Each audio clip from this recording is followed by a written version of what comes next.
what I said, but that didn't happen that way. So anyway, let me find the scriptural place I want to start at. We're going to go all the way back to the beginning to look at this. And because I think that's just a good place to start, is at the beginning. So there we go. Move this screen down here, and I imagine we're going to have more and more people popping on as we go. So I'll try to keep my mind straight ahead as we look at this. Let's see. I'm going to start off with the curse, but we're going to back up just a little bit because there's so much to do about when the first curse began.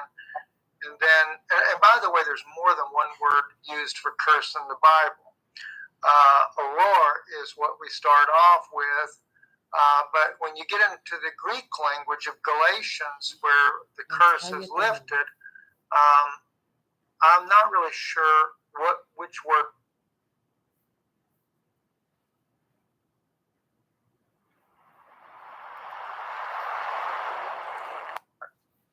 And Yasharel saw that great work which Yahweh did and the earth was without form and void, and darkness was upon the face of the deep.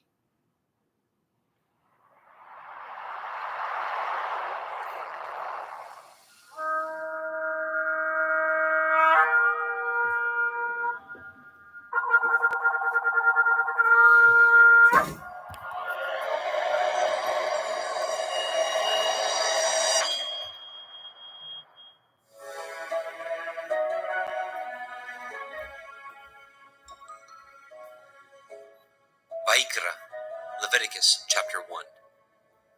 And Yahweh called unto Moshe, and spoke unto him out of the tabernacle of the assembly, saying, Speak unto the children of Yasharel, and say unto them, If any man of you bring an offering unto Yahweh, ye shall bring your offering of the cattle, even of the herd and of the flock.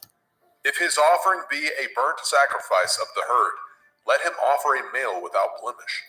He shall offer it of his own voluntary will, at the door of the tabernacle of the assembly before Yahweh. And he shall put his hand upon the head of the burnt offering, and it shall be accepted for him to make an atonement for him. And he shall kill the bullock before Yahweh, and the priests, Aharon's sons, shall bring the blood, and sprinkle the blood round about upon the altar that is by the door of the tabernacle of the assembly. And he shall flay the burnt offering, and cut it into his pieces. And the sons of Aharon the priest shall put fire upon the altar, and lay the wood in order upon the fire. And the priests, Aharon's sons, shall lay the parts, the head, the fat, in order upon the wood that is on the fire, which is upon the altar. But his inwards and his legs shall he wash in water, and the priest shall burn all on the altar, to be a burnt sacrifice, an offering made by fire, of sweet savor unto Yahweh. And if his offering be of the flocks, namely of the sheep, or of the goats, for a burnt sacrifice, he shall bring it a male without blemish. And he shall kill it on the side of the altar northward, before Yahweh and the priest. Aharon's sons shall sprinkle his blood round about upon the altar.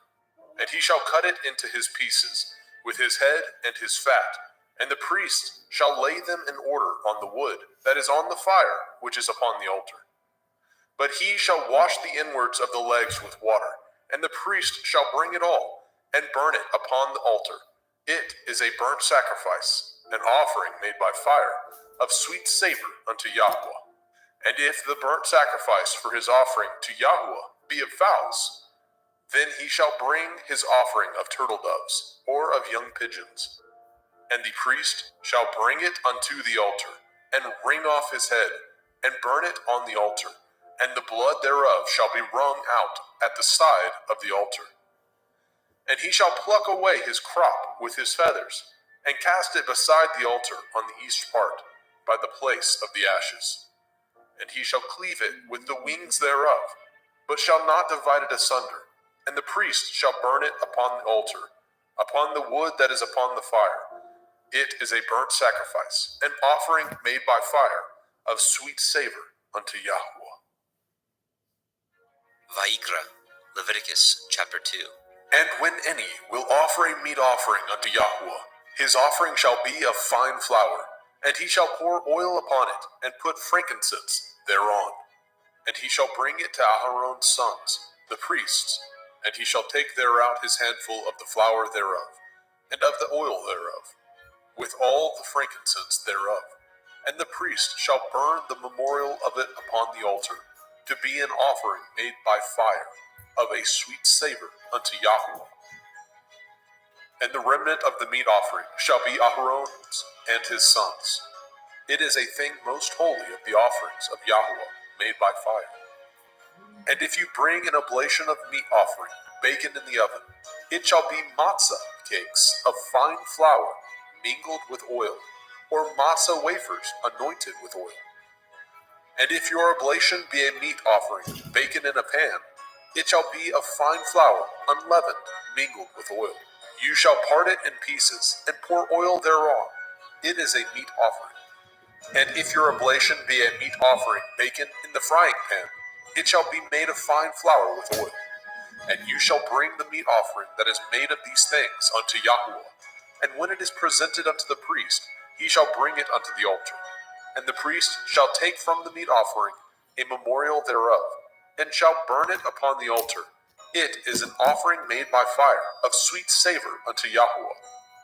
And that which is left of the meat offering shall be Aharon's and his sons. It is a thing most holy of the offerings of Yahweh made by fire. No meat offering which ye shall bring unto Yahweh shall be made with leaven, for ye shall burn no leaven, nor any honey, in any offering of Yahweh made by fire. As for the oblation of the firstfruits, ye shall offer them unto Yahweh, but they shall not be burnt on the altar for a sweet savor. And every oblation of your meat offering shall ye season with salt, neither shall ye suffer the salt of the covenant of your Elohim to be lacking from your meat offering. And all your offerings you shall offer salt. And if you offer a meat offering of your firstfruits unto Yahweh, you shall offer the meat offering of your firstfruits, green ears of grain dried by the fire, even grain beaten out of full ears. And you shall put oil upon it, and lay frankincense thereon. It is a meat offering. And the priest shall burn the memorial of it, part of the beaten grain thereof, and part of the oil thereof, with all the frankincense thereof. It is an offering made by fire unto Yahweh. Vaikra, Leviticus chapter 3. And if his oblation be a sacrifice of peace offering, if he offer it of the herd, whether it be a male or a female, he shall offer it without blemish before Yahweh. And he shall lay his hand upon the head of his offering, and kill it at the door of the tabernacle of the assembly. And Aharon's sons, the priests, shall sprinkle the blood upon the altar round about. And he shall offer of the sacrifice of the peace offering an offering made by fire unto Yahweh, the fat that covers the inwards, and all the fat that is upon the inwards, and the 2 kidneys, and the fat that is on them, which is by the flanks, and the caul above the liver, with the kidneys, it shall he take away. And Aharon's sons shall burn it on the altar upon the burnt sacrifice, which is upon the wood that is on the fire. It is an offering made by fire, of sweet savor unto Yahweh. And if his offering for a sacrifice of peace offering unto Yahweh be of the flock, male or female, he shall offer it without blemish. If he offer a lamb for his offering, then shall he offer before Yahweh. And he shall lay his hand upon the head of his offering, and kill it before the tabernacle of the assembly. And Aharon's sons shall sprinkle the blood thereof round about upon the altar. And he shall offer of the sacrifice of the peace offering an offering made by fire unto Yahweh, the fat thereof, and the whole rump. It shall he take off hard by the backbone, and the fat that covers the inwards, and all the fat that is upon the inwards, and the 2 kidneys, and the fat that is upon them, which is by the flanks, and the caul above the liver, and the kidneys, it shall he take away. And the priest shall burn it upon the altar. It is the food of the offering made by fire unto Yahweh. And if his offering be a goat, Then he shall offer it before Yahweh, and he shall lay his hand upon the head of it, and kill it before the tabernacle of the assembly. And the sons of Aharon shall sprinkle the blood thereof upon the altar round about. And he shall offer thereof his offering, even an offering made by fire unto Yahweh, the fat that covers the inwards, and all the fat that is upon the inwards, and the two kidneys, and the fat that is upon them, which is by the flanks, and the caul above the liver, with the kidneys, it shall he take away. And the priest shall burn them upon the altar. It is the food of the offering, made by fire for a sweet savor. All the fat is Yahweh's. It shall be a perpetual statute for your generations throughout all your dwellings, that ye eat neither fat nor blood. Vayikra, Leviticus chapter 4. And Yahweh spoke unto Moshe, saying, Speak unto the children of Yasharel, saying, If a soul shall sin through ignorance against any of the commandments of Yahweh concerning things which ought not to be done, and shall do against any of them, if the priest that is anointed do sin according to the sin of the people, then let him bring for his sin, which he has sinned, a young bullock without blemish unto Yahweh for a sin offering. And he shall bring the bullock unto the door of the tabernacle of the assembly before Yahweh, and shall lay his hands upon the bullock's head, and kill the bullock before Yahweh. And the priest that is anointed shall take of the bullock's blood, and bring it to the tabernacle of the assembly. And the priest shall dip his finger in the blood, and sprinkle of the blood 7 times before Yahweh, before the veil of the sanctuary. And the priest shall put some of the blood upon the horns of the altar of sweet incense before Yahweh, which is in the tabernacle of the assembly, and shall pour all the blood of the bullock at the bottom of the altar of the burnt offering, which is at the door of the tabernacle of the assembly. And he shall take off from it all the fat of the bullock for the sin offering, the fat that covers the inwards, and all the fat that is upon the inwards, and the 2 kidneys, and the fat that is upon them, which is by the flanks, and the caul above the liver, with the kidneys, it shall he take away, as it was taken off from the bullock of the sacrifice of peace offerings. And the priest shall burn them upon the altar of the burnt offering. And the skin of the bullock, and all his flesh, with his head, and with his legs, and his inwards, and his dung, even the whole bullock shall he carry forth without the camp, unto a clean place, where the ashes are poured out, and burn him on the wood with fire. Where the ashes are poured out shall he be burnt. And if the whole assembly of Yasharel sin through ignorance, and the thing be hid from the eyes of the assembly, and they have done somewhat against any of the commandments of Yahweh, concerning things which should not be done, and are guilty, when the sin which they have sinned against it is known, then the assembly shall offer a young bullock for the sin, and bring him before the tabernacle of the assembly. And the elders of the assembly shall lay their hands upon the head of the bullock before Yahweh, and the bullock shall be killed before Yahweh. And the priest that is anointed shall bring of the bullock's blood to the tabernacle of the assembly. And the priest shall dip his finger in some of the blood, and sprinkle it 7 times before Yahweh, even before the veil. And he shall put some of the blood upon the horns of the altar, which is set before Yahweh, that is in the tabernacle of the assembly, and shall pour out all the blood at the bottom of the altar of the burnt offering, which is at the door of the tabernacle of the assembly. And he shall take all his fat from him, and burn it upon the altar. And he shall do with the bullock as he did with the bullock for a sin offering, so shall he do with this. And the priest shall make an atonement for them, and it shall be forgiven them. And he shall carry forth the bullock without the camp, and burn him as he burned the first bullock. It is a sin offering for the assembly. When a ruler has sinned, and done somewhat through ignorance against any of the commandments of Yahweh, Elohiah, concerning things which should not be done, and is guilty, or if his sin, wherein he has sinned, come to his knowledge, he shall bring his offering, a kid of the goats, a male without blemish, and he shall lay his hand upon the head of the goats, and kill it in the place where they killed the burnt offering before Yahweh. It is a sin offering. And the priest shall take of the blood of the sin offering with his finger, and put it upon the horns of the altar of burnt offering, and shall pour out his blood at the bottom of the altar of burnt offering. And he shall burn all his fat upon the altar, as the fat of the sacrifice of peace offerings. And the priest shall make an atonement for him, as concerning his sin, and it shall be forgiven him. And if any one of the common people sin through ignorance, which he does somewhat against any of the commandments of Yahweh, concerning things which ought not to be done, and be guilty, or if his sin, which he has sinned, come to his knowledge, then he shall bring his offering, a kid of the goats, a female without blemish, for his sin which he has sinned. And he shall lay his hand upon the head of the sin offering, and slay the sin offering in the place of the burnt offering. And the priest shall take of the blood thereof with his finger, and put it upon the horns of the altar of burnt offering, and shall pour out all the blood thereof at the bottom of the altar. And he shall take away all the fat thereof, as the fat is taken away from off the sacrifice of peace offerings. And the priest shall burn it upon the altar for a sweet savor unto Yahweh. And the priest shall make an atonement for him, and it shall be forgiven him. And if he bring a lamb for a sin offering, he shall bring it a female without blemish.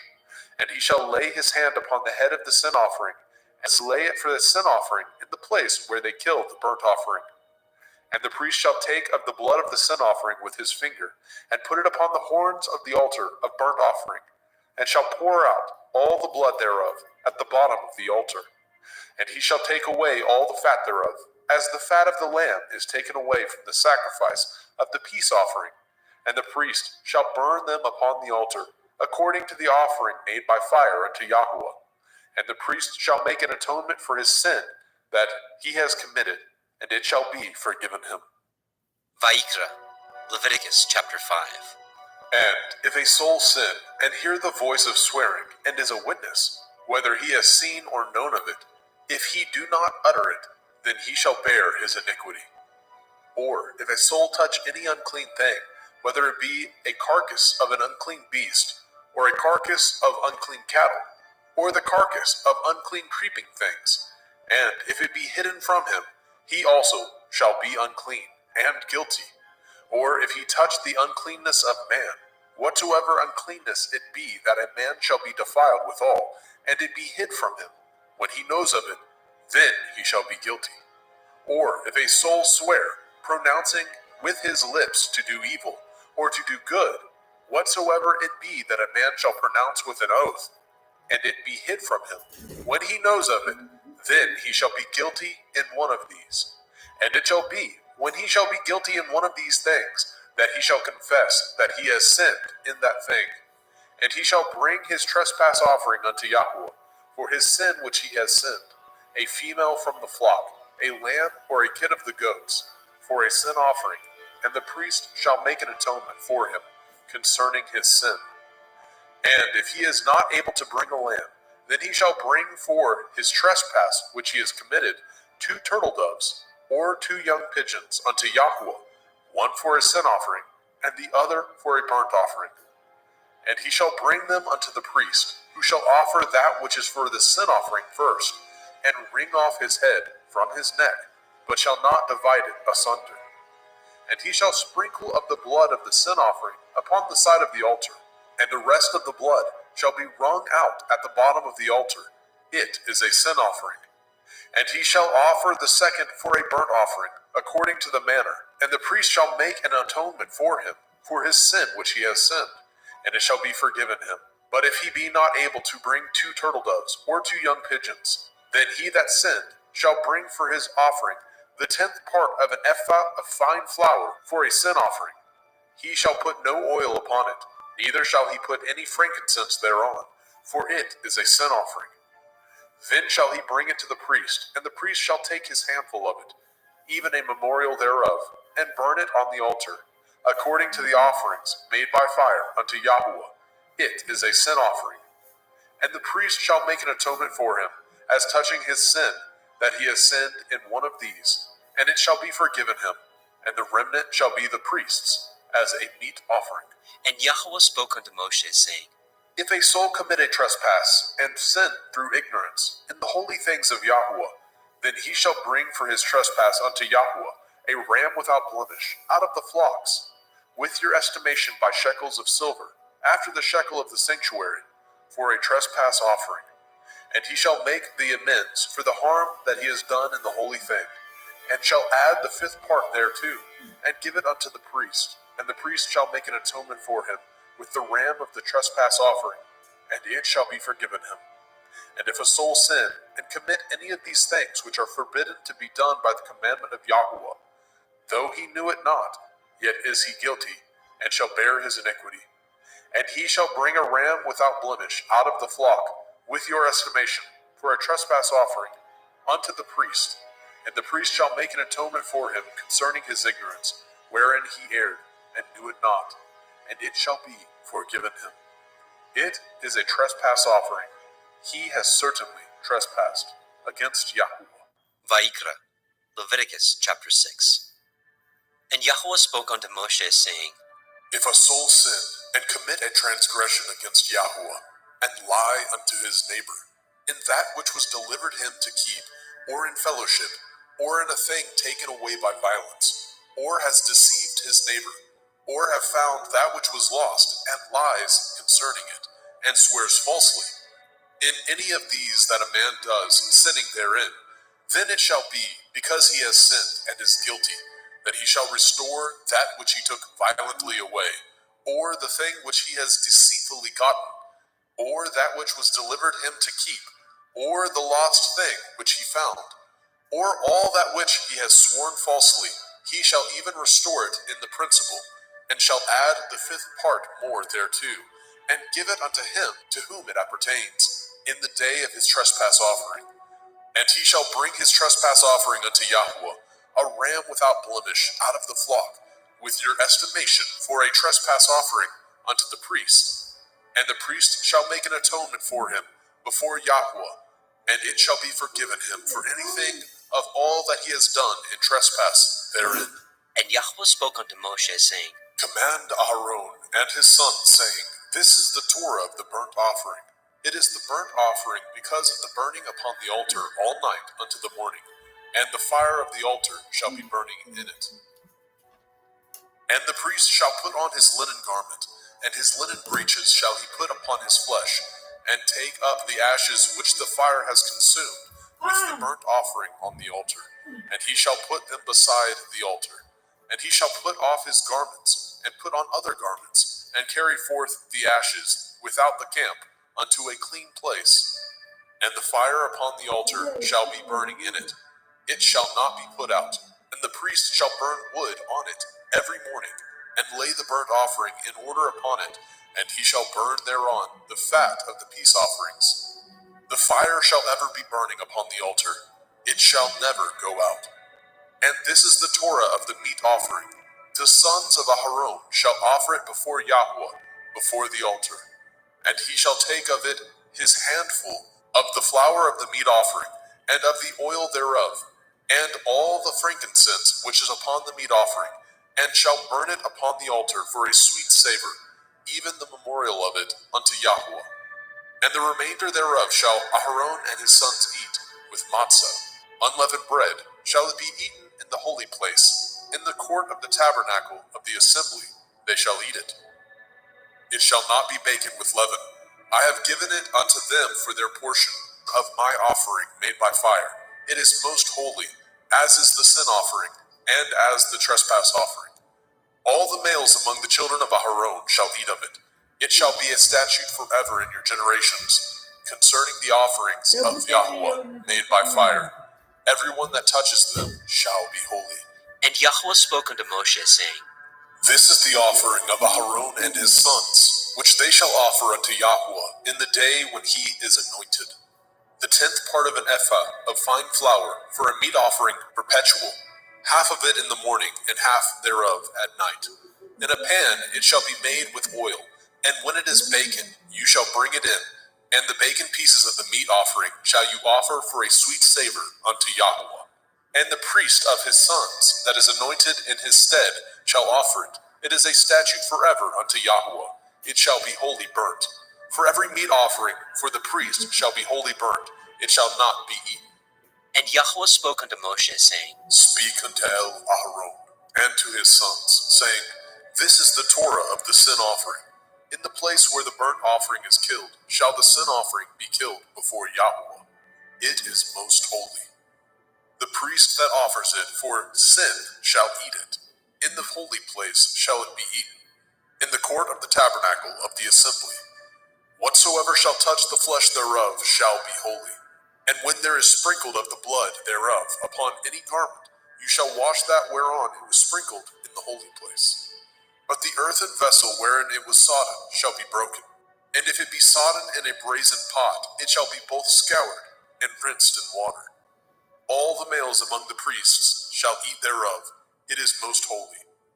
And no sin offering, whereof any of the blood is brought into the tabernacle of the assembly, to reconcile withal in the holy place, shall be eaten. It shall be burnt in the fire. Vaikra, Leviticus chapter 7.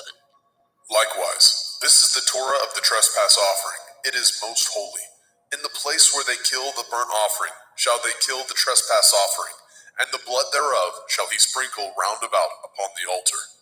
And he shall offer it of all the fat thereof, the rump, the fat that covers the inwards, and the 2 kidneys, and the fat that is on them, which is by the flanks, and the caul that is above the liver, with the kidneys it shall he take away.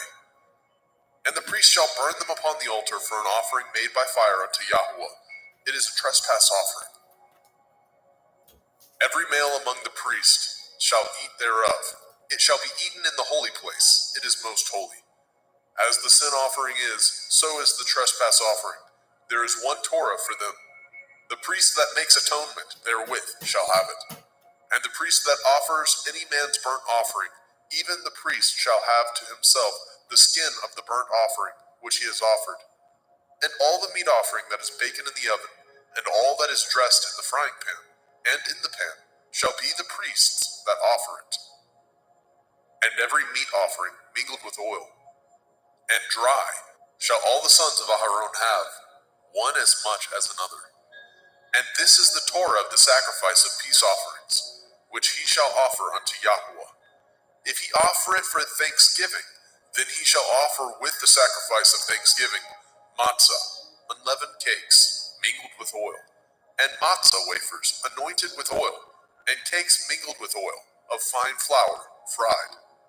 Besides the cakes, he shall offer for his offering chametz, leavened bread, with the sacrifice of thanksgiving of his peace offerings. And of it he shall offer one out of the whole oblation for a heave offering unto Yahweh, and it shall be the priest that sprinkles the blood of the peace offerings. And the flesh of the sacrifice of his peace offerings for thanksgiving shall be eaten the same day that it is offered. He shall not leave any of it until the morning. But if the sacrifice of his offering be a vow, or a voluntary offering, it shall be eaten the same day that he offers his sacrifice. On the morrow also the remainder of it shall be eaten. But the remainder of the flesh of the sacrifice on the 3rd day shall be burnt with fire. And if any of the flesh of the sacrifice of his peace offerings be eaten at all on the 3rd day, it shall not be accepted, neither shall it be imputed unto him that offers it. It shall be an abomination, and the soul that eats of it shall bear his iniquity. And the flesh that touches any unclean thing shall not be eaten. It shall be burnt with fire. And as for the flesh, all that be clean shall eat thereof. But the soul that eats of the flesh of the sacrifice of peace offerings that pertain unto Yahweh, having his uncleanness upon him, even that soul shall be cut off from his people. Moreover, the soul that shall touch any unclean thing, as the uncleanness of man, or any unclean beast, or any abominable unclean thing, and eat of the flesh of the sacrifice of peace offerings, which pertain unto Yahweh, even that soul shall be cut off from his people. And Yahweh spoke unto Moshe, saying, Speak unto the children of Yasharel, saying, Ye shall eat no manner of fat, of ox, or of sheep, or of goat, and the fat of the beast that dies of itself, and the fat of that which is torn with beast, may be used in any other use, but ye shall in no wise eat of it. For whosoever eats the fat of the beast, of which men offer an offering made by fire unto Yahweh, even the soul that eats it shall be cut off from his people. Moreover, ye shall eat no manner of blood, whether it be of fowl or of beast, in any of your dwellings. Whatsoever soul it be that eats any manner of blood, even that soul shall be cut off from his people. And Yahweh spoke unto Moshe, saying, Speak unto the children of Yasharel, saying, He that offers the sacrifice of his peace offerings unto Yahweh shall bring his oblation unto Yahweh of the sacrifice of his peace offerings. His own hand shall bring the offerings of Yahweh made by fire. The fat with the breast it shall he bring, that the breast may be waved for a wave offering before Yahweh. And the priest shall burn the fat upon the altar, but the breast shall be Aharon's and his sons'. And the right shoulder shall ye give unto the priest for a heave offering of the sacrifices of your peace offerings. He among the sons of Aharon that offers the blood of the peace offerings and the fat shall have the right shoulder for his part. For the wave breast and the heave shoulder have I taken of the children of Yasharel from off the sacrifices of their peace offerings, and have given them unto Aharon the priest, and unto his sons by a statute forever, from among the children of Yasharel. This is the portion of the anointing of Aharon, and of the anointing of his sons, out of the offerings of Yahweh made by fire, in the day when he presented them to minister unto Yahweh in the priest's office, which Yahweh commanded to be given them of the children of Yasharel, in the day that he anointed them, by a statute forever throughout their generations. This is the Torah of the burnt offering, of the meat offering, and of the sin offering, and of the trespass offering, and of the consecrations, and of the sacrifice of the peace offerings, which Yahweh commanded Moshe in Mount Sinai in the day that he commanded the children of Yasharel to offer their oblations unto Yahweh in the wilderness of Sinai. Vayikra, Leviticus chapter 8. And Yahweh spoke unto Moshe, saying, Take Aharon and his sons with him, and the garments, and the anointing oil, and a bullock for the sin offering, and 2 rams, and a basket of matzah, unleavened bread, and gather all the assembly together unto the door of the tabernacle of the assembly. And Moshe did as Yahweh commanded him, and the assembly was gathered together unto the door of the tabernacle of the assembly. And Moshe said unto the assembly, This is the thing which Yahweh commanded to be done. And Moshe brought Aharon and his sons, and washed them with water. And he put upon him the coat, and girded him with the belt, and clothed him with the robe, and put the ephod upon him. And he girded him with the belt of the ephod, and bound it unto him therewith. And he put the breastplate upon him. Also he put in the breastplate the Urim and the Tumim. And he put the turban upon his head. Also upon the turban, even upon his forefront, did he put the golden plate, the holy crown, as Yahweh commanded Moshe. And Moshe took the anointing oil, and anointed the tabernacle, and all that was therein, and sanctified them. And he sprinkled thereof upon the altar 7 times, and anointed the altar and all his vessels, both the laver and his foot, to sanctify them. And he poured of the anointing oil upon Aharon's head, and anointed him, to sanctify him. And Moshe brought Aharon's sons, and put coats upon them, and girded them with belts, and put bonnets upon them, as Yahweh commanded Moshe. And he brought the bullock for the sin offering, and Aharon and his sons laid their hands upon the head of the bullock for the sin offering, and he slew it. And Moshe took the blood, and put it upon the horns of the altar round about with his finger, and purified the altar, and poured the blood at the bottom of the altar, and sanctified it, to make reconciliation upon it. And he took all the fat that was upon the inwards, and the caul above the liver, and the 2 kidneys, and their fat, and Moshe burned it upon the altar. But the bullock, and his hide, and his flesh, and his dung, he burnt with fire without the camp, as Yahweh commanded Moshe. And he brought the ram for the burnt offering, and Aharon and his sons laid their hands upon the head of the ram, and he killed it. And Moshe sprinkled the blood upon the altar round about. And he cut the ram into pieces, and Moshe burnt the head, and the pieces, and the fat. And he washed the inwards and the legs in water, and Moshe burnt the whole ram upon the altar. It was a burnt sacrifice for a sweet savor, and an offering made by fire unto Yahweh, as Yahweh commanded Moshe. And he brought the other ram, the ram of consecration, and Aharon and his sons laid their hands upon the head of the ram, and he slew it. And Moshe took of the blood of it, and put it upon the tip of Aharon's right ear, and upon the thumb of his right hand, and upon the great toe of his right foot. And he brought Aharon's sons, and Moshe put of the blood upon the tip of their right ear, and upon the thumbs of their right hands, and upon the great toes of their right feet. And Moshe sprinkled the blood upon the altar round about. And he took the fat, and the rump, and the fat that was upon the inwards, and the caul above the liver, and the 2 kidneys, and their fat, and the right shoulder. And out of the basket of matzah that was before Yahweh, he took 1 matzah cake, and a cake of oiled bread, and 1 wafer, and put them on the fat, and upon the right shoulder. And he put all upon Aharon's hands, and upon his sons' hands, and waved them for a wave offering before Yahweh. And Moshe took them from off their hands, and burnt them on the altar upon the burnt offering. They were consecrations for a sweet savor. It is an offering made by fire unto Yahweh. And Moshe took the breast, and waved it for a wave offering before Yahweh. For of the ram of consecration it was Moshe's part, as Yahweh commanded Moshe. And Moshe took of the anointing oil, and of the blood which was upon the altar, and sprinkled it upon Aharon, and his garments, and upon his sons, and upon his sons' garments with him, and sanctified Aharon, and his garments, and his sons' garments with him.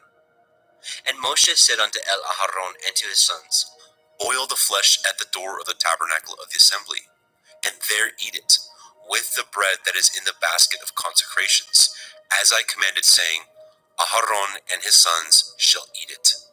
And that which remains of the flesh and of the bread shall ye burn with fire. And ye shall not go out of the door of the tabernacle of the assembly in 7 days, until the days of your consecration be at an end. For 7 days shall he consecrate you. As he has done this day, so Yahweh has commanded to do, to make an atonement for you. Therefore shall ye abide at the door of the tabernacle of the assembly day and night 7 days, and guard the watch of Yahweh, that ye die not, for so I am commanded. So Aharon and his sons did all the things which Yahweh commanded by the hand of Moshe. Vayikra, Leviticus chapter 9. And it came to pass on the 8th day that Moshe called Aharon and his sons and the elders of Yisrael. And he said unto Aharon, Take a young calf for a sin offering, and a ram for a burnt offering, without blemish, and offer them before Yahweh. And unto the children of Yisrael you shall speak, saying, Take ye a kid of the goats for a sin offering, and a calf and a lamb, both of the first year, without blemish, for a burnt offering. Also a bullock and a ram for peace offerings, to sacrifice before Yahweh, and a meat offering mingled with oil. For today Yahweh will appear unto you. And they brought which Moshe commanded before the tabernacle of the assembly. And all the assembly drew near and stood before Yahweh. And Moshe said, This is the thing which Yahweh commanded that you should do, and the glory of Yahweh shall appear unto you. And Moshe said unto Aharon, Go unto the altar, and offer your sin offering, and your burnt offering, and make an atonement for yourself and for the people, and offer the offering of the people, and make an atonement for them, as Yahweh commanded. Aharon therefore went unto the altar, and slew the calf of the sin offering, which was for himself. And the sons of Aharon brought the blood unto him, and he dipped his finger in the blood, and put it upon the horns of the altar, and poured out the blood at the bottom of the altar. But the fat, and the kidneys, and the caul above the liver of the sin offering he burnt upon the altar, as Yahweh commanded Moshe. And the flesh and the hide he burnt with fire without the camp. And he slew the burnt offering, And Aharon's sons presented unto him the blood, which he sprinkled round about upon the altar. And they presented the burnt offering unto him, with the pieces thereof, and the head, and he burnt them upon the altar. And he did wash the inwards and the legs, and burnt them upon the burnt offering on the altar. And he brought the people's offering, and took the goat, which was the sin offering for the people, and slew it, and offered it for sin as the first. And he brought the burnt offering, and offered it according to the manner. And he brought the meat offering, and took a handful thereof, and burnt it upon the altar, beside the burnt sacrifice of the morning.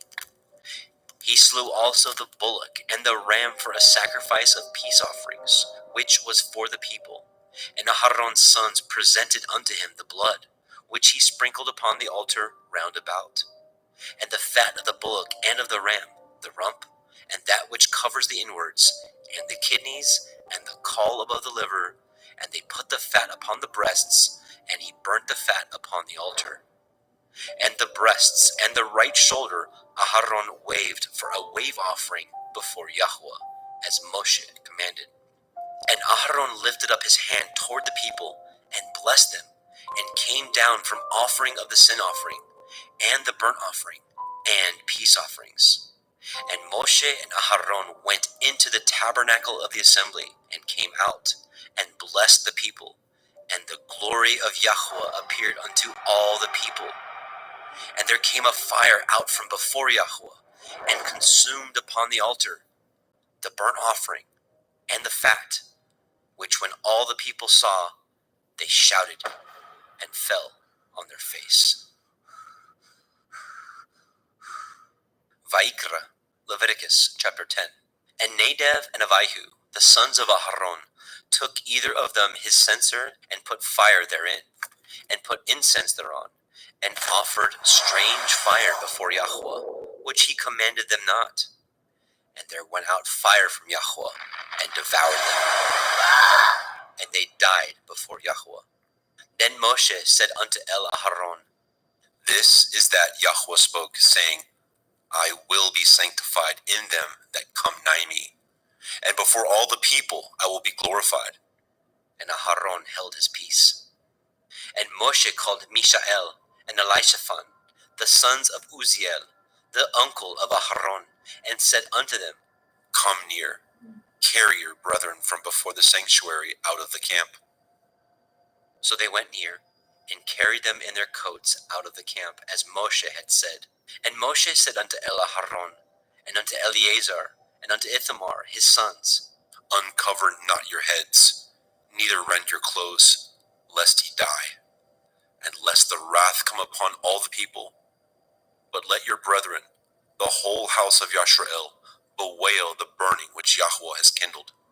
And ye shall not go out from the door of the tabernacle of the assembly, lest ye die. For the anointing oil of Yahweh is upon you. And they did according to the word of Moshe. And Yahweh spoke unto Aharon, saying, Do not drink wine, nor strong drink, you nor your sons with you, when ye go into the tabernacle of the assembly, lest ye die.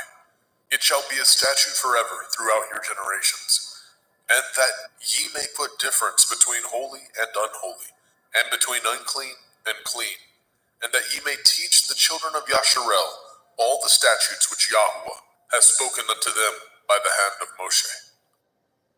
And Moshe spoke unto Aharon, and unto Eleazar, and unto Ithamar, his sons that were left, Take the meat offering that remains of the offerings of Yahweh made by fire, and eat it without leaven beside the altar, for it is most holy. And ye shall eat it in the holy place, because it is your due, and your sons' due, of the sacrifices of Yahweh made by fire. For so I am commanded. And the wave breast and the heave shoulder shall ye eat in a clean place, you and your sons and your daughters with you, for they be your due, and your sons' due, which are given out of the sacrifices of peace offerings of the children of Yashrael. The heave shoulder and the wave breast shall they bring with the offerings made by fire of the fat, to wave it for a wave offering before Yahweh. And it shall be yours and your sons with you by a statute forever, as Yahweh has commanded. And Moshe diligently sought the goat of the sin offering, and behold, it was burnt. And he was angry with Eleazar and Ithamar, the sons of Aharon, which were left alive, saying, Wherefore have ye not eaten the sin offering in the holy place, seeing it is most holy? And Elohim has given it to you to bear the iniquity of the assembly, to make an atonement for them before Yahweh. Behold, the blood of it was not brought in within the holy place. Ye should indeed have eaten it in the holy place, as I commanded. And Aharon said unto Moshe, Behold, this day have they offered their sin offering and their burnt offering before Yahweh, and such things have befallen me. And if I had eaten the sin offering today, should it have been accepted in the sight of Yahweh? And when Moshe heard that, he was content. Vayikra, Leviticus chapter 11. And Yahweh spoke unto El Moshe, and to El Aharon, saying unto them, Speak unto the children of Yasharel, saying, These are the beasts which ye shall eat among all the beasts that are on the earth. Whatsoever parts the hoof, and is cloven-footed, and chews the cud, among the beasts, that shall ye eat. Nevertheless, these shall ye not eat of them that chew the cud, or of them that divide the hoof. As the camel, because he chews the cud, but divides not the hoof, he is unclean unto you.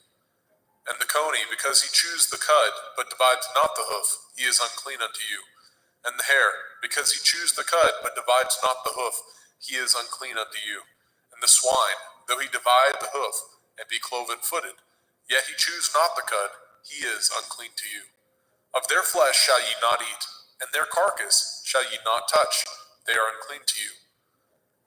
These shall ye eat of all that are in the waters. Whatsoever has fins and scales in the waters, in the seas, and in the rivers, them shall you eat. And all that have not fins and scales in the seas and in the rivers, of all that move in the waters, and of any living thing which is in the waters, they shall be an abomination unto you.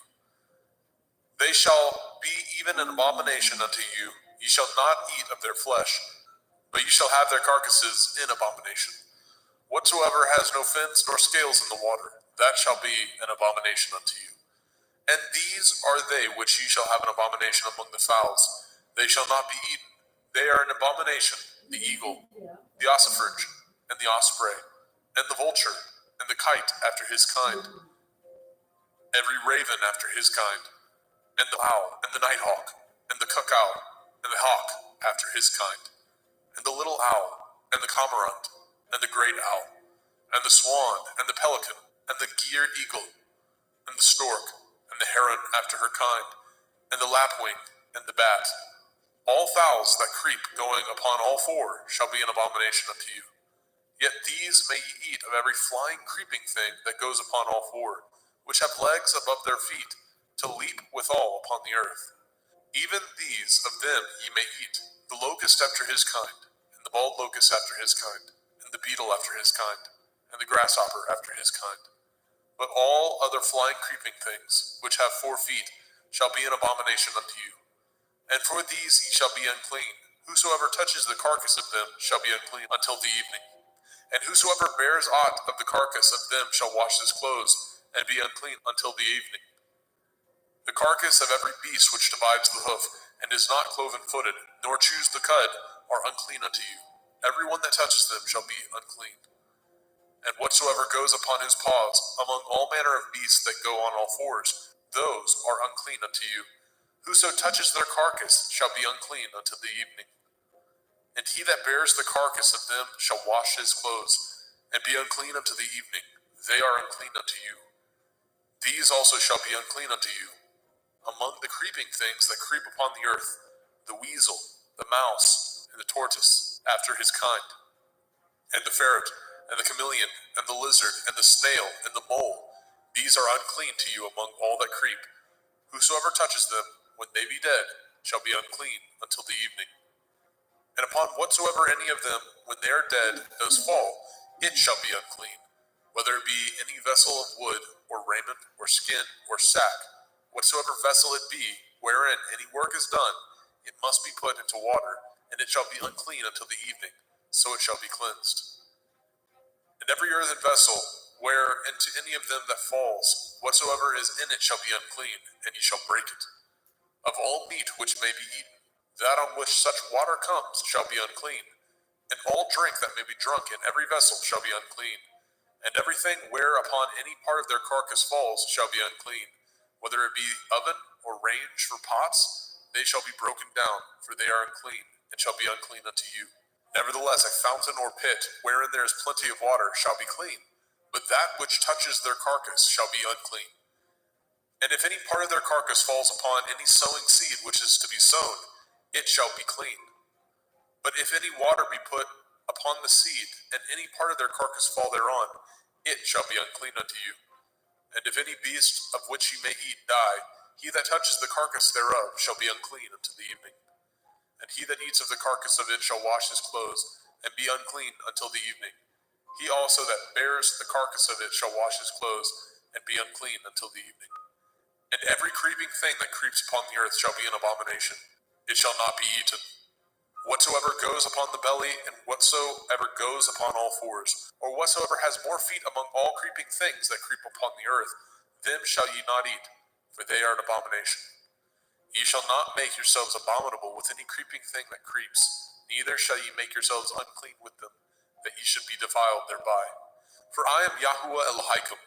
Ye shall therefore sanctify yourselves, and ye shall be holy, for I am holy.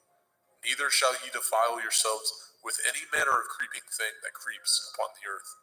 For I am Yahuwah, that brings you up out of the land of Mitzrayim, to be your Elohim. Ye shall therefore be holy, for I am holy. This is the Torah of the beasts, and of the fowl, and of every living creature that moves in the waters, and of every creature that creeps upon the earth, to make a difference between the unclean and the clean, and between the beast that may be eaten, and the beast that may not be eaten. Vaikra, Leviticus chapter 12. And Yahweh spoke unto Moshe, saying, Speak unto the children of Yasharel, saying, If a woman have conceived seed, and born a male child, then she shall be unclean 7 days. According to the days of the separation for her infirmity, shall she be unclean. And in the 8th day, the flesh of his foreskin shall be circumcised. And she shall then continue in the blood of her purifying 33 days. She shall touch no hallowed thing, nor come into the sanctuary, until the days of her purifying be fulfilled. But if she bear a female child, then she shall be unclean 2 weeks, as in her separation, and she shall continue in the blood of her purifying 66 days. And when the days of her purifying are fulfilled, for a son or for a daughter, she shall bring a lamb of the first year for a burnt offering, and a young pigeon, or a turtle dove, for a sin offering, unto the door of the tabernacle of the assembly, unto the priest, who shall offer it before Yahuwah, and make an atonement for her, and she shall be cleansed from the issue of her blood. This is the Torah for her that has borne a male or a female. And if she be not able to bring a lamb, then she shall bring 2 turtle doves, or 2 young pigeons, the one for the burnt offering, and the other for a sin offering. And the priest shall make an atonement for her, and she shall be clean. Vaikra, Leviticus chapter 13. And Yahweh spoke unto El Moshe and El Aharon, saying, When a man shall have in the skin of his flesh a rising, a scab, or a bright spot, and it be in the skin of his flesh, like the plague of leprosy, then he shall be brought unto El Aharon the priest, or unto one of his sons the priests. And the priest shall look on the plague in the skin of the flesh, and when the hair in the plague is turned white, and the plague in sight be deeper than the skin of his flesh, it is a plague of leprosy, and the priest shall look on him and pronounce him unclean. If the bright spot be white in the skin of his flesh, and in sight be not deeper than the skin, and the hair thereof be not turned white, then the priest shall shut up him that has the plague 7 days. And the priest shall look on him the 7th day, and behold, if the plague in his sight be at a stay, and the plague spread not in the skin, then the priest shall shut him up 7 days more. And the priest shall look on him again the 7th day, and behold, if the plague be somewhat dark, and the plague spread not in the skin, the priest shall pronounce him clean. It is but a scab, and he shall wash his clothes and be clean. But if the scab spread much abroad in the skin, after that he has been seen of the priest for his cleansing, he shall be seen of the priest again. And if the priest see that, behold, the scab spreads in the skin, then the priest shall pronounce him unclean. It is a leprosy. When the plague of leprosy is in a man, then he shall be brought unto the priest. And the priest shall see him, and behold, if the rising be white in the skin, and it have turned the hair white, and there be quick raw flesh in the rising, it is an old leprosy in the skin of his flesh, and the priest shall pronounce him unclean, and shall not shut him up, for he is unclean. And if a leprosy break out abroad in the skin, and the leprosy cover all the skin of him that has the plague from his head even to his foot, wheresoever the priest looks, then the priest shall consider, and behold, if the leprosy have covered all his flesh, he shall pronounce him clean that has the plague. It is all turned white, he is clean. But when raw flesh appears in him, he shall be unclean. And the priest shall see the raw flesh and pronounce him to be unclean. For the raw flesh is unclean, it is a leprosy. Or if the raw flesh turn again, and be changed unto white, he shall come unto the priest. And the priest shall see him, and behold, if the plague be turned unto white, then the priest shall pronounce him clean that has the plague, he is clean. The flesh also, in which even in the skin thereof was a boil, and is healed. And in the place of the boil, where there be a white rising, or a bright spot, white, and somewhat reddish, and it be showed to the priest. And if, when the priest sees it, behold, it be in sight lower than the skin, and the hair thereof be turned white, the priest shall pronounce him unclean. It is a plague of leprosy, broken out of the boil. But if the priest look on it, and behold, there be no white hairs therein, and if it be not lower than the skin, but be somewhat dark, then the priest shall shut him up 7 days. And if it spread much abroad in the skin, then the priest shall pronounce him unclean. It is a plague.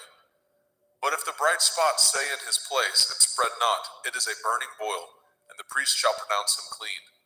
Or if there be any flesh in the skin whereof there is a hot burning, and the quick flesh that burns have a white bright spot, somewhat reddish or white, then the priest shall look upon it, and behold, if the hair in the bright spot be turned white, and it be in sight deeper than the skin, it is a leprosy broken out of the burning, wherefore the priest shall pronounce him unclean. It is the plague of leprosy. But if the priest look on it, and behold, there be no white hair in the bright spot, and it be no lower than the other skin, but be somewhat dark, then the priest shall shut him up 7 days. And the priest shall look upon him the 7th day, and if it be spread much abroad in the skin, then the priest shall pronounce him unclean. It is the plague of leprosy. And if the bright spot stay in his place, and spread not in the skin, but it be somewhat dark, it is a rising of the burning, and the priest shall pronounce him clean, for it is an inflammation of the burning. If a man or woman have a plague upon the head or the beard, then the priest shall see the plague, and behold, if it be in sight deeper than the skin, and there be in it a yellow thin hair, then the priest shall pronounce him unclean. It is a dry skull, even a leprosy upon the head or beard. And if the priest shall look on the plague of the skull, and behold, it be not in sight deeper than the skin, and that there is no black hair in it, then the priest shall shut up him that has the plague of the skull 7 days. And in the 7th day the priest shall look on the plague, and behold, if the skull spread not, and there be in it no yellow hair, and the skull be not in sight deeper than the skin, he shall be shaven, and the skull shall he not shave, and the priest shall shut him up that has the skull 7 days more. And in the 7th day the priest shall look on the skull, and behold, if the skull be not spread in the skin, nor be in sight deeper than the skin, then the priest shall pronounce him clean, and he shall wash his clothes and be clean. But if the skull spread much in the skin after his cleansing, then the priest shall look on him, and behold, if the skull be spread in the skin, the priest shall not seek for yellow hair, he is unclean. But if the skull be in his sight at a stay, and that there is a black hair grown up therein, the skull is healed, he is clean, and the priest shall pronounce him clean. If a man also or a woman have in the skin of their flesh bright spots, even white bright spots, then the priest shall look and behold. If the bright spot in the skin of their flesh be darkish white, it is a freckled spot that grows in the skin. He is clean. And the man whose hair is fallen off his head, he is bald, yet is he clean. And he that has his hair fallen off from the part of his head towards his face, he is forehead bald, yet he is clean. And if there be in the bald head or bald forehead a white reddish sore, it is a leprosy sprung up in his bald head or his bald forehead. Then the priest shall look upon it, and behold, if the rising of the sore be white reddish in the bald head or in his bald forehead, as the leprosy appears in the skin of the flesh, he is a leprous man. He is unclean. The priest shall pronounce him utterly unclean. His plague is in his head. And the leper in whom the plague is, his clothes shall be rent, and his head bare, and he shall put a covering upon his upper lip, and shall cry, Unclean, unclean. All the days wherein the plague shall be in him shall he be defiled. He is unclean. He shall dwell alone, without the camp shall his habitation be. The garment also that the plague of leprosy is in, whether it be a woolen garment or a linen garment, whether it be in the warp, the woof of linen, or of woolen, whether in a skin or anything made of skin. And if the plague be greenish or reddish in the garment or in the skin, either in the warp or in the woof or in anything of skin, it is a plague of leprosy, and shall be showed unto the priest. And the priest shall look upon the plague, and shut up it that has the plague 7 days. And he shall look on the plague on the 7th day. If the plague be spread in the garment, either in the warp or in the woof or in a skin, or in any work that is made of skin, the plague is a fretting leprosy, it is unclean. He shall therefore burn that garment, whether warp or woof, in woolen or in linen, anything of skin wherein the plague is, for it is a fretting leprosy, it shall be burnt in the fire. And if the priest shall look and behold, the plague be not spread in the garment, either in the warp or in the woof, or in anything of skin, then the priest shall command that they wash the thing wherein the plague is, and he shall shut it up 7 days more. And the priest shall look on the plague after that it is washed, and behold, if the plague have not changed his color, and the plague be not spread, it is unclean. You shall burn it in the fire. It is a fret inward, whether it be bare within or without. And if the priest look, and behold the plague be somewhat dark after the washing of it, then he shall rend it out of the garment, or out of the skin, or out of the warp, or out of the woof. And if it appear still in the garment, either in the warp or in the woof, or in anything of skin, it is a spreading plague. You shall burn that wherein the plague is with fire. And the garment, either warp or woof, or whatsoever thing of skin it be, which you shall wash, if the plague be departed from them, then it shall be washed the 2nd time, and shall be clean. This is the Torah of the plague of leprosy in a garment of woolen or linen, either in warp or woof, or in anything of skins, to pronounce it clean, or to pronounce it unclean. Vaikra, Leviticus chapter 14. And Yahweh spoke unto Moshe, saying, This shall be the Torah of the leper in the day of his cleansing. He shall be brought unto the priest, and the priest shall go forth out of the camp. And the priest shall look, and behold, if the plague of leprosy be healed in the leper, then shall the priest command to take for him that is to be cleansed 2 birds alive and clean, and cedar wood, and scarlet and hyssop. And the priest shall command that one of the birds be killed in an earthen vessel over running water. As for the living bird, he shall take it, and the cedar wood, and the scarlet, and the hyssop, and shall dip them, and the living bird in the blood of the bird that was killed over the running water. And he shall sprinkle upon him that is to be cleansed from the leprosy 7 times, and shall pronounce him clean, and shall let the living bird loose into the open field. And he that is to be cleansed shall wash his clothes, and shave off all his hair, and wash himself in water, that he may be clean. And after that he shall come into the camp, and shall tarry abroad out of his tent 7 days. But it shall be on the 7th day that he shall shave all his hair off his head, and his beard, and his eyebrows. Even all his hair he shall shave off, and shall wash his clothes. Also shall he wash his flesh in water, and shall be clean. And on the 8th day he shall take 2 he-lambs without blemish, and 1 ewe-lamb of the first year without blemish, and 3/10 deal of fine flour for a meat offering, mingled with oil, and 1 log of oil. And the priest that makes him clean shall present the man that is to be made clean, and those things before Yahweh at the door of the tabernacle of the assembly. And the priest shall take 1 he-lamb, and offer him for a trespass offering, and the log of oil, and wave them for a wave offering before Yahweh. And he shall slay the lamb in the place where he shall kill the sin offering and the burnt offering in the holy place. For as the sin offering is the priest's, so is the trespass offering. It is most holy. And the priest shall take some of the blood of the trespass offering, and the priest shall put it upon the tip of the right ear of him that is to be cleansed, and upon the thumb of his right hand, and upon the great toe of his right foot. And the priest shall take some of the log of oil, and pour it into the palm of his own left hand. And the priest shall dip his right finger in the oil that is in his left hand, and shall sprinkle of the oil with his finger 7 times before Yahweh. And of the rest of the oil that is in his hand shall the priest put upon the tip of the right ear of him that is to be cleansed, and upon the thumb of his right hand, and upon the great toe of his right foot, upon the blood of the trespass offering. And the remnant of the oil that is in the priest's hand he shall pour upon the head of him that is to be cleansed, and the priest shall make an atonement for him before Yahweh.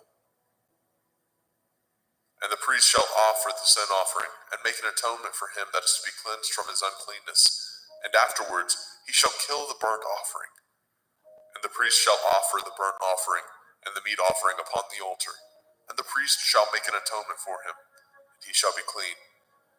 And if he be poor, and cannot get so much, then he shall take 1 lamb for a trespass offering to be waved, to make an atonement for him, and 1/10 deal of fine flour mingled with oil for a meat offering, and a log of oil, and 2 turtle doves or 2 young pigeons, such as he is able to get.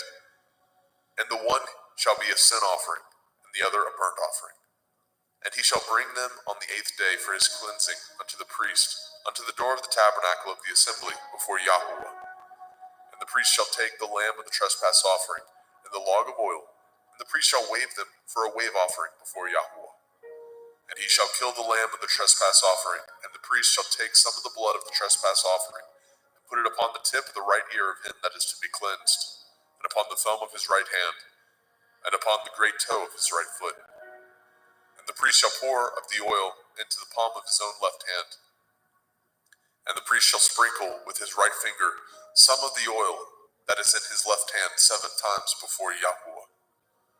And the priest shall put of that oil that is in his hand upon the tip of the right ear of him that is to be cleansed, and upon the thumb of his right hand, and upon the great toe of his right foot, upon the place of the blood of the trespass offering.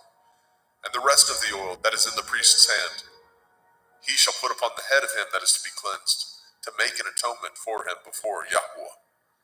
And he shall offer the 1 of the turtle doves, or of the young pigeons, such as he can get, even such as he is able to get, the 1 for a sin offering, and the other for a burnt offering, with the meat offering. And the priest shall make an atonement for him that is to be cleansed before Yahweh. This is the Torah of him in whom is the plague of leprosy, whose hand is not able to get that which pertains to his cleansing. And Yahweh spoke unto El Moshe and unto El Aharon, saying, When ye are come into the land of Canaan, which I give to you for a possession, and I put the plague of leprosy in a house of the land of your possession, and he that owns the house shall come and tell the priest, saying, It seems to me there is, as it were, a plague in the house. Then the priest shall command that they empty the house before the priest go into it, to see the plague, that all that is in the house be not made unclean. And afterward the priest shall go in to see the house. And he shall look on the plague, and behold, if the plague be in the walls of the house, with hollow strakes, greenish or reddish, which in sight are lower than the wall, then the priest shall go out of the house to the door of the house, and shut up the house 7 days. And the priest shall come again the 7th day, and shall look, and behold, If the plague be spread in the walls of the house, then the priest shall command that they take away the stones in which the plague is, and they shall cast them into an unclean place without the city.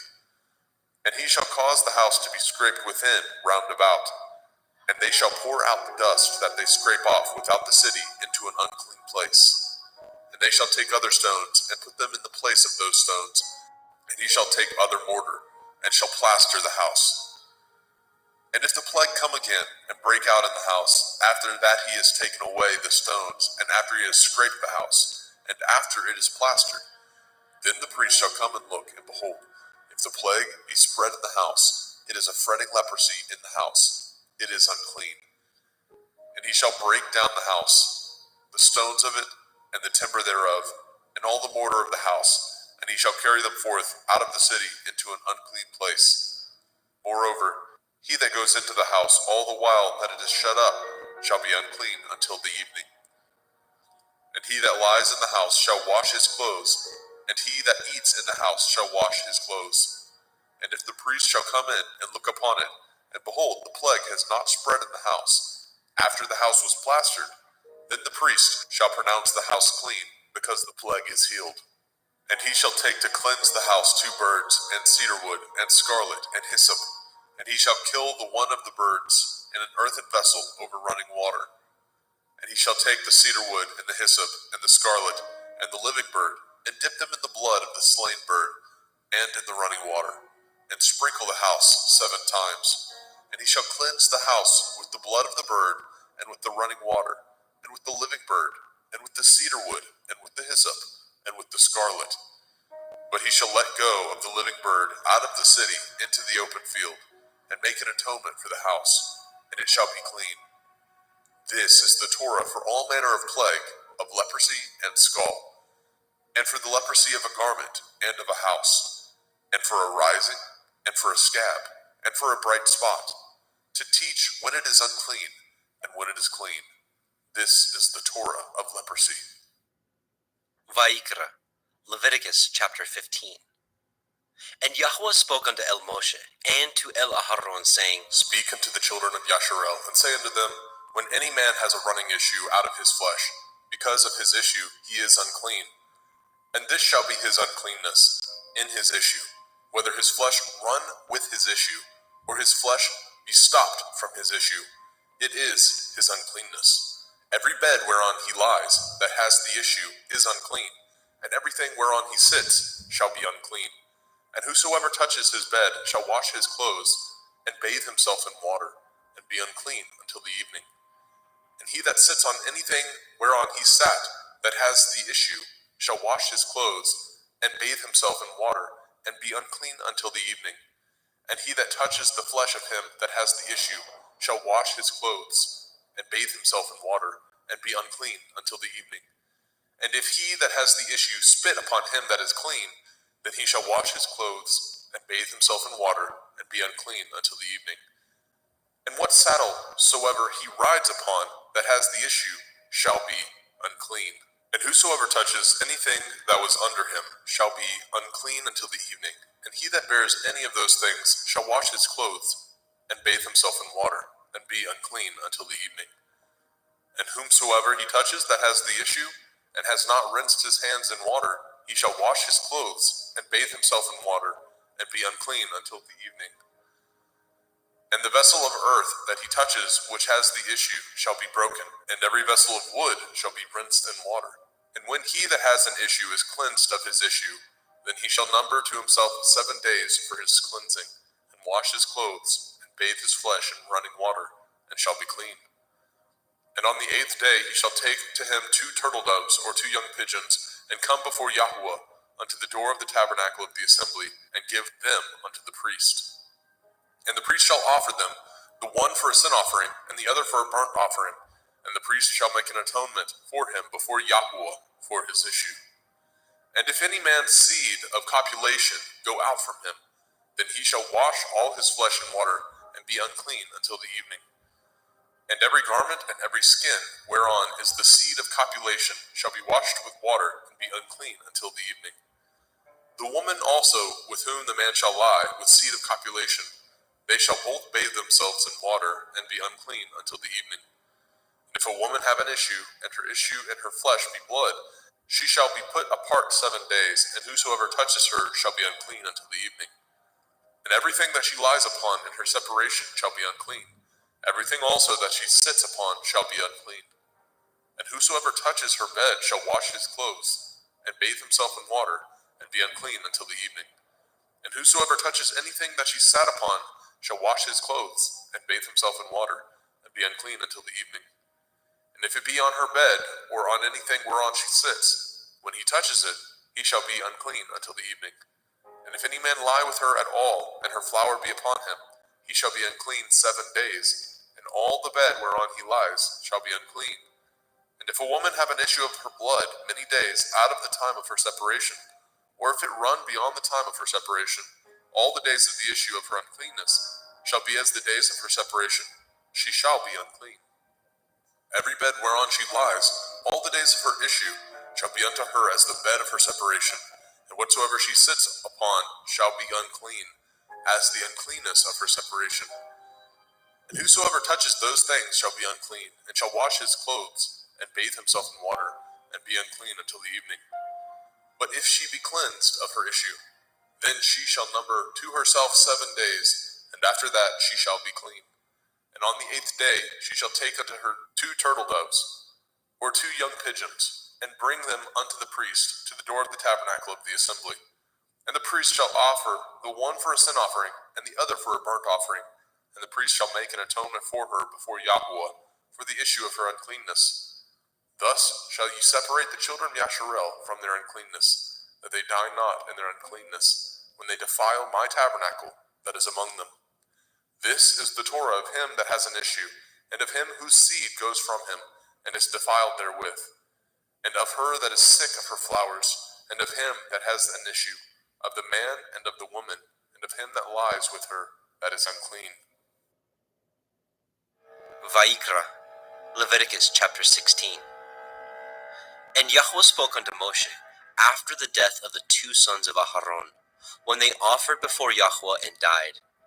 And Yahweh said unto El Moshe, Speak unto El Aharon your brother, that he come not at all times into the holy place within the veil before the mercy seat, which is upon the ark, that he die not. For I will appear in the cloud upon the mercy seat. Thus shall Aharon come into the holy place, with a young bullock for a sin offering, and a ram for a burnt offering. He shall put on the holy linen coat, and he shall have the linen breeches upon his flesh, and shall be girded with a linen belt, and with the linen turban shall he be attired.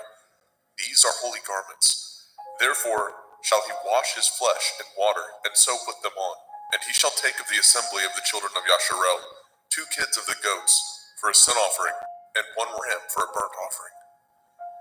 And Aharon shall offer his bullock of the sin offering, which is for himself, and make an atonement for himself and for his house. And he shall take the 2 goats, and present them before Yahweh at the door of the tabernacle of the assembly. And Aharon shall cast lots upon the 2 goats, 1 lot for Yahweh, and the other lot for Azazel. And Aharon shall bring the goat upon which Yahweh's lot fell, and offer him for a sin offering. But the goat on which the lot fell to be for Azazel shall be presented alive before Yahweh, to make an atonement with him, and to let him go for Azazel into the wilderness. And Aharon shall bring the bullock of the sin offering, which is for himself, and shall make an atonement for himself and for his house, and shall kill the bullock of the sin offering, which is for himself. And he shall take a censer full of burning coals of fire from off the altar before Yahweh, and his hands full of sweet incense beaten small, and bring it within the veil. And he shall put the incense upon the fire before Yahweh, that the cloud of the incense may cover the mercy seat that is upon the testimony, that he die not. And he shall take of the blood of the bullock, and sprinkle it with his finger upon the mercy seat eastward. And before the mercy seat shall he sprinkle of the blood with his finger 7 times. Then shall he kill the goat of the sin offering that is for the people, and bring his blood within the veil, and do with that blood as he did with the blood of the bullock, and sprinkle it upon the mercy seat, and before the mercy seat. And he shall make an atonement for the holy place, because of the uncleanness of the children of Yasharel, and because of their transgressions, in all their sins. And so shall he do for the tabernacle of the assembly that remains among them in the midst of their uncleanness. And there shall be no man in the tabernacle of the assembly when he goes to make an atonement in the holy place, until he comes out and have made an atonement for himself and for his household and for all the assembly of Yasharel. And he shall go out unto the altar that is before Yahuwah and make an atonement for it, and shall take of the blood of the bullock and of the blood of the goat and put it upon the horns of the altar round about. And he shall sprinkle the blood upon it with his finger 7 times and cleanse it, and hallow it from the uncleanness of the children of Yasharel. And when he has made an end of reconciling the holy place, and the tabernacle of the assembly, and the altar, he shall bring the live goat.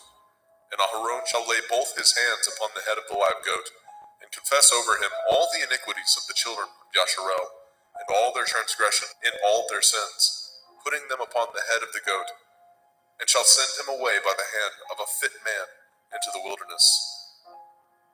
And the goat shall bear upon him all their iniquities, unto a land not inhabited, and he shall let go the goat in the wilderness. And Aharon shall come into the tabernacle of the assembly, and shall put off the linen garments which he put on when he went into the holy place, and shall leave them there. And he shall wash his flesh with water in the holy place, and put on his garments, and come forth, and offer his burnt offering, and the burnt offering of the people, and make an atonement for himself and for the people. And the fat of the sin offering shall he burn upon the altar. And he that let go the goat for Azazel shall wash his clothes, and bathe his flesh in water, and afterwards come into the camp. And the bullock for the sin offering, and the goat for the sin offering, and whose blood was brought in to make an atonement in the holy place, shall one carry forth without the camp, and they shall burn in the fire their skins, and their flesh, and their dung. And he that burns them shall wash his clothes, and bathe his flesh in water, and afterwards he shall come into the camp.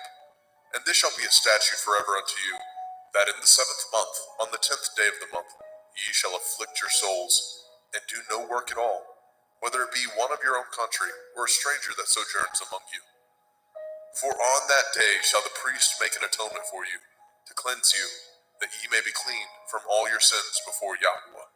It shall be a Sabbath of rest unto you, and ye shall afflict your souls by a statute forever.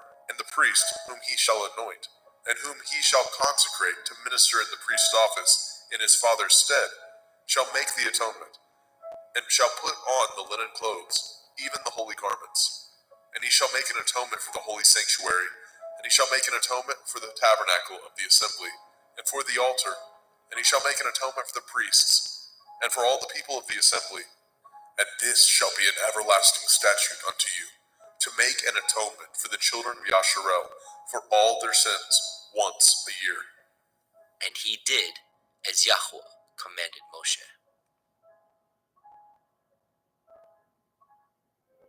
Vaikra, Leviticus chapter 17.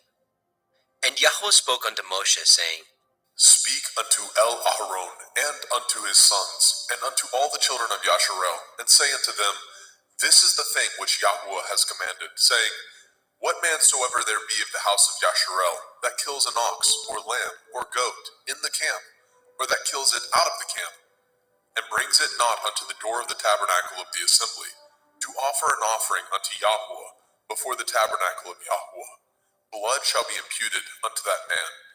He has shed blood, and that man shall be cut off from among his people. To the end that the children of Yasharel may bring their sacrifices, which they offer in the open field, even that they may bring them unto Yahuwah, unto the door of the tabernacle of the assembly, unto the priest, and offer them for peace offerings unto Yahuwah. And priests shall sprinkle the blood upon the altar of Yahuwah, at the door of the tabernacle of the assembly, and burn the fat for a sweet savor unto Yahuwah. And they shall no more offer their sacrifices unto devils, after whom they have gone a-whoring. This shall be a statute forever unto them throughout their generations. And you shall say unto them, Whatsoever man there be of the house of Yasharel, or of the strangers, which sojourn among you, that offers a burnt offering or sacrifice, and brings it not unto the door of the tabernacle of the assembly, to offer it unto Yahuwah, even that man shall be cut off from among his people. And whatsoever man there be of the house of Yasharel, or of the strangers that sojourn among you, that eats any manner of blood, I will even set my face against that soul that eats the blood, and will cut him off from among his people. For the soul of the flesh is in the blood. He and I have given it to you upon the altar to make an atonement for your souls. For it is the blood of him that makes an atonement in the soul. Therefore I said unto the children of Yasharel, no soul of you shall eat blood, neither shall any stranger that sojourns among you eat blood. And whatsoever man there be of the children of Yasharel, or of the strangers that sojourn among you, which hunts and catches a beast or fowl that may be eaten, he shall even pour out the blood thereof, and cover it with dust. For it is the life of all flesh, the blood of it is for the life thereof. Therefore I said unto the children of Yasharel, ye shall eat the blood of no manner of flesh, for the life of all flesh is the blood thereof. Whosoever eats it shall be cut off. And every soul that eats that which died of itself, or that which was torn with beasts, whether it be one of your own country or a stranger, he shall both wash his clothes and bathe himself in water, and be unclean until the evening. Then shall he be clean. But if he wash them not, nor bathe his flesh, then he shall bear his iniquity.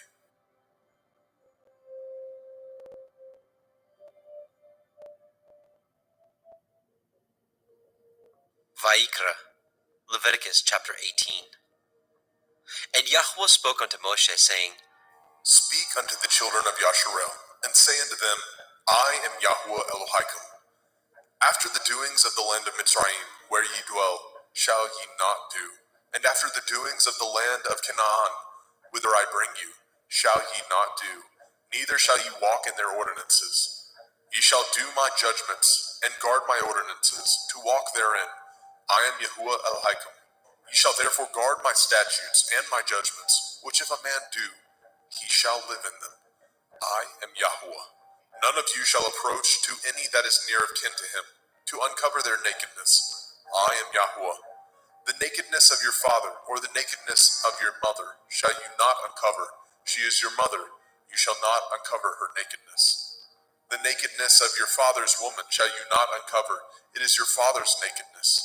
The nakedness of your sister, the daughter of your father, the daughter of your mother, whether she be born at home or born abroad, even their nakedness you shall not uncover.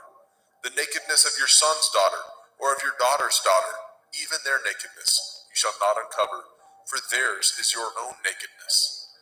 The nakedness of your father's woman's daughter, begotten of your father, she is your sister, you shall not uncover her nakedness. You shall not uncover the nakedness of your father's sister, she is your father's near kinswoman. You shall not uncover the nakedness of your mother's sister, for she is your mother's near kinswoman. You shall not uncover the nakedness of your father's brother. You shall not approach to his woman, she is your aunt. You shall not uncover the nakedness of your daughter-in-law, she is your son's woman. You shall not uncover her nakedness. You shall not uncover the nakedness of your brother's woman, it is your brother's nakedness. You shall not uncover the nakedness of a woman and her daughter, neither shall you take her son's daughter, or her daughter's daughter, to uncover her nakedness, for they are your near kinswoman. It is wickedness. Neither shall you take a woman to her sister, to vex her, to uncover her nakedness, beside the other in her lifetime. Also you shall not approach unto a woman to uncover her nakedness, as long as she is put apart for her uncleanness. Moreover, you shall not lie carnally with your neighbor's woman, to defile yourself with her. And you shall not let any of your seed pass through the fire to Molech, neither shall you profane the name of your Elohim. I am Yahuwah. You shall not lie with mankind, as with womankind. It is an abomination. Neither shall you lie with any beast, to defile yourself therewith. Neither shall any woman stand before a beast to lie down thereto. It is confusion. Defile not ye yourselves in any of these things, for in all these the nations are defiled, which I cast out before you. And the land is defiled, therefore I do visit the iniquity thereof upon it, and the land itself vomits out her inhabitants. Ye shall therefore guard my statutes and my judgments, and shall not commit any of these abominations, neither any of your own nation, nor any stranger that sojourns among you. For all these abominations have the men of the land done, which were before you, and the land is defiled. that the land spew not you out also, when ye defile it, as it spewed out the nations that were before you.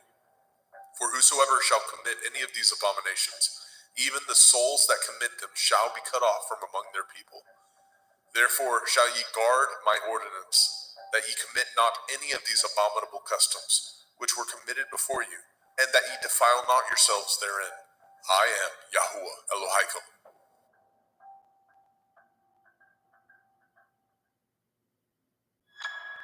Vaikra, Leviticus chapter 19. And Yahweh spoke unto Moshe, saying, Speak unto all the assembly of the children of Yasharel, and say unto them, Ye shall be holy, for I, Yahuwah Elohaikum, am holy. Ye shall fear every man his mother and his father, and guard my Shabbathot. I am Yahuwah Elohaikum. Turn ye not unto idols, nor make to yourselves molten Elohim. I am Yahuwah Elohaikum. And if ye offer a sacrifice of peace offerings unto Yahuwah, ye shall offer it at your own will. It shall be eaten the same day ye offer it, and on the morrow. And if aught remain unto the third day, it shall be burnt in the fire. And if it be eaten at all on the third day, it is abominable. It shall not be accepted. Therefore everyone that eats it shall bear his iniquity, because he has profaned the hallowed thing of Yahuwah, and that soul shall be cut off from among his people. And when ye reap the harvest of your land, ye shall not wholly reap the corners of your field, neither shall you gather the gleanings of your harvest. And you shall not glean your vineyard, neither shall you gather every grape of your vineyard. You shall leave them for the poor and stranger. I am Yahuwah Elohaikum. Ye shall not steal, neither deal falsely, neither lie one to another.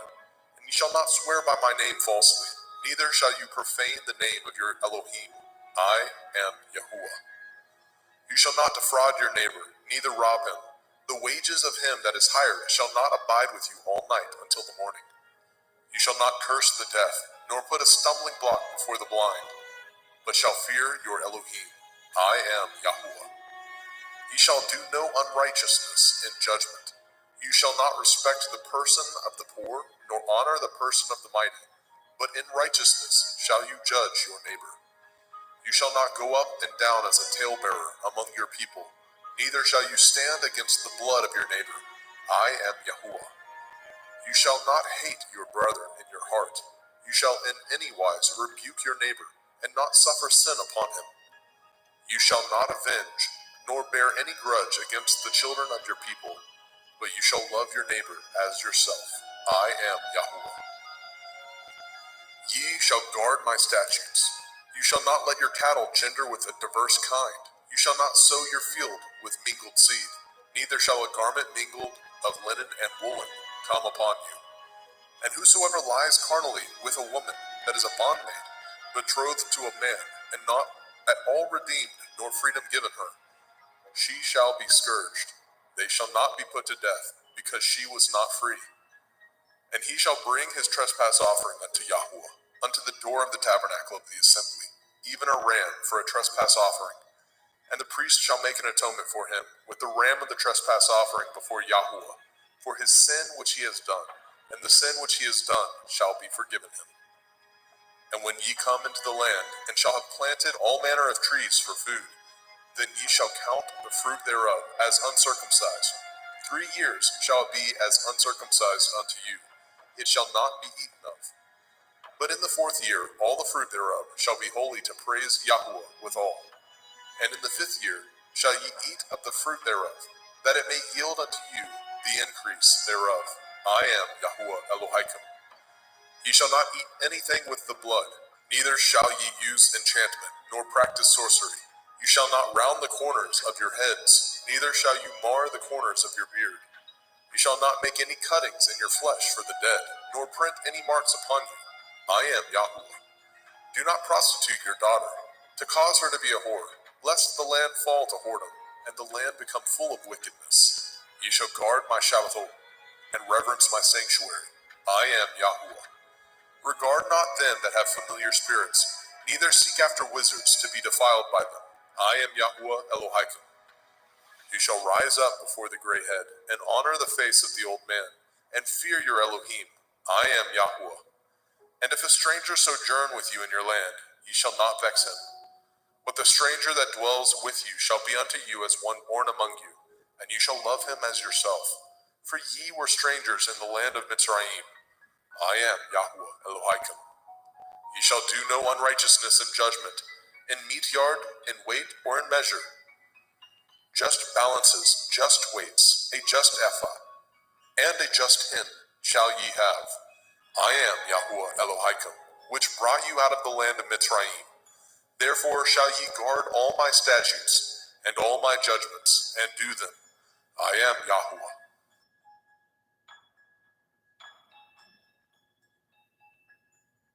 Vaikra, Leviticus chapter 20. And Yahweh spoke unto Moshe, saying, Again you shall say to the children of Yasharel, whosoever he be of the children of Yasharel, or of the strangers that sojourn in Yasharel, that gives any of his seed unto Molech, he shall surely be put to death. The people of the land shall stone him with stones. And I will set my face against that man, and I will cut him off from among his people, because he has given of his seed unto Molech, to defile my sanctuary, and to profane my holy name.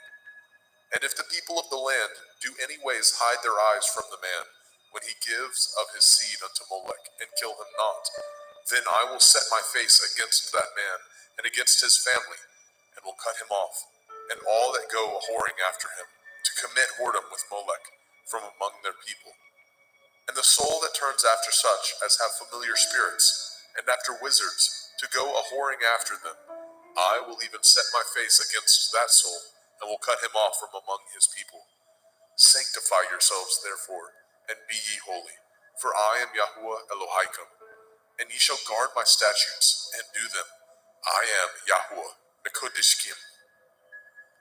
For everyone that curses his father or his mother shall surely be put to death. He has cursed his father or his mother, his blood shall be upon him. And the man that breaks wedlock with another man's woman, even he that breaks wedlock with his neighbor's woman, the man and the woman that breaks wedlock shall surely be put to death. And the man that lies with his father's woman has uncovered his father's nakedness. Both of them shall surely be put to death. Their blood shall be upon them. And if a man lie with his daughter-in-law, both of them shall surely be put to death. They have wrought confusion. Their blood shall be upon them. If a man also lie with mankind, as he lies with a woman, both of them have committed an abomination. They shall surely be put to death. Their blood shall be upon them. And if a man take a woman and her mother, it is wickedness. They shall be burnt with fire, both he and they, that there be no wickedness among you. And if a man lie with a beast, he shall surely be put to death, and ye shall slay the beast. And if a woman approach unto any beast and lie down thereto, you shall kill the woman and the beast. They shall surely be put to death. Their blood shall be upon them. And if a man shall take his sister, his father's daughter, or his mother's daughter, and see her nakedness, and she see his nakedness, it is a wicked thing, and they shall be cut off in the sight of their people. He has uncovered his sister's nakedness. He shall bear his iniquity. And if a man shall lie with a woman having her sickness, and shall uncover her nakedness, he has discovered her fountain, and she has uncovered the fountain of her blood, and both of them shall be cut off from among their people. And you shall not uncover the nakedness of your mother's sister, nor of your father's sister, for he uncovers his near kin. They shall bear their iniquity. And if a man shall lie with his uncle's woman, he has uncovered his uncle's nakedness. They shall bear their sin. They shall die childless. And if a man shall take his brother's woman, it is an unclean thing. He has uncovered his brother's nakedness. They shall be childless. Ye shall therefore guard all my statutes and all my judgments, and do them, that the land whither I bring you to dwell therein spew you not out. And ye shall not walk in the manner of the nation which I cast out before you. For they committed all these things, and therefore I abhorred them. But I have said unto you, ye shall inherit their land, and I will give unto you to possess it, a land that flows with milk and honey. I am Yahweh Elohim, which have separated you from other people. Ye shall therefore put difference between clean beasts and unclean, and between unclean fowls and clean.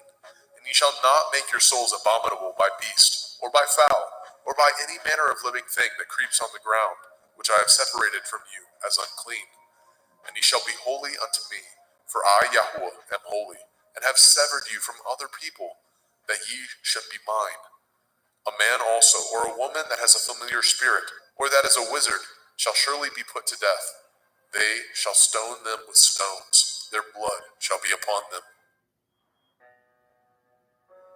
Vayikra, Leviticus chapter 21.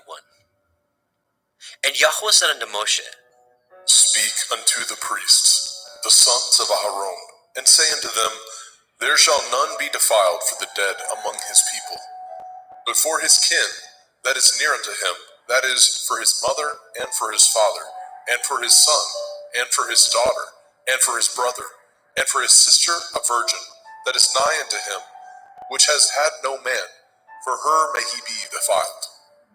But he shall not defile himself, being a chief among his people, to profane himself. They shall not make baldness upon their head, neither shall they shave off the corners of their beard, nor make any cuttings in their flesh. They shall be holy unto their Elohim, and not profane the name of their Elohim. For the offerings of Yahuwah made by fire, and the bread of their Elohim they do offer. Therefore they shall be holy. They shall not take a woman that is a whore, or profane, neither shall they take a woman put away from her man, for he is holy unto his Elohim. You shall sanctify him therefore, for he offers the bread of your Elohim. He shall be holy unto you, for I, Yahuwah, which sanctify you, am holy. And the daughter of any priest, if she profane herself by playing the whore, she profanes her father, she shall be burnt with fire. And he that is high priest among his brethren, upon whose head the anointing oil was poured, and that is consecrated to put on the garments, shall not uncover his head, nor rend his clothes. Neither shall he go in to any dead body, nor defile himself for his father, or for his mother. Neither shall he go out of the sanctuary, nor profane the sanctuary of his Elohim. For the crown of the anointing oil of his Elohim is upon him. I am Yahuwah. And he shall take a woman in her virginity, a widow or a divorced woman, or profane, or a harlot, these shall he not take, but he shall take a virgin of his own people to be his woman. Neither shall he profane his seed among his people, for I, Yahuwah, do sanctify him. And Yahweh spoke unto Moshe, saying, Speak unto El-Aharon, saying, Whosoever he be of your seed in their generations, that has any blemish, let him not approach to offer the bread of his Elohim. For whosoever man he be that has a blemish, he shall not approach, a blind man or a lame, or he that has a flat nose, or anything superfluous, or a man that is broken-footed, or broken-handed, or crook-backed, or a dwarf, or that has a blemish in his eye, or be scurvy, or scabbed, or has his stones broken. No man that has a blemish of the seed of Aharon the priest shall come nigh to offer the offerings of Yahuwah, made by fire. He has a blemish. He shall not come nigh to offer the bread of his Elohim. He shall not eat the bread of his Elohim, both of the most holy and of the holy. Only he shall not go in unto the veil, nor come nigh unto the altar, because he has a blemish, that he profane not my sanctuaries, for I, Yahuwah, do sanctify them. And Moshe told it unto El-Aharon, and to his sons, and to all the children of Yashrael. Vayikra, Leviticus chapter 22. And Yahweh spoke unto Moshe, saying, Speak unto El-Aharon and to his sons, that they separate themselves from the holy things of the children of Yasharel, and that they profane not my holy name in those things, which they hallow unto me. I am Yahuwah. Say unto them, Whosoever he be of all your seed among your generations, that goes unto the holy things, which the children of Yasharel hallow unto Yahuwah, having his uncleanness upon him, that soul shall be cut off from my presence. I am Yahuwah. What man soever of the seed of Aharon is a leper, or has a running issue, he shall not eat of the holy things until he be clean. And whoso touches anything that is unclean by the dead, or a man whose seed goes from him, or whosoever touches any creeping thing whereby he may be made unclean, or a man of whom he may take uncleanness, whatsoever uncleanness he has, the soul which has touched any such thing shall be unclean until evening, and shall not eat of the holy things, unless he wash his flesh with water.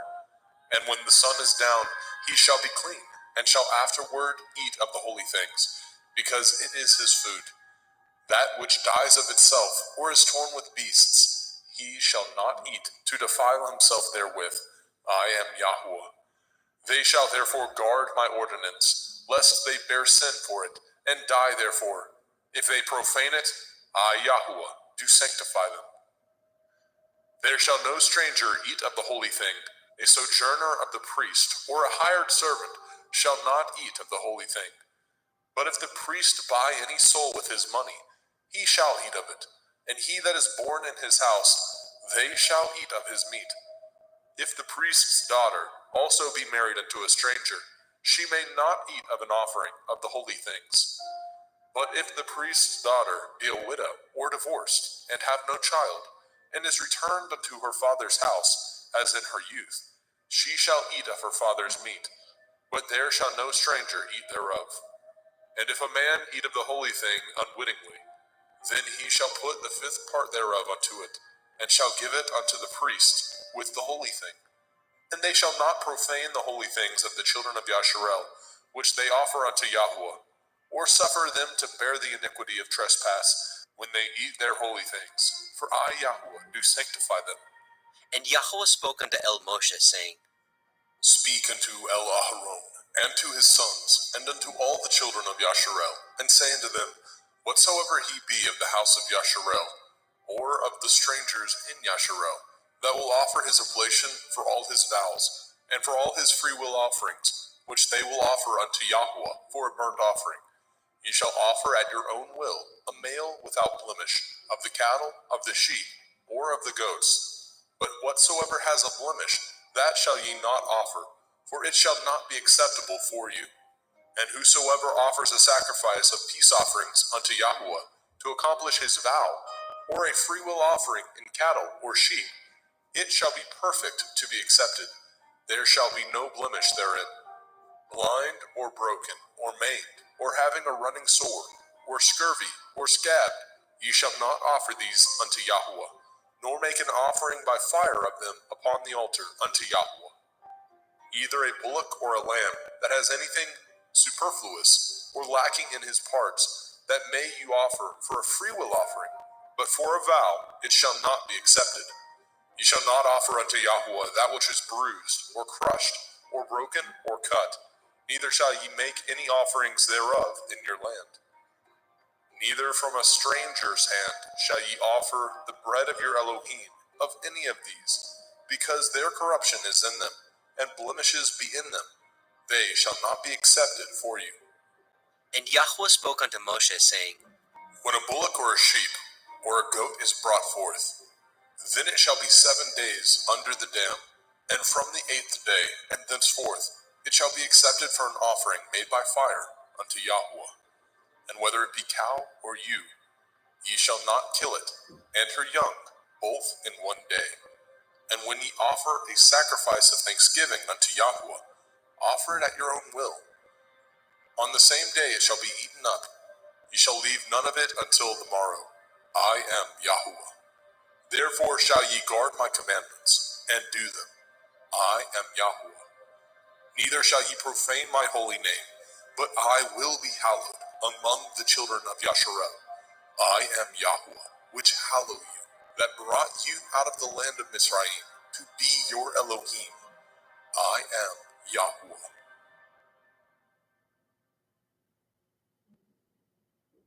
Vayikra, Leviticus chapter 23. And Yahweh spoke unto Moshe, saying, Speak unto the children of Yasharel, and say unto them concerning the feasts of Yahweh, which ye shall proclaim to be holy assemblies. Even these are my feasts. 6 days shall work be done, but the 7th day is the Sabbath of rest, a holy assembly. Ye shall do no work therein. It is the Sabbath of Yahuwah in all your dwellings. These are the feasts of Yahuwah, even holy assemblies, which ye shall proclaim in their appointed times. In the 14th day of the first month, at evening, is Yahuwah's Pesach. And on the 15th day of the same month is the feast of Matzah unto Yahuwah. 7 days ye must eat matzah, unleavened bread. In the first day ye shall have a holy assembly. Ye shall do no servile work therein, but ye shall offer an offering made by fire unto Yahuwah 7 days. In the 7th day is a holy assembly. Ye shall do no servile work therein. And Yahweh spoke unto Moshe, saying, Speak unto the children of Yasharel, and say unto them, When ye are come into the land which I give unto you, and shall reap the harvest thereof, then ye shall bring a sheaf of the first fruits of your harvest unto the priest. And he shall wave the sheaf before Yahuwah, to be accepted for you. On the morrow after the Sabbath, the priest shall wave it. And ye shall offer that day when ye wave the sheaf, a he-lamb without blemish, of the first year, for a burnt offering unto Yahuwah. And the meat offering thereof shall be 2/10 deals of fine flour mingled with oil, an offering made by fire unto Yahuwah, for a sweet savor. And the drink offering thereof shall be of wine, the 4th part of a hin. And ye shall eat neither bread, nor parched grain, nor green ears, until the selfsame day that ye have brought an offering unto your Elohim.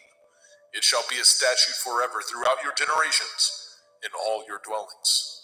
And ye shall count unto you from the morrow after the Sabbath, from the day that ye brought the sheaf of the wave offering, 7 Shavuot. Sabbaths shall be complete. Even unto the morrow after the 7th Sabbath shall ye number 50 days, and ye shall offer a new meat offering unto Yahuwah. Ye shall bring out of your habitations 2 wave loaves of 2/10 deals. They shall be of fine flour. They shall be baken with leaven. They are the first fruits unto Yahuwah. And ye shall offer with the bread 7 lambs, without blemish of the first year, and 1 bullock, and 2 rams.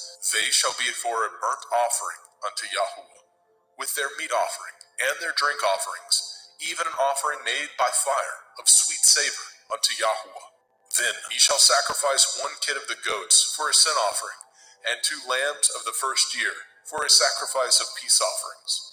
And the priest shall wave them with the bread of the first fruits for a wave offering before Yahuwah.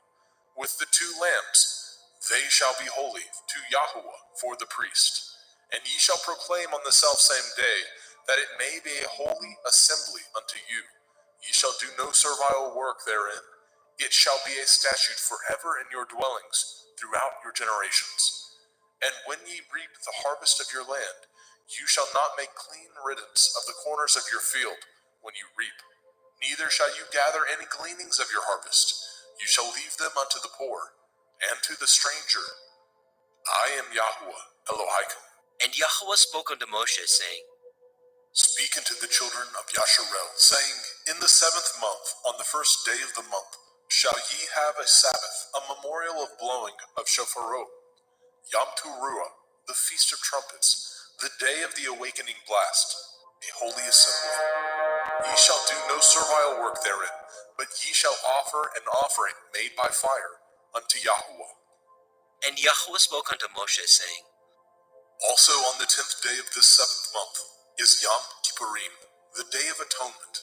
It shall be a holy assembly unto you, and ye shall afflict your souls, and offer an offering made by fire unto Yahuwah. And ye shall do no work in that same day, for it is Yom Kippurim, to make an atonement for you before Yahuwah Elohim. For whatsoever soul it be that shall not be afflicted in that same day, he shall be cut off from among his people. And whatsoever soul it be that does any work in that same day, the same soul will I destroy from among his people. Ye shall do no manner of work. It shall be a statute forever throughout your generations, in all your dwellings. It shall be unto you a Sabbath of rest, and ye shall afflict your souls in the 9th day of the month at evening.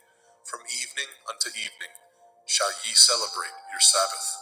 And Yahweh spoke unto Moshe, saying, Speak unto the children of Yasharel, saying, The 15th day of this 7th month shall be the feast of Sukkot, tabernacles, for 7 days unto Yahweh. On the first day shall be a holy assembly, ye shall do no servile work therein. 7 days ye shall offer an offering made by fire unto Yahweh. On the 8th day shall be a holy assembly unto you, and ye shall offer an offering made by fire unto Yahweh. It is a solemn assembly, and ye shall do no servile work therein. These are the feasts of Yahweh, which ye shall proclaim to be holy assemblies, to offer an offering made by fire unto Yahweh, a burnt offering and a meat offering, a sacrifice and drink offerings, everything upon his day. Besides the Shavuot, Sabbaths of Yahweh, and beside your gifts, and beside all your vows, and beside all your freewill offerings, which ye give unto Yahweh. Also in the 15th day of the 7th month, when ye have gathered in the fruit of the land, ye shall keep a feast unto Yahweh 7 days. On the first day shall be a Sabbath, and on the 8th day shall be a Sabbath. And ye shall take you on the first day the boughs of goodly trees, branches of palm trees, and the boughs of fig trees, and willows of the brook. And ye shall rejoice before Yahweh Elohim 7 days. And ye shall keep it a feast unto Yahweh 7 days in the year. It shall be a statute forever in your generations. Ye shall celebrate it in the 7th month. Ye shall dwell in sukkahs, booths, 7 days. All that are Yasharel born shall dwell in sukkahs. That your generations may know that I made the children of Yasharel to dwell in sukkahs, when I brought them out of the land of Mitzrayim. I am Yahweh Elohim. And Moshe declared unto the children of Yasharel the feasts of Yahweh.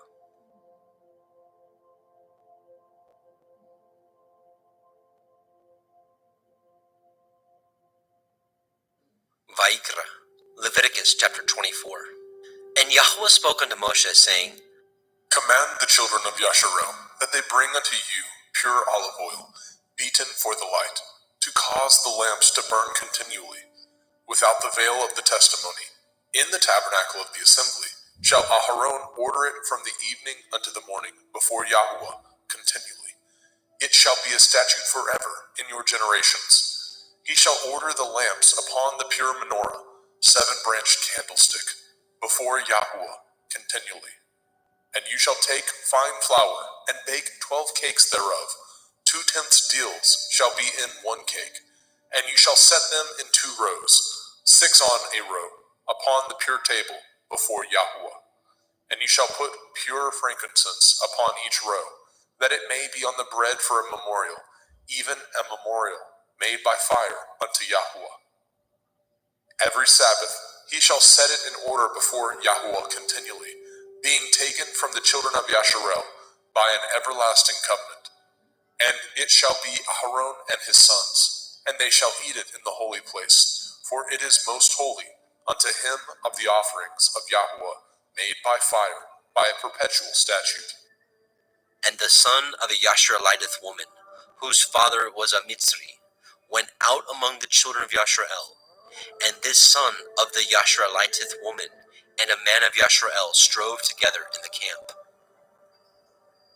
And the Yashareliteth woman's son blasphemed the name of Yahweh, and cursed. And they brought him unto Moshe, and his mother's name was Shelomith, the daughter of Divri, of the tribe of Dan. And they put him in ward, that the mind of Yahweh might be showed them. And Yahweh spoke unto Moshe, saying, Bring forth him that has cursed without the camp, and let all that heard him lay their hands upon his head, and let all the assembly stone him. And you shall speak unto the children of Yasharel, saying, Whosoever curses his Elohim shall bear his sin.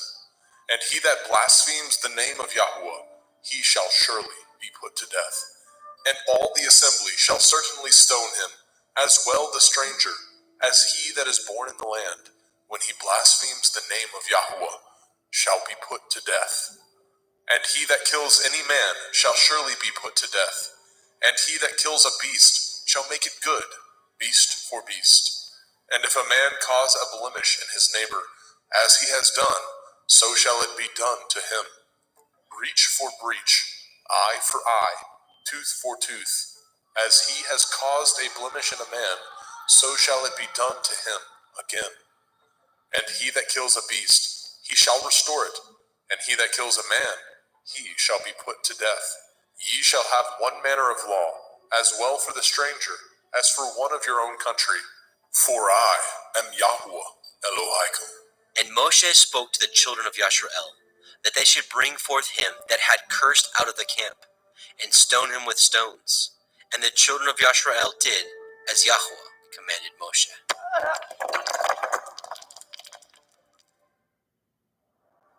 Vayikra, Leviticus chapter 25.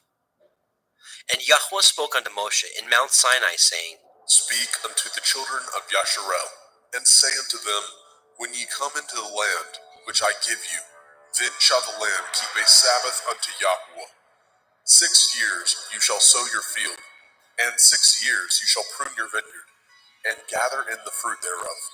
But in the 7th year shall be a Sabbath of rest unto the land, a Sabbath for Yahuwah. You shall neither sow your field, nor prune your vineyard. That which grows of its own accord of your harvest you shall not reap, neither gather the grapes of your vine undressed, for it is a year of rest unto the land. And the Sabbath of the land shall be food for you and for your servant, and for your maid, and for your hired servant, and for your stranger that sojourns with you, and for your cattle, and for the beasts that are in your land, shall all the increase thereof be meat. And you shall number 7 Shabbathot, Sabbaths of years unto you, 7 times 7 years, and the space of the 7 Shabbathot of years shall be unto you 49 years. Then shall you cause the shofar of the Jubilee to sound on the 10th day of the 7th month, in Yom Kippurim, the Day of Atonement, shall ye make the shofar sound throughout all your land. And ye shall hallow the 50th year, and proclaim liberty throughout all the land unto all the inhabitants thereof. It shall be a jubilee unto you, and ye shall return every man unto his possession, and ye shall return every man unto his family. A jubilee shall that 50th year be unto you. Ye shall not sow, neither reap that which grows of itself in it, nor gather the grapes in it of your vine undressed. For it is the Jubilee, it shall be holy unto you. Ye shall eat the increase thereof out of the field. In the year of this Jubilee, ye shall return every man unto his possession. And if ye sell aught unto your neighbor, or buy aught of your neighbor's hand, ye shall not oppress one another. According to the number of years after the Jubilee, you shall buy of your neighbor, and according unto the number of years of the fruits, he shall sell unto you. According to the multitude of years, you shall increase the price thereof, and according to the fewness of years, you shall diminish the price of it. For according to the number of the years of the fruits, he sells unto you. Ye shall not therefore oppress one another, but you shall fear your Elohim. For I am Yahuwah Elohaikum. Wherefore ye shall do my statutes, and guard my judgments, and do them, and ye shall dwell in the land in safety.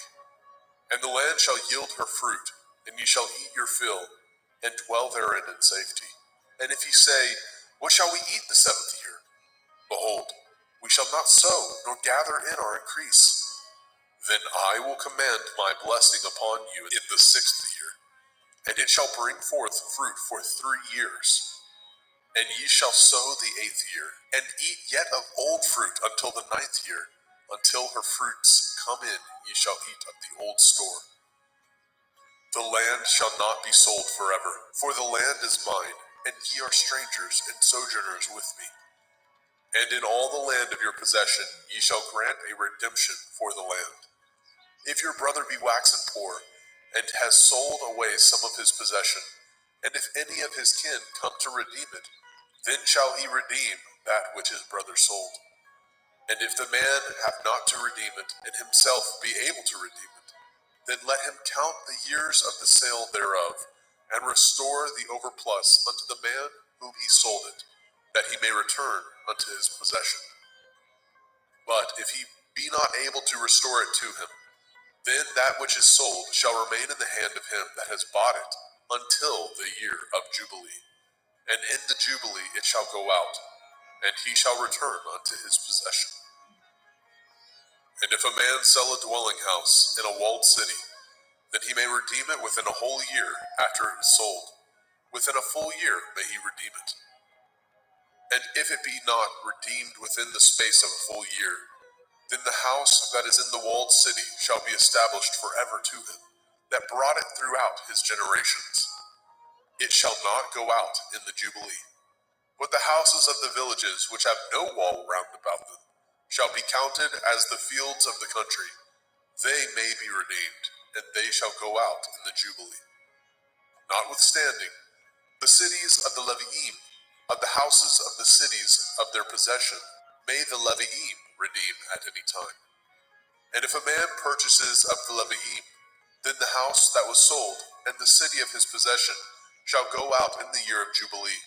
For the houses of the cities of the Leviim are their possession among the children of Yasharel. But the field of the suburbs of their cities may not be sold, for it is their perpetual possession. And if your brother be waxen poor and fallen in decay with you, then you shall relieve him, yea, though he be a stranger or a sojourner, that he may live with you. Take no usury of him, or increase, but fear your Elohim, that your brother may live with you. You shall not give him your money upon usury, nor lend him your victuals for increase. I am Yahuwah Elohaikum, which brought you forth out of the land of Mitzrayim, to give you the land of Canaan, and to be your Elohim. And if your brother that dwells by you be waxen poor, and be sold unto you, you shall not compel him to serve as a bondservant, but as a hired servant, and as a sojourner. He shall be with you, and shall serve you unto the year of Jubilee. And then shall he depart from you, both he and his children with him, and shall return unto his own family, and unto the possession of his fathers shall he return. For they are my servants, which I brought forth out of the land of Mitzrayim. They shall not be sold as bondmen. You shall not rule over him with rigor, but shall fear your Elohim. Both your bondmen and your bondmaids, which you shall have, shall be of the heathen that are round about you. Of them shall ye buy bondmen and bondmaids. Moreover, of the children of the strangers that do sojourn among you, of them shall ye buy, and of their families that are with you, which they begat in your land, and they shall be your possession. And ye shall take them as an inheritance for your children after you, to inherit them for a possession. They shall be your bondmen forever. But over your brethren, the children of Yasharel, you shall not rule one over another with rigor. And if a sojourner or a stranger wax rich by you, and your brother that dwells by him wax poor, and sell himself unto the stranger or sojourner by you, or to the stock of the stranger's family, after that he is sold, he may be redeemed again. One of his brethren may redeem him. Either his uncle or his uncle's son may redeem him, or any that is nigh of kin unto him of his family may redeem him, or if he be able, he may redeem himself. And he shall reckon with him that bought him from the year that he was sold unto him, unto the year of Jubilee. And the price of his sale shall be according to the number of years, according to the time of a hired servant shall it be with him. If there be yet many years behind, according unto them he shall give again the price of his redemption, out of the money that he was bought for. And if there remain but few years unto the year of Jubilee, then he shall count with him, and according unto his years shall he give him again the price of his redemption. And as a yearly hired servant shall be with him, and the other shall not rule with rigor over him in your sight. And if he be not redeemed in these years, then he shall go out in the year of Jubilee, both he and his children with him. For unto me the children of Yasharel are servants. They are my servants, whom I brought forth out of the land of Mitzrayim. I am Yahuwah Elohaikum. Vaikra, Leviticus chapter 26. Ye shall make you no idols, nor graven image, neither rear you up a standing image, neither shall ye set up any image of stone in your land, to bow down unto it. For I am Yahuwah Elohim. Ye shall guard my Sabbaths, and reverence my sanctuary. I am Yahuwah. If ye walk in my statutes, and guard my commandments, and do them, then I will give you rain in due season, and the land shall yield her increase, and the trees of the field shall yield their fruit. And your threshing shall reach unto the vintage, and the vintage shall reach unto the sowing time. And ye shall eat your bread to the full, and dwell in your land safely. And I will give peace in the land, lying down with nothing to fear, and the Sabbath of life. Though evil be part of the land, there is no sword to bring in the land. And ye shall chase your enemies, and they shall fall before you by the sword. And 5 of you shall chase 100, and 100 of you shall put 10,000 to flight. And your enemies shall fall before you by the sword. For I will have respect unto you, and make you fruitful, and multiply you, and establish my covenant with you. And ye shall eat old store, and bring forth the old because of the new. And I will set my tabernacle among you, and my soul shall not abhor you. And I will walk among you, and will be your Elohim, and ye shall be my people. I am Yahuwah Elohim, which brought you forth out of the land of Mitzrayim, that ye should not be their bondmen.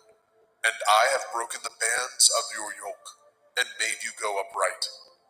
But if ye will not hearken unto me, and will not do all these commandments, and if ye shall despise my statutes, or if your soul abhor my judgments, so that ye will not do all my commandments, but that ye break my covenant, I also will do this unto you.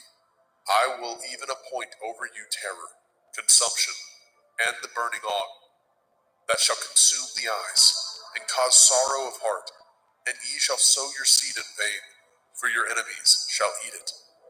And I will set my face against you, and ye shall be slain before your enemies. They that hate you shall reign over you, and ye shall flee when none pursues you.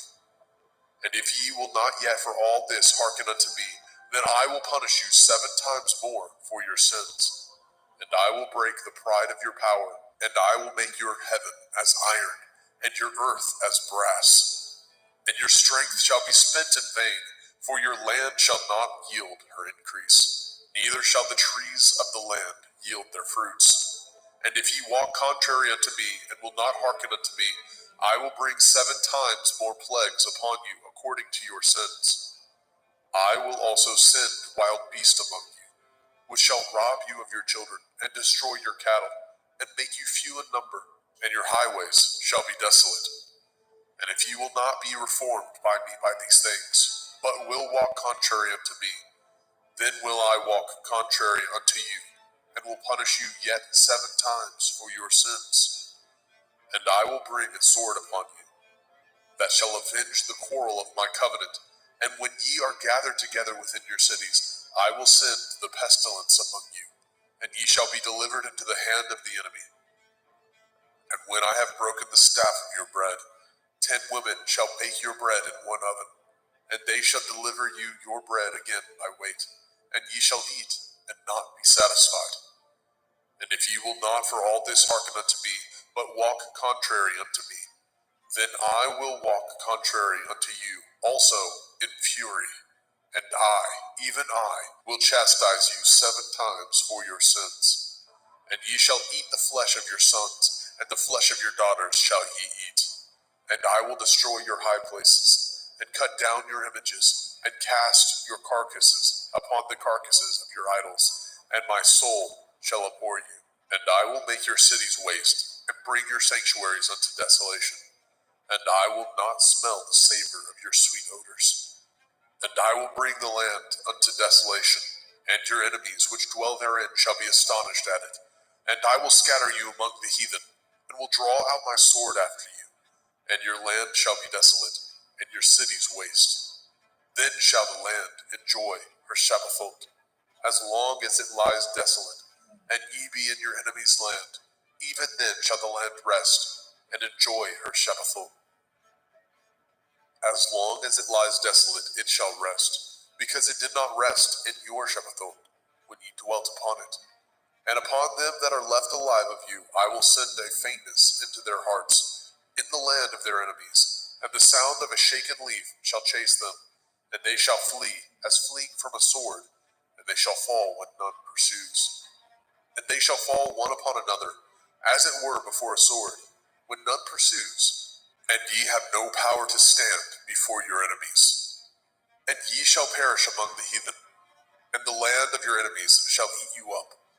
And they that are left of you shall pine away in their iniquity, in your enemies' lands, and also in the iniquities of their fathers shall they pine away with them.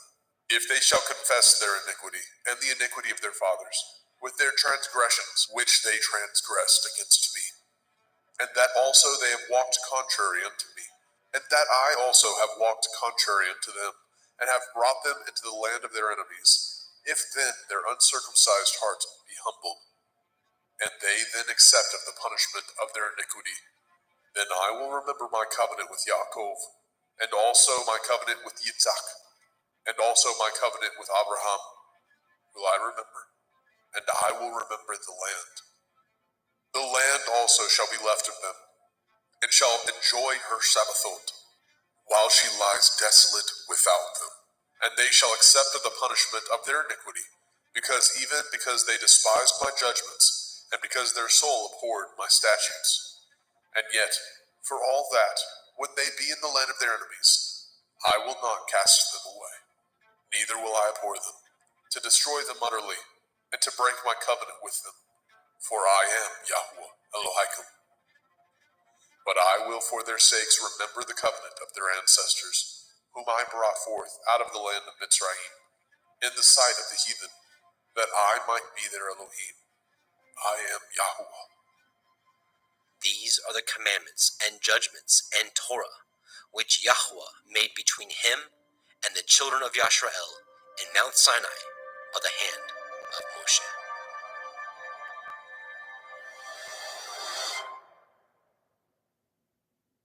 Vayikra, Leviticus chapter 27. And Yahweh spoke unto Moshe, saying, Speak unto the children of Yasharel, and say unto them, when a man shall make a singular vow, the persons shall be for Yahuwah by your estimation. And your estimation shall be of the male from 20 years old, even unto 60 years old. Even your estimation shall be 50 shekels of silver, after the shekel of the sanctuary. And if it be a female, then your estimation shall be 30 shekels. And if it be from 5 years old, even unto 20 years old, then your estimation shall be of the male 20 shekels, and for the female 10 shekels. And if it be from a month old, even unto 5 years old, then your estimation shall be of the male 5 shekels of silver, and for the female your estimation shall be 3 shekels of silver. And if it be from 60 years old and above, if it be a male, then your estimation shall be 15 shekels, and for the female 10 shekels. But if he be poorer than your estimation, then he shall present himself before the priest, and the priest shall value him according to his ability. That vowed shall the priest value him. And if it be a beast, whereof men bring an offering unto Yahuwah, all that any man gives of such unto Yahuwah shall be holy. He shall not alter it, nor change it, a good for a bad, or a bad for a good. And if he shall at all change beast for beast, then it and the exchange thereof shall be holy. And if it be any unclean beast, of which they do not offer a sacrifice unto Yahuwah, then he shall present the beast before the priest. And the priest shall value it, whether it be good or bad, as you value it. Who are the priest, so shall it be. But if he will at all redeem it, then he shall add a 5th part thereof unto your estimation. And when a man shall sanctify his house to be holy unto Yahuwah, then the priest shall estimate it, whether it be good or bad. As the priest shall estimate it, so shall it stand. And if he that sanctified it will redeem his house, then he shall add the fifth part of the money of your estimation unto it, and it shall be his. And if a man shall sanctify unto Yahuwah some part of a field of his possession, then your estimation shall be according to the seed thereof. A omer of barley seed shall be valued at 50 shekels of silver. If he sanctify his field from the year of Jubilee, according to your estimation, it shall stand. But if he sanctify his field after the Jubilee, then the priest shall reckon unto him the money according to the years that remain, even unto the year of Jubilee, and it shall be abated from your estimation. And if he that sanctified the field will in any wise redeem it, then he shall add the fifth part of the money of your estimation unto it, and it shall be assured to him. And if he will not redeem the field, or if he have sold the field to another man, it shall not be redeemed any more. But the field, when it goes out in the Jubilee, shall be holy unto Yahuwah. As a field devoted, the possession thereof shall be the priest's. And if a man sanctify unto Yahuwah a field which he has bought, which is not of the fields of his possession, then the priest shall reckon unto him the worth of your estimation, even unto the year of the Jubilee. And he shall give your estimation in that day as a holy thing unto Yahuwah. In the year of the Jubilee, the field shall return unto him of whom it was bought, even to him to whom the possession of the land did belong. And all your estimation shall be according to the shekel of the sanctuary. 20 gerahs shall be the shekel. Only the firstling of the beasts, which should be Yahuwah's firstling, no man shall sanctify it, whether it be ox or sheep, it is Yahuwah's. And if it be of an unclean beast, and he shall redeem it according to your estimation, and shall add a fifth part of it thereto, or if it be not redeemed, then it shall be sold according to your estimation. Notwithstanding, no devoted thing that a man shall devote unto Yahuwah of all that he has, both of man and beast, and of the field of his possession, shall be sold or redeemed. Every devoted thing is most holy unto Yahuwah. None devoted which shall be devoted of men shall be redeemed, but shall surely be put to death. And all the tithe of the land, whether of the seed of the land, or of the fruit of the tree, is Yahuwah's. It is holy unto Yahuwah. And if a man shall at all redeem aught of his tithes, he shall add thereto the fifth part thereof. And concerning the tithe of the herd, or of the flock, even of whatsoever passes under the rod, the 10th shall be holy unto Yahuwah. He shall not search whether it be good or bad, neither shall he change it. And if he change it at all, then both it and the change thereof shall be holy. It shall not be redeemed. These are the commandments which Yahuwah commanded Moshe for the children of Yisrael in Mount Sinai.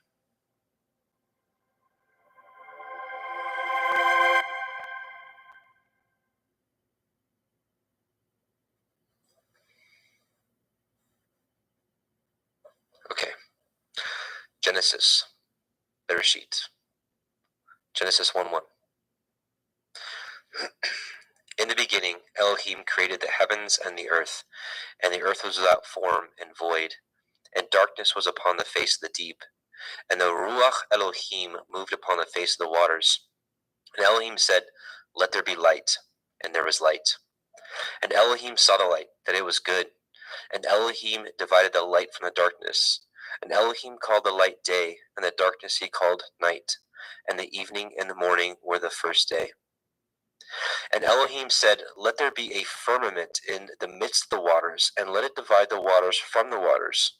And Elohim made the firmament, and divided the waters which were under the firmament from the waters which were above the firmament. And it was so.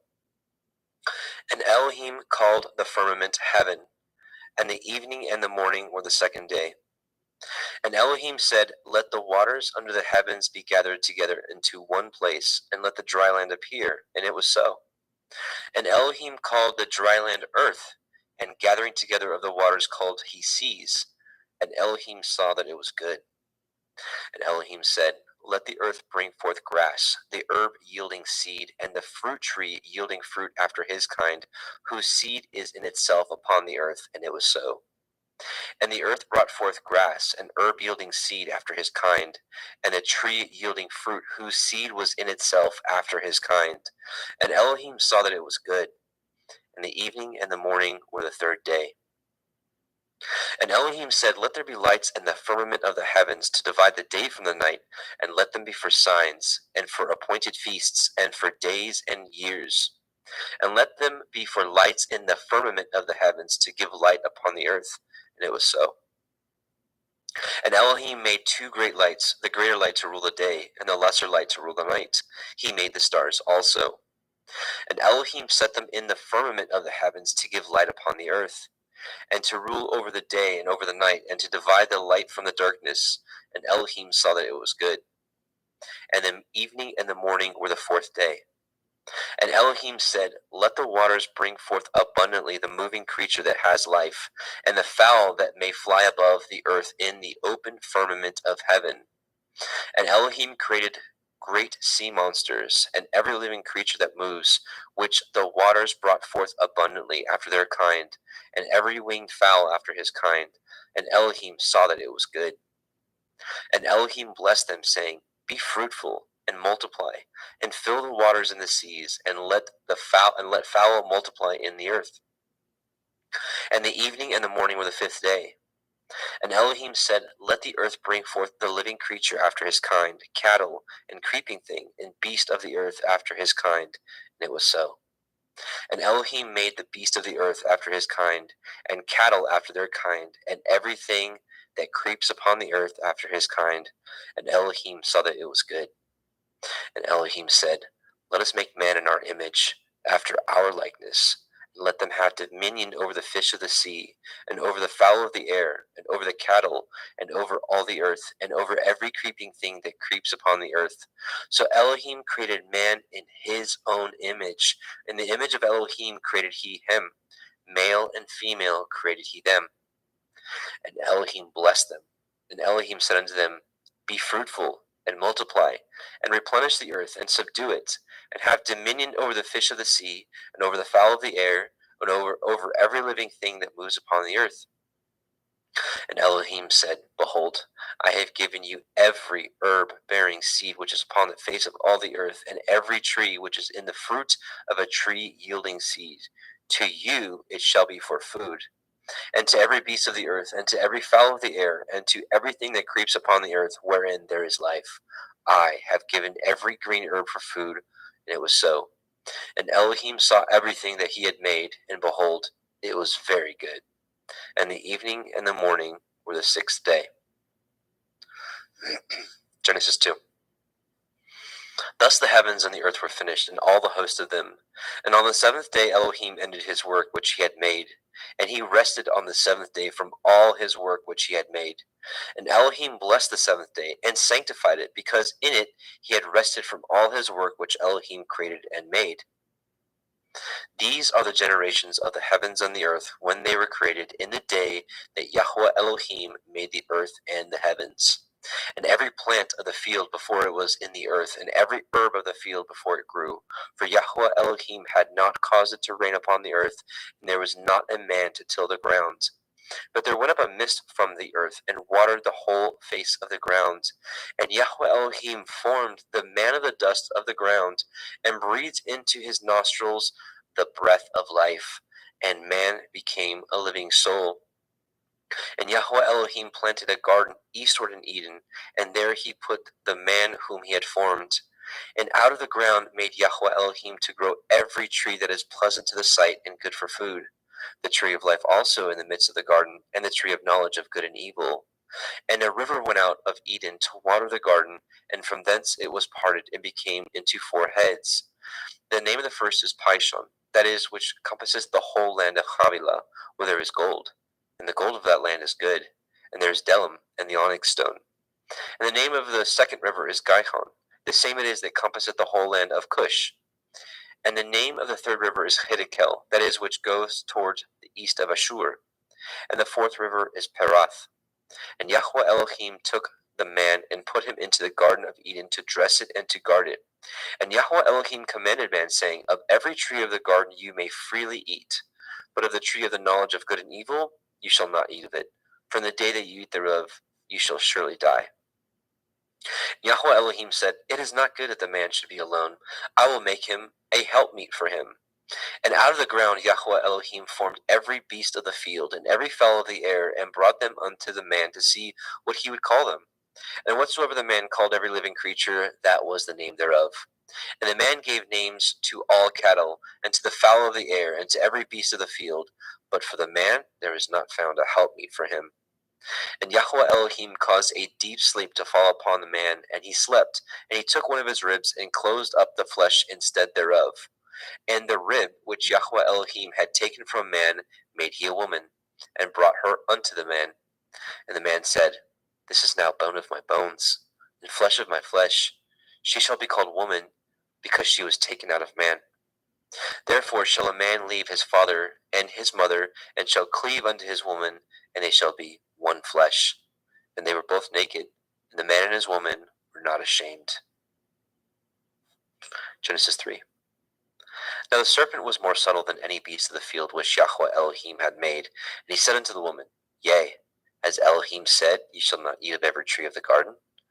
And the woman said unto the serpent, We may eat of the fruit of the trees of the garden, but of the fruit of the tree which is in the midst of the garden, Elohim has said, Ye shall not eat of it, neither shall ye touch it, lest ye die.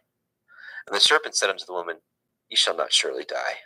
For Elohim knows that in the day that you eat thereof, then your eyes shall be opened, and you shall be as Elohim, knowing good and evil.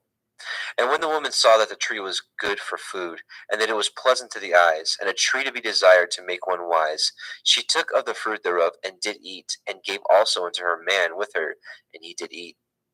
And the eyes of them were both were opened, and they knew that they were naked, and they sewed fig leaves together, and made themselves aprons. And they heard the voice of Yahweh Elohim walking in the garden of the cool of the day. And the man and his woman hid themselves from the presence of Yahweh Elohim amongst the trees of the garden. And Yahweh Elohim called unto Adam and said unto him, Where are you? And he said, I heard your voice in the garden, and I was afraid because I was naked, and I hid myself. And he said, Who told you that you were naked? Have you eaten of the tree whereof I commanded you that you should not eat? And the man said, The woman who you gave to be with me, she gave me of the tree, and I did eat. And Yahweh Elohim said unto the woman, What is this that you have done? And the woman said, The serpent beguiled me, and I did eat. And Yahweh Elohim said unto the serpent, Because you have done this, you are cursed above all cattle, and above every beast of the field, and upon your belly shall you go, and dust shall you eat all the days of your life. And I will put enmity between you and the woman, and between your seed and her seed. It shall bruise your head, and you shall bruise his heel. Unto the woman he said, I will greatly multiply your sorrow and your conception. In sorrow shall you bring forth children, and your desire shall be to your man, and he shall rule over you. But unto Adam he said, Because you have hearkened unto the voice of your woman, and have eaten of the tree which of I commanded you, saying, Ye shall not eat of it, cursed is the ground for your sake. In sorrow shall you eat of it all the days of your life. Thorns also and thistles shall it bring forth to you, and ye shall eat the herb of the field. And the sweat of your face shall you eat bread, till you return unto the ground. For out of it you were taken, for dust you are, and unto dust shall you return. And Adam called his woman's name Hua, because she was the mother of all living. And unto Adam also and to his woman did Yahweh Elohim make coats of skins, and clothed them. And Yahweh Elohim said, Behold, the man has become as one of us, to know good and evil.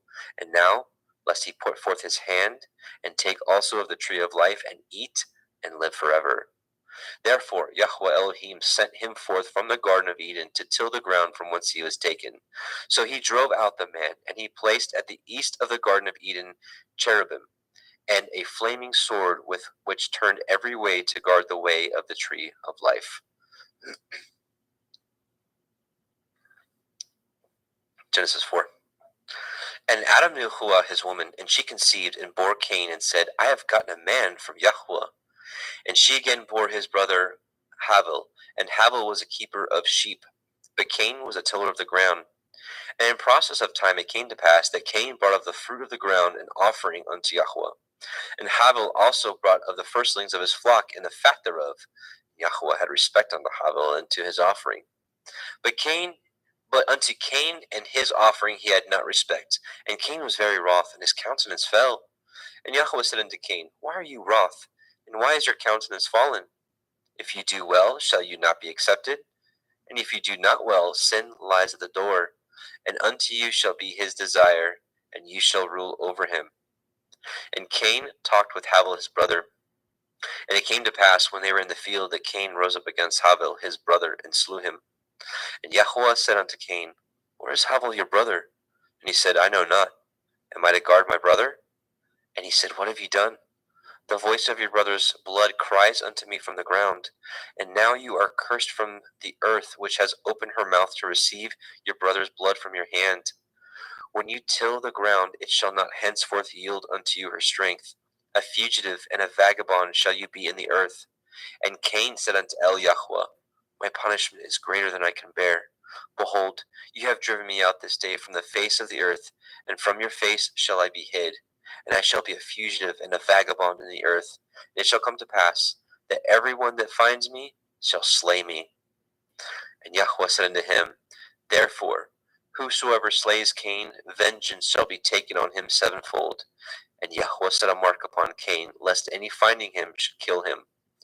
And Cain went out from the presence of Yahweh, and dwelt in the land of Nod, on the east of Eden. And Cain knew his woman, and she conceived and bore Hanok. And he built a city, and called the name of the city after the name of his son, Hanok. And unto Hanok was born Irad, and Irad begat Mehujael, and Mehujael begat Methusael, and Methusael begat Lamech. And Lamech took unto him 2 women. The name of one was Ada, and the name of the other was Silla. And Ada bore Yabal. He was the father of such dwell in tents, and such as have cattle. And his brother's name was Yuval. He was the father of all such as handle the harp and organ. And Silla, she also bore Tubal-Cain, an instructor of every artificer in brass and in iron. And the sister of Tubal-Cain was Naamah. And Lamech said unto his woman, Ada and Zillah, Hear my voice, you woman of Lamech, hearken unto my speech. For I have slain a man to my wounding, and a young man to my hurt. If Cain shall be avenged sevenfold, truly Lamech 70 and sevenfold. And Adam knew his woman again, and she bore a son, and called his name Seth. For Elohim said she, has appointed me another seed instead of Havel, whom Cain slew. And to Seth, to him also there was born a son, and he called his name Enosh. Then began men to call upon the name of Yahweh. Genesis 5. This is the Sefer of the generations of Adam. In the day that Elohim created man, in the likeness of Elohim made he him. Male and female created he them, and blessed them, and called their name Adam, and the day they were created. And Adam lived 130 years, and begat a son in his own likeness after his image, and called his name Seth. And the days of Adam after he had begotten Seth were 800 years, and he begat sons and daughters. And all the days that Adam lived were 930 years, and he died. And Seth lived 105 years, and begot Enosh. And Seth lived after he begot Enosh 807 years, and begot sons and daughters. And all the days of Seth were 912 years, and he died. And Enosh lived 90 years, and begot Canaan. And Enosh lived after he begot Canaan 815 years, and begot sons and daughters. And all the days of Enosh were 905 years, and he died. And Canaan lived 70 years, and begot Mahalalel. And Canaan lived after he begot Mahalalel 840 years, and begot sons and daughters. And all the days of Canaan were 910 years, and he died. And Mahalalel lived 65 years, and begot Yared. And Mahalalel lived after he begot Yared 830 years, and begot sons and daughters. And all the days of Mahalalel were 895 years, and he died. And Yared lived 162 years, and begot Hanok. And Yared lived after he begot Hanok 800 years, and begot sons and daughters. And all the days of Yared were 962 years, and he died. And Hanok lived 65 years and begot Methuselah. And Hanok walked with Elohim after he begot Methuselah 300 years and begot sons and daughters. All the days of Hanok were 365 years.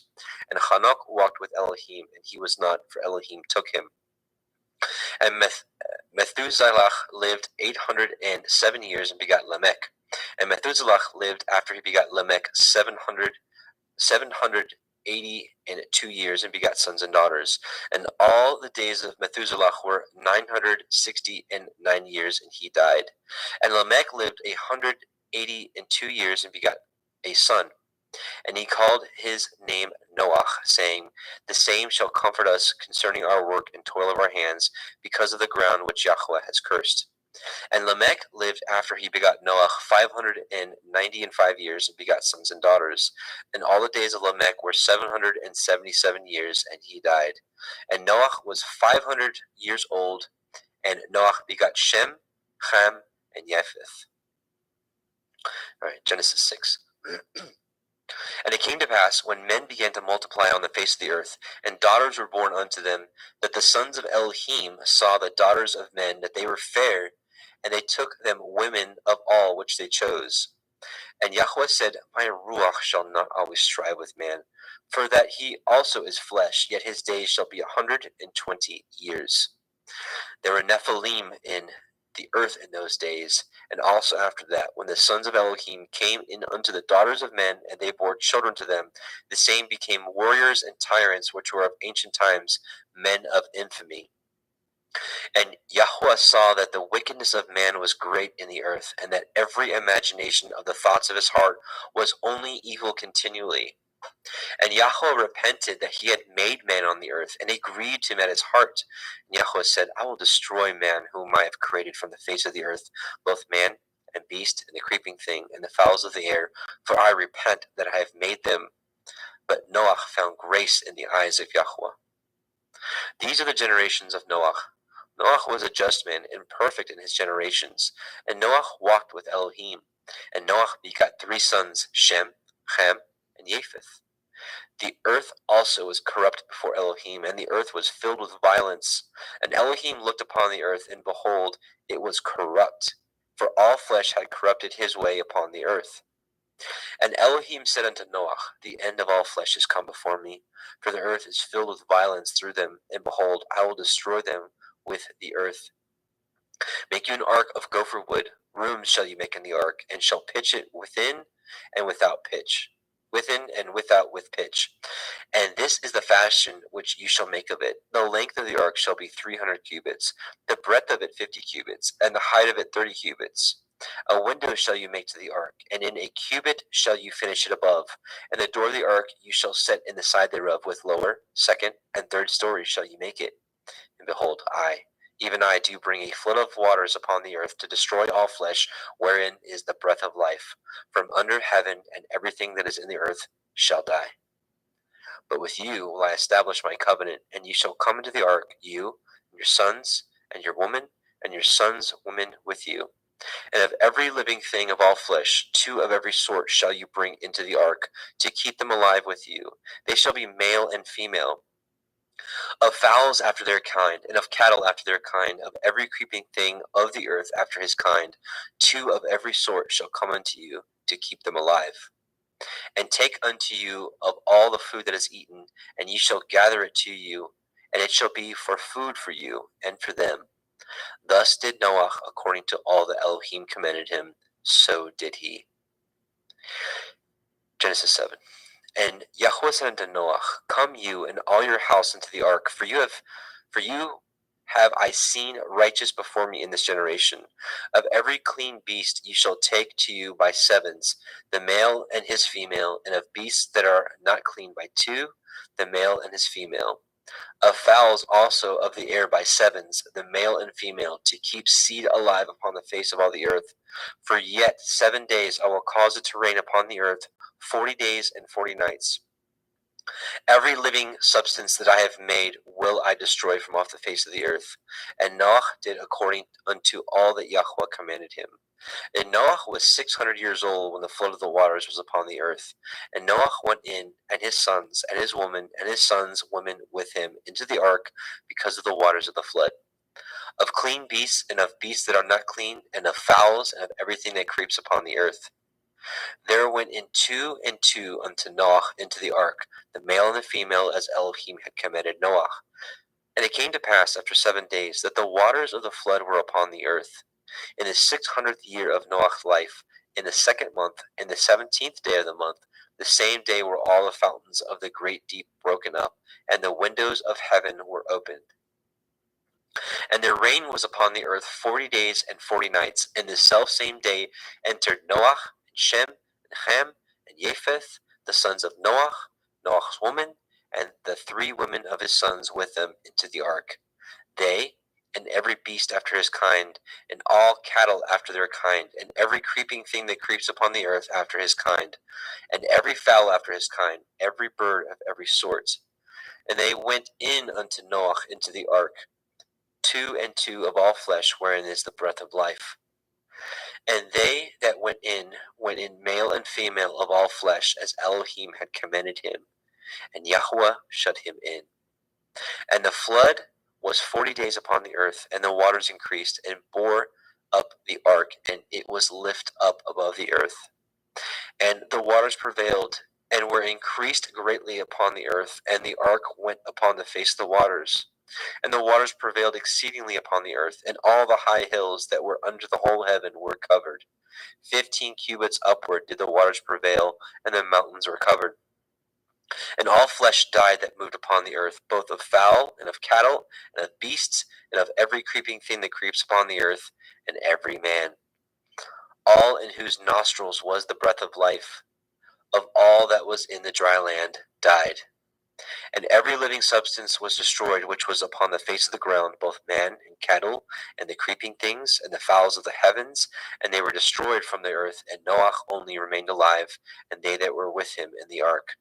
And the waters prevailed upon the earth 150 days. Genesis 8. And Elohim remembered Noah, and every living thing, and all the cattle that was with him in the ark. And Elohim made a wind to pass over the earth, and the waters assuaged. The fountains also of the deep and the windows of heaven were stopped, and the rain from the heaven was restrained.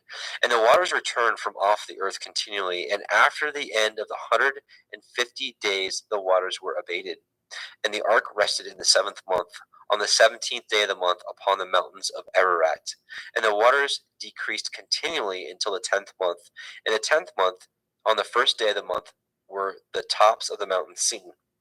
And it came to pass at the end of 40 days that Noah opened the window of the ark which he had made, and he sent forth a raven which went to and fro until the waters were dried up from off the earth. Also he sent forth a dove from him to see if the waters were abated from off the face of the ground. But the dove found no rest for the sole of her foot, and she returned unto him into the ark, for the waters were on the face of the earth, face of the whole earth. Then he put forth his hand and took her and pulled her in unto him into the ark. And he stayed yet other 7 days, and again he sent forth the dove out of the ark. And the dove came in to him in the evening, and lo, in her mouth was an olive leaf plucked off. So Noah knew that the waters were abated from off the earth. And he stayed yet other 7 days, and sent forth the dove, which returned not again unto him any more. And it came to pass in the 601st year, in the 1st month, the 1st day of the month, the waters were dried up from off the earth. And Noah removed the covering of the ark, and looked, and behold, the face of the ground was dry. And in the 2nd month, on the 27th day of the month, the earth dried. And Elohim spoke unto Noah, saying, Go forth of the ark, you and your woman, and your sons women with you. Bring forth with you every living thing that is with you, of all flesh, both of fowl and of the cattle, and of every creeping thing that creeps upon the earth, that they may breed abundantly in the earth, and be fruitful and multiply upon the earth. And Noah went forth and his sons, and his woman, and his sons' women with him, every beast, every creeping thing, and every fowl, and whatsoever creeps upon the earth after their kinds, went forth out of the ark. And Noah built an altar unto Yahweh, and took of every clean beast and of every clean fowl, and offered burnt offerings on the altar. And Yahweh smelled a sweet savor. And Yahweh said in his heart, I will not again curse the ground any more for man's sake. For the imagination of man's heart is evil from his youth. Neither will I again smite any more everything living as I have done. While the earth remains, seed time and harvest, and cold and heat, and summer and winter, and day and night shall not cease. And Elohim blessed Noah and his sons, and said unto them, Be fruitful, and multiply, and replenish the earth. And the fear of you and the dread of you shall be upon every beast of the earth, and upon every fowl of the air, upon all that moves upon the earth, and upon all the fish of the sea. Into your hand are they delivered. Every moving thing that lives shall be meat for you, even as the green herb have I given you all things. But flesh with the life thereof, which is the blood thereof, shall you not eat. And surely your blood of your lives will I require. At the hand of every beast will I require it. At the hand of man, at the hand of every man's brother will I require the life of man. Whoso sheds man's blood, by man shall his blood be shed. For in the image of Elohim made he man. And you, be fruitful, and multiply, and bring forth abundantly in the earth, and multiply therein. And Elohim spoke unto Noah and to his sons with him, saying, And I, behold, I establish my covenant with you, and with your seed after you, and with every living creature that is with you, of the fowl, of the cattle, and of every beast of the earth with you, from all that go out from the ark, to every beast of the earth. And I will establish my covenant with you. Neither shall all flesh be cut off any more by the waters of a flood, neither shall there any more be a flood to destroy the earth. And Elohim said, This is the sign of the covenant which I make between me and you and every living creature that is with you for perpetual generations. I do set my bow in the cloud, and it shall be for a sign of a covenant between me and the earth. And it shall come to pass, when I bring a cloud over the earth, that the bow shall be seen in the cloud. And I will remember my covenant, which is between me and you and every living creature of all flesh, and the waters shall no more become a flood to destroy all the earth, all the flesh. And the bow shall be in the cloud, and I will look upon it, that I may remember the everlasting covenant between Elohim and every living creature of all flesh that is upon the earth.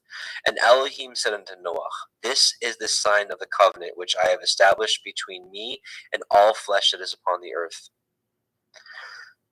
And the sons of Noah that went forth of the ark were Shem, Ham, and Japheth. And Ham is the father of Canaan. These are the three sons of Noah, and of them was the whole earth overspread. And Noah began to be a husbandman, and he planted a vineyard. And he drank of the wine and was drunken, and he was uncovered within his tent. And Ham, the father of Canaan, saw the nakedness of his father, and told his two brethren without. And Shem and Japheth took a garment, and laid it upon both their shoulders, and went backward, and covered the nakedness of their father, and their faces were backward, and they saw not their father's nakedness. And Noah awoke from his wine, and knew what his younger son had done unto him. And he said, Cursed be Canaan, a servant of servants shall he be unto his brethren. And he said, Blessed be Yahweh Elohai of Shem, and Canaan shall be his servant. Elohim shall enlarge Japheth, and he shall dwell in the tents of Shem, and Canaan shall be his servant. And Noah lived after the flood 350 years, and all the days of Noah were 950 years, and he died. Genesis 10. Now these are the generations of the sons of Noah, Shem, Ham, and Japheth, and unto them were sons born after the flood. The sons of Japheth, Gimmer, and Magog, and Madai, and Yavan, Tubal, and Meshech, and Tirach. And the sons of Gimmer, Ashkenaz, and Riphath, and Togarma. And the sons of Yavan, Elisha, Tarshish, Kittim, and Dodanim. By these were the isles of the other nations divided in their lands, everyone after his tongue, after their families, in their nations. And the sons of Ham, Cush, and Mitzrayim, and Put, and Canaan. And the sons of Cush, Heva, Havilah, Kavta, and Raama, Kav, Teka, and the sons of Raama, Sheva, and Dedan. And Cush begat Nimrod, and he began to be a warrior and hunter in the earth. He was a warrior and a hunter before Yahweh. Wherefore it is said, even as Nimrod, the warrior hunter before Yahweh. And the beginning of his kingdom was Babel, and Erech, and Akkad, and Calneh in the land of Shinar. Out of that land went forth Ashur, and built Nineveh, and the city Rehoboth, and Kelach. And Resen, between Nineveh and Kelach, the same is a great city. And Mitzrayim begat Ludim, and Anamim, and Lehavim, and Naphtuchim, and Pathrusim, and Kalusim, out of whom came Pelishtim, and Kaphtorim. And Canaan begat Sidon, his firstborn, and Cheth, and the Yebusi, and the Amori, and the Girgashi, and the Chevi, and the Arki, and the Chini, and the Arvadi, and the Tsemari, and the Hamathi, and afterward were the families of the Canaanim spread abroad. And the border of Canaanim was from Sidon as you come unto Gerar, unto Gaza as you go unto Sodom, and Gomorrah, and Admah, and Sevim, and even unto Lasha. These are the sons of Ham, after their families, after their tongues, in their countries, and in their nations. And unto Shem also, the father of all the children of Eber, the brother of Japheth, the elder, even to him were children born. And the children of Shem, Elam, Ashur, Arphaxad, and Lud, and Aram.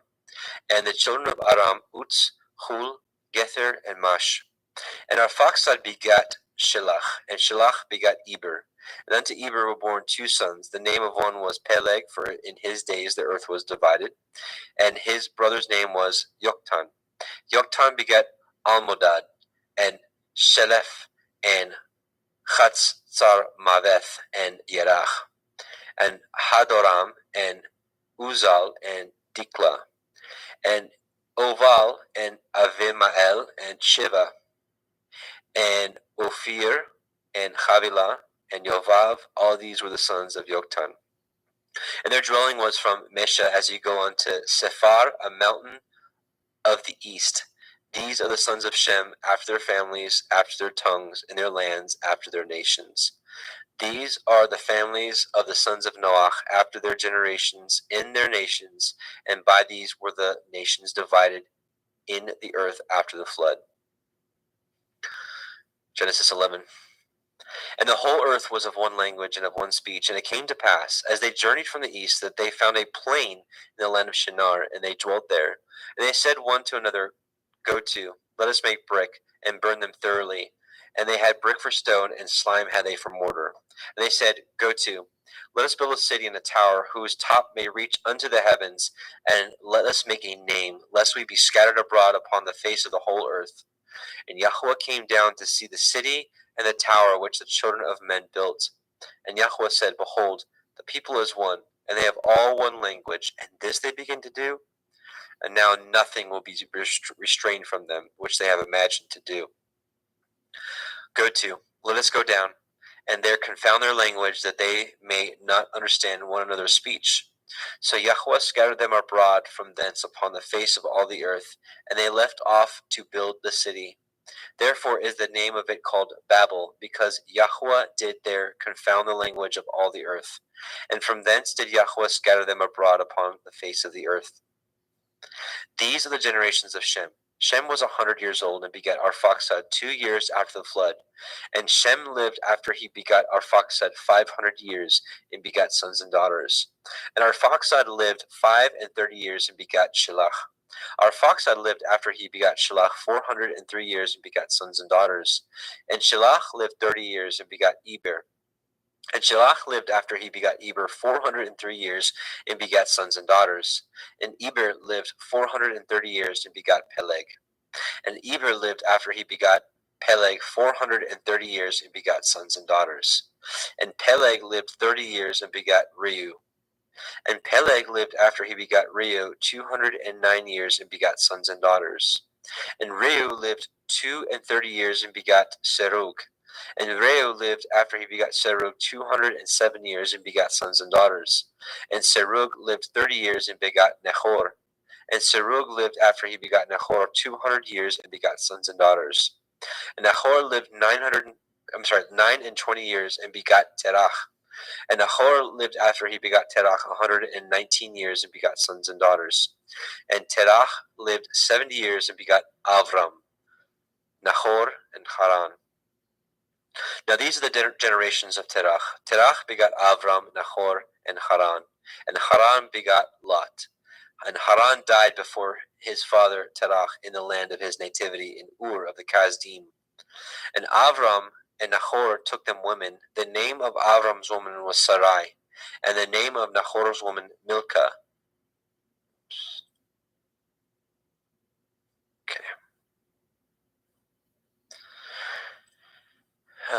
Okay. And the name of Nahor's woman Milcah, the daughter of Haran, the father of Milcah, and the father of Yechan. But Sarai was barren; she had no child.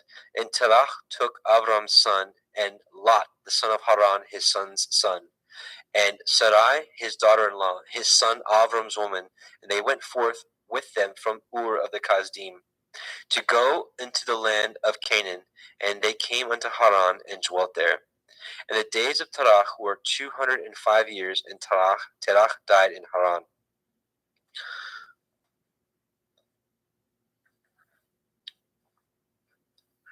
Genesis 12. Now Yahweh had said unto Avram, Get you out of your country, and from your kindred, and from your father's house, unto a land that I will show you. And I will make of you a great nation, and I will bless you, and make your name great, and you shall be a blessing. And I will bless them that bless you, and curse him that curses you, and in you shall all families of the earth be blessed. So Avram departed as Yahweh had spoken unto him, and Lot went with him. And Avram was 75 years old when he departed out of Haran. And Avram took Sarai his woman, and Lot his brother's son, and all their substance they had gathered, and the souls that they had gotten in Haran. They went forth to go into the land of Canaan, and into the land of Canaan they came.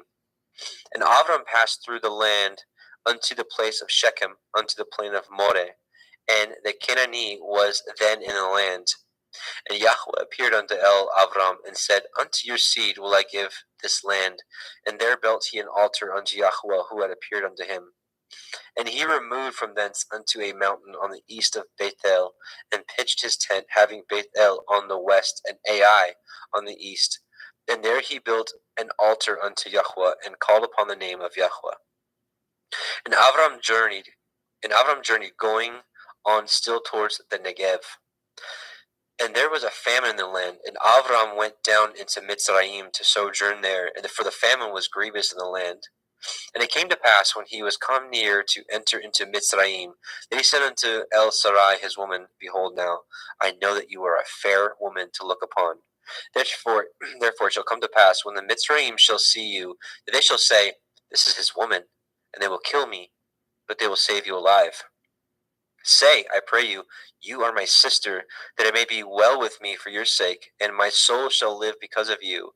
And it came to pass, that when Avram was come into Mitzrayim, that Mitzrayim beheld the woman, that she was very fair. The princes also of Pharaoh saw her, and commended her before Pharaoh, and the woman was taken to Pharaoh's house. And he entreated Avram well for her sake, and he had sheep and oxen, and he asses, and men servants, and maidservants, and she asses, and camels. And Yahweh plagued Pharaoh, and his house was with great plagues because of Sarai, Avram's woman. And Pharaoh called Avram and said, What is this that you have done unto me? Why did you not tell me that she was your woman? Why said you, She is my sister, so I might have taken to her to be my woman? Now therefore, behold, your woman, take her and go your way. And Pharaoh commanded his men concerning him, and they sent him away, and his woman, and all that he had.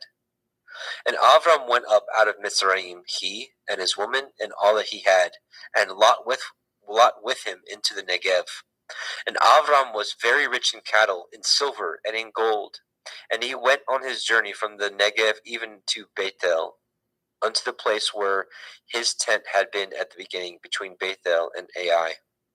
unto the place of the altar which he had made there at the first, and there Avram called on the name of Yahweh.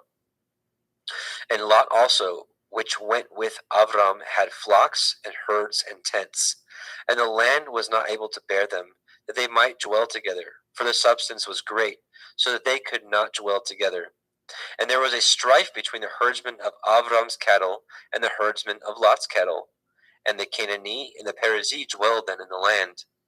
And Avram said unto Lot, Let there be no strife, I pray you, between me and you, and between my herdsmen and your herdsmen, for we be brethren. Is not the whole land before you? Separate yourself, I pray you, from me. And if you will take the left hand, then I will go to the right. Or if you depart to the right hand, then I will go to the left. And Lot lifted up his eyes and beheld all the circle of the Yarden, that it was well watered everywhere, before Yahweh destroyed Sodom and Gomorrah, even as the garden of Yahweh, like the land of Mitzrayim, as you come unto Zoar. Then Lot chose him all the circle of the Yarden, and Lot journeyed east, and they separated themselves the one from the other. Avram dwelt in the land of Canaan, and Lot dwelt in the cities of the circle of the Yarden, and pitched his tent towards Sodom. But the men of Sodom were wicked and sinners before Yahweh exceedingly. Yahweh said unto Avram, after that Lot was separated from him, Lift up your eyes now, and look from the place where you are northward, and southward, and eastward, and westward. For all the land which you see, to you will I give it, and to your seed forever. And I will make your seed as the dust of the earth, so that if a man can number the dust of the earth, then shall your seed also be numbered. Arise, walk through the land in the length of it, and in the breadth of it, for I will give it unto you. Then Avram removed his tent, and came and dwelt in the plain of Mamre, which is in Hebron, and built there an altar unto Yahweh. Genesis 14. And it came to pass in the days of Amraphel, king of Shinar, Arioch, king of Elakar, and Chedorlaomer, king of Elam, and Tidal, king of nations, that these made war with Bera, king of Sodom, and with Birsha, king of Gomorrah, Shinav, king of Admah, and Shem-Eber, king of Tsevaim, and the king of Bela, which is Soar. All these were joined together in the valley of Siddim, which is the Salt Sea. 12 years they served Chedorlaomer. In the 13th year they rebelled.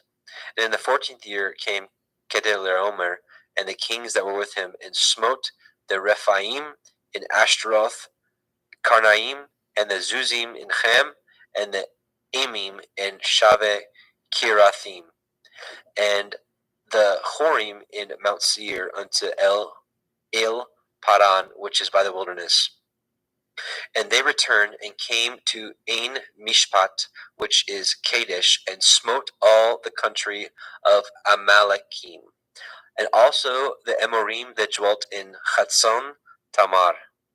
And there went out the king of Sodom, and the king of Gomorrah, and the king of Admah, and the king of Tsevim, and the king of Bela, the same as Zoar, and they joined battle with them in the valley of Siddim, with Chedorlaomer, the king of Elam, and with Tidal, king of nations, and Amraphel, king of Shinar, and Arioch, king of Elakar, 4 kings with 5.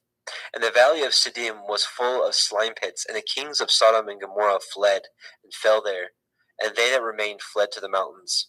And they took all the goods of Sodom and Gomorrah, and all their victuals, and went their way. And they took Lot, Avram's brother's son, who dwelt in Sodom, and his goods, and departed. And there came one that had escaped, and told Avram the Ivri, for he dwelt in the plain of Mamre the Emori, brother of Eshcol, and brother of Aner, and these were confederate with Avram. And when Avram heard that his brother was taken captive, he armed his trained servants, born in his own house, 318, and pursued them unto Dan. And he divided himself against them, and he and his servants by night, and smote them, and pursued them unto Hova, which is on the left hand of Damascus. And he brought back all the goods, and also brought again his brother Lot and his goods, and the women also, and the people. And the king of Sodom went out to meet him after his return from the slaughter of Chedorlaomer, and of the kings that were with him at the valley of Shaveh, which is the king's valley. And Melchizedek, king of Shalem, brought forth bread and wine, and he was the priest of El Elyon. And he blessed him and said, Blessed be Avram of El Elyon, possessor of heaven and earth, and blessed be El Elyon, which has delivered your enemies into your hand. And he gave him tithes of all. And the king of Sodom said unto El Avram, Give me the persons, and take the goods to yourselves. And Avram said to the king of Sodom, I have lifted up my hand unto El Yahweh, El Elyon, the possessor of heaven and earth, that I will not take from a thread even to a shoe latchet, and that I will not take anything that is yours, lest you should say, I have made Avram rich, save only that which the young men have eaten, and the portion of the men which went with me, Aner, Eshcol, and Mamre, let them take their portion. Genesis 15. After these things, the word of Yahweh came unto El Avram in a vision, saying, Fear not, Avram, I am your shield and your exceeding great reward. And Avram said, Adonai Yahweh, what will you give me, seeing I go childless? And the steward of my house is this Eliezer of Damascus. And Avram said, Behold, to me you have given no seed, and lo, one born in my house is my heir. And behold, the word of Yahweh came unto him, saying, This shall not be your heir, but he that shall come forth out of your own generation shall be your heir. And he brought him forth abroad, and said, Look now toward the heavens, and count the stars, if you be able to number them. And he said unto him, So shall your seed be. And he believed in Yahweh, and he counted it to him for righteousness. And he said unto him, I am Yahweh, that brought you out of Ur of the Kasdim, to give you this land to inherit it. And he said, Adonai Yahweh, whereby shall I know that I shall inherit it? And he said unto him, Take me a heifer of 3 years old, and a she-goat of 3 years old, and a ram of 3 years old, and a turtle dove, and a young pigeon. And he took unto him all these, and divided them in the midst, and laid each piece one against the other, but the birds he divided not. And when the fowls came down upon the carcasses, Avram drove them away. And when the sun was going down, a deep sleep fell upon Avram, and lo, a horror of great darkness fell upon him. And he said unto Avram, Know of a surety that your seed shall be a stranger in a land that is not theirs, and shall serve them, and they shall afflict them 400 years. And also that nation whom they shall serve will I judge, and afterward they shall come out with great substance. And ye shall go to your fathers in peace. Ye shall be buried in a good old age. But in the 4th generation they shall come hither again, for the iniquity of the Amorim is not yet full. And it came to pass that when the sun went down, and it was dark, behold, a smoking furnace, and a burning lamp that passed between those pieces. In the same day Yahweh cut a covenant with Avram, saying, Unto your seed have I given this land, from the river of Mitzrayim unto the great river, the river Perath. The Cananim, and the Kenizim, and the Kadmonim, and the Hittim, and the Perizim, and the Rephaim, and the Amorim, and the Cananim, and the Girgashim, and the Yebusim. And here we will stop and change over. I see Justin Best is with us. So Justin McRoberts, Justin is going to take the next portion because he's got a limited time. Welcome, Brother Justin. Muted, I think, maybe. I can't hear you. I'm sorry about that. Shalom. There you are. Welcome, brother. Thank you.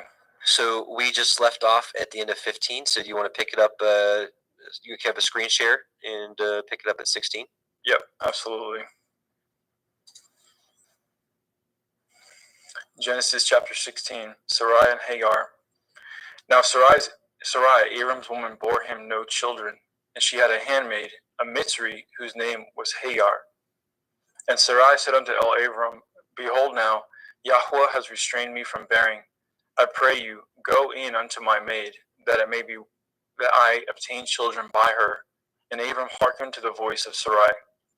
And Sarai, Abram's woman, took Hagar, her maid, the Mitzrim, after Abram had dwelt 10 years in the land of Canaan, and gave her to her man Abram to be his woman. And he went in unto Hagar, and she conceived. And when she saw that she had conceived, her mistress was despised in her eyes. And Sarai said unto Abram, My wrong be upon you. I have given my maid into your bosom. And when she saw that she had conceived, I was despised in her eyes. Yahweh judge between me and you. But Abram said unto Sarai, Behold, your maid is in your hand. Do to her as it pleases you. And when Sarai dealt hardly with her, she fled from her face. And the angel of Yahweh found her by a fountain of water in the wilderness, by a fountain in the way of Shur. And he said, Hagar, Sarai's maid, whence came you, and whither will you go? And she said, I flee from the face of my mistress Sarai. And the angel of Yahweh said unto her, Return to your mistress, and submit yourself under her hands. And the angel of Yahweh said unto her, I will multiply your seed exceedingly, that it shall not be numbered for multitude. And the angel of Yahweh said unto her, Behold, you are with child, and shall bear a son, and shall call his name Yishmael, because Yahweh has heard your affliction. And he will be a wild man. His hand will be against every man, and every man's hand against him, and he shall dwell in the presence of all his brethren. And she called the name of Yahweh that spoke unto her, You El, see me. For she said, Have I also here looked after him that sees me? Wherefore the well was called Ber Lachoroi. Behold, it is between Kadesh and Bered. And Hagar bore Abram a son, and Abram called his son's name, which Hagar bore, Yishmael. And Abram was 86 old when Hagar bore Yishmael to Abram. Genesis 17. And when Abram was 90 years old and 9, Yahweh appeared unto Abram, and said unto him, I am El Shaddai. Walk before me and be perfect, and I will make my covenant between me and you, and will multiply you exceedingly. And Abram fell on his face, and Elohim talked with him, saying, As for me, behold, my covenant is with you, and you shall be a father of many nations. Neither shall your name any more be called Abram, but your name shall be called Abraham, for a father of many nations have I made you. And I will make you exceeding fruitful, and I will make nations of you, and kings shall come out of you. And I will establish my covenant between me and you and your seed after you in their generations for an everlasting covenant, to be Elohim unto you and to your seed after you. And I will give unto you and to your seed after you the land wherein you are a stranger, all the land of Canaan, for everlasting possession, and I will be their Elohim. And Elohim said unto Abraham, You shall guard my covenant, therefore, you and your seed after you in their generations. This is my covenant, which ye shall guard, between me and you and your seed after you. Every male child among you shall be circumcised, and ye shall circumcise the flesh of your foreskin, and it shall be a sign of the covenant betwixt me and you. And he that is 8 days old shall be circumcised among you, every male child in your generations. He that is born in the house or bought with money of any stranger, which is not of your seed. He that is born in your house, and he that is bought with your money, must need to be circumcised. And my covenant shall be in your flesh for an everlasting covenant. And the uncircumcised male child, whose flesh of his foreskin is not circumcised, that soul shall be cut off from his people. He has broken my covenant. And Elohim said unto Abraham, As for Sarai your woman, you shall not call her name Sarai, but Sarah shall be her name. And I will bless her, and give you a son also of her. Yea, I will bless her, and she shall be a mother of nations. Kings of people shall be of her. Then Abraham fell upon his face and laughed, and said in his heart, Shall a child be born unto him that is 100 years old? And shall Sarah, that is 90 years old, bear? And Abraham said unto Elohim, Oh, that Yishmael might live before you. And Elohim said, Sarah your woman shall bear you a son indeed, and you shall call his name Yitzchak, and I will establish my covenant with him for an everlasting covenant, and with his seed after him. And as for Yishmael, I have heard you. Behold, I have blessed him, and I will make him fruitful, and I will multiply him exceedingly. 12 princes shall he beget, and I will make him a great nation. But my covenant will I establish with Yitzchak, which Sarah shall bear unto you at the set time in the next year. And he left off talking with him, and Elohim went up from Abraham. And Abraham took Yishmael his son, and all that were born in his house, and all that were bought with his money, every male among the men of Abraham's house, and circumcised the flesh of their foreskin in the selfsame day, as Elohim had said unto him. And Abraham was 90 years old and 9 when he was circumcised in the flesh of his foreskin. And Ishmael his son was 13 years old when he was circumcised in the flesh of his foreskin. And the selfsame day was Abraham circumcised, and Ishmael his son. And all the men of his house, born in the house and bought with money of the stranger, were circumcised with him. And Yahweh appeared unto him in the plains of Mamre, and he sat at the tent door in the heat of the day. And he lifted up his eyes and looked, and lo, 3 men stood by him. And when he saw them, he ran to meet them from the tent door, and bowed himself toward the ground, and said, My Adonai, if now I have found favor in your sight, pass not away, I pray you, from your servant. Let a little water, I pray you, be fetched, and wash your feet, and rest yourselves under the tree. And I will fetch a morsel of bread, and comfort ye in your hearts. After that ye shall pass on, for therefore are you come to your servant. And he said, So do as you have said. And Abraham hastened it to the tent of El-Sarah, and said, Make ready quickly 3 measures of fine meal, knead it, and make cakes upon the hearth. And Abraham ran to the herd, and fetched a calf tender and good, and gave it unto a young man, and he hastened to dress it. And he took butter and milk, and the calf which he had dressed, and set it before them. And he stood by them under the tree, and they did eat. And they said unto him, Where is Sarah your woman? And he said, Behold, in the tent. And he said, I will certainly return unto you according to the time of life. And lo, Sarah your woman shall have a son. And Sarah heard it in the tent door which was behind him. Now Abraham and Sarah were old and well stricken in age, and ceased to be with Sarah after the manner of women. Therefore Sarah laughed within herself, saying, After I am waxed old, shall I have pleasure, my Lord being old also? And Yahweh said unto Abraham, Wherefore did Sarah laugh, saying, Shall I of a surety bear a child, which am old? Is anything too hard for Yahweh? At the time appointed I will return unto you, according to the time of life, and Sarah shall have a son. Then Sarah denied, saying, I laughed not, for she was afraid. And he said, Nay, but you did laugh. And the men rose up from thence, and looked toward Sedom. And Abraham went with them to bring them on the way. And Yahweh said, Shall I hide from Abraham that thing which I do? Seeing that Abraham shall surely become a great and mighty nation, and all the nations of the earth shall be blessed in him. For I know him, that he will command his children, his household after him, and they shall guard the way of Yahweh, to do justice and judgment, that Yahweh may bring upon Abraham that which he has spoken of him. And Yahweh said, Because the cry of Sodom and Amorah is great, and because their sin is very grievous, I will go down now, and see whether they have done altogether according to the cry of it, which is come unto me, and if not, I will know. And the men turned their faces from thence, and went toward Sodom. But Abraham stood yet before Yahweh.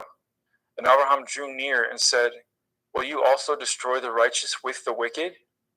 Perchance there be 50 righteous within the city. Will you also destroy and not spare the place for the 50 righteous that are therein? That be far from you to do after this manner, to slay the righteous with the wicked, and that the righteous should be as the wicked. That be far from you. Shall not judge of all the earth do right? And Yahweh said, If I find in Sodom 50 righteous within the city, then I will spare all the place for their sakes. And Abraham answered and said, Behold now, I have taken upon me to speak unto Adonai, which am but dust and ashes. Perchance there shall lack 5 of the 50 righteous. Will you destroy all the city for a lack of 5? And he said, If I find there 40 and 5, I will not destroy it. And he spoke unto him yet again, and said, Perchance there shall be 40 found there. And he said, I will not do it for 40's sake.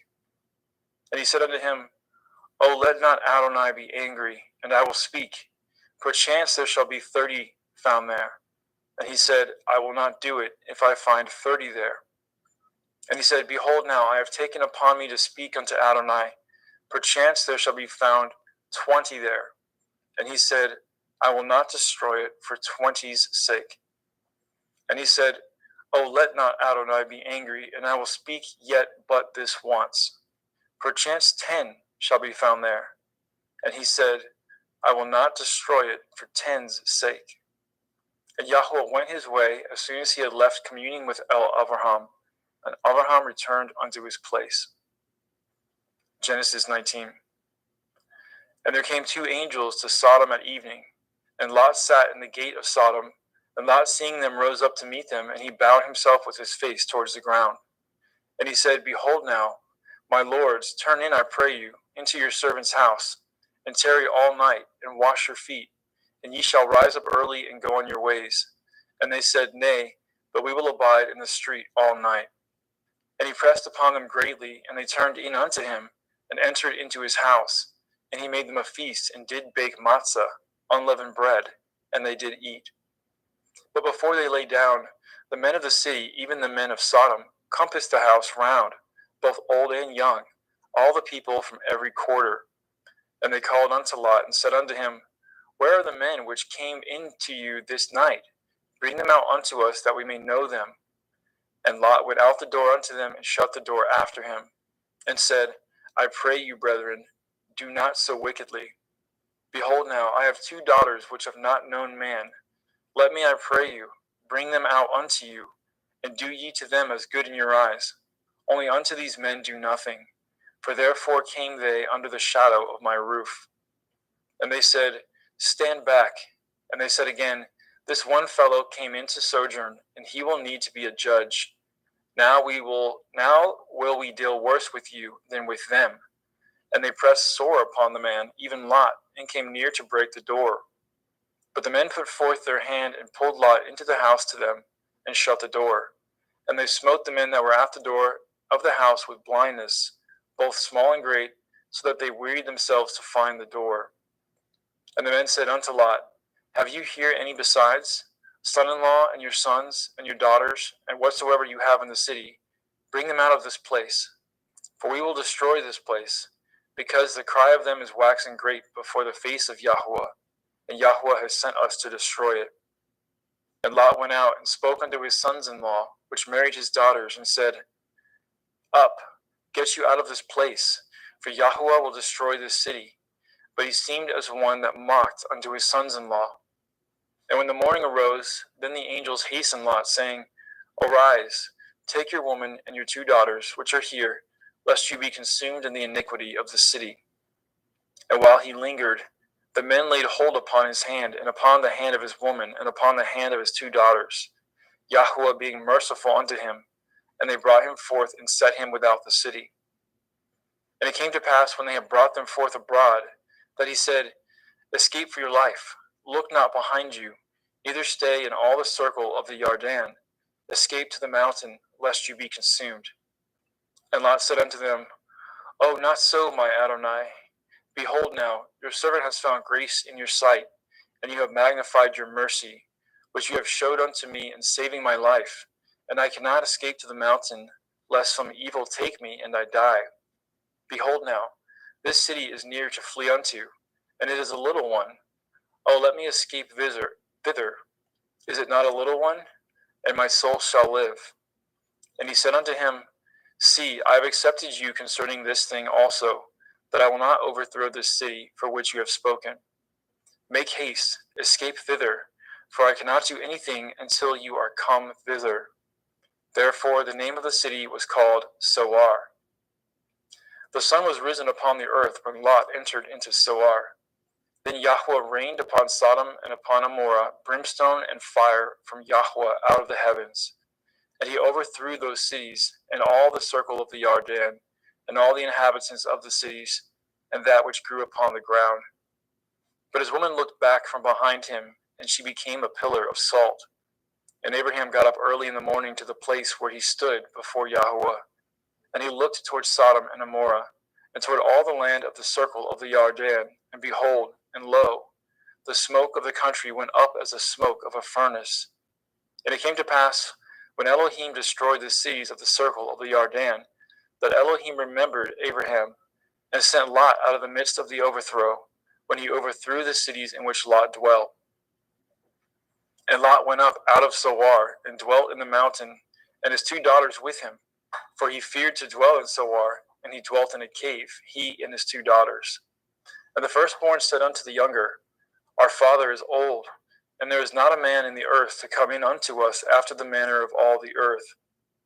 Come, let us make our father drink wine, and we will lie with him, that we may preserve seed of our father. And they made their father drink wine that night, and the firstborn went in, and lay with her father, and he perceived not when she lay down, nor when she arose. And it came to pass on the morrow that the firstborn said unto the younger, Behold, I lay yesternight with my father. Let us make him drink wine this night also, and go in, and lie with him, that we may preserve seed for our father. And they made their father drink wine that night also, and the younger arose, and lay with him, and he perceived not when she lay down, nor when she arose. Thus were both the daughters of Lot with child by their father. And the firstborn bore a son, and called his name Moab. The same is the father of Moabim unto this day. And the younger, she also bore a son, and called his name Ben-Ami. The same is the father of the children of Ammon unto this day. Genesis 20. Let's get a sip of water.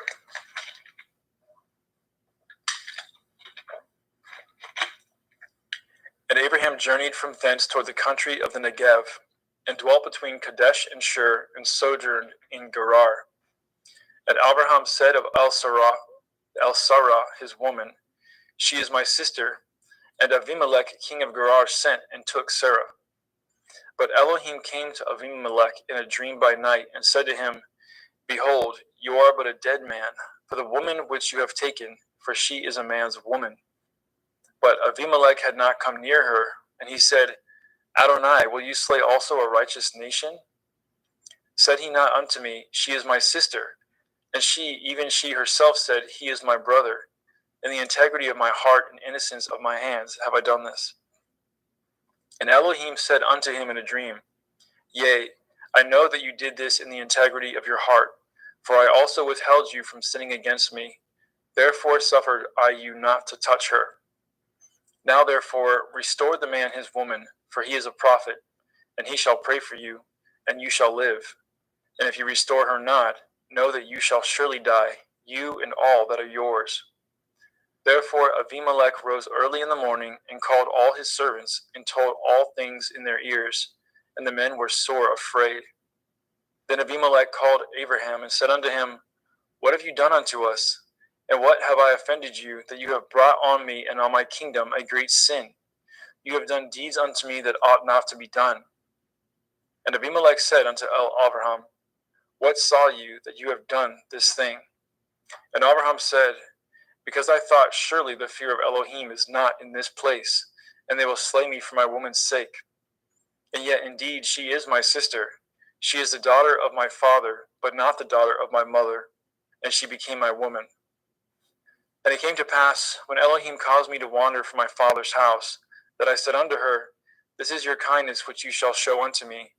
At every place whither we shall come, say of me, He is my brother. And Abimelech took sheep and oxen and men servants and women servants, and gave them unto Abraham, and restored him Sarah his woman. And Abimelech said, Behold, my land is before you, dwell where it pleases you. And unto Sarah he said, Behold, I have given your brother 1,000 pieces of silver. Behold, he is to you a covering of the eyes, unto all that are with you, and with all other. Thus she was reproved. So Abraham prayed unto Elohim, and Elohim healed Abimelech and his woman, and his maidservants, and they bore children.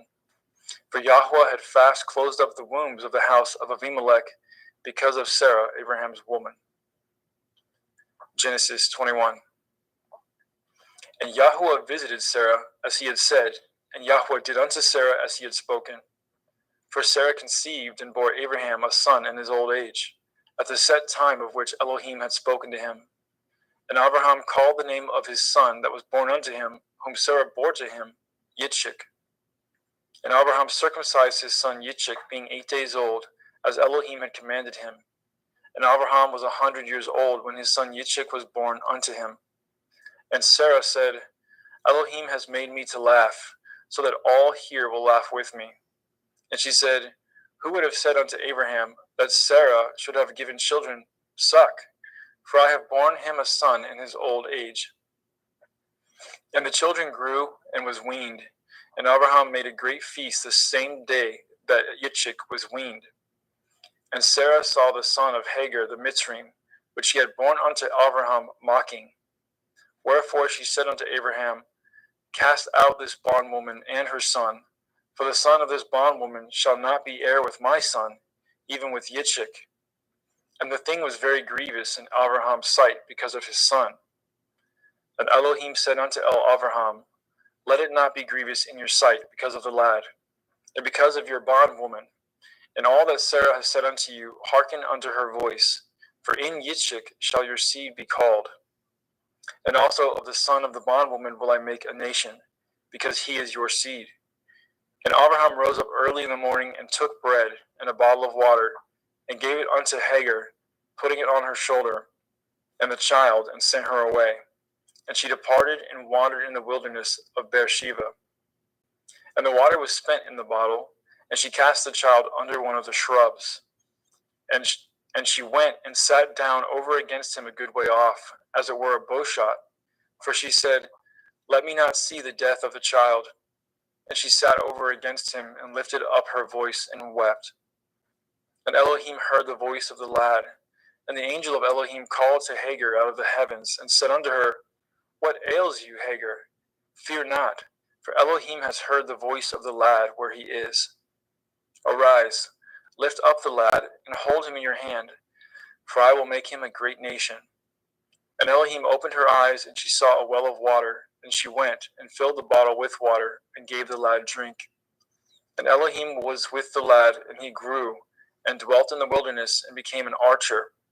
And he dwelt in the wilderness of Paran, and his mother took him a woman out of the land of Mitzrayim. And it came to pass at that time, that Abimelech and Pekol, the chief captain of his host, spoke unto Abraham, saying, Elohim is with you in all that you do. Now therefore swear unto me here by Elohim that you will not deal falsely with me, nor with my son, nor with my son's son, but according to the kindness that I have done unto you, you shall do unto me, and to the land wherein you have sojourned. And Abraham said, I will swear. And Abraham reproved Abimelech because of a well of water, which Abimelech's servants had violently taken away. And Abimelech said, I know not who has done this thing, neither did you tell me, neither yet heard I of it, but today. And Abraham took sheep and oxen and gave them to Abimelech, and both of them cut a covenant. And Abraham set 7 ewe lambs of the flock by themselves. And Abimelech said unto Abraham, What mean these 7 ewe lambs which you have set by themselves? And he said, For these 7 ewe lambs shall you take of my hand, and they may be a witness unto me that I have dug this well. Wherefore he called that place Beersheba, because there they swore, both of them. Thus they cut a covenant at Beersheba. Then Abimelech rose up, and Pekol, the chief captain of his host, and they returned into the land of the Pelishtim. And Abraham planted a grove in Beersheba, and called there on the name of Yahweh El Olam. And Abraham sojourned in the Pelishtim's land many days. Genesis 22. And it came to pass after these things, that Elohim did try Abraham, and said unto him, Abraham. And he said, Behold, here I am. And he said, Take now your son, your Yachid, Yitzchak, whom you love, and get you into the land of the Moriah, and offer him there for a burnt offering upon one of the mountains which I will tell you of. And Abraham rose up early in the morning, and saddled his ass, and took 2 of his young men with him, and Yitzchak his son, and clave wood for the burnt offering, and rose up, and went unto the place which Elohim has told him. Then on the 3rd day, Abraham lifted up his eyes, and saw the place afar off. And Abraham said unto his young men, Abide ye here with the ass, and I and the lad will go yonder and worship, and come again to you. And Abraham took the wood of the burnt offering, and laid it upon Yitzchak his son. And he took the wood fire in his hand, and a knife, and they went both of them together. And Yitzchak spoke unto Abraham his father, and said, My father. And he said, Here I am, my son. And he said, Behold, the fire and the wood, but where is the lamb for a burnt offering? And Abraham said, My son, Elohim will provide himself a lamb for a burnt offering. So they went both of them together. And they came to the place which Elohim had told him of. And Abraham built an altar there, and laid the wood in order, and bound Yitzchak his son, and laid him on the altar upon the wood. And Abraham stretched forth his hand, and took the knife to slay his son. And the angel of Yahweh called unto him out of the heavens, and said, Abraham, Abraham. And he said, Here I am.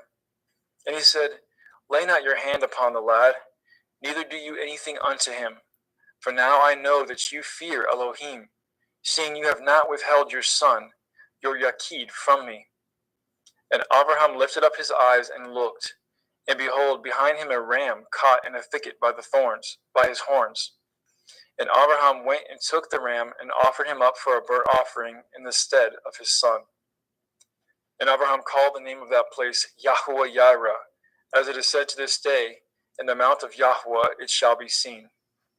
And the angel of Yahweh called unto Abraham out of the heavens the second time, and said, By myself have I sworn, says Yahweh, for because you have done this thing, and have not withheld your son, your Yachid, that in blessing I will bless you, and in multiplying I will multiply your seed as the stars of the heavens, and as the sand which is upon the seashore, and your seed shall possess the gate of his enemies.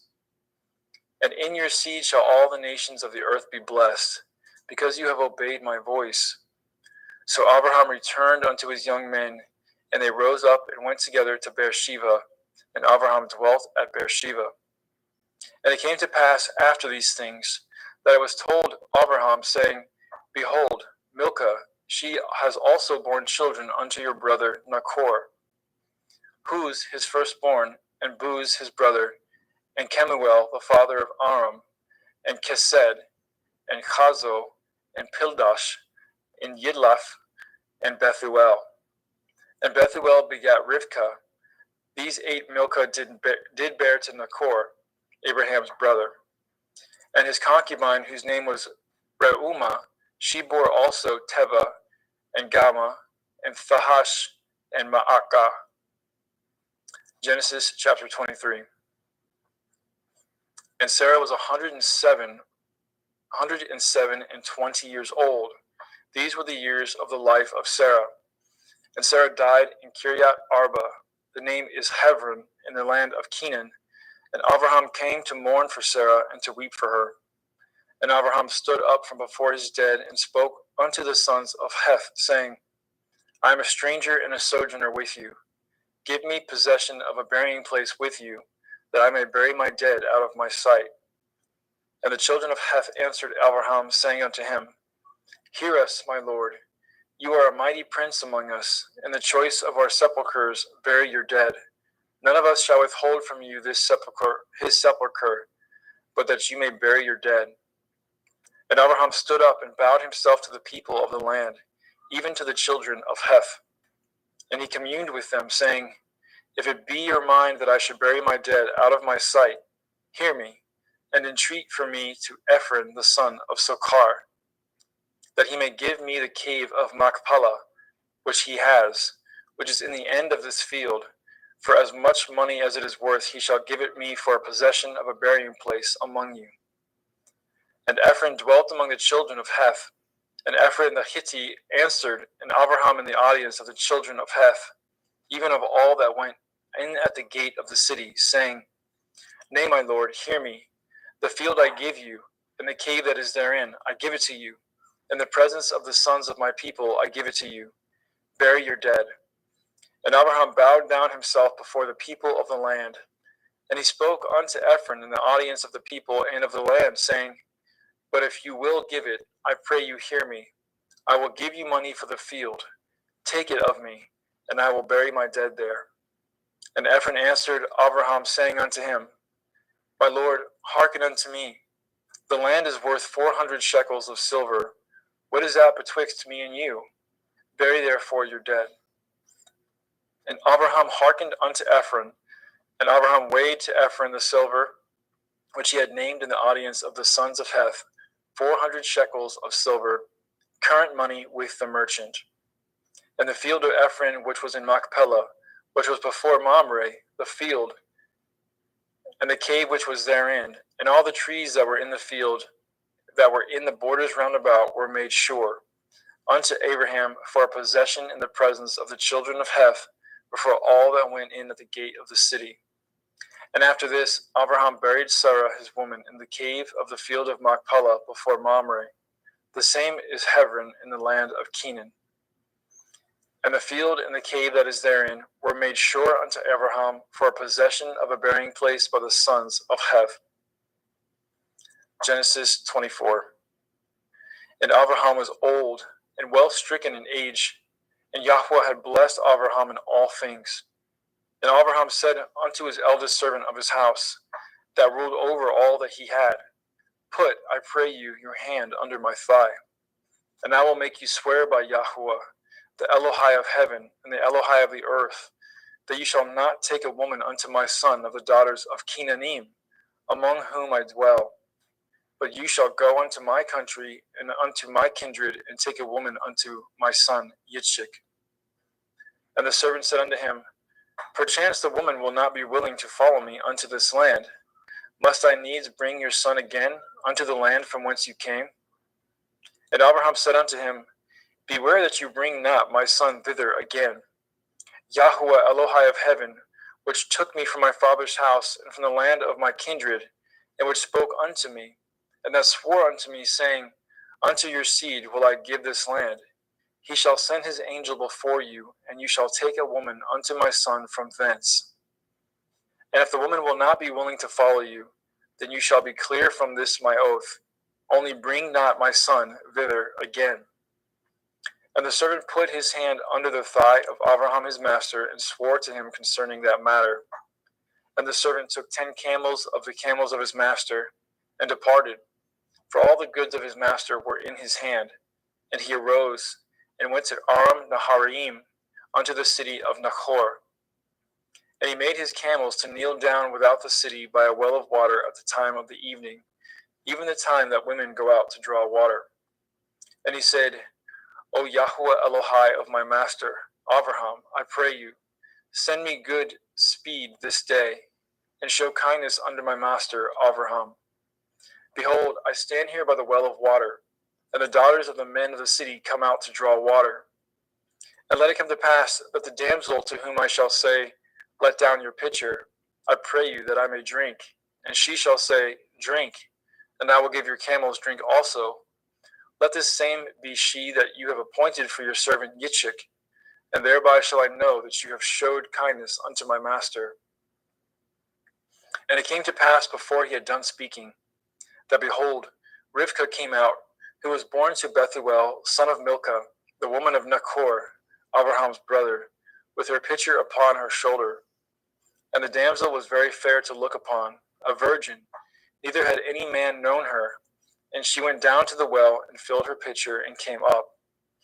And the servant ran to meet her, and said, Let me, I pray you, drink a little water of your pitcher.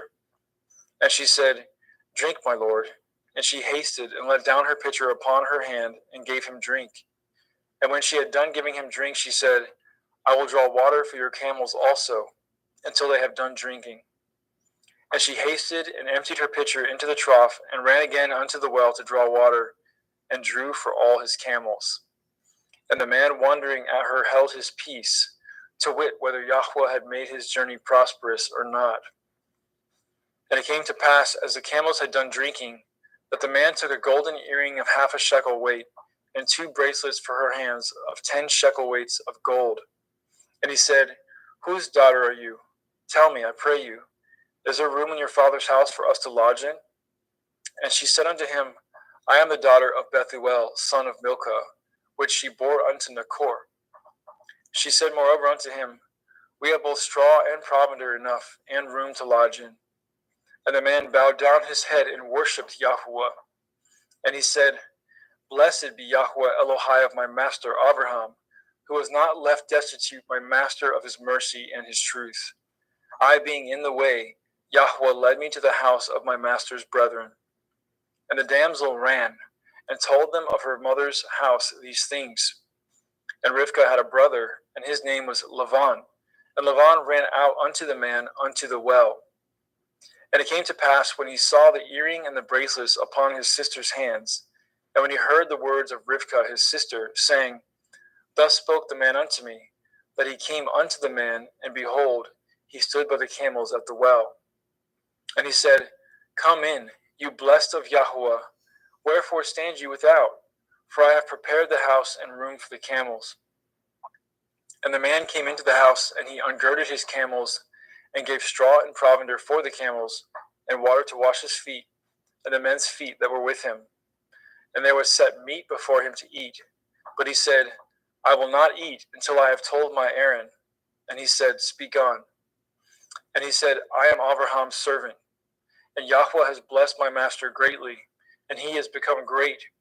And he has given him flocks and herds and silver and gold, and men servants and maidservants and camels and asses. And Sarah, my master's woman, bore a son to my master when she was old, and unto him he has given all that he has. And my master made me swear, saying, You shall not take a woman to my son of the daughters of the Canaanim, in whose land I dwell. But you shall go to my father's house, and to my kindred, and take a woman unto my son. And I said unto my master, Perchance the woman will not follow me.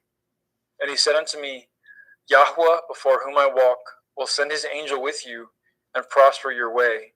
And you shall take a woman for my son of the kindred and of my father's house. Then shall you be clear from this my oath, when you come to my kindred. And if they give not you one, you shall be clear from my oath. And I came this day unto the well, and said, O Yahweh Elohai of my master Abraham, if now you do prosper my way which I go. Behold, I stand by the well of water, and it shall come to pass that when the virgin comes forth to draw water, and I say to her, Give me, I pray you, a little water of your pitcher to drink. And she say to me, Both drink you, and also I will draw for your camels. Let the same be the woman whom Yahweh has appointed out for my master's son. And before I had done speaking in my heart, behold, Rivkah came forth with her pitcher on her shoulder, and she went down unto the well and drew water. And I said unto her, Let me drink, I pray you. And she made haste and let down her pitcher from her shoulder, and said, Drink, and I will give your camels drink also. So I drank, and she made the camels to drink also. And I asked her and said, Whose daughter are you? And she said, The daughter of Bethuel, Nachor's son, whom Milcah bore unto him. And I put the earring upon her face and the bracelets upon her hands. And I bowed down my head and worshipped Yahweh, and blessed Yahweh Elohai of my master Abraham, which had led me in the right way to take my master's brother's daughter unto his son. And now, if ye will deal kindly and truly with my master, tell me, and if not, tell me, that I may turn to the right hand or to the left. Then Lavan and Bethuel answered and said, The thing proceeds from Yahweh. We cannot speak unto you bad or good. Behold, Rivkah is before you. Take her and go, and let her be your master's son's woman, as Yahweh has spoken. And it came to pass that when Abraham's servant heard their words, he worshipped Yahweh, bowing himself to the earth. And the servant brought forth jewels of silver and jewels of gold, and raiment, and gave them to Rivkah. And he also gave to her brother and to her mother precious things. And they did eat and drink, he and the men that were with him, and tarried all night. And they rose up in the morning, and he said, Send me away unto my master. And her brother and her mother said, Let the damsel abide with us a few days, at the least 10. After that she shall go. And he said unto them, Hinder me not, seeing Yahweh has prospered my way. Send me away that I may go to my master. And they said, We will call the damsel and inquire at her mouth. And they called Rivkah and said unto her, Will you go with this man? And she said, I will go. And they sent away Rivkah their sister, and her nurse, and Abraham's servant, and his men. And they blessed Rivkah and said unto her, You are our sister. Be the mother of thousands of millions, and let your seed possess the gate of those which hate them. And Rivkah arose, and her damsels, and they rode upon the camels and followed the man. And the servant took Rivkah and went his way. And Yitzchak came from the way of the well of Beer Lachoy, for he dwelt in the country of the Negev. And Yitzchak went out to meditate in the field in the evening, and he lifted up his eyes and saw, and behold, the camels were coming. And Rivkah lifted up her eyes, and when she saw Yitzchak, she lighted off the camel. For she had said unto the servant, What man is this that walks in the field to meet us? And the servant had said, It is my master. Therefore she took a veil and covered herself. And the servant told Yitzchak all things that he had done. And Yitzchak brought her into his mother Sarai's tent, and took Rivkah, and she became his woman, and he loved her. And Yitzchak was comforted after his mother's death.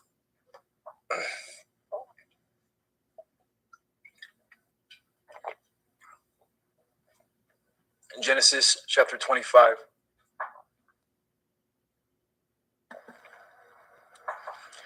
And again Abraham took a woman, and her name was Keturah, and she bore him Zimran, and Yokshan, and Medan, and Midian, and Yishbak, and Shuach. And Yokshan begot Sheva, and Dedan, and the sons of Dedan were Ashurim, Letushim, and Leumim. And the sons of Midian, Ephah, and Epher, and Hanok, and Avida, and Eldaah, and these were the children of Keturah. And Abraham gave all that he had unto Yitzchak. But unto the sons of the concubines which Abraham had, Abraham gave gifts, and sent them away from Yitzchak his son, while he yet lived, eastward unto the east country. And these are the days of the years of Abraham's life which he lived, 160 years. Then Abraham gave up his ruach, and died in a good old age, an old man and full of years, and was gathered to his people. And his sons Yitzchak and Yishmael buried him in the cave of Machpelah, in the field of Ephron, the son of Sokar, the Hittite, which is before Mamre, the field which Abraham purchased of the sons of Heth. There was Abraham buried, and Sarah his woman. And it came to pass after the death of Abraham, that Elohim blessed his son Yitzchak, and Yitzchak dwelt by the well of Be'er Lacharoy. Now these are the generations of Yishmael, Abraham's son, whom Hagar the Mitzrayim, Sarah's handmaid, bore unto Abraham. And these are the names of the sons of Yishmael, by their names according to their generations: the firstborn of Yishmael, Nevayoth, and Kedar, and Adbeel, and Mivsam, and Mishma, and Duma, and Massa, Hadar, and Tema, Yetur, Naphish, and Kedama. These are the sons of Yishmael, and these are their names, by their towns and by their castles, 12 princes according to their nations. And these are the years of the life of Yishmael, 137 years. And he gave up his ruach and died, and was gathered unto his people. And they dwelt from Havilah unto Shur, that is before Mitzrayim, as you go towards Asherah. And he died in the presence of all his brethren. And these are the generations of Yitzchak, Abraham's son. Abraham begot Yitzchak, and Yitzchak was 40 years old when he took Rivkah to be his woman, the daughter of Bethuel, the Arami of Paddan Aram, the sister to Lavan, the Arami. And Yitzchak entreated Yahweh for his woman, because she was barren. And Yahweh was entreated of him, and Rivkah his woman conceived. And the children struggled together within her. And she said, If it be so, why am I thus? And she went to inquire of Yahweh. And Yahweh said unto her, 2 nations are in your womb, and 2 manner of people shall be separated from your generation. And the one people shall be stronger than the other people, and the elder shall serve the younger. And when her days to be delivered were fulfilled, behold, there were twins in her womb. And the first came out red, all over like a hairy garment, and they called his name Esau. And after that came his brother out, and his hand took hold on Esau's heel, and his name was called Yaakov. And Yitzchak was 80 years old when she bore them. And the boys grew, and Esau was a cunning hunter, a man of the field, and Yaakov was an upright man, dwelling in tents. And Yitzchak loved Esau because he did eat of his venison, but Rivkah loved Yaakov. And Yaakov sawed pottage, and Esau came from the field, and he was faint.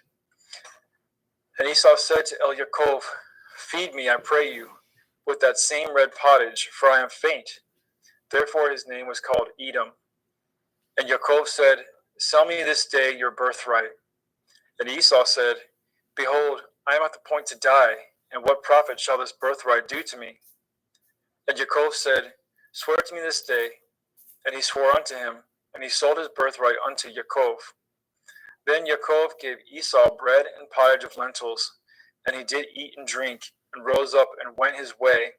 Thus Esau despised his birthright.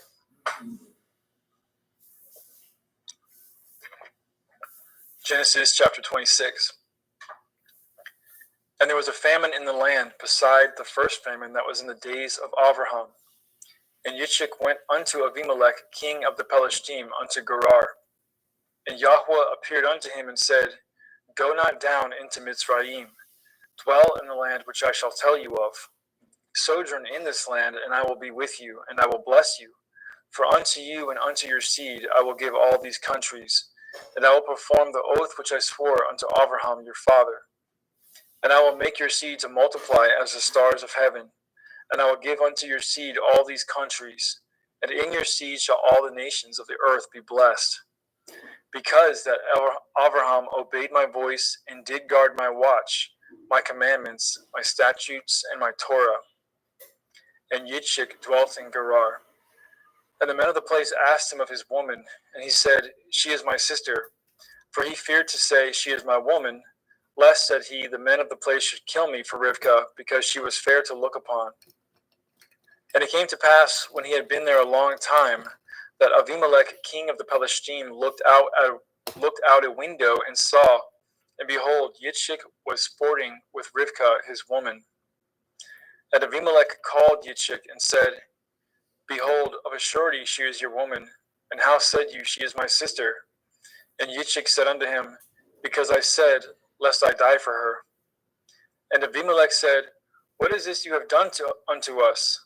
One of the people might lightly have lain with your woman, and you should have brought guiltiness upon us. And Abimelech charged all his people, saying, He that touches this man or his woman shall surely be put to death. Then Yitzchak sowed in that land, and received in the same year 100-fold, and Yahweh blessed him. And the man waxed great, and went forward, and grew until he became very great. For he had possession of flocks, and possession of herds, and great store of servants, and the Pelishtim envied him. For all the wells which his father's servants had dug in the days of Abraham his father, the Pelishtim had stopped them, and filled them with earth. And Abimelech said unto Yitzchak, Go from us, for you are much mightier than we. And Yitzchak departed thence, and pitched his tent in the valley of Gerar, and dwelt there. And Yitzchak dug the wells of water, which they had dug in the days of Abraham his father, for the Pelishtim had stopped them after the death of Abraham, and he called their names after the names by which his father had called them. And Yitzchak's servants dug in the valley, and found there a well of springing water. And the herdsmen of Gerar did strive with Yitzchak's herdsmen, saying, The water is ours. And he called the name of the well Esek, because they strove with him. And they dug another well, and strove for that also, and he called the name of it Sitnah. And he removed from thence, and dug another well, for that they strove not, and he called the name of it Rechoboth. And he said, For now Yahweh has made room for us, and we shall be fruitful in the land. And he went up from thence to Beersheba. And Yahweh appeared unto him the same night, and said, I am Elohai of Abraham your father. Fear not, for I am with you, and I will bless you, and multiply your seed for my servant Abraham's sake. And he built an altar there, and called upon the name of Yahweh, and pitched his tent there, and there Yitzchak's servants dug a well. Then Abimelech went to him from Gerar, and Akuzath, one of his friends, and Pekol, the chief captain of his army. And Yitzchak said unto them, Wherefore come ye to me, seeing you hate me and have sent me away from you? And they said, We saw certainly that Yahweh was with you. And we said, Let there be now an oath betwixt us, even betwixt us and you, and let us cut a covenant with you, that you will do us no hurt, as we have not touched you, and as we have done unto you nothing but good, and have sent you away in peace. You are now the blessed of Yahweh. And he made them a feast, and they did eat and drink. And they rose up early in the morning and swore to one another, and Yitzchak sent them away, and they departed from him in peace. And it came to pass the same day that Yitzchak's servants came and told him concerning the well which they had dug, and said unto him, We have found water. And he called it Shavah.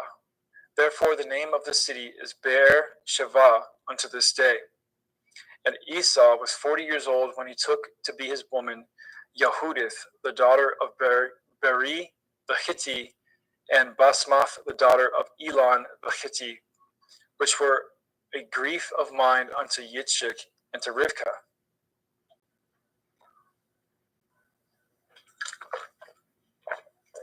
Genesis 27. And it came to pass that when Yitzchak was old, and his eyes were dim, so that he could not see, he called Esau his eldest son, and said unto him, My son. And he said unto him, Behold, here I am. And he said, Behold now, I am old, I know not the day of my death.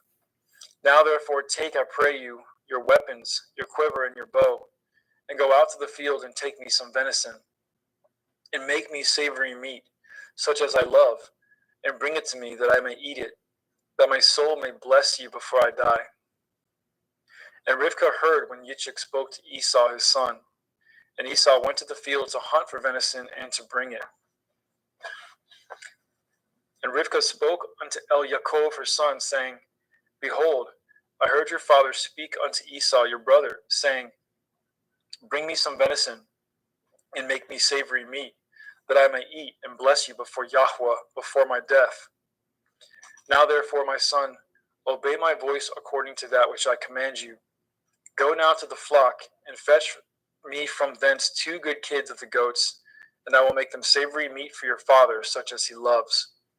And you shall bring it to your father, that he may eat, and that he may bless you before his death. And Yaakov said to Rivkah his mother, Behold, Esau my brother is a hairy man, and I am a smooth man.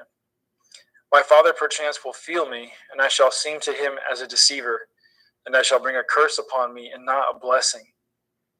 And his mother said unto him, Upon me be your curse, my son. Only obey my voice, and go fetch me them. And he went, and he fetched, and brought them to his mother. And his mother made savory meat, such as his father loved. And Rivkah took goodly raiment from her eldest son Esau, which were with her in the house, and put them upon Yaakov her younger son. And she put the skins of the kids of the goats upon his hands, and upon the smooth of his neck. And she gave the savory meat, the bread, which she had prepared, into the hand of her son Yaakov. And he came unto his father, and said, My father. And he said, Here I am. Who are you, my son? And Yaakov said unto his father, I am Esau, your firstborn. I have done according as you bade me. Arise, I pray you, sit and eat of my venison, that your soul may bless me. And Yitzchak said unto his son, How is it that you have found it so quickly, my son? And he said, Because Yahweh Elohika brought it to me. And Yitzchak said unto Yaakov, Come near, I pray you, that I may feel you, my son, whether you be my very son Esau or not. And Yaakov went near unto Yitzchak his father, and he felt him, and said, The voice is Yaakov's voice, but the hands are the hands of Esau. And he discerned him not, because his hands were hairy, as his brother Esau's hands. So he blessed him. And he said, Are you my very son Esau? And he said, I am. And he said, Bring it near to me, and I will eat of my son's venison, that my soul may bless you. And he brought it near to him, and he did eat. And he brought him wine, and he drank. And his father Yitzchak said unto him, Come near now, and kiss me, my son. And he came near and kissed him. And he smelled the smell of his raiment.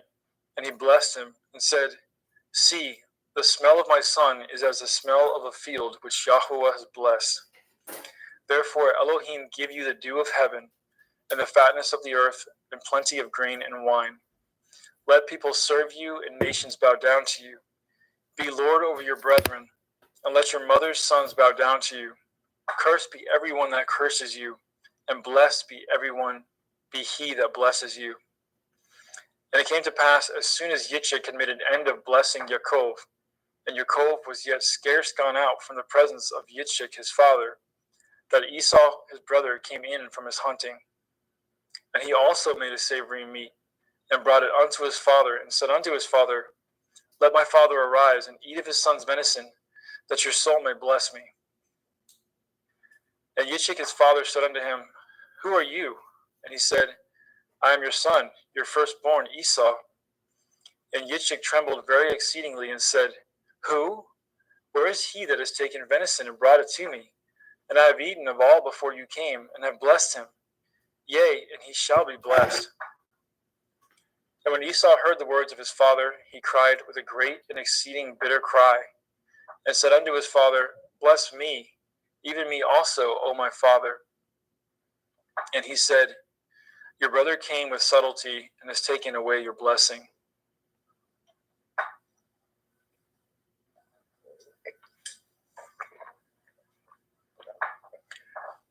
And he said, Is not he rightly named Yaakov?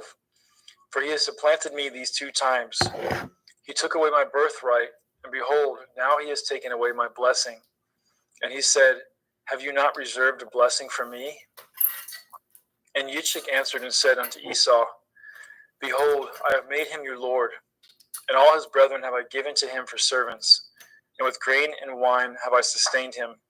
And what shall I do now unto you, my son? And Esau said unto his father, Have you but one blessing, my father? Bless me, even me also, O my father. And Esau lifted up his voice and wept. And Yitzchak his father answered and said unto him, Behold, your dwelling shall be the fatness of the earth, and of the dew of heaven from above. And by your sword shall you live, and you shall serve your brother. And it shall come to pass, when you shall have the dominion, that you shall break his yoke from off your neck. And Esau hated Yaakov because of the blessing wherewith his father blessed him. And Esau said in his heart, The days of mourning for my father are at hand. Then will I slay my brother Yaakov. And these words of Esau, her elder son, were told to Rivkah. And she sent and called Yaakov, her younger son, and said unto him, Behold, your brother Esau, as touching you, comforts himself, purposing to kill you. Now therefore, my son, obey my voice and arise. Flee to Lavan, my brother, to Haran, and tarry with him a few days until your brother's fury turns away, until your brother's anger turn away from you, and he forget that which you have done to him. Then I will send and fetch you from thence. Why should I be deprived also of you both in one day? And Rivkah said to Yitzchak, I am weary of my life because of the daughters of Heth. If Yaakov take a woman of the daughters of Heth, such as these which are of the daughters of the land, what good shall my life do to me? Genesis 28. And Yitzchak called Yaakov and blessed him, and charged him, and said unto him, You shall not take a woman of the daughters of Canaan. Arise, go to Paddan Aram, to the house of Bethuel your mother's father, and take you a woman from thence of the daughters of Lavan your mother's brother. And El Shaddai bless you, and make you fruitful, and multiply you, that you may be a multitude of people, and give you the blessing of Abraham to you, and to your seed with you, that you may inherit the land wherein you are a stranger, which Elohim gave unto Abraham. And Yitzchak sent away Yaakov, and went to Paddan Aram unto Lavan, son of Bethuel the Arami, the brother of Rivkah, Yaakov and Esau's mother.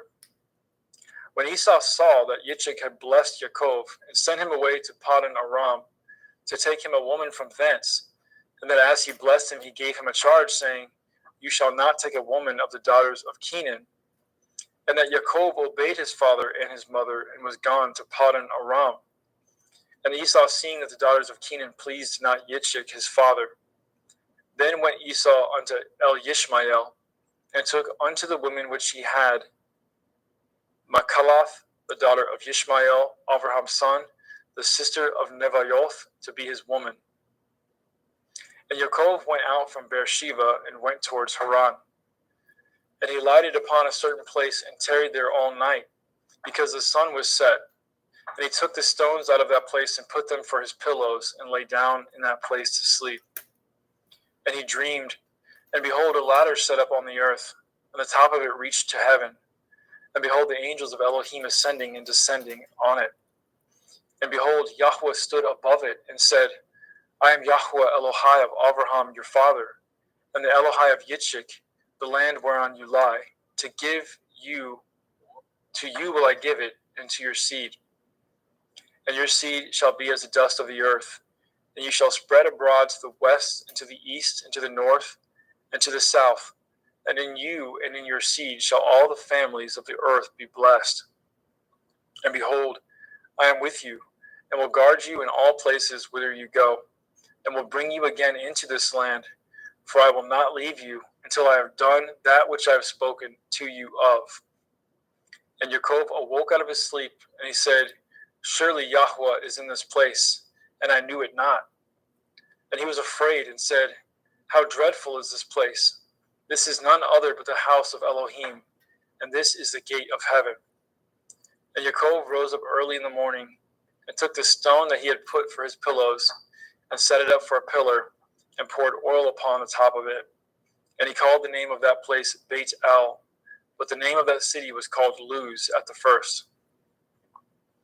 And Yaakov vowed a vow, saying, If Elohim will be with me, and will guard me in this way that I go, and will give me bread to eat and raiment to put on, so that I come again to my father's house in peace, then shall Yahweh be my Elohim.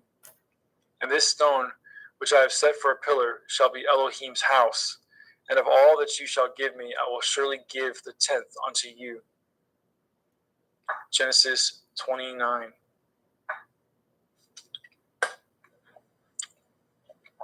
Then Yaakov went on his journey and came into the land of the people of the east.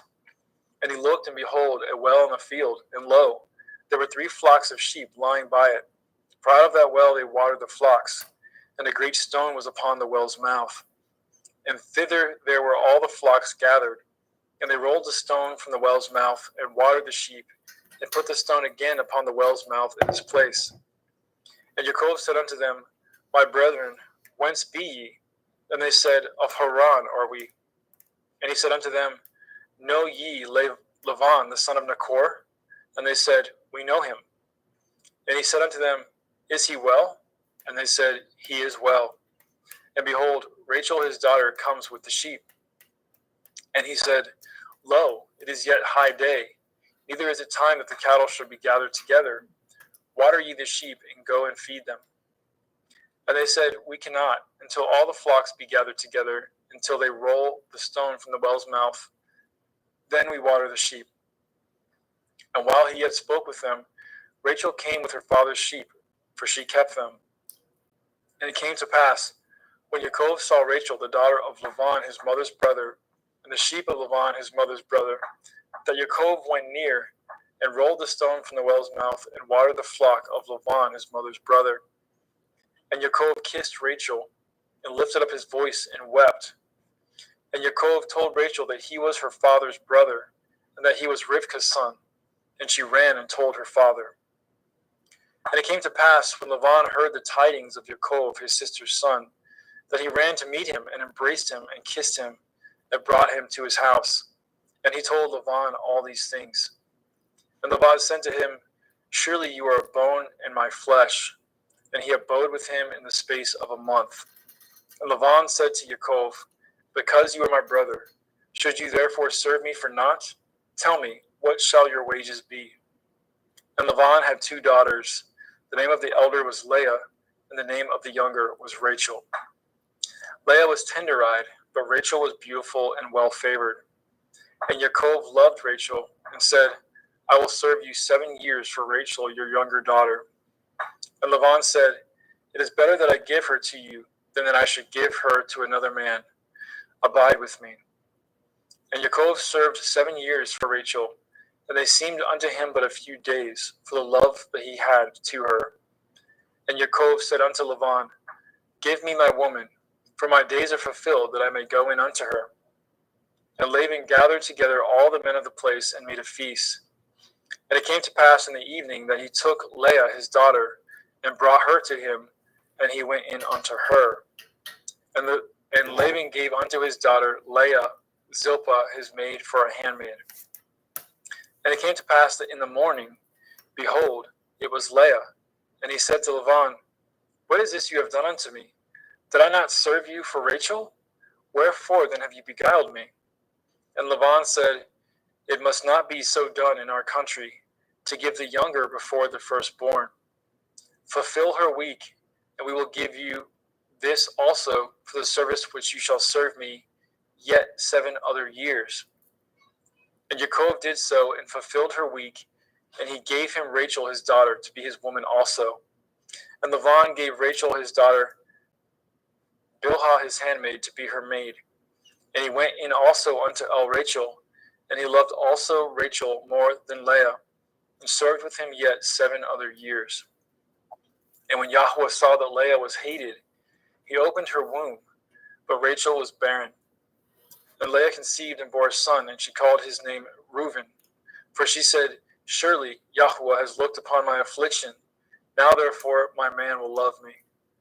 And she conceived again and bore a son, and said, Because Yahweh has heard that I was hated, he has therefore given me this son also. And she called his name Shimon. And she conceived again and bore a son, and said, Now this time my man will be joined unto me, because I have borne him 3 sons. Therefore was his name called Levi. And she conceived again and bore a son. And she said, Now will I praise Yahweh. Therefore she called his name Yehudah, and left bearing. Genesis chapter 30.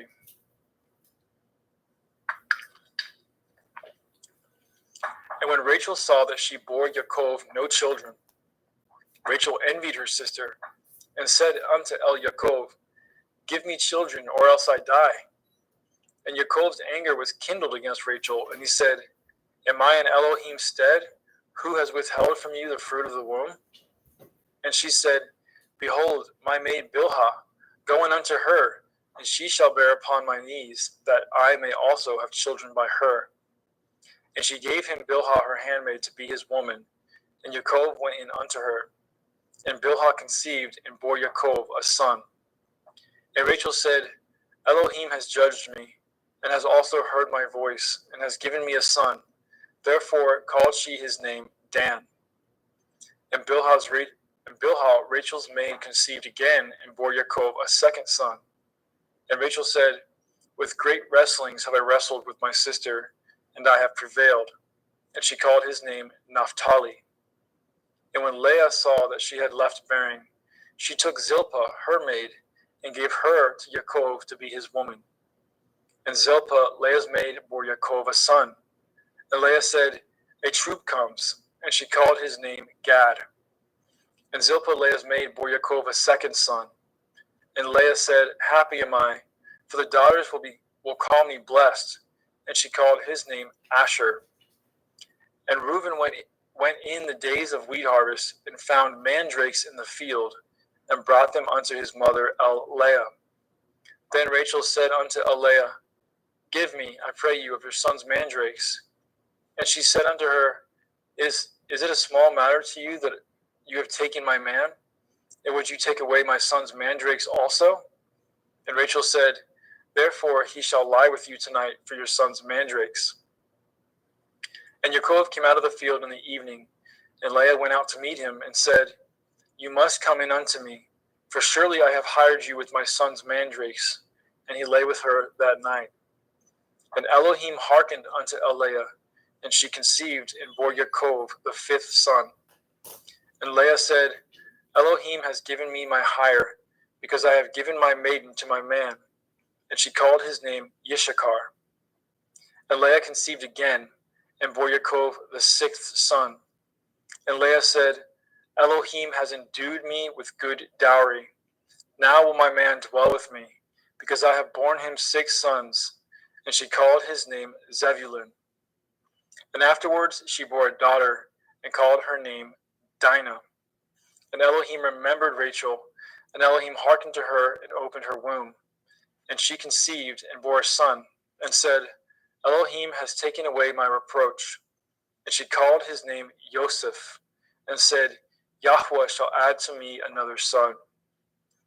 And it came to pass, when Rachel had borne Joseph, that Yaakov said unto Laban, Send me away, that I may go unto my own place, and to my own country.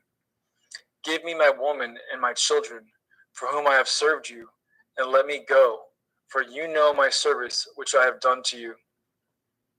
And Laban said unto him, I pray you, if I have found favor in your eyes, tarry, for I have learned by experience that Yahweh has blessed me for your sake. And he said, Appoint me your wages, and I will give it. And he said unto him, You know how I have served you, and how your cattle was with me. For it was little which you had before I came, and it is now increased unto a multitude. And Yahweh has blessed you since my coming. And now when shall I provide for my own house also? And he said, What shall I give you? And Yaakov said, You shall not give me anything. If you will do this thing for me, I will again feed and guard your flock. I will pass through all your flock today, removing from thence all the speckled and spotted cattle, and all the brown cattle among the sheep, and the spotted and speckled among the goats, and of such shall be my hire. So shall my righteousness answer for me in time to come, when it shall come for my hire before your face. Every one that is not speckled and spotted among the goats, and brown among the sheep, that shall be counted stolen with me. And Laban said, Behold, I would it might be according to your word. And he removed that day the he-goats that were ring-straked and spotted, and all the she-goats that were speckled and spotted, and every one that had some white in it, and all the brown among the sheep, and gave them into the hands of his sons.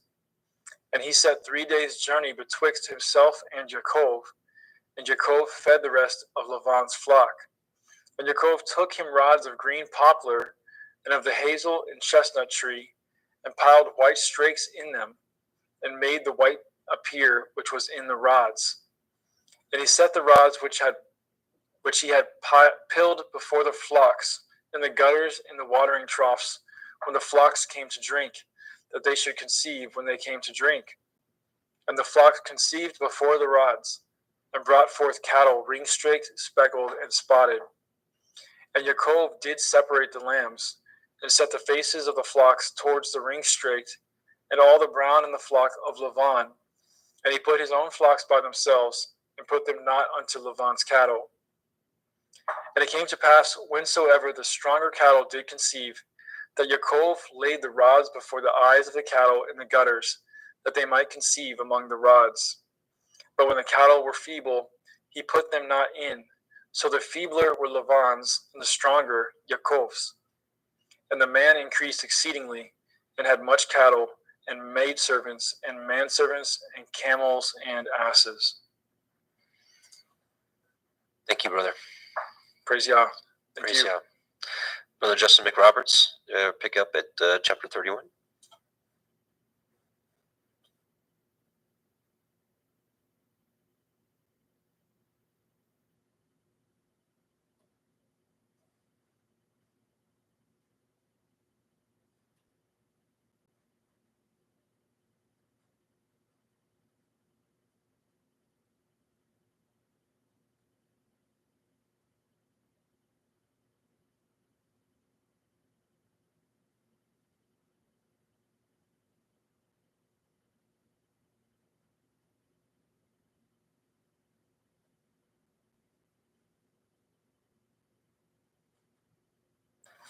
I apologize for that. Genesis 31.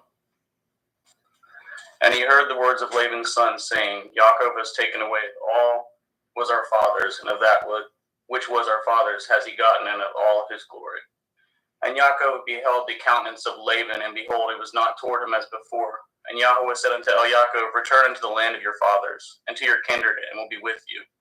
And Yaakov sent and called Rachel and Leah to the field unto his flock, and said unto them, I seeth your father's countenance, that it is not toward me as before, but the Elohim of my father has been with me. And you know that with all my power I have served it your father. And your father has deceived me, and changeth my wages 10 times, but Elohim suffered him not to hurt me. And if he said thus, the speckle shall be your wages, then all the cattle bore speckled. And if he said thus, the ring straight shall be your hire, then bore all the cattle ring straight. Thus Elohim has taken away the cattle of your father and given them to me. And it came to pass at the time that the cattle conceived, that I lifted up my eyes, and I saw in a dream, and behold, the rams which leaped upon the cattle were ring straight, speckled, and grizzled. And the angel of Elohim spoke unto me in a dream, saying, Yaakov. And I said, Here am I. And he said, Lift up now your eyes and see. All the rams which leap upon the cattle are ring straight, speckled, and grizzled. For I have seen it all that Laban does unto you. And he said, And I am the Elohim of Bedel, which you anointed the pillar, and were vowed a vow unto me. Now arise, get you out from this land, and return unto the land of your kindred. And Rachel and Leah answered and said unto him, Is there yet any portion or inheritance for us in your father's house? Are we not counted of him strangers? For he has told us, and has quite devoured also our money. For all the riches which Elohim has taken from our father, that is ours, and our children's. Now then, whatsoever Elohim has said unto you, do. Then Yaakov rose up and said unto his sons, with his women upon camels, and he carried away with all his cattle and with all his goods which he had gotten, the cattle of his getting, which he had gotten in Paddan Aram, for to go to Yitzhak his father in the land of Canaan. And Laban went to shear at the sheep, and Rachel had stolen at the teraphim that were her father's. And Yaakov stole away if unawares to Laban the Aramean, in that he had told him not that he fled.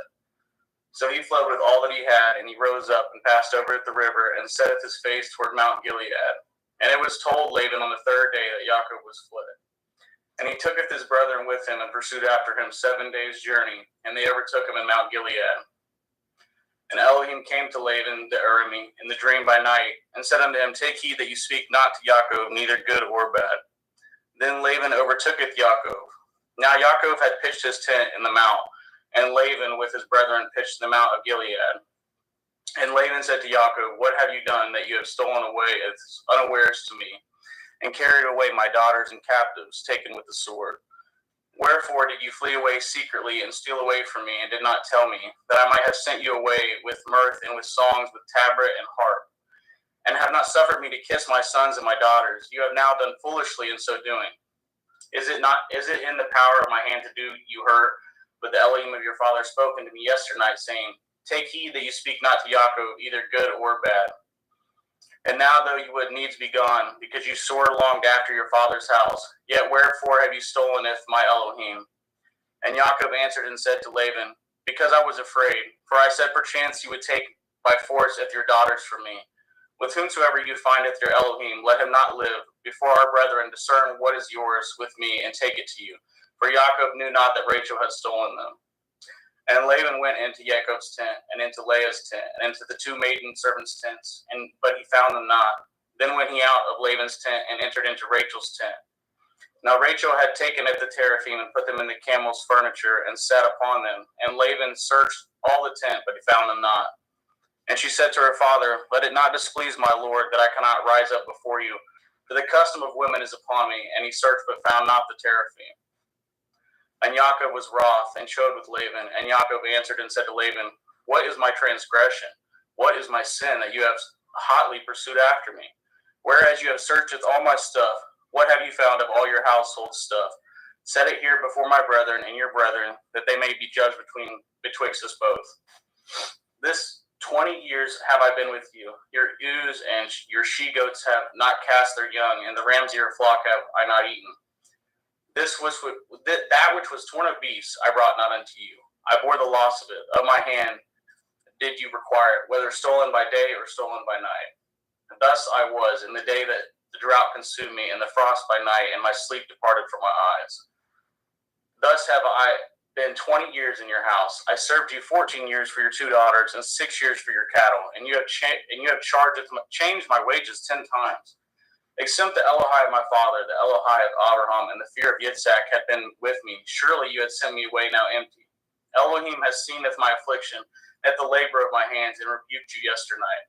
And Laban answered and said unto Yaakov, these daughters are my daughters, and these children are my children, and these cattle are my cattle, and all that you see is mine. And what can I do this day unto these my daughters, or unto these children which they have borne? Now therefore, let us cut a covenant, I and you, and let it be for a witness between me and you. And Yaakov took a stone and set it up for a pillar, and Yaakov set it unto his brethren Gasher stones, and they took stones and made a heap, and they did eat there upon the heap. And Laban called it Yegar Sahudotha, but Yaakov called it Gal-Aid. And Laban said, this heap is a witness between me and you this day. Therefore was the name of it called Gali. And Mitzpah, for he said, Yahweh watch between me and you when we are absent one from another. If you shall afflicteth my daughters, or if you shall take other women besides my daughters, no man is with us. See Elohim is witness betwixt me and you. And Laban said to Yaakov, behold this heap, and behold this pillar which I have cast betwixt me and you. This heap be witness, and this pillar be witness, that I will not pass over at this heap to you, and you shall not pass over at this heap and at this pillar unto me for harm. The Elohai of Abraham, the Elohai of Abraham and the Elohai of Nachor and the Elohai of their father judge betwixt us. And Yaakov swore by the fear of his father Yitzhak. Then Yaakov offered sacrifice upon the mountain, called his brethren to eat bread, and they did eat bread and tarried all night in the mount. And early in the morning Laban rose up and kissed his sons and his daughters and blessed them, and Laban departed and returned unto his place. Genesis chapter 32. And Yaakov went on his way, and the angels of Elohim met him. And when Yaakov saw them, he said, this is Elohim's host. And he called the name of that place Machanaim. And Yaakov sent messengers before him to Esau his brother unto the land of Seir in the country of Edom. And he commanded them, saying, thus shall you speak unto my lord Esau, your servant Yaakov, says thus, I have sojourned with Laban and stayed there until now. And I have oxen and asses, flocks and men servants and women servants. And I have sent to tell my lord that I may find grace in your sight.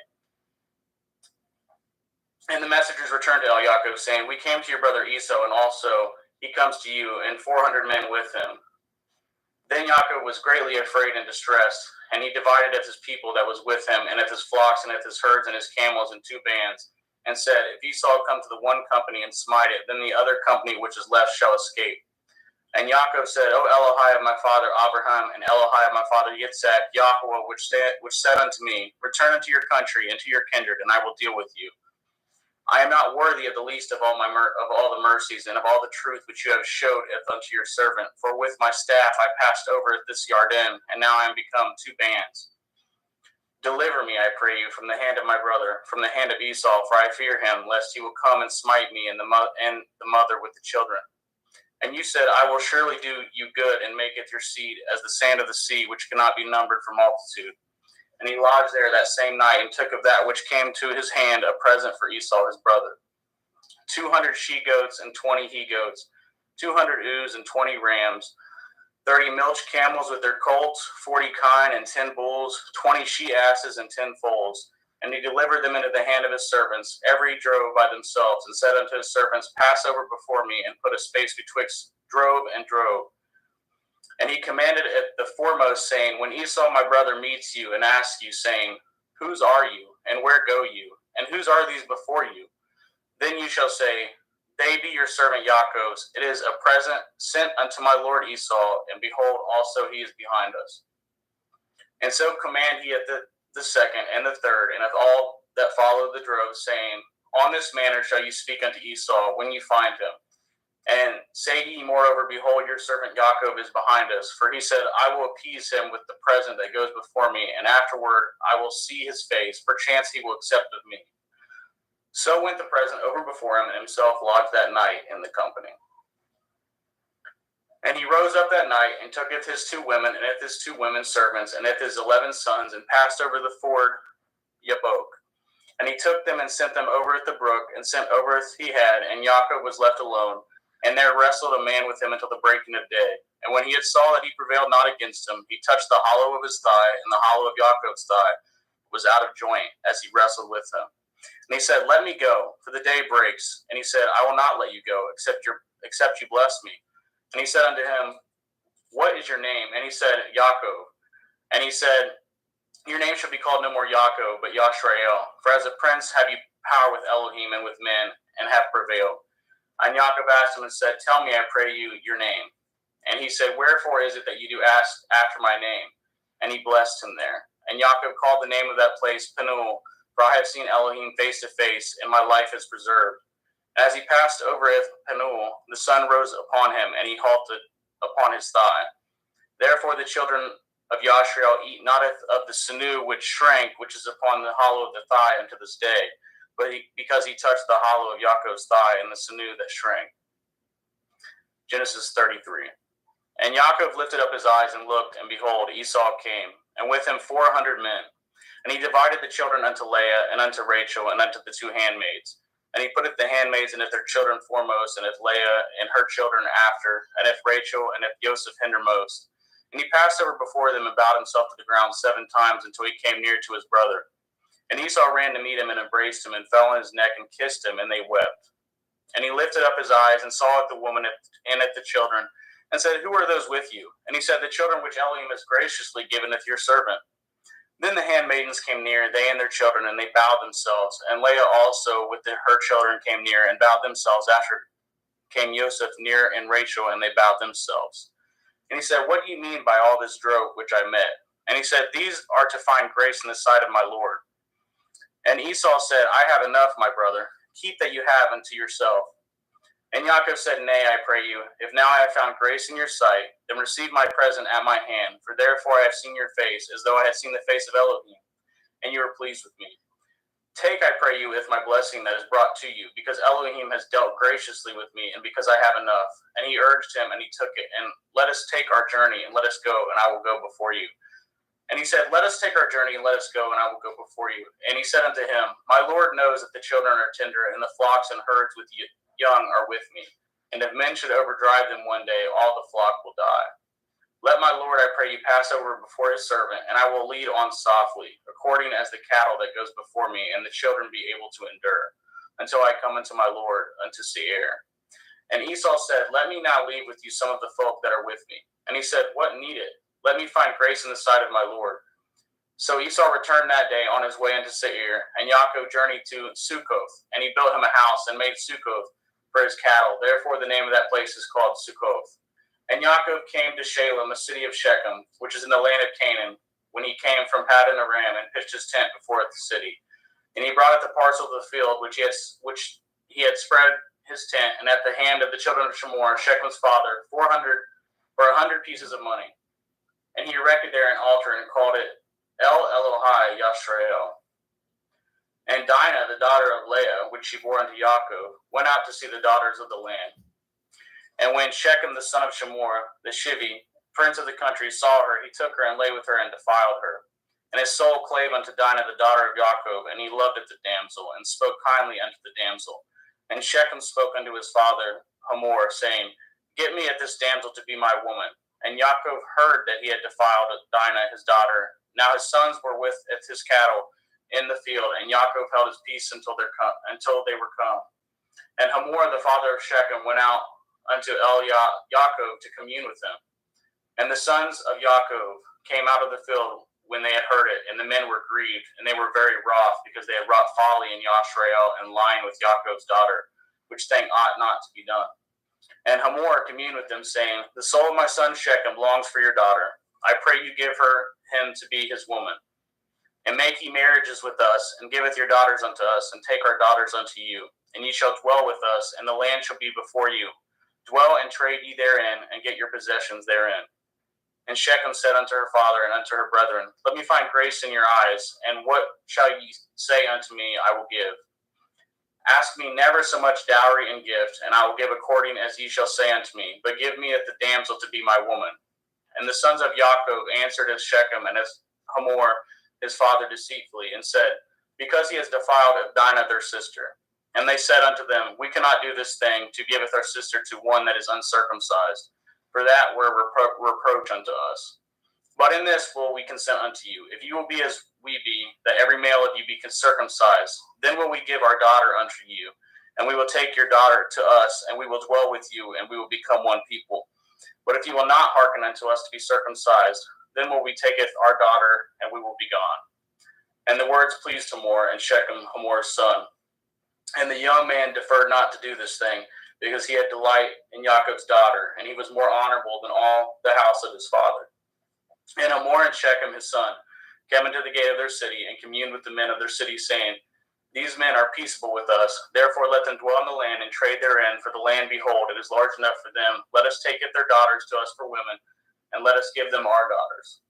Only herein will the men consent unto us for to dwell with us, to be one people. If every male among us be circumcised as they are circumcised. Shall not their cattle and their substance and every beast of theirs be ours? Only let us consent unto them, and they will dwell with us. And unto Hamor and unto Shechem his son hearkened all that went out of the gate of the city, and every male was circumcised, all that went out of the gate of the city. And it came to pass on the third day, when they were sore, that two of the sons of Jacob, Shimon and Levi, Dinah's brethren, took each man his sword, and came upon the city boldly, and slew all the males. And they sleweth Hamor and Shechem his son with the edge of the sword, and tooketh Dinah out of Shechem's house, and went out. The sons of Jacob came upon the slain, and spoiled the city, because they had defiled their sister. They took at their sheep, and at their oxen, and at their asses, and at that which was in the city, at that which was in the field, and at all their wealth, and at all their little ones, and all their women took they captive, and spoiled at even all that was in the house. And Jacob said to Shimon and Levi, Yet have troubled me to stink among the inhabitants of the land, among the Canaanim and the Perizim, and I being few in number, they shall gather themselves together against me and slay me, and I shall be destroyed, I and my house. And they said, Should he deal with our sister as with a harlot? Genesis 35. And Elohim said unto Jacob, Arise, and go up to Bethel, and dwell there, and make there an altar unto Elohim that appeared unto you when you fled from the face of Esau your brother. Then Jacob said unto his household and to all that were with him, Put away the strange Elohai there among you, and be clean, and change your garments. And let us arise, and go up to Bethel, and will make there an altar unto Elohim, who answered me in the day of my distress, and was with me in the way which I went. And they gave unto Jacob all the strange Elohai which were in their hand, and all their earrings which were in their ears, and Jacob hid them under the oak which was by Shechem. And they journeyed, and the terror of Elohim was upon the cities which were round about them, and they did not pursue after the sons of Jacob. So Jacob came to Luz, which is in the land of Canaan, that is Bethel, and all the people that were with him. And he built there an altar, and called the place El Bethel, because there Elohim appeared unto him when he had fled from the face of his brother. But Deborah, Rivkah's nurse, died, and she was buried beneath Bethel under an oak, and the name of it was called Alon Bakuth. And Elohim appeared unto Jacob again when he came out of Paddan Aram, and blessed him. And Elohim said unto him, Your name is Jacob, your name shall not be called any more Jacob, but Yashrael shall be your name. And he calleth his name Yashrael. And Elohim said unto him, I am El Shaddai, be fruitful and multiply. A nation and a company of nations shall be of you, and kings shall come out of your loins. And that the land which I gave Abraham and Yitzhak, to you I will give it, and to your seed after you will I give it the land. And Elohim went up from him in the place where he talked with him. And Jacob set up a pillar in the place where he talked with him, even a pillar of stone. And he poured a drink offering thereon, and he poured oil thereon. And Jacob called at the name of the place where Elohim spoke with him, Bethel. And they journeyed from Bethel, and there was but a little way to come to Ephrath. And Rachel travailed, and she had hard labor. And it came to pass, when she was in hard labor, that the midwife said unto her, Fear not, you shall have this son also.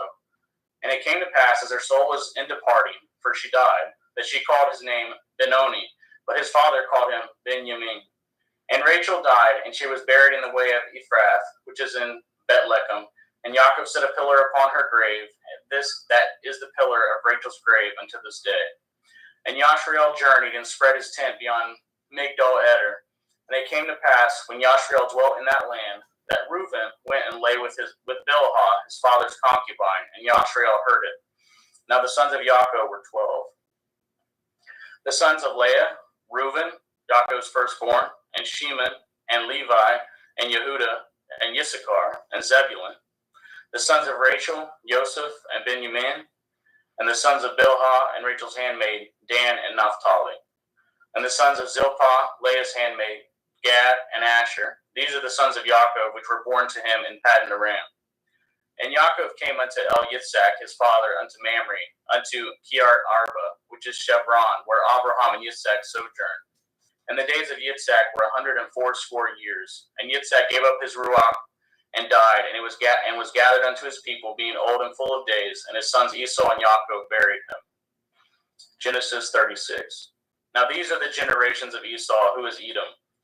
Esau tooketh his woman of the daughters of Canaan, Eth Adah, the daughter of Elon the Hittite, and Eth Oholibamah, the daughter of Anah, the daughter of Tizb on the Hivi, and Eth Bethsmoth, Ishmael's daughter, sister of Naboth. And Adah bore to Esau Eth Eliphaz, and Basmath bore Eth Reuel, and Oholibamah bore Eth Yeish, and Eth Ya'alam, and Eth Korach. These are the sons of Esau, which were born unto him in the land of Canaan. And Esau tooketh his woman, and his sons, and his daughters, and all the persons of his house, and his cattle, and all his beasts, and all his substance which he had got in the land of Canaan, and went into the country from the face of his brothers Jacob. For the riches were more than that they might dwell together, and the land wherein they were strangers could not bear them both because of their cattle. Thus dwelt Esau in Mount Seir, and Esau is Edom. And these are the generations of Esau, the father of the Edom in Mount Seir. These are the names of Esau's sons: Eliphaz, the son of Adah, the woman of Esau; Reuel, the son of Basmath, the woman of Esau. And the sons of Eliphaz were Taman, Omar, Sapho, and Gatam, and Kenaz. And Timnah was concubine to Eliphaz, Esau's son, and she bore to Eliphaz Amalek. And these were the sons of Adah, Esau's woman. And these are the sons of Reuel, Nakath, and Zerach, Shema, and Mizah. These were the sons of Basmath, Esau's woman. And these were the sons of Oholibamah, the daughter of Anah, the daughter of Tizibon, Esau's woman. And she bore to Esau Eth Yeish, and Eth Ya'alam, and Eth Korach. And these were dukes of the sons of Esau, the sons of Eliphaz, the firstborn son of Esau: Duke Taman, Duke Omar, Duke Sapho, Duke Kenaz, Duke Korach, Duke Gatam, and Duke Amalek. These are the dukes that come of Eliphaz in the land of Edom. These were the sons of Adah. And these are the sons of Reuel, Esau's son: Duke Nakath, Duke Zerach, Duke Shema, Duke Mizah. These are the dukes that came of Reuel in the land of Edom. These are the sons of Basmath, Esau's woman. And these are the sons of Oholibamah, Esau's woman: Duke Yeish, Duke Ya'alam, Duke Korach. These were the dukes that came of Oholibamah, daughter of Anah, Esau's woman. These are the sons of Esau, who is Edom, and these are their dukes. These are the sons of Seir, the Hori, who inhabited the land: Lotan, and Shoval, and Tizibon, and Anah, and Dishon, and Etzer, and Dishon. These are the dukes of Horium, and the children of Seir in the land of Edom. And the children of Lotan were Harai and Haman, and Lotan's sister was Timnah. And the children of Shoval were these: Elion, Menakath, and Ebal, Shephi, and Onam. And these are the children of Tevion, both Ayah and Anah. And this was Anah that founded the mules in the wilderness, and he fed the asses of Tizib on his father. And the children of Anah were these: Dishon and Oholibamah, the daughter of Anah. And these are the children of Dishon: Himdan, and Eshban, and Yithran, and Haran. The children of Etzer are these: Bilhan, and Zabon, and Akon. The children of Dishon are these: Uts and Aran. These are the dukes that came of the Chorim: Duke Lotan, Duke Shoval, Duke Sivan, Duke Anah, Duke Dishon, Duke Etzer, Duke Dishon. These are the dukes that came of Hori among their dukes in the land of Seir. And these are the kings that reigned in the land of Edom, before they reigned any king over the children of Yashrael. And Bela, the son of Beor, reigned in Edom, and the name of his city was Dinhabah. And Bela died, and Jovab, the son of Zerach of Botzrah, reigned in his stead. And Jovab died, and Shusham of the land of Taimani reigned in his stead. And Husham died, and Hadad son of Bedad, who smoteth Midian in the field of Moab, reigned in his stead, and the name of his city was Aviath. And Hadad died, and Sumlah of Masrekah reigned in his stead. And Samlah died, and Shaul of Rechoboth by the river reigned in his stead. And Shaul died, and Baal Shanan, the son of Achbor, reigned in his stead. And Baal Hanan, the son of Achbor, died, and Hadar reigned in his stead, and the name of his city was Pau, and his woman's name was Mehetabel, and the daughter of Metred, the daughter of Mezahav. And these are the names of the dukes that came of Esau, according to their families, after their places, by their names: Dukes Timnah, Duke Eliah, Duke Yetheth, Duke Olihavamah, Duke Elah, Duke Peon, Duke Kenaz, Duke Taman, Duke Mithitzer, Duke Magdiel, Duke Eram. These be the dukes of Edom, according to their habitations in the land of their possessions. He is Esau, the father of the Edomim. Genesis chapter 37. And Yaakov dwelt in the land wherein his father was a stranger, in the land of Canaan. These are the generations of Yaakov. Joseph, being 17 years old, was feeding a flock with his brethren, and the lad was with his sons of Bilhah, and with the sons of Zilpah, his father's woman. And Joseph broughteth unto his father their evil report. Now Yashrael loveth Joseph more than all his children, because he was the son of his old age, and made him a coat of many colors.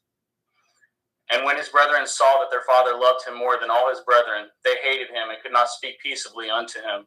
And Joseph dreamed a dream, and he told it his brethren, and they hated him yet the more.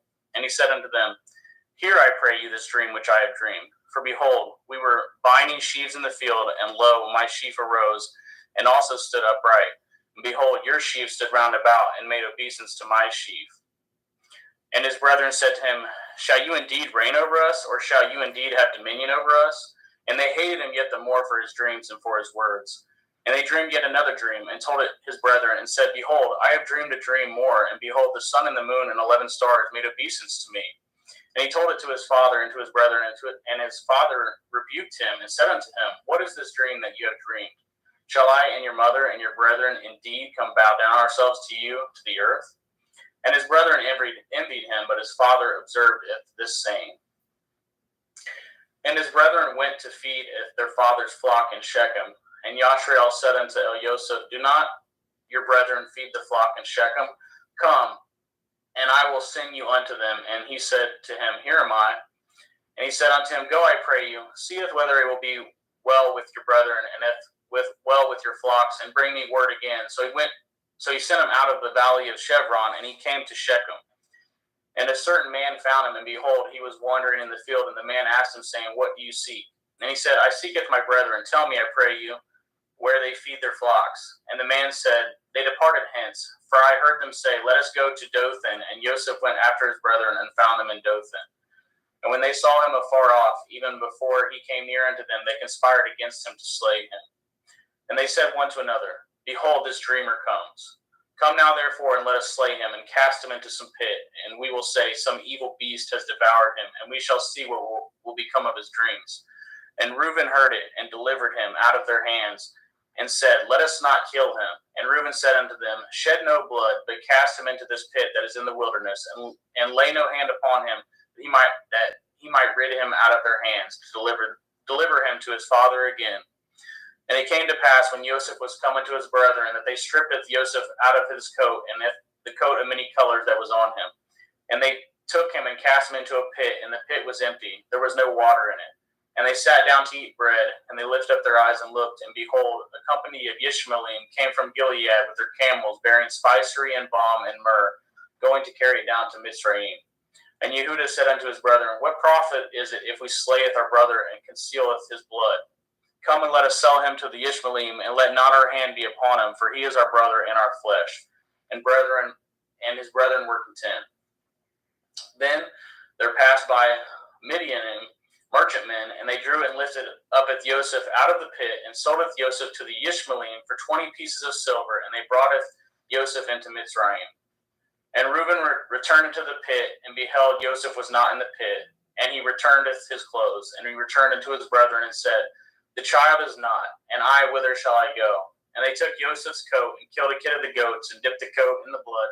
And they sent the coat of many colors, and they brought it to their father and said, "This have we found. Know now whether it be your son's coat or no." And he knew it and said, "It is my son's coat. An evil beast has devoured him. Joseph is without doubt rent in pieces." And Yaakov rent his clothes and put sackcloth upon his loins and mourned for his son many days. And all his sons and all his daughters rose up to comfort him, but he refused to be comforted. And he said, "For I will go down into Sheol unto my son mourning." Thus his father wept for him. And the Midianim sold him into Mitzrayim unto Potiphar, an officer of Pharaoh's and captain of the guard. Genesis 38.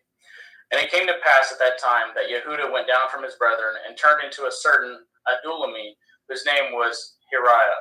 And Yehuda saweth their daughter of a certain Canaanite, whose name was Shuach, and he tooketh her and went in unto her, and she conceived and bore a son. And he called his name And she conceived again and bore a son, and she called his name Onan. And yet she again conceived and bore a son, and called his name Shelach. And he was at Kaziv, and when she bore him. And Yehuda took a woman from his firstborn, whose name was Tamar. And Yehuda's firstborn, was wicked in the sight of Yahweh, and Yahweh slew him. And Yehuda said unto Onan, "Go in unto your brother's woman, and marry her, and raise up seed to your brother." And Onan knew that the seed should not be his. And it came to pass, when he went in unto his brother's woman, that he spilled it on the ground, lest that he should give seed to his brother. And the thing which he did displeased Yahweh, wherefore he slew him also. Then said Yehuda to Tamar, to his daughter-in-law, "Remain a widow at your father's house, till Shelach my son be grown." For he said, "Lest perchance he die also, as his brethren did." And Tamar went and dwelt in her father's house. And in the process of time, the daughter of Shuach, Yehuda's woman, died, and Yehuda was comforted, and went up into his sheep shears to Timnath, and he and his friend Hiriah the Adulamite. And it was told Tamar, saying, "Behold, your father-in-law goes up to Timnah to shear his sheep." And she put her widow's garments off from her, and covered her with a veil, and wrapped herself, and sat in an open place which is by the way to Timnah. For she saw that Shelach was grown, and she was not given unto him to be his woman. When Yehuda saw her, he thought her to be a harlot, because she had covered her face. And he turned unto her by the way, and said, "Go to, I pray you, let me come in unto you." For he knew not that she was his daughter-in-law. And she said, "What will you give me that you may come in unto me?" And he said, "I will send you a kid from the flock." And she said, "Will you give me a pledge till you send it?" And he said, "What pledge shall I give you?" And she said, "Your signet and your bracelets, your staff that is in your hand." And he gave it to her, and came in unto her, and she conceived by him. And she arose and went away, and laid by her veil from her, and put on the garments of her widowhood. And Yehuda senteth the kid by the hand of his friend, the Adulami, to receive his pledge from the woman's hand, but he found her not. Then he asked the men of the place, saying, "Where is the harlot that was openly by the wayside?" And they said, "There was no harlot in this place." And he returned to Yehuda and said, "I cannot find her." And also the men of the place said that there was no harlot in this place. And Yehuda said, Let her take it to her, lest we be shamed. Behold, I sent this kid, and you have not found her. And it came to pass about 3 months after that she was told Yehuda, saying, "Tamar your daughter-in-law has played the harlot, and also, behold, she is with child by whoredom." And Yehuda said, "Bring her forth, and let her be burnt." When she was brought forth, she sent to her father-in-law, saying, "By the man whose these are, am I with child?" And she said, "Discern, I pray you, whose are these? The signet and bracelets and staff." And Yehuda acknowledged them, and said, "She has been more righteous than I, because that I gave her not to Shelach my son, and he knew her again no more." And it came to pass in the time of her travail, that behold, twins were in her womb. And it came to pass when she travailed, that the one put out his hand, and the midwife took and bound upon his hand a scarlet thread, saying, "This came out first." And it came to pass, as he drew back his hand, that behold, the brother came out, and she said, "Have you broken forth? This breach be upon you." Therefore his name is called Peretz. And afterward came out his brother, that had a scarlet thread upon his hand, and his name was called Zerach. Genesis chapter 39. And Joseph was brought down to Mitzrayim, and Potiphar, an officer of Pharaoh, captain of the guard, a Mitzri, brought him of the hands of the Ishmaelim, which had brought him down thither. And Yahweh was with Yosef, and he was a prosperous man, and he was in the house of his master, the Mitzri. And his master saweth that Yahweh was with him, and that Yahweh made all that he did to prosper in his hand.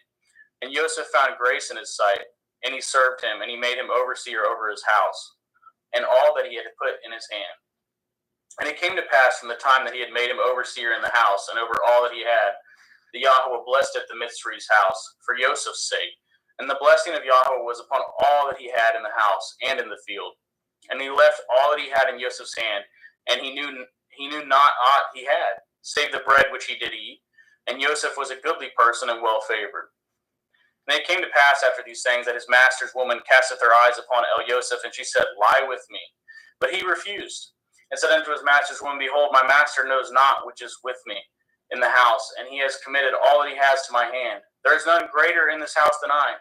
Neither has he kept anything from me but you. Because you are his woman, how then can I do this great wickedness and sin against Elohim? And it came to pass, as she spoke to Joseph day by day, that he hearkened not unto her, to lie by her, or to be with her. And it came to pass about this time, that Joseph went into the house to do his business, and there arose none of the men of the house there within. And she caught him by the garment, saying, Lie with me. And he left his garment in her hand, and fled, and got him out. And it came to pass, when she saw that he had left his garment in her hand, and was fled forth, that she called unto the men of the house, and spoke unto them, saying, See, he has brought in an Ivri unto us, to mock us. He came in unto me to lie with me, and cried with a loud voice. And it came to pass, when he had heard that I lifted up my voice and cried, that he left his garment with me, and fled, and got him out. And she laid up his garment by her, until his Lord came home. And she spoke unto him according to these words, saying, The Ivri servant which you have brought unto us came in unto me to mock me. And it came to pass, as I lifted up my voice and cried, that he left his garment with me, and fled out. And it came to pass, when his master heard the words of his woman, which she spoke unto him, saying, After this manner did your servant to me, that his wrath was kindled. And Joseph's master took him, and put him in the prison, a place where the king's prisoners were bound. And he was there in prison. But Yahweh was with Joseph, and showed him mercy, and gave him favor in the sight of the keeper of the prison. And the keeper of the prison committed to Joseph's hand all the prisoners that were in the prison, and that whatsoever they did there, he was the doer of it. The keeper of the prison looked as not to anything that was under his hand, because Yahweh was with him, and that which he did, Yahweh made him to prosper. Genesis chapter 40. And it came to pass after these things, that the butler of the king of Mitzrayim and his baker had offended the Lord, the king of Mitzrayim. And the Pharaoh was wroth against two of his officers, against the chief of his butlers, and against the chief of his bakers. And he put them in ward in the house of the captain of the guard, into the prison, the place where Joseph was bound. And the captain of the guard was charged at Joseph with him, and he served them, and they continued a season in a ward. And they dreamed a dream, both of them, each man his dream in one night, each man according to the interpretation of his dream, the butler and the baker of the king of Mitzrayim, which were bound in the prison. And Joseph came in unto them in the morning, and looked upon them, and behold, they were sad. And he asked of Pharaoh's officers that were with him in the ward of the Lord's house, saying, Wherefore look ye so sadly today? And they said unto him, We have dreamed a dream, and there is no interpreter of it. And Joseph said unto them, Do not interpretations belong to Elohim? Tell me them, I pray you. And the chief butler took this dream to Joseph, and said to him, In my dream, behold, a vine was before me. And in the vine were 3 branches, and it was as though it budded. And her blossoms shot forth, and the clusters thereof brought forth ripe grapes. And Pharaoh's cup was in my hand, and I took it the grapes, and pressed them into Pharaoh's cup, and gave it the cup into Pharaoh's hand. And Joseph said unto him, This is the interpretation of it. The 3 branches are 3 days. Yet within 3 days shall Pharaoh lift up your head, and restore unto your place, and you shall deliver Pharaoh's cup into his hand, after the former manner when you were his butler. But think on me when it shall be well with you, and show kindness, I pray you, unto me, and make mention of me unto Pharaoh, and bring me out of this house. For indeed I was stolen away out of the land of the Ivrim, and here also I have done nothing, that they should put me in this dungeon. When the chief baker saw that the interpretation was good, he said unto Joseph, I also was in my dream, and behold, I had 3 white baskets on my head. And in the uppermost basket there was of all manner of baked meats for Pharaoh, and the birds did eat them out of the basket upon my head. And Joseph answered and said, This is the interpretation thereof. The 3 baskets are 3 days.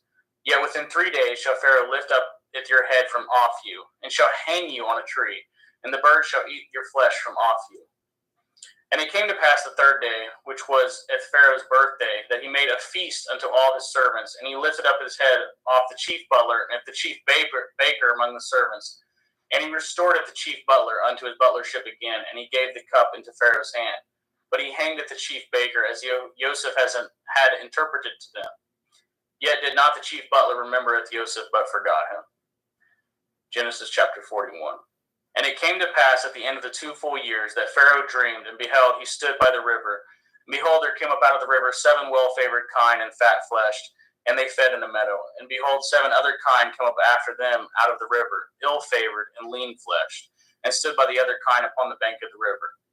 And the ill-favored and the lean-fleshed kine did eat up at the 7 well-favored and fat kine. So Pharaoh awoke. And he slept and dreamed the 2nd time, and behold, 7 ears of grain came upon one stalk, rank and good. And behold, 7 thin ears, and blasted with the east wind sprung up after them. And 7 thin ears devoured at the 7 rank and full ears. And Pharaoh awoke, and behold, it was a dream. And it came to pass in the morning that his ruach was troubled, and he sent and called for the magicians of Mitzrayim, and at the wise men thereof. And Pharaoh had told them his dream, but there was none that could interpret them unto Pharaoh. Then spoke the chief butler and of Pharaoh, saying, I do remembereth my faults this day. Pharaoh was wroth with the servants, and put me in ward in the captain of the guard's house, both me and the chief baker. And we dreamed a dream in one night, I and he. We dreamed each man according to the interpretation of his dream. And there was there with us a young man, and a servant to the captain of the guard. And we told him, and he interpreted to us with our dreams, to each man according to his dream he did interpret. And it came to pass, as he interpreted to us, so it was. Me he restored into my office, and him he hanged. Then Pharaoh sent and called Joseph, and they brought him hastily out of the dungeon, and shaped himself, and changed his raiment, and came in unto Pharaoh. And Pharaoh said unto Joseph, I have dreamed a dream, and there is none that can interpret it. I have heard say of you that you can understand a dream to interpret it. And Joseph answered the Pharaoh, saying, It is not in me. Elohim shall give Pharaoh an answer of peace. And Pharaoh said unto Joseph, In my dream, behold, I stood upon the bank of the river, and behold, there came up out of the river 7 kine fat-fleshed and well-favored, and they fed in a meadow. And behold, 7 other kine came up after them, poor and very ill-favored and lean-fleshed, such as I had never saw in the land of Mitzrayim for badness. And the lean and the ill-favored kine did eat up the first 7 fat kine. And when they had eaten them up, it could not be known that they had eaten them, but they were still ill-favored as at the beginning. So I awoke. And I saw in my dream, and behold, 7 ears came up in one stalk, full and good. And behold, 7 ears withered thin, and blasted with the east wind sprung up after them. And the thin ears devoured the 7 good ears. And I told this unto the magicians, but there was none that could declare it unto me. And Joseph said unto Pharaoh, The dream of Pharaoh it is one. Elohim has showed Pharaoh what he is about to do. The 7 kine are 7 years, and the 7 good ears are 7 years. The dream is one. And the 7 thin and ill-favored kine that come up after them are 7 years, and the 7 empty ears blasted with the east wind shall be 7 years of famine. This is the thing which I have spoken unto Pharaoh. Oh, what Elohim is about to do, he shows it unto Pharaoh. Behold, there come 7 years of great plenty throughout all the land of Mitzrayim, and there shall rise after them 7 years of famine, and all the plenty shall be forgotten in the land of Mitzrayim. And the famine shall consume the land. And the plenty shall not be known in the land by the reason of the famine following, for it shall be very grievous. And for that the dream was doubled unto Pharaoh twice. It is because the thing is established by Elohim, and Elohim will shortly bring it to pass. Now therefore let Pharaoh look out a man discreet and wise, and set him over the land of Mitzrayim. Let Pharaoh do this, and let him appoint officers over the land to take up a 5th part of the land of Mitzrayim in the 7 plenteous years. And let them gather all the food of those good years that come, and lay up grain under the hand of Pharaoh, and let them guard food in the cities, and that food shall be for store to the land against the 7 years of famine, which shall be in the land of Mitzrayim, that the land perish not through the famine. And the thing was good in the eyes of Pharaoh and in the eyes of his servants. And Pharaoh said unto his servants, Can we find such a one as this, a man in whom the Ruach Elohim is? And Pharaoh said unto Joseph, For as much as Elohim has showed you with all this, there is none so discreet and wise as you are. You shall be over my house, and according to your word shall all my people be ruled. Only in the throne will I be greater than you. And Pharaoh said unto Joseph, See, I have set over you all the land of Mitzrayim. And Pharaoh took off his ring from his hand and put it upon Joseph's hand, and arrayed him in vestures of fine linen, and put a gold chain about his neck. And he made him to ride in the second chariot which he had, and they cried before him, Bow the knee. And he made him ruler over all the land of Mitzrayim. And Pharaoh said unto Joseph, I am Pharaoh, and without you shall no man lift up this hand, at this foot in all the land of Mitzrayim. And Pharaoh called Joseph's name Sophath Panach, and he gave him to be his woman Asenath, the daughter of Potiphar's priest of On. And Joseph went out over all the land of Mitzrayim. And Joseph was 30 years old when he stood before Pharaoh, king of Mitzrayim. And Joseph went out from the presence of Pharaoh and went throughout all the land of Mitzrayim. And in the 7 plenteous years the earth brought forth by handfuls. And he gathered up all the food of the 7 years which were in the land of Mitzrayim, and laid up the food in the cities, and the food of the field which was round about every city laid he up in the same. And Joseph gathered grain as the sand of the sea, very much, until he left numbering, for it was without number. And unto Joseph were born 2 sons before the years of famine came, which Asenath, the daughter of Potiphar, priest of On, bore unto him. And Joseph called it the name of the firstborn Manasseh, for Elohim said, He has made me forget my toil in all my father's house. And at the name of the second he called Ephraim, for Elohim has called me to be fruitful in the land of my affliction. And the 7 years of plenteous that was in the land of Mitzrayim were ended, and the 7 years of famine began to come, according as Joseph had said, and the famine was in all the lands, but in all the land of Mitzrayim there was bread. And when all the land of Mitzrayim was famished, the people cried to Pharaoh for bread. And Pharaoh said unto all the Mitzrayim, Go unto Joseph, what he says to you do. And the famine was over all the face of the earth, and Joseph opened all the storehouses and sold unto the Mitzrayim, and the famine was waxed sore in the land of Mitzrayim. And all the countries came into Mitzrayim to Joseph to buy grain, because that the famine was so sore in all the lands. Genesis 42. Now when Yaakov saw that there was grain in Mitzrayim, Yaakov said unto his sons, Why do you look one upon another? And he said, Behold, I have heard that there is grain in Mitzrayim. Get you down thither, and buy for us from thence, that we may live and not die. And Joseph's 10 brethren went down to buy grain in Mitzrayim. But if Benjamin, Joseph's brother, Yaakov sent not with his brethren, for he said, Lest perchance mischief befall him. And the sons of Yashriel came to buy grain among those that came, for the famine was in the land of Canaan. And Joseph was the governor over the land, and he it was that sold all the people of the land. And Joseph's brethren came and bowed down themselves before him with their faces to the earth. And Joseph saweth his brethren, and he knew them, but made himself strange unto them, and spoke roughly unto them. And he said unto them, Whence come ye? And they said, From the land of Canaan to buy food. And Joseph knew of his brethren, and they knew him not. And Joseph remembered the dreams which he dreamed of them. And he said unto them, Ye are spies, to see if the nakedness of the land ye are come. And they said unto him, Nay, my lord, but to buy food are your servants come. We are all one man's sons. We are true men. Your servants are no spies. And he said unto them, Nay, but to see the nakedness of the land ye are come. And they said, Your servants are 12 brethren, the sons of one man, in the land of Canaan. And behold, the youngest is this day with our father, and one is not. And Joseph said unto them, This is that I spoke unto you, saying, Ye are spies. Hereby ye shall be proved. By the life of Pharaoh ye shall not go forth hence, except your youngest brother come hither. Send one of you, and let him fetcheth your brother, and ye shall be kept in prison, that your words may be proved, whether there be any truth in you, or else by the life of Pharaoh surely ye are spies. And he put them all together intoward 3 days. And Joseph said unto them the 3rd day, This do and live, for I feareth Elohim. If ye be true men, let one of your brethren be found in the house of your prison. Go ye carry grain for the famine of your houses. But bringeth your youngest brother unto me, so shall your words be verified, and ye shall not die. And they did so. And they said one to another, We are truly guilty concerning our brother, and that we saw the anguish of his soul when he besought us, and we could not hear. Therefore is this distress come upon us. And Reuben answered them, saying, Spoke I not unto you, saying, Do not sin against the child, and you would not hear? Therefore, behold, all this blood is required. And they knew not that Joseph understood them, for he spoke unto them by an interpreter. And he turned himself about from them and wept, and returned to them again, and communed with them, and took from them Ithsheman, and bound him before their eyes. And Joseph commanded to fill up their sacks with grain, and restore every man's money into his sack, and to give them provision for the way. And thus did he unto them. And they laded their asses with the grain, and departed thence.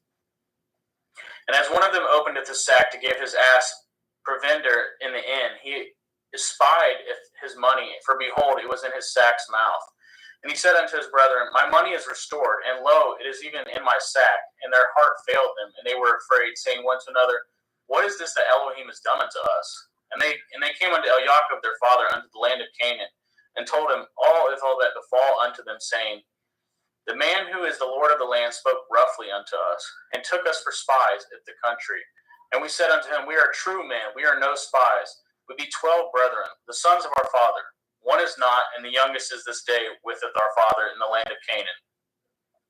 And the man, the Lord of the country, said unto us, Hereby shall I know that ye are true men. Leave one of your brethren here with me, and taketh food for the famine of your households, and be gone. And bringeth your youngest brother unto me. Then I shall know that ye are no spies, but ye are true men, and so will I deliver you with your brother, and ye shall traffic in the land. And it came to pass, as they emptied their sacks, that behold, every man's bundle of money was in his sack. And when both they and their father saw the bundles of money, they were afraid. And Jacob saw their father, and said unto them, Me have ye bereaved of my children. Joseph is not, and Shimon is not, and ye will taketh Benjamin away. All these things are against me. And Reuben spoke unto his father, saying, Slayeth my 2 sons, if I bring him not to you, deliver him into my hand, and I will bring him to you again.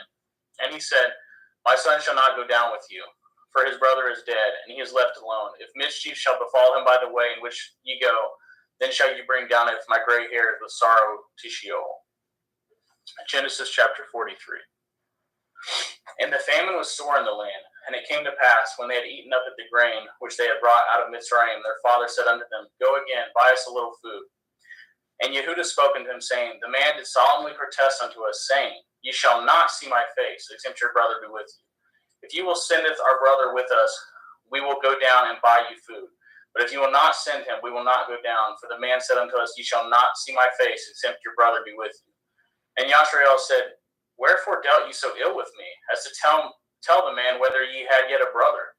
And they said, The man asked us strangely of our state and of our kindred, saying, Is your father yet alive? Have ye another brother? And we told him according to the tenor of these words. Could we certainly know that he would say, Bringeth your brother down? And Yehudah said unto Yashrael his father, Send the lad with me, and we will arise and go, that we may live and not die, both we and you, and also our little ones. I will be surety for him. Of my hand shall you require him. If I bring him not unto you, and set him before you, then let me bear the blame forever. For if we had lingered, surely now we had returned the second time. And their father Yashrael said unto them, If it must be so now, do this. Take of the best fruits in the land in your vessels, and carry down the man a present, a little balm, a little honey, spices and myrrh, nuts and almonds. And take a double money in your hand, and the money that was brought again in the mouth of your sacks. Carry it again in your hand, and perchance it was an oversight. Taketh your brother, and arise, go again unto the man. And El Shaddai give you mercy before the man, that he may send away to your other brother, and of Benjamin, if I be bereaved of my children, I am bereaved. And the men took that present, and they took double money in their hand, and Benjamin and rose up and went down to Mitzrayim and stood before Joseph. And when Joseph saw Benjamin with them, he said to the ruler of the house, Bring these men home and slay, and make ready, for if these men shall dine with me at noon. And the men did as Joseph bade, and the man brought the men into Joseph's house. And the men were afraid, because they were brought into Joseph's house. And they said, Because of the money that was returned in our sacks at the first time are we brought in, that he may seek occasion against us, and fall upon us, and take us for bondmen and with our asses. And they came near to the steward of Joseph's house, and they communed with him at the door of the house, and said, O sir, we came indeed down at the first time to buy food. And it came to pass, when we came to the inn, that we openeth our sacks, and behold, every man's money was in the mouth of his sack, and our money is full weight, and we have brought it again in our hand. And other money have we brought down in our hand to buy food. We cannot tell who put our money in our sacks. And he said, Peace be to you. Fear not. Your Elohim and the Elohim of your father has given you the treasure in your sacks. I had your money, and he brought it Shimon out unto them. And the man brought the men into Joseph's house and gave them water, and they washed their feet, and he gave their asses provender. And they made ready at the present against Joseph came at noon, for they had heard that they should eat bread there. And when Joseph came home, they brought him the present which was in their hand into the house, and bowed themselves to him in the earth. And he asked them of their welfare, and said, Is your father well? The old man of whom you spoke, is he yet alive? And they answered, Your servant our father is in good health. He is yet alive. And they bowed down their heads and made obeisance. And he lifted up his eyes and saw his brother, Benjamin, and his mother, and said, Is this your younger brother of whom you spoke unto me? And he said, Elohim be gracious unto you, my son. And Joseph made haste, for his heart did yearn upon his brother, and he sought where to weep. And he entered into his chamber and wept there. And he washed his face and went out and refrained himself and said, Set on bread. And they set on for him by himself, and for them by themselves, and for the Mitzrayim which did eat with him by themselves, because the Mitzrayim might not eat bread with the Ephraim, for that is an abomination unto the Mitzrayim.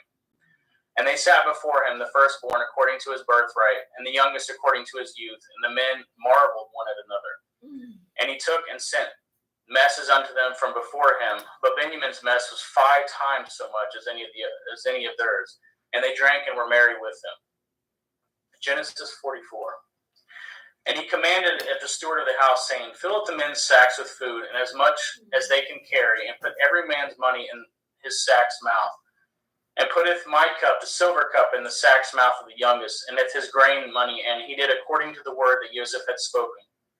As soon as the morning was light, the men were sent away, they and their asses. And when they were gone out of the city, and not yet afar off, Joseph said unto his stewards, Follow after the men, and when you do overtake them, say unto them, Wherefore have you rewarded evil for good?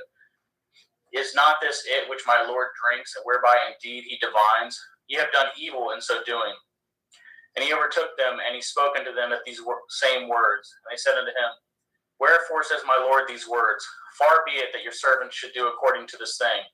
Behold the money which we found in our sacks' mouths, we brought again unto you out of the land of Canaan. How then should we steal out of your Lord's house silver or gold? With whomsoever of your servants it be found, both let him die, and we also will be my Lord's bondmen. And he said, Now also let it be according to your words. He with whom it is found shall be my servant, and ye shall be blameless.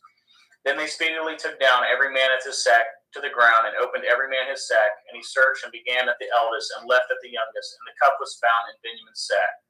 Then they rent their clothes, and laded every man his asses, and returned to the city. And Yehuda and his brethren came to Joseph's house, for he was yet there, and they fell before him on the ground.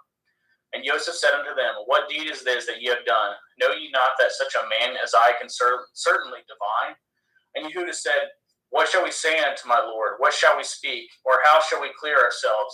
Elohim has found out the iniquity of your servants. Behold, we are my Lord's servants, both we and he also with whom the cup is found.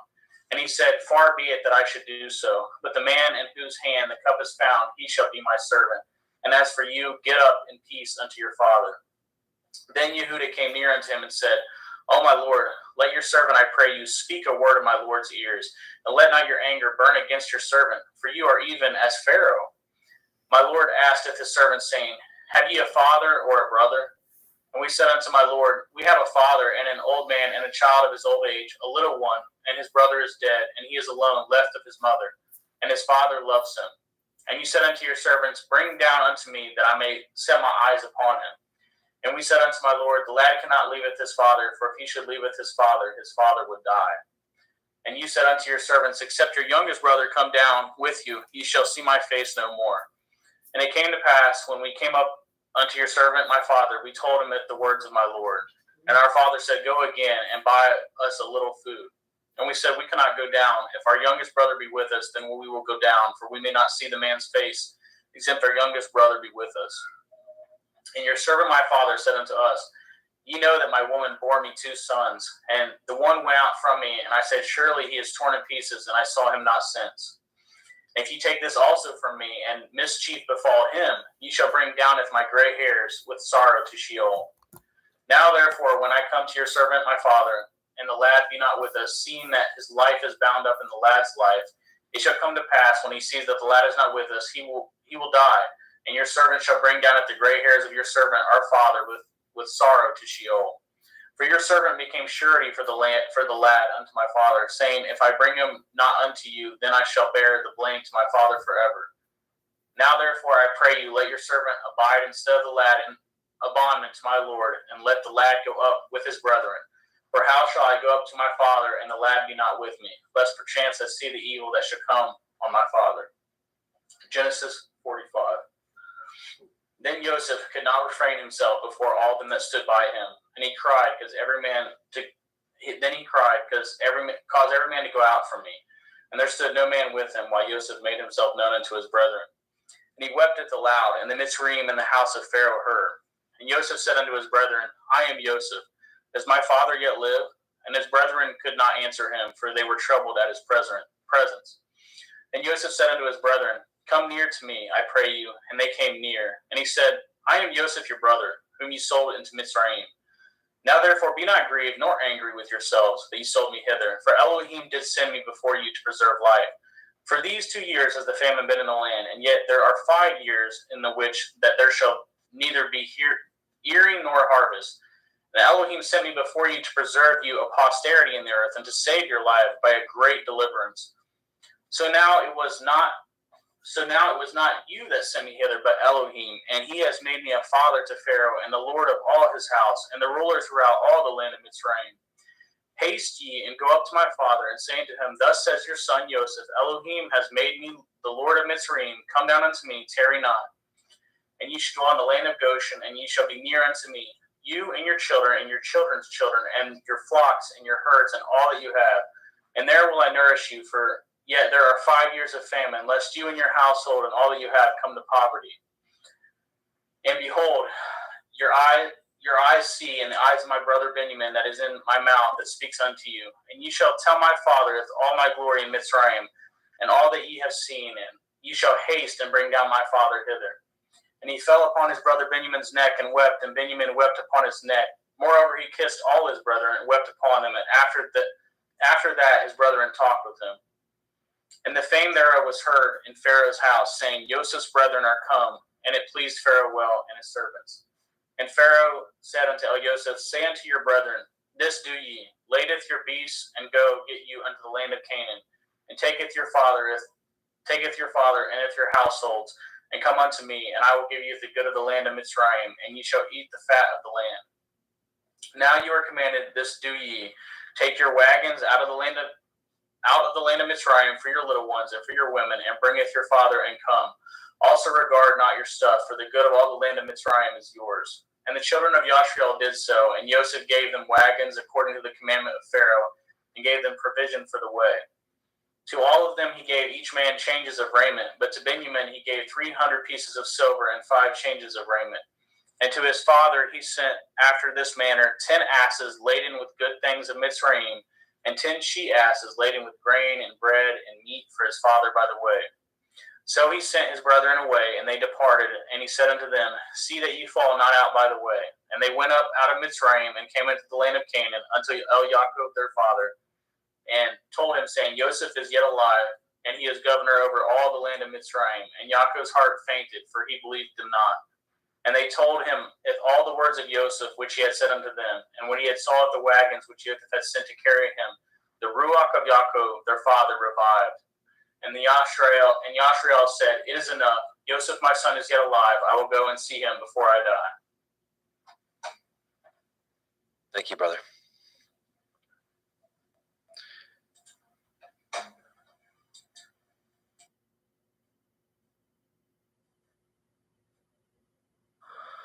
Genesis 46. And Yashrael took his journey with all he had, and came to Beersheba, and offered sacrifices unto the Elohim of his father Yitzchak. And Elohim spoke unto Yashrael in the visions of the night, and said, Yaakov, Yaakov. And he said, Here am I. And he said, I am El, the Elohai of your father. Fear not to go down into Mitzrayim, for I will there make of you a great nation. And I will go down with you into Mitzrayim, and I will also surely bring you up again, and Joseph shall put his hand upon your eyes. And Yaakov rose up from Beersheba, and the sons of Yashrael carried Yaakov their father and their little ones and their women in the wagons which Pharaoh had sent to carry him. And he took their cattle and their goods which they had gotten in the land of Canaan and came into Mitzrayim, Yaakov and all his seed with him, his sons and his sons' sons with him, his daughters and his sons' daughters, and all his seed brought he with him into Mitzrayim. And these are the names of the children of Yashrael which came into Mitzrayim, Yaakov and his sons, Reuben, Yaakov's firstborn. And the sons of Reuben, Hanok, and Palu, and Chetzron, and Carmi. And the sons of Shimon, Yemuel, Yamin, Ohad, and Yakin, and Sochar, and Shaul, the son of a Canaanite woman. And the sons of Levi, Gershon, Kohath, and Merari. And the sons of Yehuda, and Onan, and Shelach, and Peretz, and Zerach. But and Onan died in the land of Canaan. And the sons of Peretz were Chetzron and Hamul. The sons of Yisachar, Tola, Pua, and Yov, and Shimron. The sons of Zebulun, Sered, and Elyon, and Yachael. These be the sons of Leah, which she bore unto Yaakov in Padan Aram, with his daughter Dinah. All the souls of his sons and daughters were 33.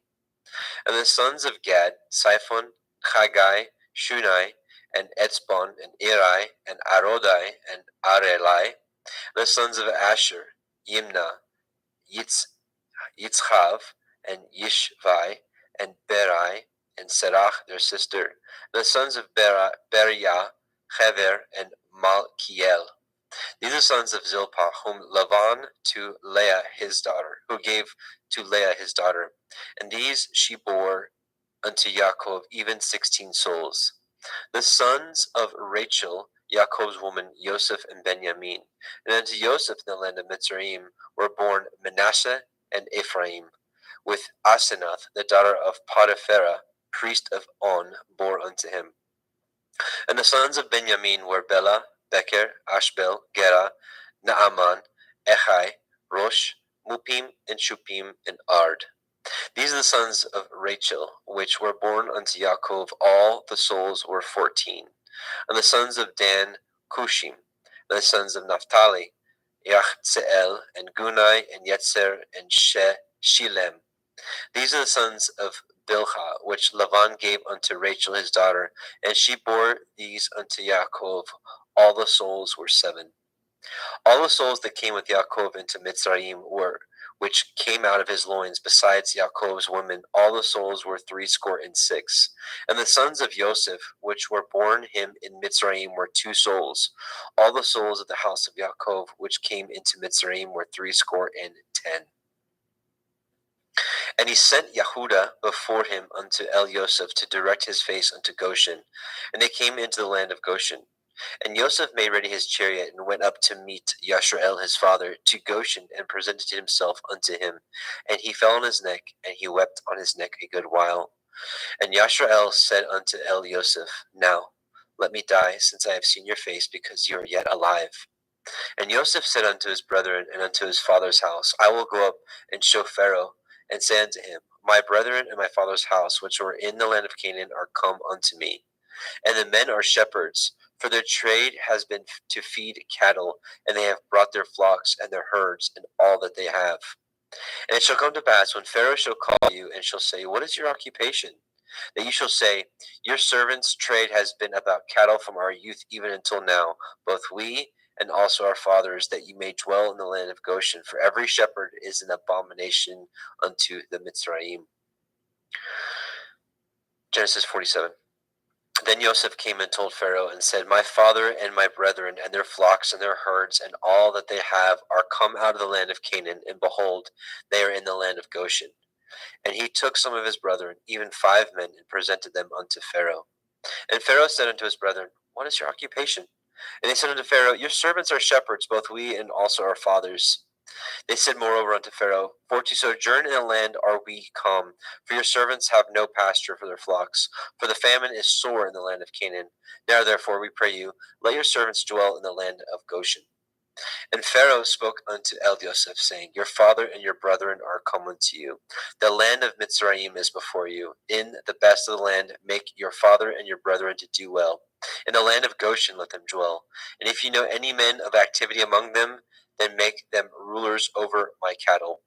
And Yosef brought in Yaakov his father, and set him before Pharaoh, and Yaakov blessed Pharaoh. And Pharaoh said unto El Yaakov, How old are you? And Yaakov said unto Pharaoh, The days of the years of my pilgrimage are 130 years. Few and evil have the days of the years of my life been, and have not attained unto the days of the years of the life of my fathers in the days of their pilgrimage. And Yaakov blessed Pharaoh, and went out from before Pharaoh. And Joseph placed his father and his brethren, and gave them a possession in the land of Mitzrayim, in the best of the land, in the land of Ramesses, as Pharaoh had commanded. And Joseph nourished his father and his brethren, and all his father's household, with bread according to their families. And there was no bread in all the land, for the famine was very sore, so that the land of Mitzrayim and all the land of Canaan fainted by reason of the famine. And Joseph gathered all the money that was found in the land of Mitzrayim and in the land of Canaan for the grain which they bought. And Joseph brought the money into Pharaoh's house.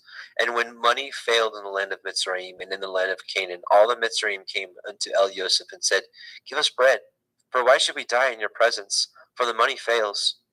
And Joseph said, Give your cattle, and I will give you for your cattle if money fail. And they brought their cattle unto El Yosef, and Yosef gave them bread in exchange for horses, and for the flocks, and for the cattle of the herds, and for asses. And he fed them with bread for all their cattle for that year. When that year was ended, they came unto him a second year, and said unto him, We will not hide it from my lord, how that our money is spent. My lord also has our herds of cattle. There is not aught left in the sight of my lord, but our bodies and our lands. Wherefore shall we die before your eyes, both we and our land? Buy us and our land for bread, and we and our land will be servants to Pharaoh, and give us seed that we may live and not die, that the land be not desolate. And Joseph bought all the land of Mitzrayim for Pharaoh, and the Mitzrayim sold every man his field, because of the famine prevailed over them. So the land became Pharaoh's. And as for the people, he removed them to cities from one end of the borders of Mitzrayim even to the other end thereof. Only the land of the priests bought he not, for the priests had a portion assigned them of Pharaoh, and did eat their portion which Pharaoh gave them, wherefore they sold not their lands. Then Joseph said unto the people, Behold, I have bought you this day and your land for Pharaoh. Lo, here is seed for you, and ye shall sow the land. And it shall come to pass in the increase that you will give the fifth part unto Pharaoh, and 4 parts shall be your own, for seed of the field, and for your food, and for them of your household, and for food for your little ones. And they said, You have saved our lives. Let us find grace in the sight of my Lord, and we will be Pharaoh's servants. And Joseph made it a law over the land of Mitzrayim unto this day, that Pharaoh should have a 5th part, except the land of the priests only, which became not Pharaoh's. And Yashrael dwelt in the land of Mitzrayim, in the country of Goshen, and they had possessions therein, and grew and multiplied exceedingly. And Yaakov lived in the land of Mitzrayim 17 years. So the whole age of Yaakov was 147 years. And the time drew nigh that Yashrael must die. And he called his son Joseph, and said unto him, If now I have found grace in your sight, put, I pray you, your hand under my thigh, and deal kindly and truly with me. Bury me not, I pray you, in Mitzrayim. But I will lie with my fathers, and you shall carry me out of Mitzrayim, and bury me in their burying place. And he said, I will do as you have said. And he said, Swear unto me. And he swore unto him. And Yashrael bowed himself upon the bed's head. Genesis 48. And it came to pass after these things, that one told Joseph, Behold, your father is sick. And he took him with him his 2 sons, Manasseh and Ephraim. And one told Yaakov, and said, Behold, your son Joseph comes unto you. And Yashrael strengthened himself, and sat upon the bed. And Yaakov said unto El Yosef, El Shaddai appeared unto me at Luz in the land of Canaan, and blessed me, and said unto me, Behold, I will make you fruitful, and multiply you, and I will make of you a multitude of people, and will give this land to your seed after you for an everlasting possession. And now your 2 sons, Ephraim and Manasseh, which were born unto you in the land of Mitzrayim before I came unto you in Mitzrayim, are mine. As Reuben and Shimeon, they shall be mine. And your issue, which you beget after them, shall be yours, and shall be called after the name of their brethren in their inheritance. And as for me, when I came from Padan Aram, Rachel died by me in the land of Canaan in the way, when yet there was but a little way to come unto Ephrathah. And I buried her there in the way of Ephrathah, the same as Bethlehem. And Yashrael beheld Joseph's sons, and said, Who are these? And Joseph said unto his father, These are my sons, whom Elohim has given me in this place. And he said, Bring them, I pray you, unto me, and I will bless them. Now the eyes of Yashrael were dim for age, so that he could not see. And he brought them near unto him, and he kissed them, and embraced them.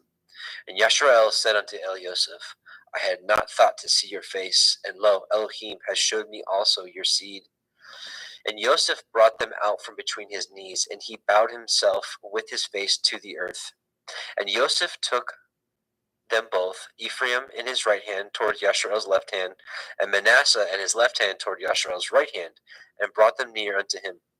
And Yashrael stretched out his right hand and laid it upon Ephraim's head, who was the younger, and his left hand on Manasseh's head, guiding his hands wittingly, for Manasseh was the firstborn. And he blessed Joseph and said, Elohim, before whom my fathers Abraham and Yitzchak did walk, the Elohim which fed me all my life long until this day, the angel which redeemed me from all evil, bless the lads, and let my name be named on them, and the name of my fathers Abraham and Yitzchak, and let them grow into a multitude in the midst of the earth. And when Joseph saw that his father had laid his right hand upon the head of Ephraim, it displeased him. And he held up his father's hand to remove it from Ephraim's head unto Manasseh's head. And Joseph said unto his father, Not so, my father, for this is the firstborn. Put your right hand upon his head. And his father refused and said, I know it, my son, I know it. He shall also become a people, and he also shall be great. But truly his younger brother shall be greater than he, and his seed shall become a multitude of nations. And he blessed them that day, saying, In you shall Yashrael bless, saying, Elohim make you as Ephraim and as Manasseh. And he set Ephraim before Manasseh. And Yashrael said unto Elioseph, Behold, I die, but Elohim shall be with you, and bring you again into the land of your fathers. Moreover, I have given to you one portion above your brethren, which I took out of the hand of the Emori with my sword and with my bow. Genesis 49. And Yaakov called unto his sons, and said, Gather yourselves together, that I may tell you that which shall befall you in the last days. Gather yourselves together, and hear, ye sons of Yaakov, and hearken unto Yashrael your father. Reuben, you are my firstborn, my might, and the beginning of my strength, the excellency of dignity, and the excellency of power. Unstable as water, you shall not excel, because you went up to your father's bed, then defiled it. He went up to my couch. Shimon and Levi are brethren. Instruments of cruelty are in their habitations. O my soul, come not into their secret, unto their assembly. My honor be not united. For in their anger they slew a man, and in their self-will they dug down a wall. Cursed be their anger, for it was fierce, and their wrath, for it was cruel. I will divide them in Yaakov, and scatter them in Yashrael. Yehuda, you are he whom your brethren shall praise. Your hand shall be in the necks of your enemies. Your father's children shall bow down before you. Yehuda is a lion's whelp. From the prey, my son, you are gone up. He stooped down. He couched as a lion, and as an old lion, who shall rouse him up? The scepter shall not depart from Yehuda, nor a Torah giver from between his feet, until Shiloh come, and unto him shall the gathering of the people be. Binding his foal unto the vine, and his ass's colt unto the choice vine, he washed his garments in wine, and his clothes in the blood of grapes. His eyes shall be red with wine, and his teeth white with milk. Zebulun shall dwell at the haven of the sea. He shall be a haven for ships, and his border shall be on the Sidon. Issachar is a strong asses couching down between two burdens. And he saw that rest was good, and the land that it was pleasant, and bowed his shoulder to bear. and became a servant unto tribute. Dan shall judge his people as one of the tribes of Yashrael. Dan shall be a serpent by the way, an adder in the path that bites the horse's heels, so that his rider shall fall backwards. I have waited for your Yeshua, O Yahweh. Gad, a troop shall overcome him, but he shall overcome at the last. Out of Asher his bread shall be fat, he shall yield royal dainties. Naphtali is a hind let loose, he gives goodly words. Joseph is a fruitful bough, even a fruitful bough by a well, whose branches run over the wall. The archers have sorely grieved him, and shot at him, and hated him. But his bow abode in strength, and the arms of his hands were made strong by the hands of the mighty Elohim of Yaakov. From thence the shepherd, the stone of Yashrael. Even by the Elohim of your father, who shall help you, and by El Shaddai, who shall bless you with blessings of heaven above, blessings of the deep that lies under, blessings of the breasts and the womb. The blessings of your father have prevailed above the blessings of my progenitors unto the utmost bound of the everlasting hills. They shall be on the head of Joseph, and on the crown of the head of him that was separate from his brethren. Benjamin shall raven as a wolf. In the morning he shall devour the prey, and at night he shall divide the spoil. All these are the 12 tribes of Yashrael, and this is it that their father spoke unto them and blessed them, every one according to his blessing he blessed them. And he charged them and said unto them, I am to be gathered unto my people. Bury me with my fathers in the cave that is in the field of Ephron the Hittite, in the cave that is in the field of Machpelah, which is before Mamre in the land of Canaan, which Avraham bought with the field of Ephron the Hittite for possession of a burying place. There they buried Avraham and Sarah his woman. There they buried Yitzchak and Rivka his woman, and there I buried Leah. The purchase of the field and of the cave that is therein was from the children of Heth. And when Yaakov had made an end of commanding his sons, he gathered up his feet into the bed and yielded up his ruach and was gathered unto his people. Genesis 50. And Joseph fell upon his father's face and wept upon him and kissed him. And Joseph commanded his servants, the physicians, to embalm his father, and the physicians embalmed Yashrael. And 40 days were fulfilled for him. For so are fulfilled the days of those which are embalmed, and the Mitzrayim mourned for him 60 days. And when the days of his mourning were past, Joseph spoke unto the house of Pharaoh, saying, If now I have found grace in your eyes, speak, I pray you, in the ears of Pharaoh, saying, My father made me swear, saying, Lo, I die. In my grave which I have dug for me in the land of Canaan, there shall you bury me. Now therefore, let me go up, I pray you, and bury my father, and I will come again. And Pharaoh said, Go up, bury your father, according as he made you swear. And Joseph went up to bury his father, and with him went all the servants of Pharaoh, the elders of his house, and all the elders of the land of Mitzrayim. And all the house of Joseph and his brethren and his father's house, only their little ones and their flocks and their herds they left in the land of Goshen. And there went up with him both chariots and horsemen, and it was a very great company. And they came to the threshing floor of Atad, which is beyond the Yarden, and there they mourned with a great and very sore lamentation. And he made a mourning for his father 7 days. When the inhabitants of the land saw mourning in the floor of Atad, they said, This is a grievous mourning to the Mitzrayim. Wherefore the name of it was called Avel Mitzrayim, which is beyond the Yarden. And his sons did unto him according as he commanded them. For his sons carried him into the land of Canaan, and buried him in the cave of the field of Machpelah, which Avraham bought with the field for a possession of a burying place of Ephron the Hittite before Mamre. And Joseph returned into Mitzrayim, he and his brethren, and all that went up with him to bury his father after he had buried his father. And when Joseph's brethren saw that their father was dead, they said, Joseph will perchance hate us, and will certainly requite us all the evil which we did unto him. They sent a messenger unto Joseph, saying, Your father did command before he died, saying, So shall you say unto Joseph, Forgive, I pray you now, the transgression of your brethren and their sin, for they did unto you evil, and now we pray you, forgive the transgression of the servants of the Elohai of your father. And Joseph wept when they spoke unto him. And his brethren also went and fell down before his face, and they said, Behold, we be your servants. And Joseph said unto them, Fear not, For am I in the place of Elohim? But as for you, you thought evil against me, but Elohim meant it unto good, to bring to pass as it is this day, to save much people alive. Now therefore, fear ye not, I will nourish you and your little ones. And he comforted them and spoke kindly to them. And Yosef dwelt in Mitzrayim, he and his father's house, and Yosef lived 110 years. And Yosef saw Ephraim's children of the third generation. The children also of Machir, the son of Manasseh, were brought up upon Yosef's knees.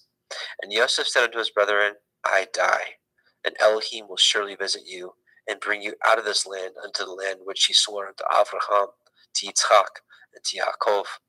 And Yosef took an oath of the children of Yashrael, saying, Elohim will surely visit you, and you shall carry up my bones from hence. So Yosef died, being 110 years old, and they embalmed him, and he was put in a coffin in Mitzrayim. And there's the end of the book of Bereshit, Genesis. Now we will go into Shemot, Exodus.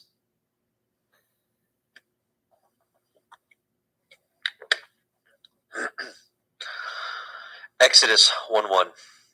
Now these are the names of the children of Yashrael, which came into Mitzrayim. Every man in his household came with Yaakov: Reuben, Shimon, Levi, Yehuda, Issachar, Zebulun, and Benjamin, Dan, Naphtali, Gad, and Asher. And all the souls that came out of the loins of Yaakov were 70 souls.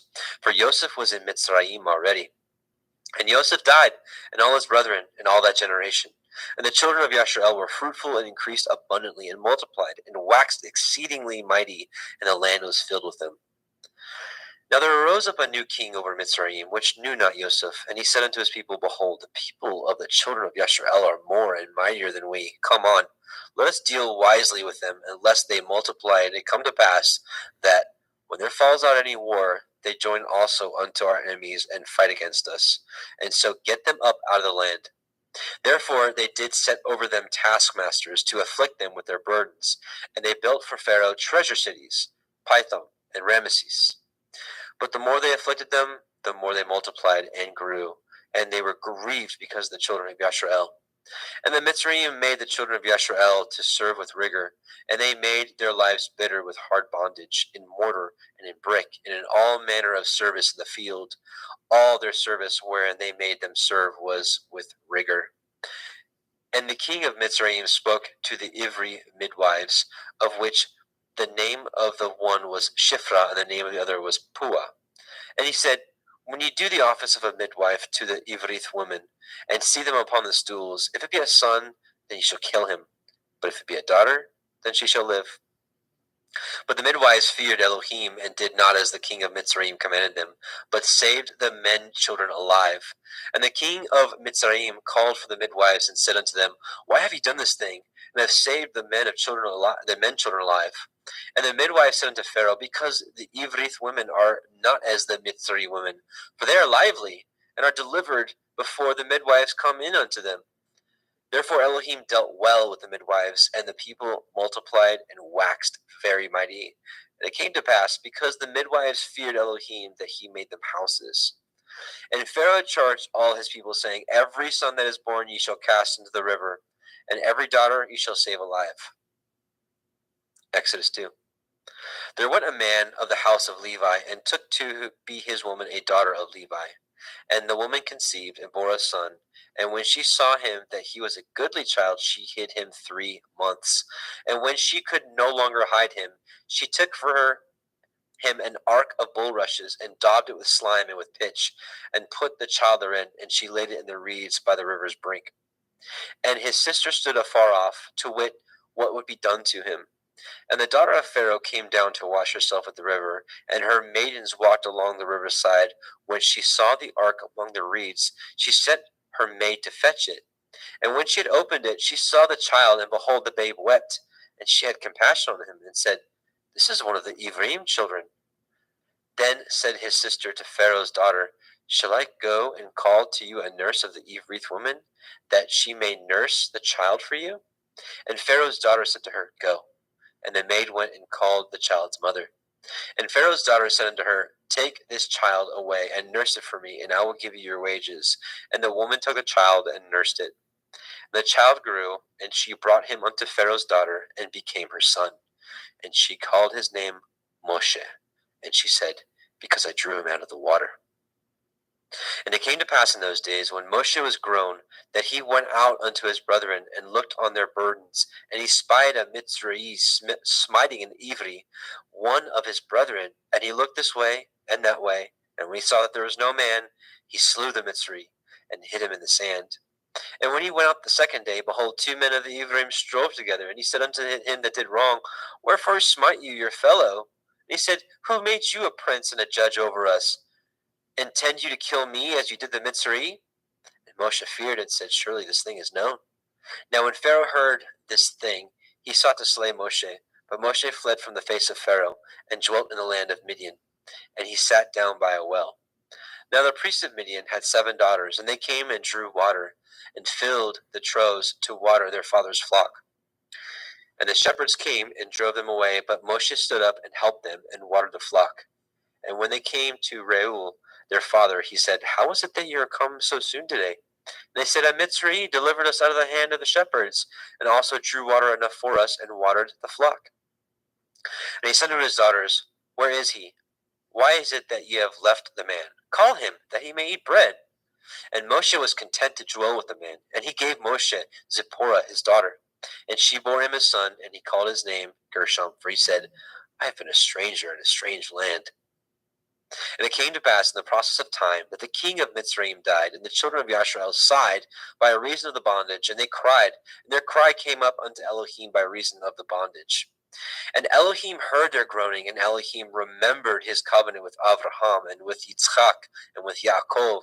And Elohim looked upon the children of Yashrael, and Elohim had respect unto them. Now, Exodus chapter 3. Now, Moshe kept the flock of Yithro, his father-in-law, the priest of Midian, and he led the flock to the backside of the desert, and came to the mountains of Elohim, even to Horeb. And the angel of Yahweh appeared unto him in a flame of fire out of the midst of a thorn bush. And he looked, and behold, the thorn bush burned with fire, and the thorn bush was not consumed. And Moshe said, I will now turn aside and see this great sight, for why the thorn bush is not burnt? And Yahweh saw that he had turned aside to see. Elohim called to him out of the midst of the thorn bush, and said, Moshe, Moshe. He said, Here am I.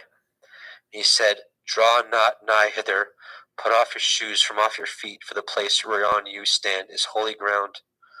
Moreover, he said, I am the Elohai of your father, the Elohai of Avraham, the Elohai of Yitzchak, the Elohai of Yaakov. And Moshe hid his face, for he was afraid to look upon Elohim. And Yahweh said, I have surely seen the affliction of my people, which are in Mitzrayim, and have heard their cry by reason of their taskmasters, for I know their sorrows. And I come down to deliver them out of the hand of the Mitzrayim, and to bring them up out of the land unto a good land, and a large, and unto a land flowing with milk and honey, unto the place of the Cananim, and the Chittim, and the Amorim, and the Perizim, and the Chivim, and the Yebusim. Now therefore, behold, the cry of the children of Yashrael is come unto me, and I have also seen the oppression wherewith the Mitzrayim oppress them. Come now therefore, and I will send you unto Pharaoh, that you may bring forth my people, the children of Yashrael, out of Mitzrayim. And Moshe said unto Elohim, Who am I that I should go unto Pharaoh, that I should bring forth the children of Yashrael out of Mitzrayim? He said, Certainly, I will be with you, and this shall be a sign unto you that I have sent you. When you have brought forth the people out of Mitzrayim, you shall serve Elohim upon this mountain. And Moshe said unto Elohim, Behold, when I come unto the children of Yashrael, and shall say unto them, The Elohai of your fathers has sent me unto you, and they shall say to me, What is his name? What shall I say unto them? And Elohim said unto Moshe, Echaya, Asher Echaya, I am that I am. And he said, Thus shall you say unto the children of Yashrael, Ahaya, I am, has sent me unto you. And Elohim said moreover unto Moshe, Thus shall you say unto the children of Yashrael, Yahuwah Elohai of your fathers, the Elohai of Avraham, the Elohai of Yitzchak, and the Elohai of Yaakov, has sent me unto you. This is my name forever, and this is my mention unto all generations. Go and gather the elders of Yashrael together, and say unto them, Yahweh Elohai of your fathers, the Elohai of Avraham, of Yitzchak, and Yaakov appeared unto me, saying, I have surely visited you, and seen that which is done unto you in Mitzrayim.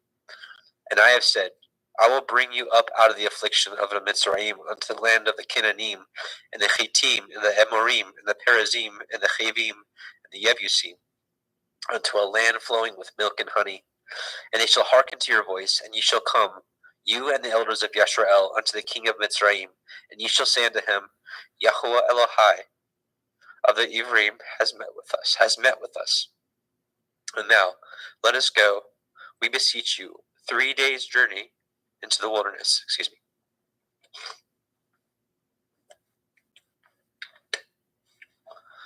That we may sacrifice to Yahuwah Eloheinu. And I am sure that the king of Mitzrayim will not let you go. No, not by a mighty hand. And I will stretch out my hand and smite the Mitzrayim with all my wonders, which I will do in the midst thereof. And after that, he will let you go. And I will give this people favor in the sight of the Mitzrayim. And it shall come to pass that when you go, you shall go and see.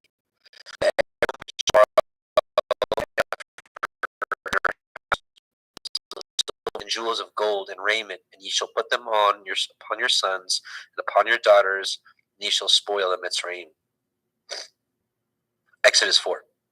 And Moshe answered and said, But behold, they will not believe me, nor hearken unto my voice, for they will say, Yahuwah has not appeared unto you. And Yahuwah said unto him, What is that in your hand?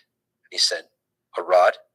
And he said, Cast it on the ground. And he cast it on the ground, and it became a serpent. And Moshe fled from before it.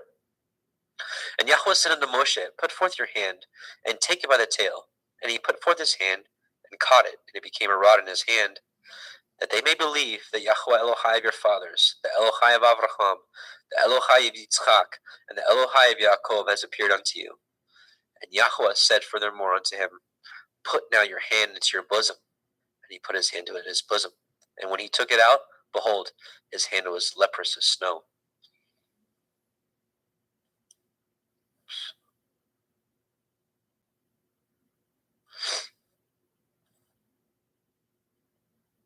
And he said, Put your hand into your bosom again. And he put his hand into his bosom again, and plucked it out of his bosom.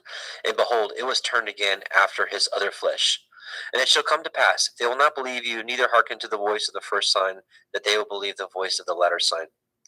And it shall come to pass, if they will not believe also these two signs, neither hearken unto your voice, that you should take of the water of the river, and pour it upon the dry land, and the water which you take out of the river shall become blood upon the dry land. And Moshe said unto Yahuwah, O my Adonai, I am not eloquent, neither heretofore, nor since you have spoken unto your servant, but I am of slow speech, and of a slow tongue. And Yahuwah said unto him, Who has made man's mouth? Or who makes the dumb, or the deaf, or the seeing, or the blind? Have not I, Yahuwah? Now therefore go, and I will be with your mouth, and teach you what to say, what you shall say. And he said, O my Adonai, send, I pray you, by the hand of him whom you will send. And the anger of Yahuwah was kindled against Moshe, and he said, Is not Aharon the Levi your brother? I know that he can speak well. And also, behold, he comes forth to meet you, and when he sees you, he will be glad in his heart. And you shall speak unto him, and put the words in his mouth, and I will be with your mouth, and with his mouth, and I will teach you what you shall do. And he shall be your spokesman unto the people, and he shall be even as he shall be to you instead of a mouth, and ye shall be to him instead of Elohim. And ye shall take this rod in your hand, wherewith you shall do signs. And Father, go, I pray you, and return unto my brethren which are in Mitzrayim, and see whether they yet be alive. And Yitro said to Moshe, Go in peace. And Yahuwah said unto Moshe in Midian, Go, return into Mitzrayim, for all the men are dead which sought your life. And Moshe took his woman and his sons, and set them upon an ass, and returned to the land of Mitzrayim. And Moshe took the rod of Elohim in his hand. And Yahweh said unto Moshe, when you go to return into Mitzrayim, say that you do all those wonders before Pharaoh, which I have put in your hand. But I will harden his heart, that he shall not let the people go. And you shall say unto Pharaoh, thus says Yahweh, Yashrael is my son, even my firstborn. And I say unto you, let my son go, that he may serve me. And if you refuse to let him go, behold, I will slay your son, even your firstborn. And it came to pass by the way in the inn, that Yahweh met him and sought to kill him. Then Zipporah took a sharp stone and cut off the foreskin of her son and cast it at his feet and said, surely a bloody man you are to me.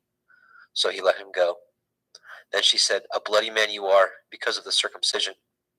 And Yahweh said unto Aharon, go into the wilderness to meet Moshe. And he went, and he met him in the mount of Elohim and kissed him. And Moshe told Aharon all the words of Yahweh who had sent him, and all the signs which he had commanded him. And Moshe and Aharon went and gathered together all the elders of the children of Yisrael. And Aharon spoke all the words which Yahweh had spoken unto Moshe, and did the signs in the sight of the people. And the people believed. And when they heard that Yahweh had visited the children of Yisrael, and that he had looked upon their affliction, then they bowed their heads and worshipped. Exodus 5. And afterward Moshe and Aharon went in and told Pharaoh, thus says Yahweh Elohai of Yisrael, let my people go, that they may hold a feast unto me in the wilderness. And Pharaoh said, who is Yahweh, that I should obey his voice and let Yisrael go? I know not Yahweh, neither will I let Yisrael go. And they said, the Elohai of the Ivrim has met with us. Let us go, we pray you, 3 days' journey into the desert, and sacrifice unto Yahweh Eloheinu, lest he fall upon us with pestilence or with the sword. And the king of Mitzrayim said unto them, wherefore do ye, Moshe and Aharon, let the people from their works get you unto your burdens? And Pharaoh said, behold, the people of the land now are many, and ye make them rest from their burdens. And Pharaoh commanded this same day the taskmasters of the people and their officers, saying, ye shall no more give the people straw to make brick, as heretofore. Let them go and gather straw for themselves. And the tale of the bricks which they did make heretofore ye shall lay upon them. Ye shall not diminish aught thereof, for they be idle. Therefore they cry, saying, let us go and sacrifice to our Elohim. Let their more work be laid upon the men, that they may labor therein, and let them not regard vain words. And their taskmasters of the people went out, and their officers, and they spoke to the people, saying, thus says Pharaoh, I will not give you straw. Go ye, get you straw where you can find it, yet not aught of your work shall be diminished.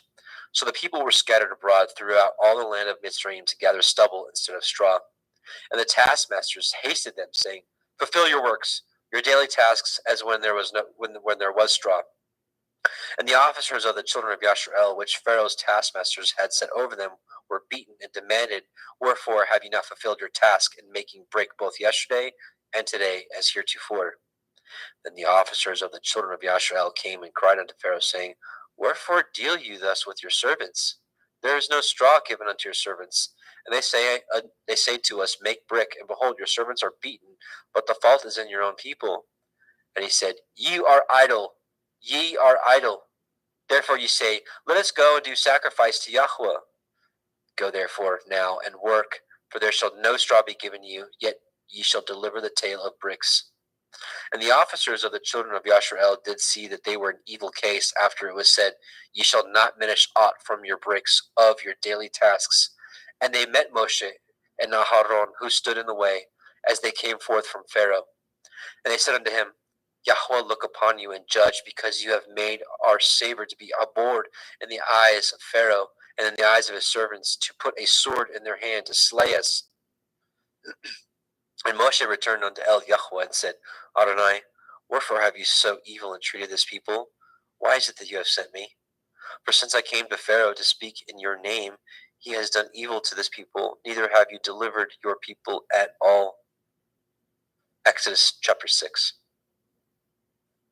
Then Yahweh said unto Moshe, now you shall see what I will do to Pharaoh, for with a strong hand shall he let them go, and with a strong hand shall he drive them out of his land. And Elohim spoke unto Moshe and said to him, I am Yahweh, and I appeared unto El Avraham, unto El Yitzchak, and unto El Yaakov by El Shaddai. but by the name of Yahweh was I not known to them? And I have also established my covenant with them to give them the land of Canaan, the land of their pilgrimage, wherein they were strangers. And I have also heard the groaning of the children of Yashrael, whom the Mitzrayim keep in bondage, and I have remembered my covenant. Wherefore say unto the children of Yashrael, I am Yahweh, and I will bring you out from under the burdens of the Mitzrayim, and I will rid you out of their bondage, and I will redeem you with a stretched out arm with great judgments.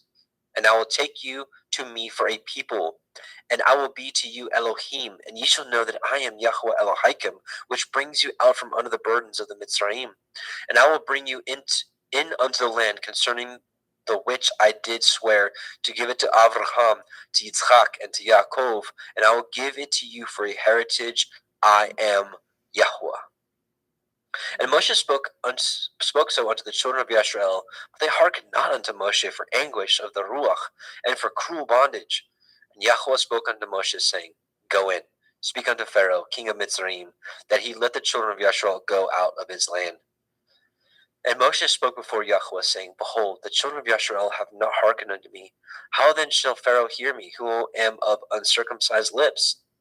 And Yahweh spoke unto El Moshe and El Aharon, and gave them a charge unto the children of Yashrael, and unto Pharaoh, king of Mitzrayim, to bring the children of Yashrael out of the land of Mitzrayim. These be the heads of their fathers' houses, the sons of Reuben, the firstborn of Yashrael, Chanok and Palu, Chetzron and Carmi. These be the families of Reuben. The sons of Shimon, Yemuel and Yamin, and Ohad and Yakin and Sochar and Shaul, and the son of a Canaanite woman. These are the families of Shimon. And these are the names of the sons of Levi, according to their generations: Gershon, Kohath, Merari. And the years of the life of Levi were 137 years. The sons of Gershom, Livni and Shimi, according to their families. And the sons of Kohath, Amram, Yitzchar, Hebron, and Uziel. And the years of the life of Kohath were 133 years. And the sons of Merari, Machlai, and Mushai. These are the families of Levi, according to their generations. Hang on, give me just a moment.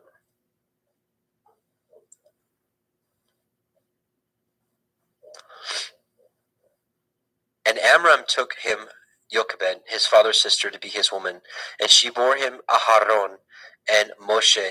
And the years of the life of Amram were 137 years.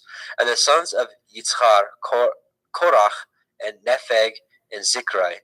And the sons of Uziel, Mishael, and Elishaphan, and Chitrai.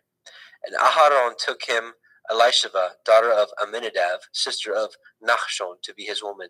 And she bore him Nadab, and Abihu, and Eleazar, and Ithamar. And the sons of Korach, Achir, Elkanah, Avisachaf. These are the families of Korchai.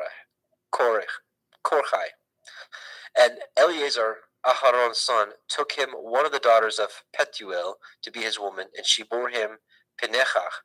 These are the heads of the fathers of the Leviim, according to their families.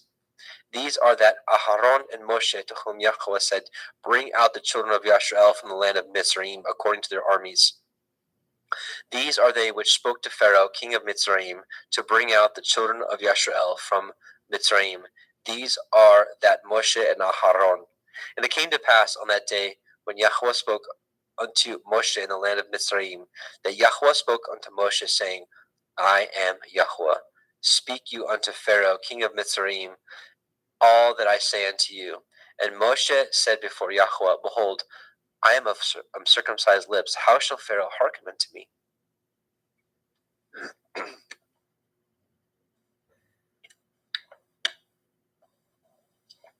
Exodus chapter 7.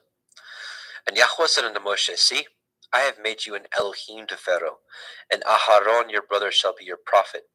You shall speak all that I command you, and Aharon your brother shall speak unto Pharaoh, that he send the children of Yashrael out of his land.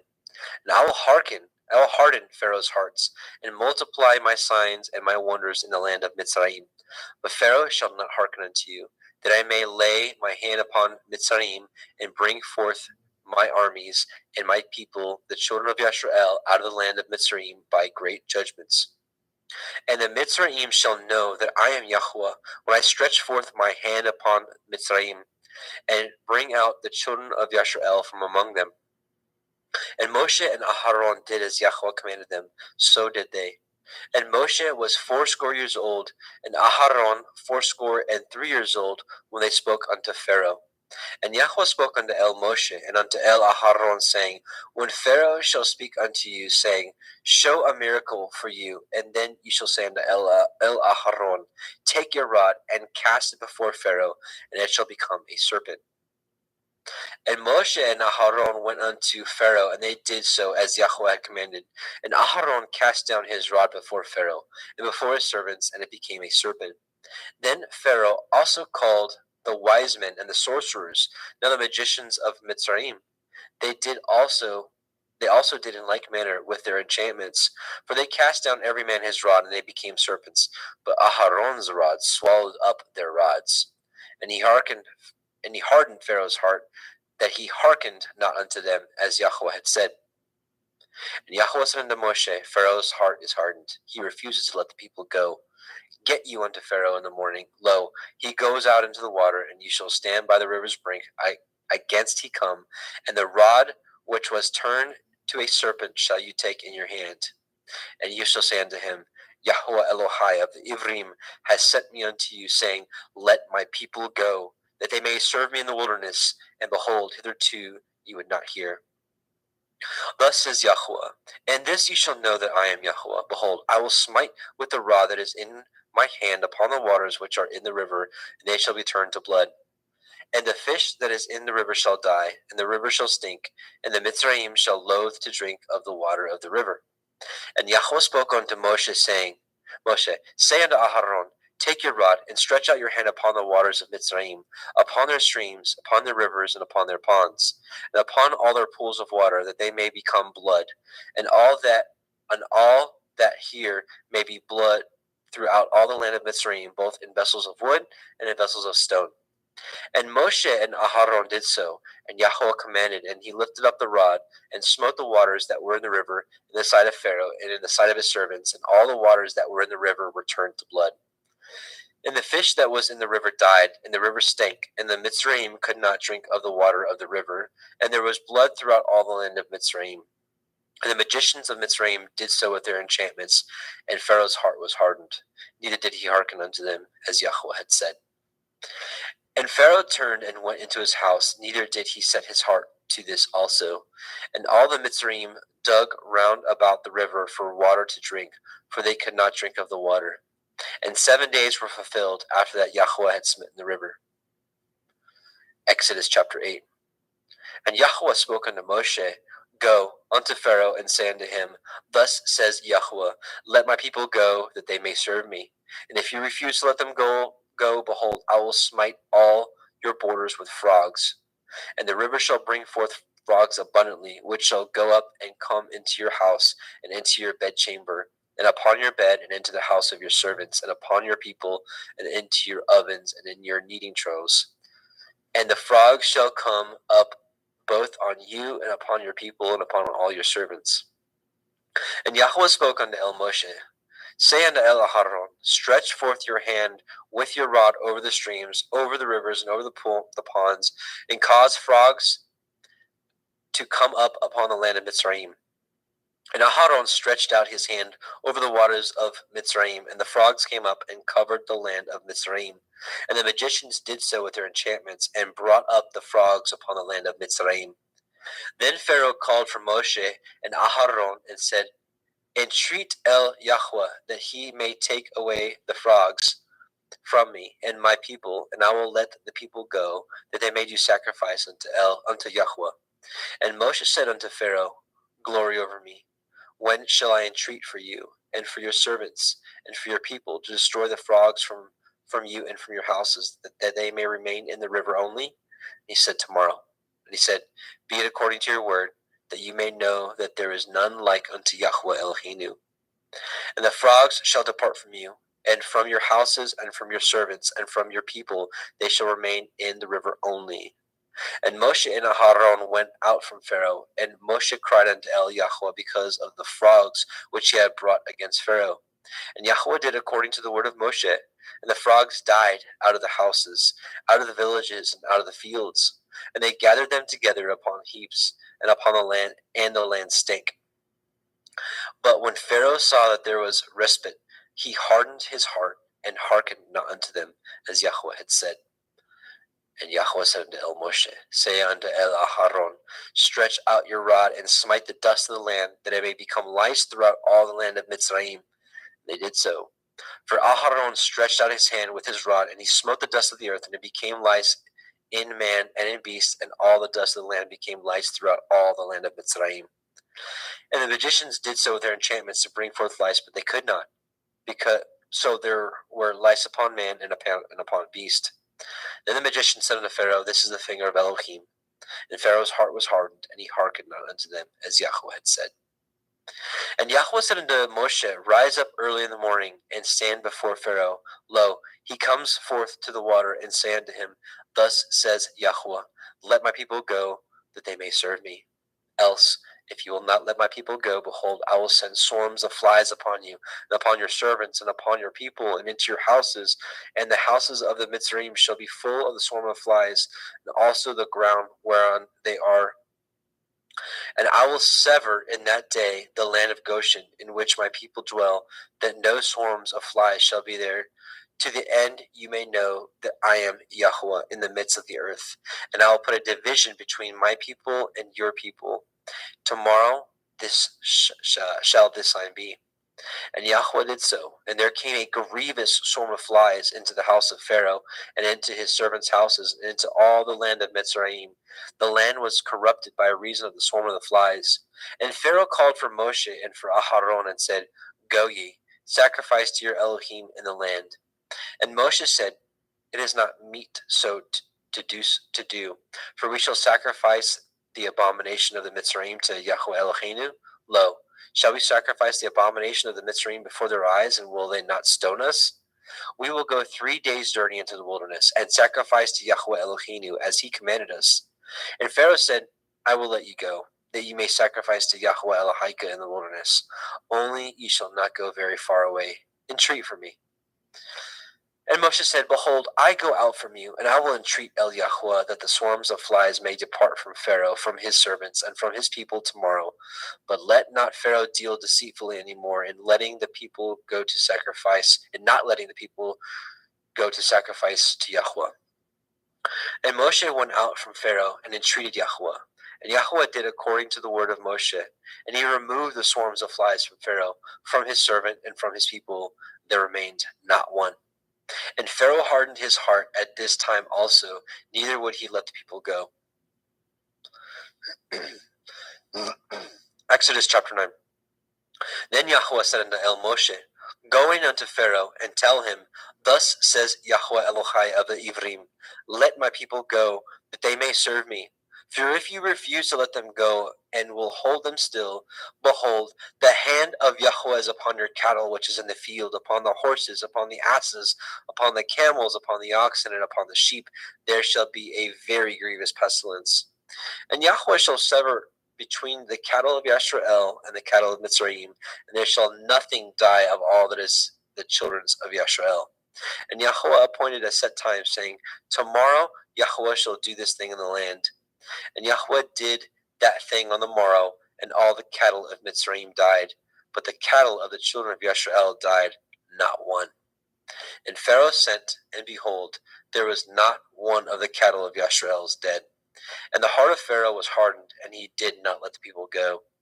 And Yahweh said unto El Moshe and unto El Aharon, take to you handfuls of ashes of the furnace, and let Moshe sprinkle it toward the heavens in the sight of Pharaoh.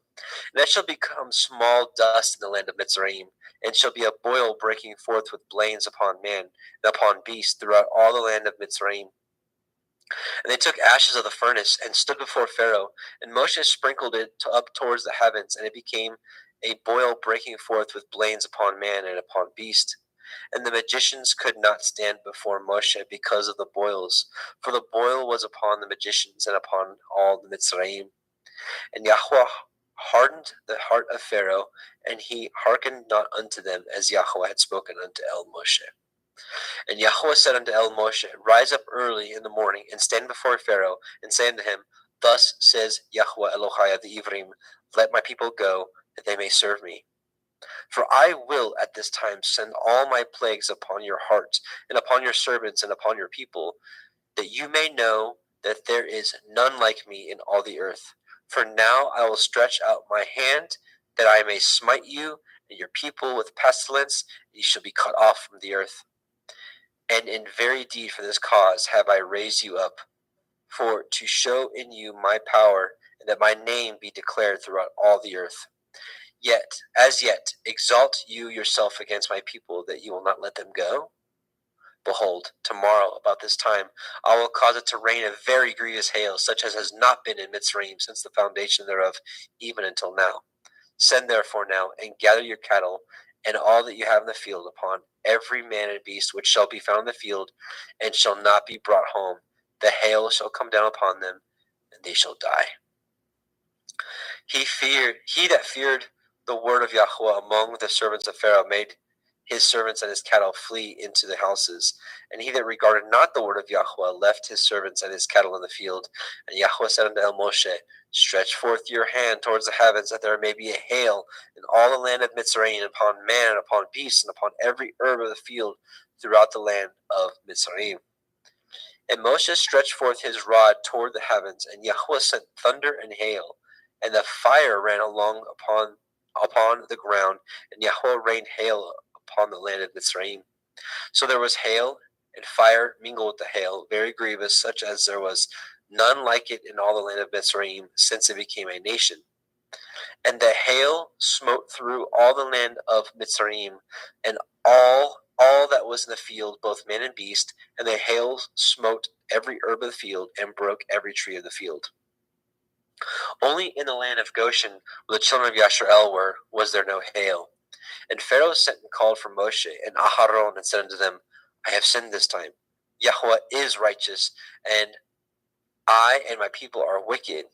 Entreat El Yahweh, for it is enough, that there be no more mighty thunderings and hail, and I will let you go, and ye shall stay no longer. And Moshe said unto him, As soon as I am gone out of the city, I will spread abroad my hands unto El Yahweh, and the thunder shall cease, neither shall there be any more hail, that you may know how that the earth is Yahweh's. But as for you and your servants, I know that you will not yet fear Yahweh Elohim. And the flax and the barley was smitten, for the barley was in the ear, and the flax was bold. But the wheat and the rye were not smitten, for they were not grown up. And Moshe went out of the city from Pharaoh, and spread abroad his hands unto El Yahweh. And the thunders and the hails ceased, and the rain was not poured upon the earth. And when Pharaoh saw that the rain and the hail and the thunders were ceased, he sinned yet more, and hardened his heart, he and his servants. And the heart of Pharaoh was hardened, neither would he let the children of Yasharel go, as Yahweh had spoken by Moshe. Exodus chapter 10. And Yahweh said unto El Moshe, Go in unto Pharaoh, for I have hardened his heart, and the heart of his servants, that I might show these my signs before him, and that you may tell in the ears of your son and of your son's son, that what things I have wrought in Mitzrayim, and my signs which I have done among them, that ye may know how that I am Yahweh. And Moshe and Aharon came in unto Pharaoh, and said unto him, Thus says Yahweh Elohai of the Ivrim, How long will you refuse to humble yourselves before me?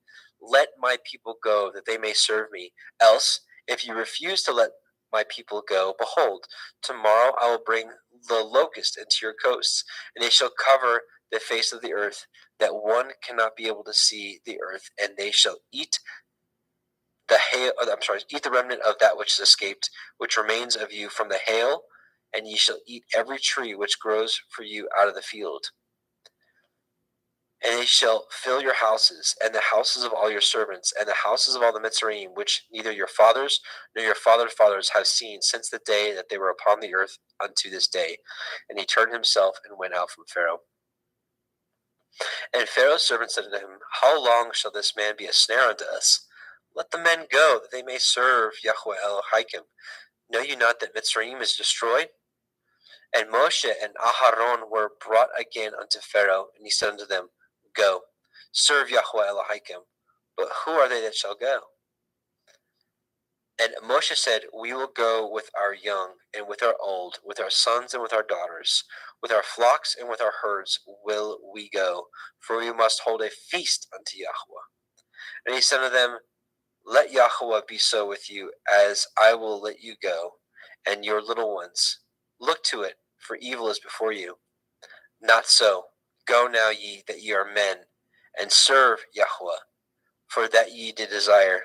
And they were driven out from Pharaoh's presence. And Yahweh said unto Moshe, Stretch out your hand over the land of Mitzrayim for the locusts, that they may come up upon the land of Mitzrayim, and eat every herb of the land, even all that the hail has left. And Moshe stretched forth his rod over the land of Mitzrayim, and Yahweh brought an east wind upon the land all that day and all that night. And when it was morning, the east wind brought the locust. And the locust went up over all the land of Mitzrayim, and rested in the coasts of Mitzrayim. Very grievous were they. Before them there were no such locusts as they, neither after them shall there be any such. For they covered the face of the whole earth, so that the land was darkened. They did eat of every herb of the land, and fruit of the trees which the hail had left, and there remained not any green thing in the trees or in the herbs of the field through all the land of Mitzrayim. Then Pharaoh called for Moshe and Aharon in haste, and he said, I have sinned against Yahweh Elohim and against you.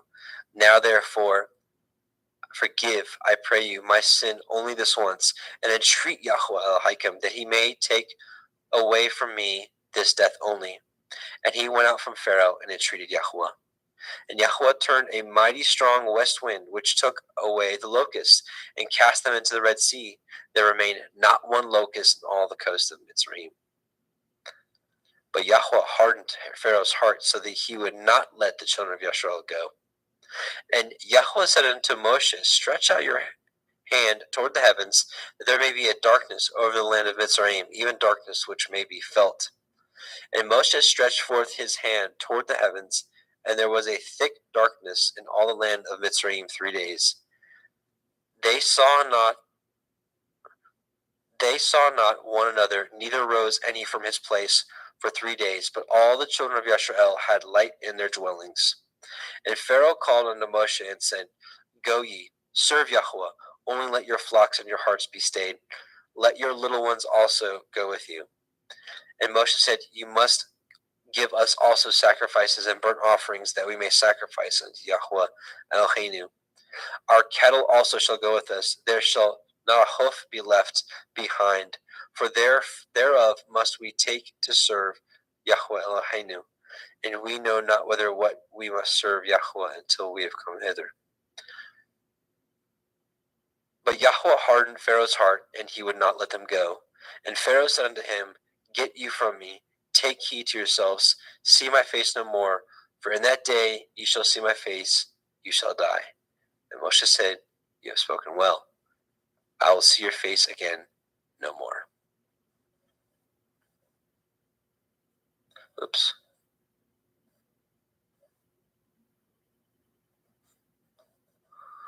Okay. And Brother Jeremy? Yes, you sir. with us? Okay.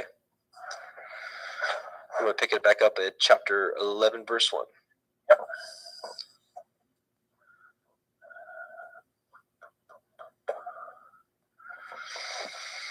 The final plague. 11. And Yahweh said unto Moshe,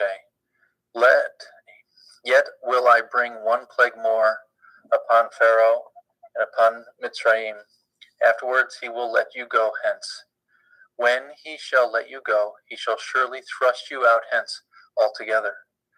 Speak now in the ears of the people, and let every man borrow of his neighbor, and every woman of her neighbor, jewels of silver and jewels of gold. And Yahweh gave the people favor in the sight of the Mitzrayim. Moreover, the man Moshe was very great in the land of Mitzrayim.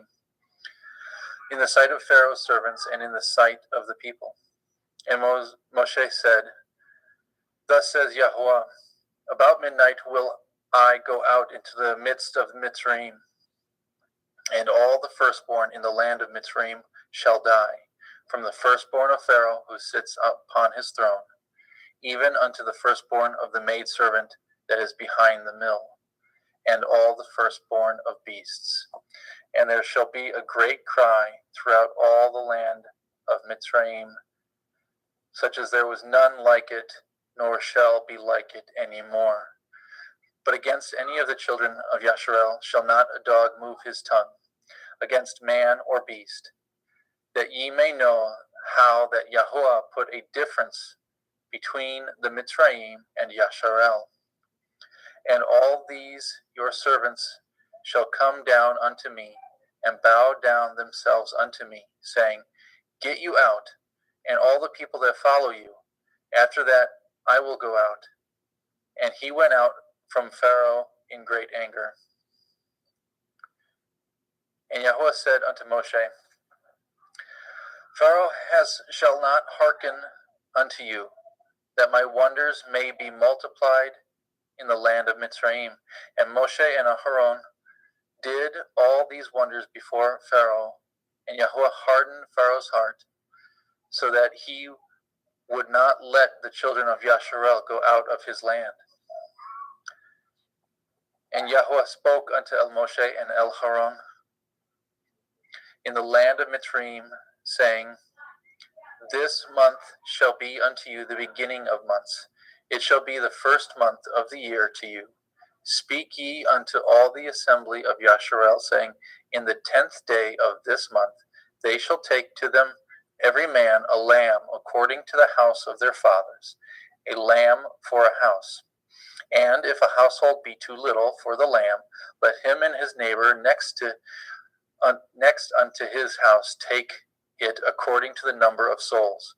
Every man according to his eating shall make your count for the lamb. Your lamb shall be without blemish, a male of the first year. Ye shall take it out from the sheep or the goat, or from the goats. Ye shall take it up until the 14th day of the same month, and the whole multitude of the assembly of Yasharel shall kill it in the evening. And they shall take the blood and shall strike it on the 2 side posts and on the upper doorpost of the houses wherein they shall eat it. And they shall eat the flesh in the night, roast with fire, and matzah, unleavened bread, and with bitter herbs they shall eat it. Eat not of it raw, nor sodden it at all with water, but roast with fire his head with his legs, and the purtenance thereof. And ye shall let nothing of it remain until the morning. That which remains of it until the morning shall ye burn with fire. And thus shall ye eat it, with your loins girded, your shoes on your feet, your staff in your hand, and ye shall eat it in haste. It is Yahuwah's Pesach. For I will pass through the land of Mitzrayim this night, and will smite all the firstborn in the land of Mitzrayim, both man and beast, and against all the Elohai of Mitzrayim will I execute judgment. I am Yahuwah. The blood shall be to you for a mark upon the houses where ye are. And when I see the blood, I will pass over you, and the plague shall not be upon you to destroy you, when I smite the land of Mitzrayim. And this day shall be unto you for a memorial, and you shall keep it a feast to Yahweh throughout your generations, and ye shall keep it a feast by an ordinance forever. 7 days shall ye eat matzah. Even the first day ye shall put away leaven out of your houses. For whosoever eats chametz from the first day until the 7th day, that soul shall be cut off from Yasharel. And in the first day there shall be a holy assembly. And in the seventh day there shall be a holy assembly to you. No manner of work shall be done in them, save that which every man must eat, that only may be done for you. And ye shall guard the feast of Matzah. For in this selfsame day have I brought your armies out of the land of Mitzrayim. Therefore shall ye guard this day in your generations by an ordinance forever. In the first day, on the 14th, in the first month, on the 14th day of the month, at evening, shall ye eat matzah until the 21st day of the month at evening. 7 days shall there be no chametz found in your houses. For whosoever eats that which is with chametz, even that soul shall be cut off from the assembly of Yasharel, whether he be a stranger or born in the land. Ye shall eat nothing with chametz. In all your habitations shall ye eat matzah. Then Moshe called for all the elders of Yasharel and said unto them, Draw out and take you a lamb according to your families, and kill the Pesach. And ye shall take a bunch of hyssop, and dip it in the blood that is in the basin, and strike the lintel and 2 side posts with the blood that is in the basin. And none of you shall go out at the door of your house until the morning. For Yahuwah shall pass through to smite the Mitzrayim when he sees the blood upon the lintel and on the 2 side posts. Yahuwah will pass over the door and will not suffer the destroyer to come in unto your houses to smite you. And ye shall guard this thing for an ordinance to you and your sons forever. And it shall come to pass when ye are come to the land which Yahuwah will give you according as he has promised, that ye shall guard this service. And it shall come to pass when your children shall say unto you, What mean ye by this service? That ye shall say, This is the sacrifice of Yahuwah's Pesach, who passed over the houses of the children of Yasharel in Mitzrayim, when he smote the Mitzrayim and delivered our houses, and the people bowed the head and worshipped. And the children of Yasharel went away and did as Yahuwah commanded Moshe and Aharon, so did they. Exodus 12:20. And it came to pass that at midnight Yahuwah smote all the firstborn in the land of Mitzrayim, from the firstborn of Pharaoh that sat on his throne, unto the firstborn of the captive that was in the dungeon, and all the firstborn of cattle. And Pharaoh rose up in the night, and he and all his servants, and all the Mitzrayim. There was a great cry in Mitzrayim, for there was not a house where there was not one dead. And he called for Moshe and Aharon by night, and said, Rise up and get you forth from among my people, both ye and the children of Yasharel, and go and serve Yahuwah, as ye have said. Also take your flocks and your herds, as ye have said, and be gone, and bless me also. And the Mitzrayim were urgent upon the people, that they might send them out of the land in haste, for they said, We be all dead men. And the people took their dough before it was leavened, their kneading troughs being bound up in their clothes upon their shoulders. And the children of Yasharel did according to the word of Moshe, and they borrowed of the Mitzrayim jewels of silver and jewels of gold and raiment. And Yahuwah gave the people favor in the sight of Mitzrayim, so that they lent unto them such things as they required, and they spoiled the Mitzrayim. And the children of Yasharel journeyed from Ra'amech to Sukkot, about 6,000 on foot, that were men beside children. A mixed multitude went up also with them, and flocks and herds, very much even very much cattle. And they baked matzah cakes, the dough which they brought forth out of Mitzrayim, for it was not leavened, because they were thrust out of Mitzrayim and could not tarry, neither had they prepared for themselves any victuals. Now the sojourning of the people of the children of Yasharel, who dwelt in the land of Mitzrayim and in the land of Canaan, they and their fathers, was 430 years. And it came to pass, at the end of 430 years, even the self same day, it came to pass that all the host of Yahweh went out from the land of Mitzrayim.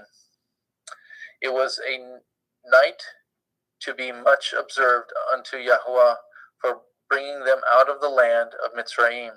This is that night of Yahweh to be observed for all the children of Yasharel in their generations. And Yahweh said unto Moshe and Aharon, this is the ordinance of the Pesach. There shall no stranger eat thereof, but every man's servant that is bought for money, when ye have circumcised him, then shall he eat thereof. A foreigner and a hired servant shall not eat thereof. In one house shall it be eaten. You shall not carry forth aught the flesh abroad out of the house, neither shall ye break a bone thereof. And all the assembly of Yasharel shall keep it. And when a stranger shall sojourn with you, and will keep the Pesach of Yahweh, let all his males be circumcised. Then let him come near and keep it, and he shall be as one that is born in the land. For no uncircumcised person shall eat thereof. One Torah shall there be to him that is homeborn, and unto the stranger that sojourns among you. Thus did all the children of Yasharel, as Yahweh commanded Moshe and Aharon, so did they. And it came to pass the selfsame day that Yahweh did bring the children of Yasharel out of the land of Mitzrayim by their armies. Exodus 13. And Yahweh spoke unto Moshe, saying, Sanctify unto me all the firstborn, whatsoever opens the womb among the children of Yasharel, both man and of beast, it is mine. And Moshe said unto the people, Remember this day in which ye came from Mitzrayim out of the house of bondage, for by strength of hand Yahweh brought you out of this place. There shall no chametz be eaten. This day came ye out of in the month of Aviv. And it shall be when Yahweh shall bring you into the land of the Canaanim, and the Chittim, and the Emorim, and the Chivaim, and the Yevusim, which he swore unto your father, to give you a land flowing with milk and honey, that you shall keep this service in this month. 7 days you shall eat matzah, and in the seventh day there shall be a feast to Yahweh. Matzah shall be eaten 7 days, and there shall be no chametz be seen with you, neither shall there be leaven seen with you in all your quarters. And you shall show your son in that day, saying, This is done because of that which Yahweh did unto me when I came forth out of Mitzrayim. And it shall be as a sign upon your hand, and for a memorial between your eyes, that Yahweh's Torah may be in your mouth. For with a strong hand has Yahweh brought you out of Mitzrayim. You shall therefore guard this ordinance in his appointed time from year to year. And it shall be when Yahweh shall bring you into the land of the Canaanim, as he swore unto you and to your fathers, shall give it to you, that you shall set apart unto Yahweh all that open the womb, and every firstling that comes of a beast which you have. The males shall be Yahweh's, and every firstling of an ass you shall redeem with a lamb. And if you will not redeem it, then you shall break his neck, and all the firstborn of man among your children shall you redeem. It shall be when your son asks you in time to come, saying, What is this? That you shall say unto him, By strength of hand Yahweh brought us out of Mitzrayim from the house of bondage. And it came to pass, when Pharaoh would hardly let us go, that Yahweh slew all the firstborn in the land of Mitzrayim, both the firstborn of man and the firstborn of beast. Therefore I sacrifice to Yahweh all that opens the womb, being males. But all the firstborn of my children I redeem. And it shall be for a mark upon your hand, and for frontlets between your eyes, for by strength of hand Yahweh brought us forth out of Mitzrayim.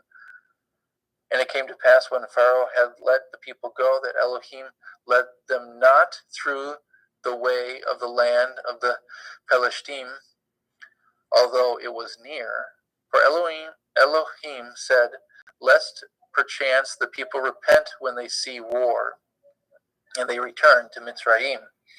But Elohim led the people about through the way of the wilderness of the Red Sea.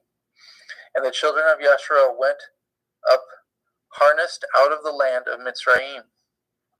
And Moshe took the bones of Yosef with him, for he had straitly sworn the children of Yasharel, saying, Elohim will surely visit you, and shall carry you, and ye shall carry up my bones away hence with you. And they took their journey from Sukkot, and encamped in Ethem, in the edge of the wilderness. And Yahweh went before them by day in a pillar of a cloud, and led them the way. To lead them the way, and by night in a pillar of fire to give them light to go by day and night. He took not away the pillar of the cloud by day, nor the pillar of fire by night from before the people. And Yahweh spoke to Moshe, saying, Speak unto the children of Yasharel, that they turn and encamp before Pi Hikroth,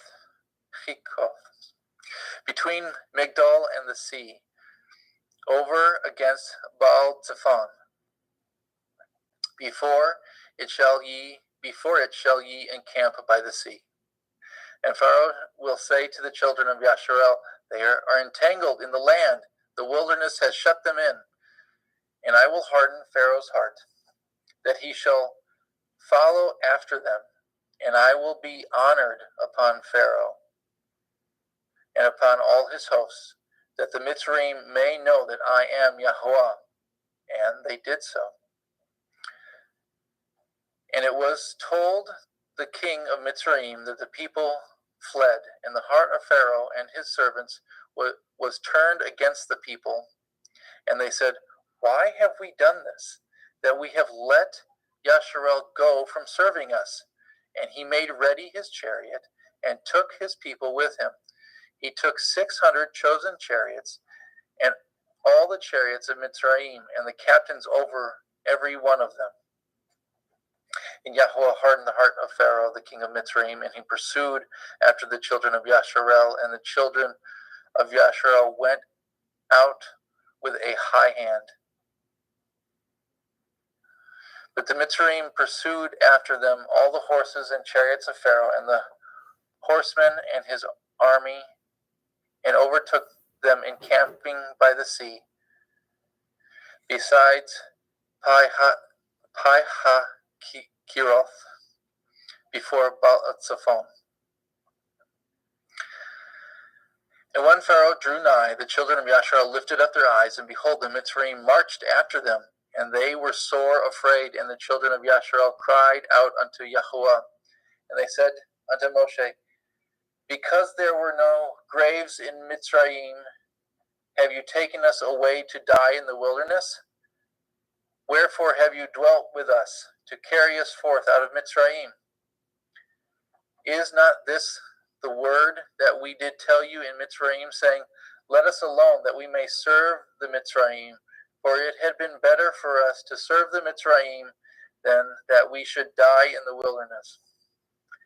And Moshe said unto the people, fear not, and stand still, and see the Yeshua of Yahuwah, which he will show you today. For the Mitzrayim whom ye have seen today, ye shall see them again no more forever. Yahuwah shall fight for you, and ye shall hold your peace. And Yahuwah said unto Moshe, wherefore cry you unto me? Speak unto the children of Yasharel, that they go forward. But lift up your rod, and stretch out your hand over the sea, and divide it. And the children of Yasharel shall go on dry ground through the midst of the sea. And I, behold, I will harden the hearts of the Mitzrayim, and they shall follow them, and I will get me honor upon Pharaoh, and upon all his hosts, upon his chariots, and upon his horsemen. And the Mitzrayim shall know that I am Yahuwah, when I have gotten me honor upon Pharaoh, upon his chariots, and upon his horsemen.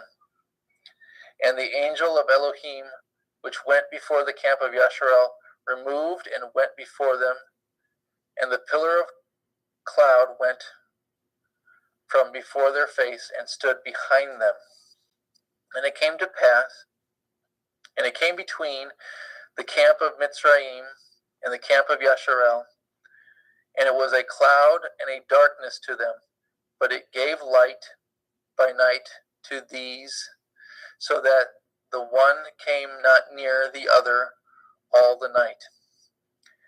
And Moshe stretched out his hand over the sea, and Yahuwah caused the sea to go back by a strong east wind all that night, and made the sea dry land, and the waters were divided.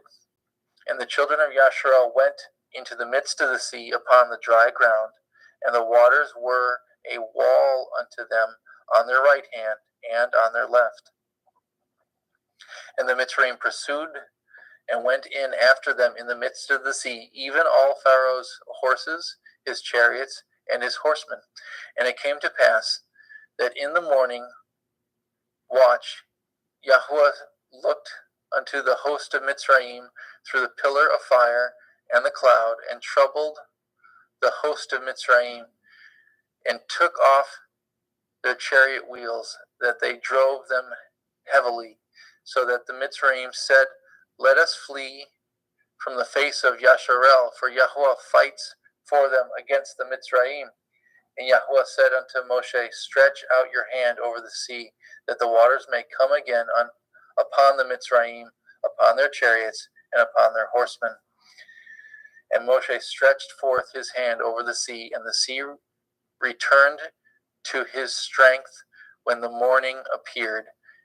And the Mitzrayim fled against it, and Yahuwah overthrew the Mitzrayim in the midst of the sea. And the waters returned and covered the chariots and the horsemen and all the host of Pharaoh that came into the sea after them. There remained not so much as one of them. But the children of Yasharel walked upon dry land in the midst of the sea, and the waters were a wall unto them on their right hand and on their left. Thus Yahuwah saved Yasharel that day out of the hand of Mitzrayim, and Yasharel saw the Mitzrayim dead upon the seashore. And Yasharel saw that great work which Yahuwah did upon the Mitzrayim, and the people feared Yahuwah and believed Yahuwah and his servant Moshe. The Song of Moshe. Adam, did you want me to read it, or did you want to? What happened? Yeah, let's just keep it a reading. Okay. As exciting the other would be, let's just keep it a reading. Okay. Then sang Moshe and the children of Yasharel this song unto Yahuwah, and spoke, and sang, I will sing unto Yahuwah, for he has triumphed gloriously. The horse and his rider has he thrown into the sea. Yahuwah, Yah is my strength and song, and he is become my Yeshua. He is my El, and I will prepare him a habitation, my father's Elohai, and I will exalt him. Yahuwah is a man of war. Yahuwah is his name. Pharaoh's chariots and his host has he cast into the sea. His chosen captains are also drowned in the Red Sea. The depths have covered them. They sank into the bottom as a stone. Your right hand, O Yahuwah, is become glorious in power. Your right hand, O Yahuwah, has dashed in pieces the enemy. In the greatness of your excellence, in the greatness of your excellence have you overthrown them that rose up against you. You set forth your wrath, which consumed them as stubble. And with the blast of your nostrils the waters were gathered together. The floods stood upright as a heap, and the depths were congealed in the heart of the sea. The enemy said, I will pursue, I will overtake, I will divide the spoil. My lust shall be satisfied upon them. I will draw my sword, my hand shall destroy them. You blew with your ruach, the sea covered them. They sank as lead in the mighty waters. Who is like unto you, O Yahuwah, among the Elohim? Who is like you, glorious in holiness, fearful in praise, doing wonders? You stretch out your right hand, the earth swallowed them. You in your mercy have led forth the people which you have redeemed. You have guided them in your strength unto your holy habitation. The people shall hear and be afraid. Sorrow shall take hold of the inhabitants of Pelisheth. The dukes of Edom shall be amazed. The mighty men of Moab trembling shall take hold upon them. All the inhabitants of Canaan shall melt away. Fear and dread shall fall upon them. By the greatness of your arm, they shall be as still as a stone, till your people pass over, O Yahuwah, till the people pass over, which you have purchased. You shall bring them in and plant them in the mountain of your inheritance, in the place, O Yahuwah, which you have made for you to dwell in the sanctuary, O Yahuwah, which your hands have established. Yahuwah shall reign forever and forever. For the horse of Pharaoh went in with his chariots and with his horsemen into the sea, and Yahuwah brought again the waters of the sea upon them. But the children of Yasharel went on dry land in the midst of the sea. And Miriam, the prophetess, the sister of Aharon, took a timbrel in her hand, and all the women went out after her with timbrels and with dancing. And Miriam answered them, Sing ye to Yahuwah, for he has triumphed gloriously. The horse and his rider has he thrown into the sea. So Moshe brought Yasharel from the Red Sea, and they went out into the wilderness of Shur. And they went 3 days in the wilderness and found no water. And when they came to Marah, they could not drink the waters of Marah, for they were bitter. Therefore, the name of it was called Marah. The people murmured against Moshe, saying, What shall we drink? And he cried unto Yahuwah, and Yahuwah showed him a tree, which when he had cast it into the waters were made sweet. There he made for them a statute and an ordinance, and there he proved them, and said, If you will diligently hearken unto the voice of Yahuwah Elohim, and will do that which is right in his sight, and will give ear to his commandments, and guard all his statutes. I will put none of these diseases upon you, which I have brought upon the Mitzrayim, for I am Yahuwah Rapha, Yahuwah who heals you. And they came to Elim, and there were 12 wells of water, and 70 palm trees, and they encamped there by the waters. Exodus 16. And they took their journey from Elim,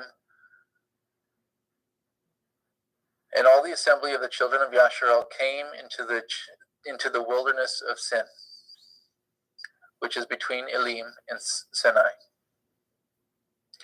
On the 15th day of the second month, after they departed out of the land of Mitzrayim, and the whole assembly of the children of Yasharel murmured against Moshe and Aharon in the wilderness. And the children of Yasharel said unto them, Would Elohim we had died by the hand of Yahuwah in the land of Mitzrayim, when we sat by the flesh pots, and when we did eat bread to the full. For ye have brought us forth into this wilderness to kill this whole assembly with hunger. Then said Yahuwah to Moshe, Behold, I will rain bread from the heavens for you, and the people shall go out and gather a certain rate every day, that I may prove them, whether they will walk in my Torah or no. And it shall come to pass on the 16th day when it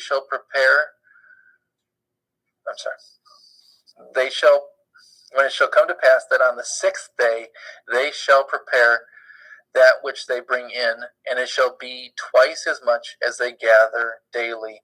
And Moshe and Aharon said unto the children of Yasharel, At evening, when ye shall know that Yahuwah has brought you out of the then you shall know that Yahuwah has brought you out of the land of Mitzrayim. And in the morning, then ye shall see the glory of Yahuwah. For he that hears your murmurings against Yahuwah, and what ye are that ye murmur against us. And Moshe said, This shall be when Yahuwah shall give you in the evening flesh to eat, and in the morning bread to the full, that Yahuwah hears your murmurings which ye murmur against him. And what are we? Your murmurings are not against us, but against Yahuwah.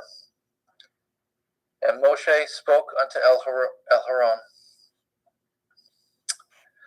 Say unto all the assembly of the children of Yasharel, Come near before Yahuwah, for he has heard your murmurings. And it came to pass, as Aharon spoke unto the whole assembly of the children of Yasharel, that they looked toward the wilderness, and behold, the glory of Yahuwah appeared in the cloud. And Yahuwah spoke unto Moshe, saying, I have heard the murmurings of the children of Yasharel. Speak unto them, saying, At evening ye shall eat flesh, and in the morning ye shall be filled with bread. And ye shall know that I am Yahuwah Elohechem. And it came to pass that at evening the quails came up and covered the camp, and in the morning the dew lay around about the host. And when the dew that lay was gone up, behold, upon the face of the wilderness there lay a small round thing, as small as the hoarfrost on the ground. And the children of Yasharel saw it, and said one to another, It is manna, for they knew not what it was. And Moshe said unto them, This is the bread which Yahuwah has given you to eat. This is the thing which Yahuwah has commanded. Gather of it each man according to his eating, in omer for every man, according to the number of your persons. Take ye every man for them which are in his tents. And the children of Yasharel did so. and gathered some more, and some less. And when they did meet it with an omer, he that gathered much had nothing over, and he that gathered little had no lack. They gathered every man according to his eating. And Moshe said, Let no man leave it till the morning. Notwithstanding, they hearkened not unto Moshe, but some of them left of it until the morning. And it bred worms and stank, and Moshe was wroth with them. And they gathered it every morning, every man according to his eating, and when the sun waxed hot, it melted. And it came to pass that on the sixth day they gathered twice as much bread, 2 omers for 1 man. And all the rulers of the assembly came and told Moshe. And he said unto them, This is that which Yahweh said, Tomorrow is the rest of the holy Shabbat unto Yahweh. Bake that which ye will bake today, and seethe that which ye will seethe, and that which remains over lay up for you to be kept until the morning. And they laid it up till the morning, and as Moshe bade, and it did not stink, neither was there any worm therein. And Moshe said, Eat that today, for today is a Shabbat unto Yahweh. Today ye shall not find it in the field. 6 days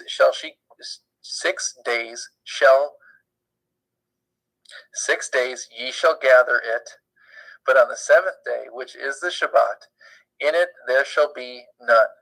And it came to pass, there went out some of the people on the 7th day for to gather, and they found none. And Yahweh said unto Moshe, How long refuse ye to guard my commandments and my Torah? See, for that Yahweh has given you the Shabbat, therefore he gives you on the 6th day the bread of 2 days. Abide ye every man in his place. Let no man go out of his place on the 7th day. So the people rested on the 7th day. And the house of Yasharel called the name thereof manna. And it was like coriander seed, white, and the taste of it was like wafers made with honey.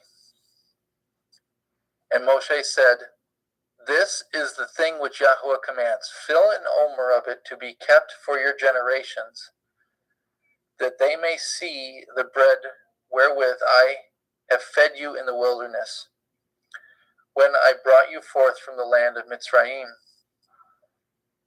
And Moshe said unto Aharon, Take a pot, and fill an omer full of manna therein, and lay it up before Yahweh to be kept for your generations. As Yahweh commanded Moshe, so Aharon laid it up before the testimony to be kept. And the children of Yasharel did eat manna 40 years until they came into the land inhabited. They did eat manna until they came into the borders of the land of Canaan. Now an omer is the 10th part of an ephah. One moment, sorry.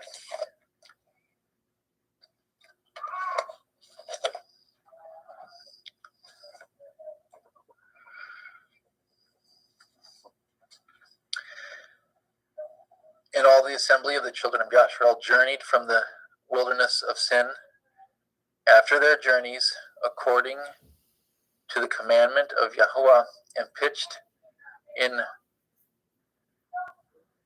Rephidim. There was no water for the people to drink. Wherefore the people did chide with Moshe, and say, Give us water that we may drink. And Moshe said unto them, Why chide ye with me? Wherefore do ye tempt Yahuwah? And the people thirsted there for water. And the people murmured against Moshe and said, Wherefore is it that you have brought us up out of Mitzrayim to kill us and our children and our cattle with thirst? And Moshe cried unto El Yahuwah, saying, What shall I do unto this people, that they be almost ready to stone me? And Yahuwah said unto Moshe, Go on before the people, and take with you of the elders of Yasharel your rod, wherewith you smote the river. Take in your hand and go. Before will I stand, behold, I will stand before you there upon the rock in Horeb, and you shall smite the rock, and there shall come water out of it, and that the people may drink. And Moshe did so in the sight of the elders of Yasharel. And he called the name of the place Makkah.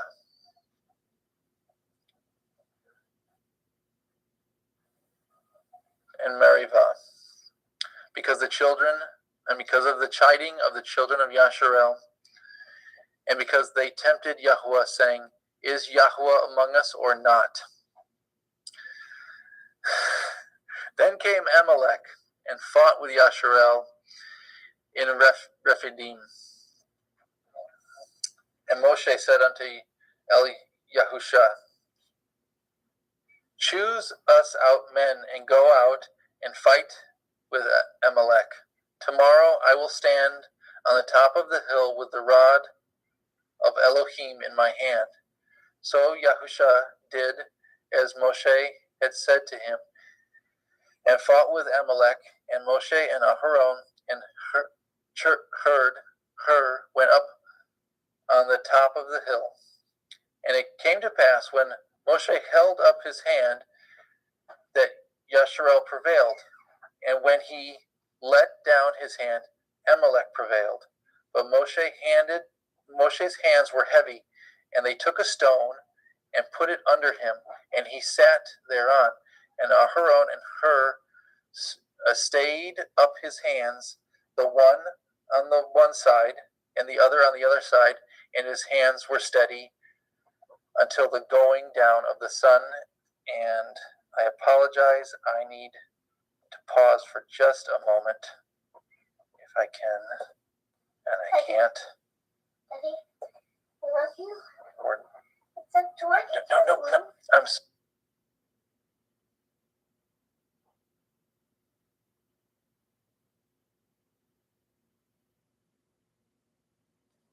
Okay, let's see if I can share my screen and pick up.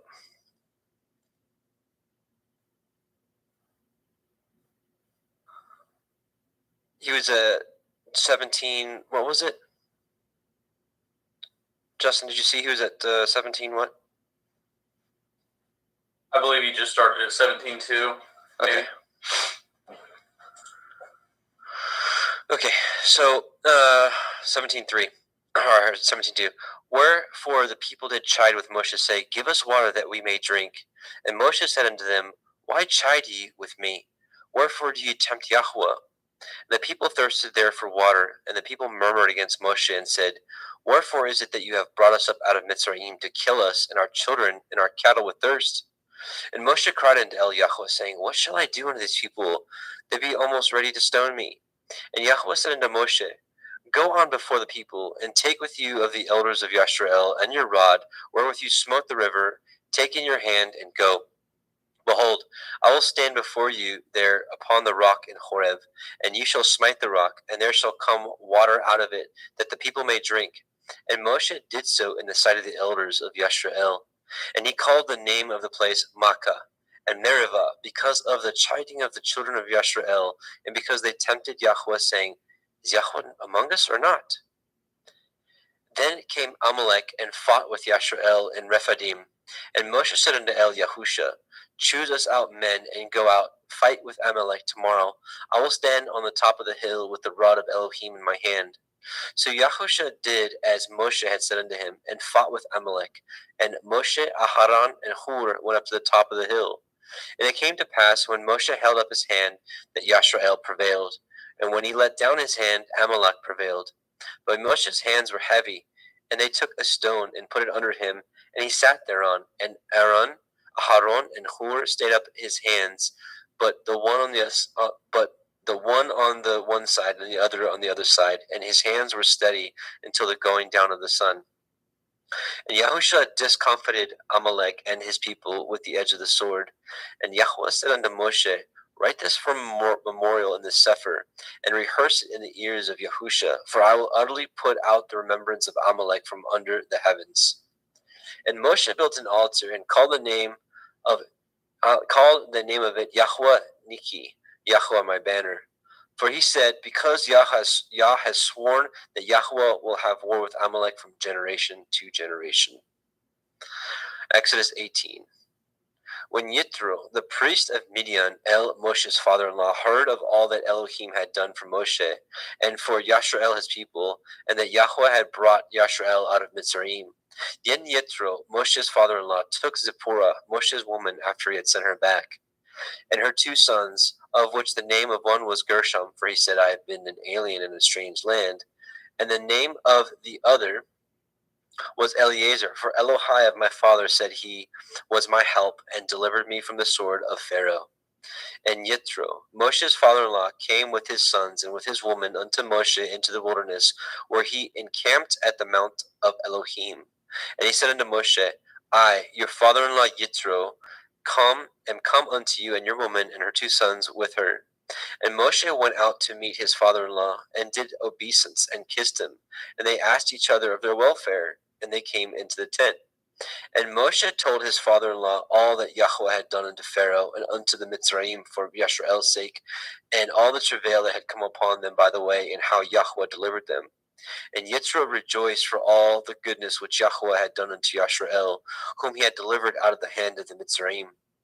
And Yitro said, Blessed be Yahweh, who has delivered you out of the hand of the Mitzrayim, and out of the hand of Pharaoh, who has delivered the people from under the hand of the Mitzrayim. Now I know that Yahweh is greater than all Elohim, for in the thing wherein they dealt proudly he was above them. And Yitro, Moshe's father-in-law, took a burnt offering and sacrifices for Elohim. And Aharon came, and all the elders of Yashrael, to eat bread with Moshe's father-in-law, before Elohim. And it came to pass on the morrow that Moshe sat to judge the people, and the people stood by Moshe from morning unto the evening. And when Moshe's father-in-law saw all that he did to the people, he said, What is this thing that you do to the people? Why sit you yourself alone, and all the people stand by you from morning unto evening? And Moshe said unto his father-in-law, Because the people come unto me to inquire of Elohim. When they have a matter, they come unto me, and I judge between one and another, and I do make them know the statutes of Elohim and his Torah. And Moshe's father-in-law said unto him, The thing that you do is not good. You will surely wear away, both you and this people that is with you. For this thing is too heavy for you. You are not able to perform it yourself alone. Hearken now unto my voice, I will give you counsel, and Elohim shall be with you. Be for the people to Elohimward, and you may bring the causes unto Elohim. And ye shall teach them the ordinances and the Torah, and shall show them the way wherein they must walk, and the work that they must do. Moreover, you shall provide out of all the people able men, such as fear Elohim, men of truth, hating covetousness, and place such over them to be rulers of thousands, and rulers of hundreds, and rulers of 50s, and rulers of 10s. And let them judge the people at all seasons. And it shall be that every great matter they shall bring unto you, but every small matter they shall judge. So it shall be easier for yourself, and they shall bear the burden with you. If you shall do this thing, Elohim command you so, then you shall be able to endure, and all this people shall go to their place in peace. So Moshe hearkened to the voice of his father-in-law, and did all that he had said. And Moshe chose able men out of all Yashrael, and made them heads over the people, rulers of thousands, rulers of hundreds, rulers of 50s, and rulers of 10s. And they judged the people at all seasons. The hard causes they brought unto Moshe, but every small matter they judged themselves. And Moshe let his father-in-law depart, and he went his way into his own land. Exodus 19. In the 3rd month, when the children of Yashrael were gone forth out of the land of Mitzrayim, the same day came they into the wilderness of Sinai.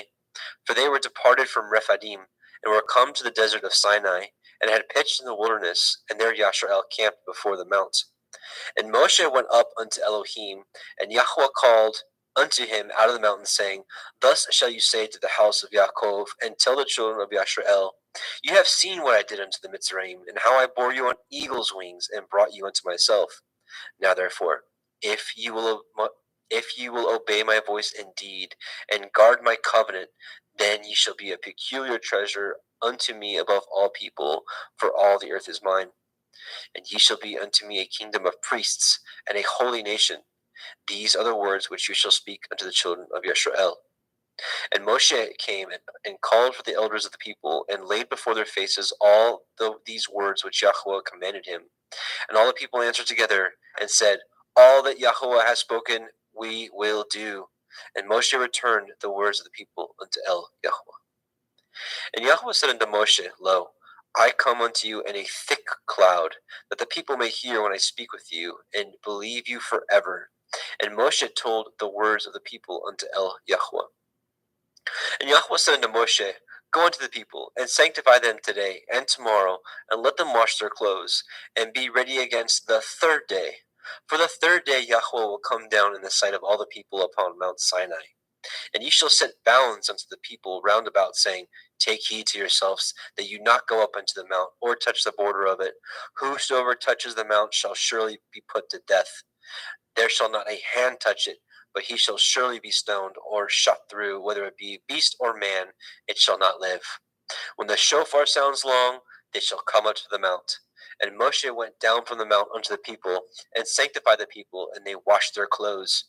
And he said unto the people, Be ready against the third day. Come not at your women.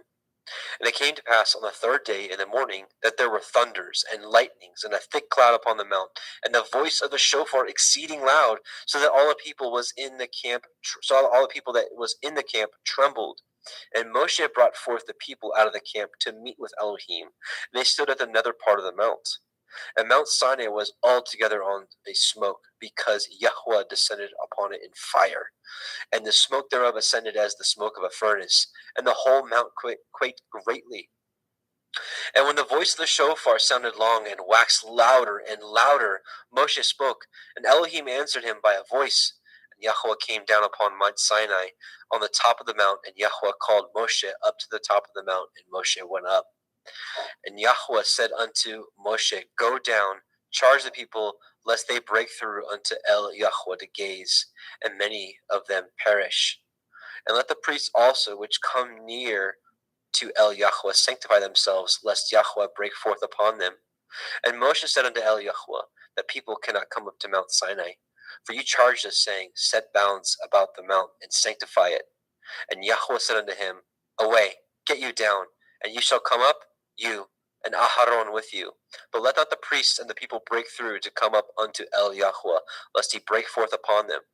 So Moshe went down unto the people, and spoke unto them. Exodus 20. And Elohim spoke all these words, saying, I am Yahweh Elohika, which have brought you out of the land of Mitzrayim, out of the house of bondage. You shall have no other Elohim before me. You shall not make unto you any graven image, or any likeness of anything that is in the heavens above, or that is in the earth beneath, or that is in the water under the earth. You shall not bow down yourself to them, nor serve them. For I, Yahweh Elohika, am an jealous El, visiting the iniquity of the fathers upon the children unto the third and fourth generations of them that hate me, and showing mercy unto thousands of them that love me and guard my commandments. You shall not take the name of Yahweh Elohika in vain, for Yahweh will not hold him guiltless that takes his name in vain. Remember the day of the Shabbat, to keep it holy. 6 days you shall labor and do all your work, but the seventh day is the Shabbat of Yahweh Elohika. In it you shall not do any work, you, nor your son, nor your daughter, nor your manservant, nor your maidservant, nor your cattle, nor your stranger that is within your gates. For in 6 days Yahweh made the heavens and the earth, the sea, and all that is in them, and rested the seventh day. Wherefore Yahweh blessed the day of the Shabbat and hallowed it. Honor your father and your mother, that your days may be long upon the land which Yahweh Elohika gives you. You shall not kill. You shall not break wedlock. You shall not steal. You shall not bear false witness against your neighbor. You shall not lust after your neighbor's house. You shall not lust after your neighbor's woman, nor his manservant, nor his maidservant, nor his ox, nor his ass, nor anything that is your neighbor's. And all the people saw the thunderings and the lightnings and the noise of the shofar and the mountain smoking. And when the people saw it, they removed and stood afar off. And they said unto Moshe, Speak with us, and we will hear. But let not Elohim speak with us, lest we die. And Moshe said unto the people, Fear not, for Elohim is come to prove you, and that his fear may be before your faces, that you sin not. And the people stood afar off, and Moshe drew near the thick darkness where Elohim was. And Yahweh said unto Moshe, Thus you shall say unto the children of Yisrael, You have seen that I have talked with you from heaven. You shall not make with me Elohai of silver, neither shall you make unto you Elohai of gold. An altar of earth you shall make unto me, and shall sacrifice thereon your burnt offerings, and your peace offerings, your sheep, your oxen. In all places where I record my name, I will come unto you, and I will bless you. And if you will make me an altar of stone, you shall not build it of hewn stone. For if you lift up your tool upon it, you have polluted it. Neither shall you go up by steps unto my altar, that your nakedness be not discovered thereon. Let's see. Just a moment here.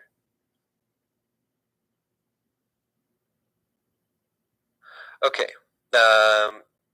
Jeremy, you ready to take 21? Yeah. Okay. Please stop. Please stand there.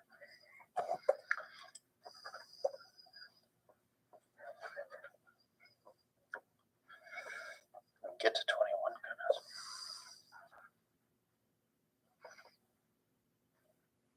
Sorry.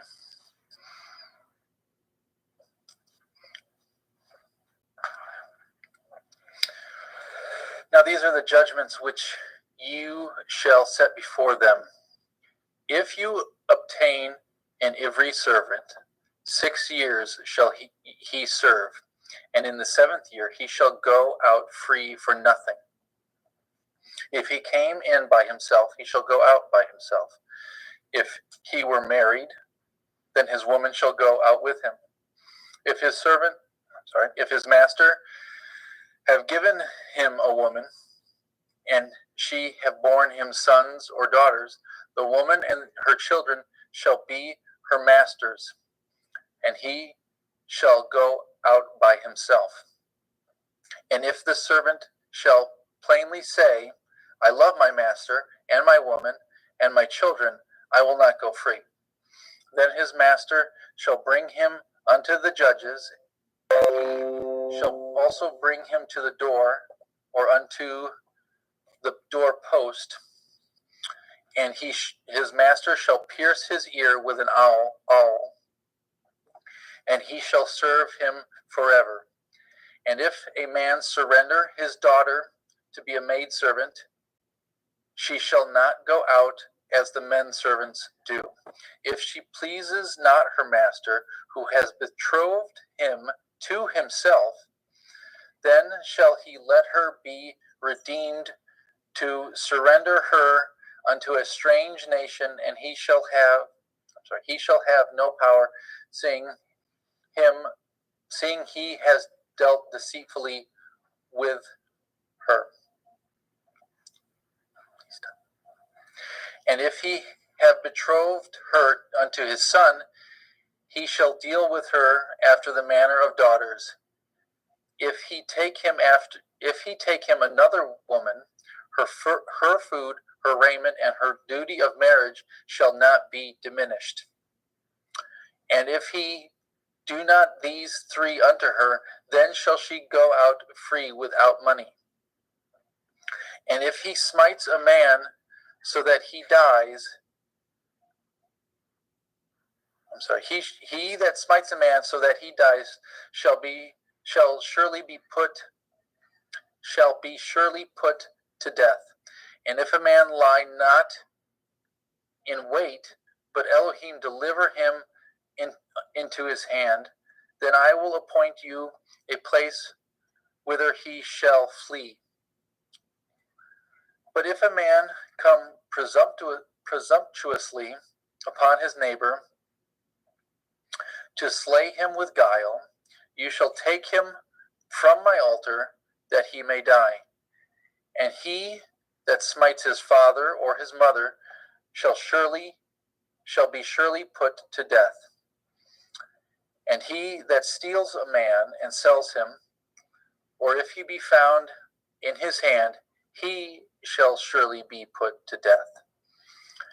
And he that curses his father or his mother shall surely be put to death. If men strive together, and one smite another with a stone or with his fist, and he die not, but keeps his bed, if he rise again and walk abroad upon his staff, then shall he that smote him be innocent, only shall he pay for the loss of his time, and shall cause him to be thoroughly healed. And if a man smite his servant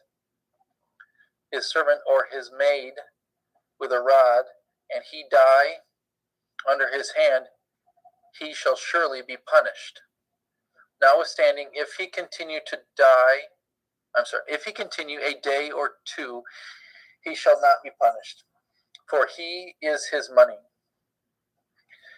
If men strive and hurt a woman with child, so that her fruit depart from her, and yet no mischief follow, he shall surely be punished according as the woman's man will lay upon him, and he shall pay as the judge determines. And if any mischief follow, then you shall give life for life, eye for eye, tooth for tooth, hand for hand, foot for foot. Burning for burning, wound for wound, stripe for stripe. If a man smite the eye of his servant, or the eye of his maid, that it perish, he shall let him go free for his eye's sake. And if he smite out his manservant's tooth, or his maidservant's tooth, then he shall let him go free for his tooth's sake. And if an ox gore a man or a woman that they die, then the ox shall surely be stoned, and his flesh shall not be eaten, but the owner of that ox shall be innocent. But if the ox were wont to push with his horn in time past, and it has been testified to his owner, and he has not kept him in, but that he has killed a man or a woman, that ox shall be stoned, and his owner also shall be put to death. If there be laid upon him a sum of money, then he shall give for the ransom of his life whatsoever is laid upon him. Whether he have gored a son or have gored a daughter, according to this judgment shall be done unto him. If the ox shall push a manservant or maidservant, he shall give unto their master 30 shekels of silver, and the ox shall be stoned. And if a man shall open a pit, or if a man shall dig a pit and not cover it, and an ox or an ass fall therein, the owner of the pit shall make it good and give the money unto the owner, and the dead beast shall be his. And if the ox of one man hurts the ox of another, that he die, then they shall sell the live ox and divide the money of it, and the dead ox also shall they divide. Or if it be known that the ox has used to push in time past, his owner has not kept him in, he shall surely pay ox for ox, the dead shall be his own.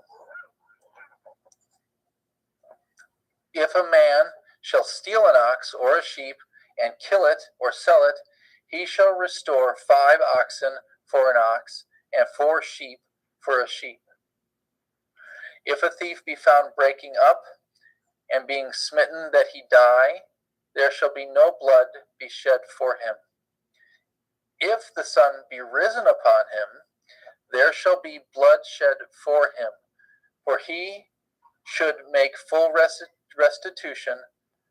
If he have nothing, then he shall be sold for his theft. If the theft be certainly found in his hand alive, whether it be ox or ass or sheep, he shall restore double. If a man shall cause a field or vineyard to be eaten, and shall put in his beast, and shall feed in another man's field, of the best of his own field and of the best of his own vineyard shall he make restitution. If fire break out and catch in thorns, so that the stacks of grain or the standing grain or field be consumed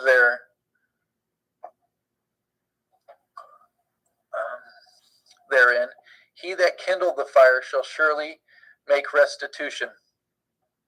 If a man shall deliver unto his neighbor money or stuff to guard, and it be stolen out of the man's house, if the thief be found, let him pay double.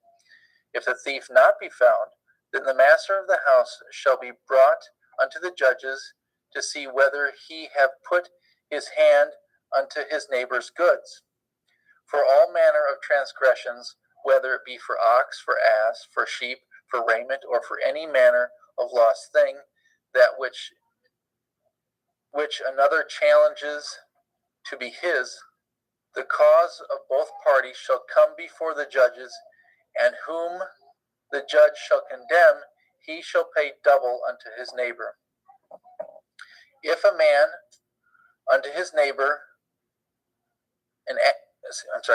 deliver unto his neighbor an ass or an ox or a sheep or a beast to guard, and it die or be hurt or driven away, no man seeing it, then shall an oath of Yahweh be between them both, that he not his hand unto his neighbor's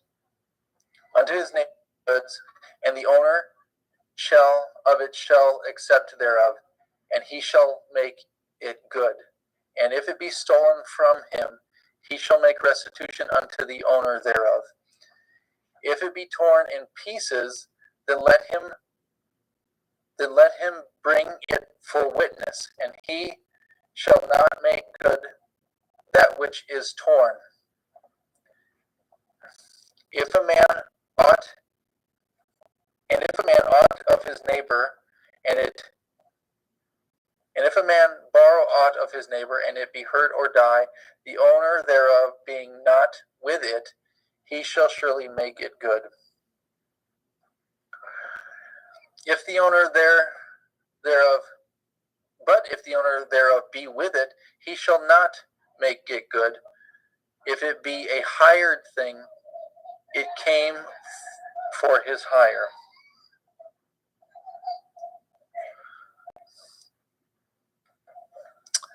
If a man entice a maid that is not betrothed, and lie with her, he shall surely endow her to be his woman.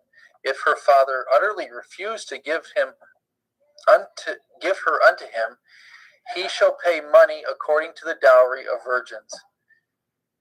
You shall not suffer a witch to live. Whosoever lie with a beast shall surely be put to death. He that sacrifices unto any Elohim, save unto Yahweh only, he shall be utterly destroyed. You shall neither vex a stranger nor oppose him, for ye were strangers in the land of Mitzrayim. Ye shall not afflict any widow or fatherless child. If you afflict them in any wise, and they cry at all unto me, I will surely hear their cry. And my wrath will wax hot, and I will kill you with the sword, and your women shall be widows, and your children fatherless. If you lend money to any of my people that is poor by you, you shall not be to him as an usurer. neither shall you lay upon him usury. If you at all take your neighbor's raiment to pledge, you shall deliver it him by the sun by that the sun goes down. For that is his covering only. It is his raiment for his skin. Wherein shall he sleep? And it shall come to pass, when he cries unto me, I shall hear him, for I am gracious. You shall not revile the Elohim, nor curse the ruler of your people. You shall not delay to offer the first of your ripe fruits, or of your liquors. The firstborn of your son shall you give unto me. Likewise shall you do with your oxen and with your sheep. 7 days it shall be with his dam. On the 8th day you shall give it to me. His dam. Ye shall be holy, and ye shall be holy men unto me. Neither shall ye eat any flesh that is tore of beasts in the field. Ye shall cast it to the dogs. You shall not raise a false report. Put not your hand with the wicked to be an unrighteous witness. You shall not follow a multitude to do evil, neither shall you speak in a cause to decline after many to pervert judgment. Neither shall you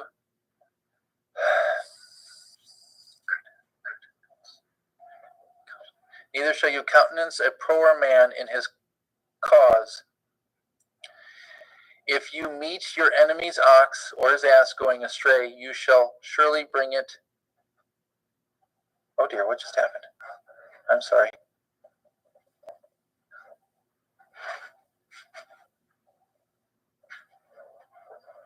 There it is.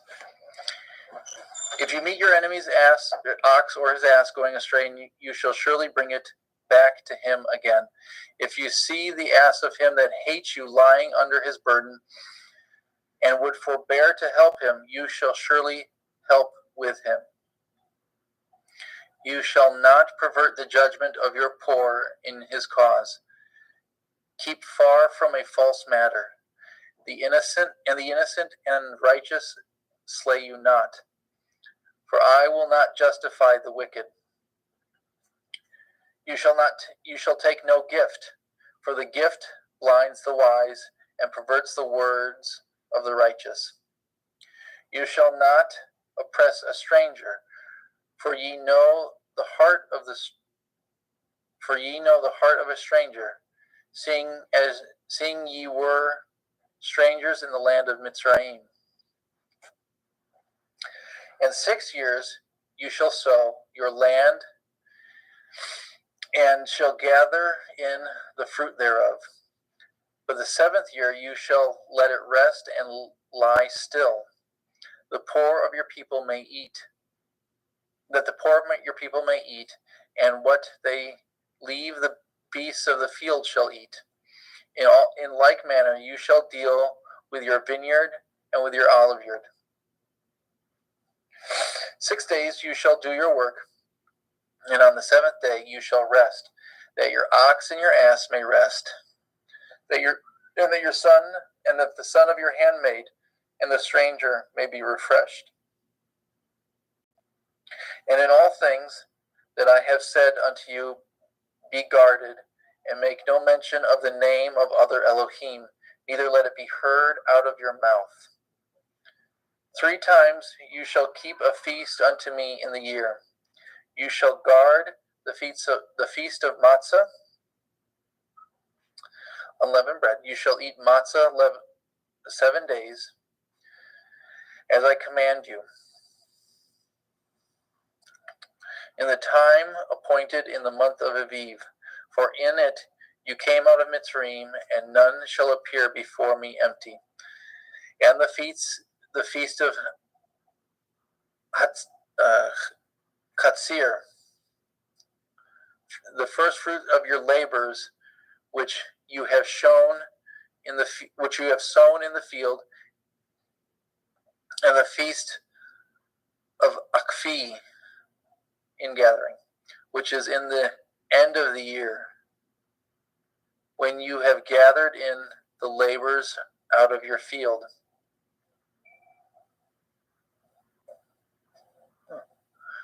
Three times in the year, all your males shall appear before Adonai Yahuwah. And you shall not offer the blood of my sacrifice with chametz, neither shall the fat of my sacrifice remain until the morning. The first of the first fruits of your land you shall bring into the house of Yahuwah Eloheka. You shall not seethe a kid in his mother's milk. Behold,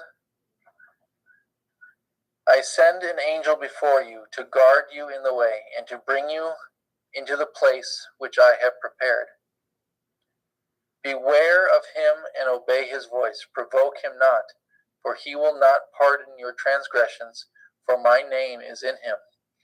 But if you shall indeed obey his voice and do all that I speak, then I will be an enemy unto your enemies, and an adversary unto your adversaries. For my angels shall go before you and bring you unto the Ivarim and the Chittim and the Perizim and the Kenanim and the Chiviim and the Yevusim, and I will cut them off. You shall not bow down to their Elohim, nor serve them, nor do after their works, but you shall utterly overthrow them and quite break down their images. And ye shall serve Yahuwah Elohechem, and he shall bless your bread and your water, and I will take sickness away from the midst of you. There shall nothing cast their young, nor be barren in your land, and the number of your days I will fulfill. I will send my fear before you, and will destroy all the people to whom you shall come, and I will make all your enemies turn their backs unto you. I will send hornets before you, which shall drive out the Chivi, and the Kenani, and the Chitti from before you. I will not drive them out from before you in 1 year, lest the land become desolate, and the beasts of the field multiply against you. But by little and little I will drive them out before you, until you be increased and inherit the land. And I will set your bounds from the Red Sea, even unto the sea of the Pelishtim, and from the desert unto the river. For I will deliver the inhabitants of the land into your hand, and you shall drive them out before you. You shall cut no covenant with them, nor with their Elohim. They shall not dwell in your land, lest they make you sin against me. For if you serve their Elohim, it will surely be a snare unto you. And he said unto Moshe, Come up unto El Yahuwah, you and Aharon, and Nadav, and Abihu, and the 70 elders of Yasharel, and worship ye afar off. And Moshe alone shall come near El Yahuwah, but they shall not come nigh, neither shall the people go up with him. And Moshe came and told the people all the words of Yahuwah, and all the judgments, and all the people answered with one voice, saying, All the words which Yahuwah has said will we do. And Moshe wrote all the words of Yahuwah, and rose early in the morning, and built an altar under the hill, and 12 pillars according to the 12 tribes of Yasharel. And he set young men of the children of Yasharel, which offered burnt offerings and sacrificed peace offerings of oxen unto Yahuwah. And Moshe took half of the blood and put it in a basin, and half of the blood he sprinkled on the altar. And he took the Sefer of the covenant and read it in the audience of the people, and they said, all that Yahuwah has said, we will do, and be obedient. Moshe took the blood and sprinkled it on the people and said, behold, the blood of the covenant, which Yahuwah has cut with you concerning these words. Then went up Moshe and Aharon and Nadav and Evahu and 70 of the elders of Yasharel, and they saw the Elohai of Yasharel, and there was under his feet, as it were, a paved work of sapphire stone, and as it were the body of heaven in his clearness. And upon the nobles of the children of Yasharel he laid not his hand. Also they saw Elohim, and did eat and drink. And Yahuwah said unto Moshe, come up to me into the mount, and be there, and I will give you sapphire stones, and a Torah, and commandments which I have written, that you may teach them. And Moshe rose up, and his minister Yahusha, and Moshe went up into the mount of Elohim. And he said unto the elders, tarry ye here for us, until we come again unto you. And behold, Aharon and Hori are with you. If any man have any matters to do, let him come unto them. And Moshe went up into the mount, and a cloud covered the mount, and the glory of Yahuwah abode upon Mount Sinai. And the cloud covered it 6 days, and the 7th day he called unto Moshe out of the midst of the cloud. And in the sight of the glory of Yahuwah, and the sight of the glory of Yahuwah was like devouring fire on the top of the mount in the eyes of the children of Yasharel.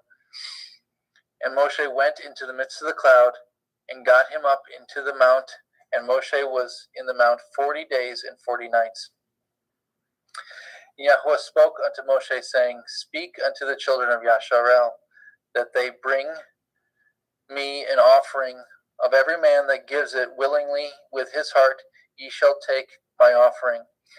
And this is the offering which ye shall take of them: gold, silver, and brass, and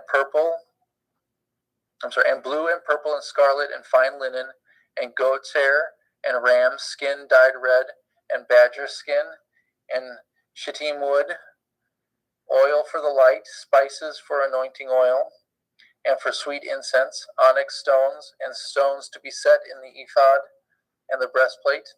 And let them make me a sanctuary, that I may dwell among them, according to all that I show you, after the pattern of the tabernacle, and the pattern of all the instruments thereof, even so shall ye make it. And they shall make an ark of shittim wood, 2 cubits and a half shall it be the length thereof, and a cubit and a half the breadth thereof, and a cubit and a half the height thereof. And you shall overlay it with pure gold. Within and without shall ye overlay it, and shall make upon it a crown of gold round about. And you shall cast 4 rings of gold for it, and put them in the 4 corners thereof. And 2 rings shall be in the one side of it, and 2 rings on the other side of it. And you shall make staves of shittim wood, and overlay them with gold. And you shall put the staves in the rings by the sides of the ark, and the ark, that the ark may be borne with them. The staves shall be in the rings of the ark, and they shall not be taken from it. You shall put into the ark the testimony which I shall give you. And you shall make a mercy seat of pure gold. 2 cubits and a half shall be the length thereof, a cubit and a half the breadth thereof. And you shall make 2 cherubim of gold of beaten work, shall you make them, in the 2 ends of the mercy seat. And make 1 cherubim on the one end, and the other cherub, on the other end, even of the mercy seat. Even of the mercy seat shall ye make the cherubim on the 2 ends thereof. And the cherubim shall stretch forth their wings on high, covering the mercy seat with their wings, and their faces shall look one to another. Toward the mercy seat shall the faces of the cherubim be. And you shall put the mercy seat above the ark, and in the ark you shall put the testimony that I shall give you. And there I will meet with you, and I will commune with you from above the mercy seat, from between the 2 cherubim which are upon the ark of the testimony, and of all the things which I will give you in commandment unto the children of Yasharel. You shall also make a table of shittim wood. 2 cubits shall be the length thereof, a cubit the breadth thereof, and a cubit and a half the height thereof. And you shall overlay it with pure gold, and make thereto a crown of gold round about. And you shall make unto it a border of a handbreadth round about, and you shall make a gold crown to the border thereof round about. And you shall make for it 4 rings of gold, and put the 4 rings on the 4 corners that are on the 4 feet thereof. Over against the border shall the rings be for places for the staves to bear the table. And you shall make the staves of shittim wood, and overlay them with gold, that the table be borne with them. And you shall make the dishes thereof, and the spoons thereof, and the covers thereof, and the bowls thereof, to cover withal of pure gold shall you make them. And you shall set upon the table showbread before me always. And you shall make a menorah, 7 branch. You shall make a menorah of pure gold, of beaten work shall the menorah be made. His shaft and his branches, and his bowls, and his knops, and his flowers shall be of the same. And 6 branches shall come out of the sides of it, 3 branches of the menorah out of the one side, and 3 branches of the menorah out of the other side. 3 bowls made like unto almonds, with a knop and a flower in one branch, and 3 bowls made like almonds in the other branch, with a knop and a flower, so that the 6 branches that come out of the menorah, so that in the 6 branches that are come out of the menorah, and in the menorah shall be 4 bowls made like unto almonds, with their knops and their flowers, and there shall be a knop under 2 branches of the same, and a knop under 2 branches of the same, and a knop under 2 branches of the same, according to the 6 branches that proceed out of the menorah. Their knops and their branches shall be of the same, all of it shall be one beaten work of pure gold. And you shall make the 7 lamps thereof, that they shall light the lamps, and they shall light the lamps thereof, that they may give light over against it. And the tongs thereof, and the snuff dishes thereof, shall be of pure gold. Of a talent of pure gold shall he make it, with all the vessels. And look that you make them after their pattern, which was shown you in the mount. Adam, Thank you, brother. You want me to stop? Yeah, we're gonna have Justin take over here. Thank you, brother.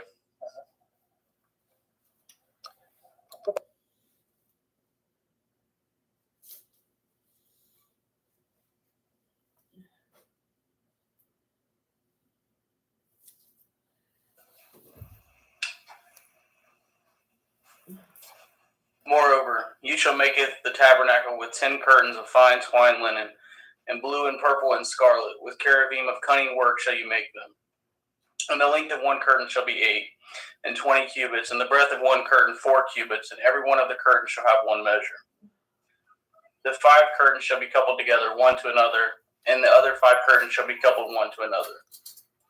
You shall make the loops of blue upon the edge of one of the curtain from the selvage in the coupling, and likewise shall you make it in the uttermost edge of another curtain in the coupling of the second. 50 loops shall you make in the one curtain, and 50 loops shall you make in the edge of the curtain that is in the coupling of the second, that the loops may take hold one of another. And you shall make 50 taches of gold, and couple up the curtains together with the taches, and shall be one tabernacle. And you shall make curtains of gold of goat's hair to be a covering upon the tabernacle. 11 curtains shall you make it. The length of one curtain shall be 30 cubits, and the breadth of one curtain 4 cubits, and the 11 curtains shall be all of one measure. And you shall couple it the 5 curtains by themselves, and at the 6 curtains by themselves, and shall double at the 6th curtain in the forefront of the tabernacle. And you shall make 50 loops on the edge of one curtain that is outmost in the coupling, and 50 loops in the edge of the curtain which couples the second. And you shall make it 50 taches of brass, and put the taches into the loops, and couple with the tent together, that it may be one. And the remnant that remains of the curtains of the tent, the half curtain that remains, shall hang over the back side of the tabernacle. And a cubit on one side and a cubit on the other side of that which remains is the length of the curtains of the tent. It shall hang over the sides of the tabernacle on the side, and on the side to cover it. And you shall make a covering for the tent of ram skins dyed red, and a covering above the badger skins. And you shall make it the boards of the tabernacle of shittim wood standing up.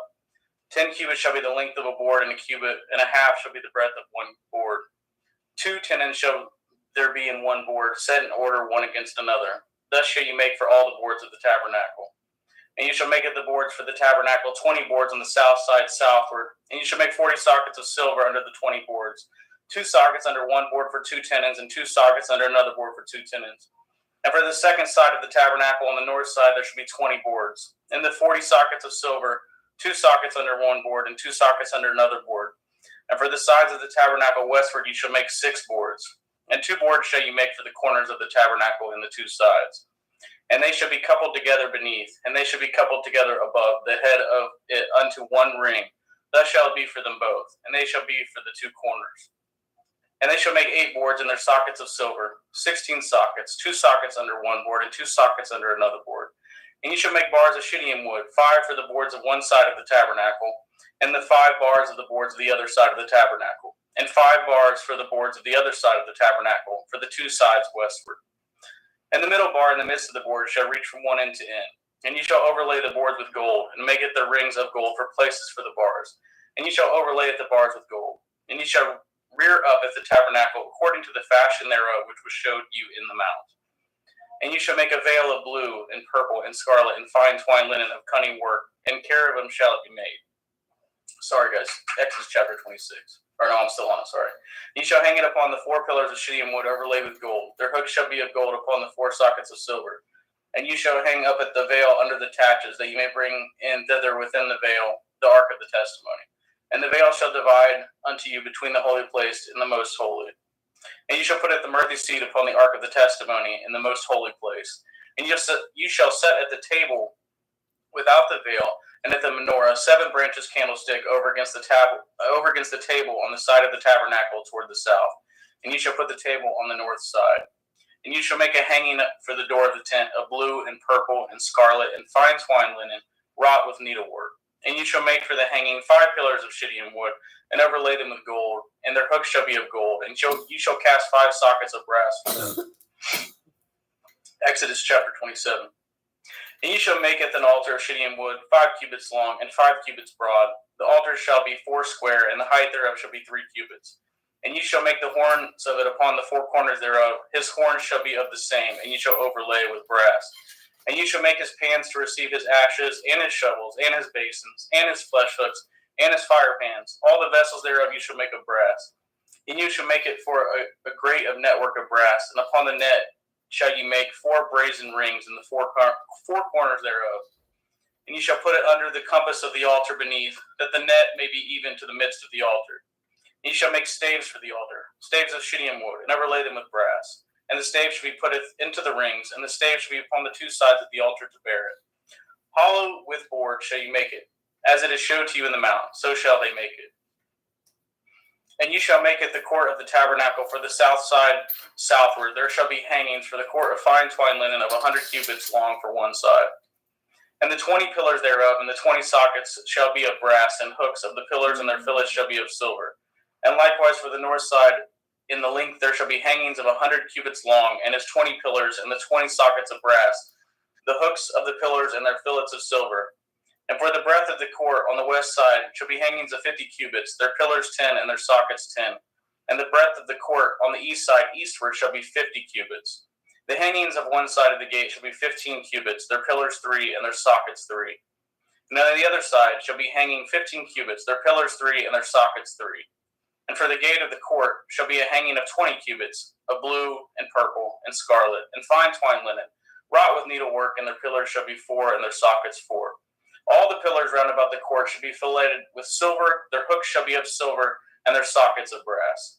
The length of the court shall be 100 cubits, and the breadth 50 everywhere, and the height 5 cubits of fine twined linen, and their sockets of brass.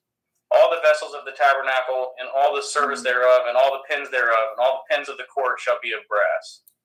And you shall command it the children of Yashrael that they bring you pure olive oil, beaten for the light, to cause the lamp to burn always. In their tabernacle of the assembly without the veil, which is before the testimony, Aaron and his sons shall order it from evening to morning before Yahweh. It shall be a statute forever unto their generations on the behalf of the children of Yashrael. Exodus 28. And take unto you Aaron your brother, and his sons with him, from among the children of Yashrael, that he may minister unto me in the priest's office, even Aaron, Nadab, Abiyahu, Eleazar, Ithamar, Aaron's sons. And you shall make holy garments for Aaron your brother, for glory and for beauty. And you shall speak unto all that are wise-hearted, whom I have filled with the Ruach Chokamah, that they may maketh Aaron's garments to consecrate him, that he may minister unto me in the priest's office. And these are the garments which they shall make: a breastplate, an ephod, and a robe, and a broidered coat, a turban, and a belt. And they shall make holy garments for Aaron your brother and his sons, that he may minister unto me in the priest's office.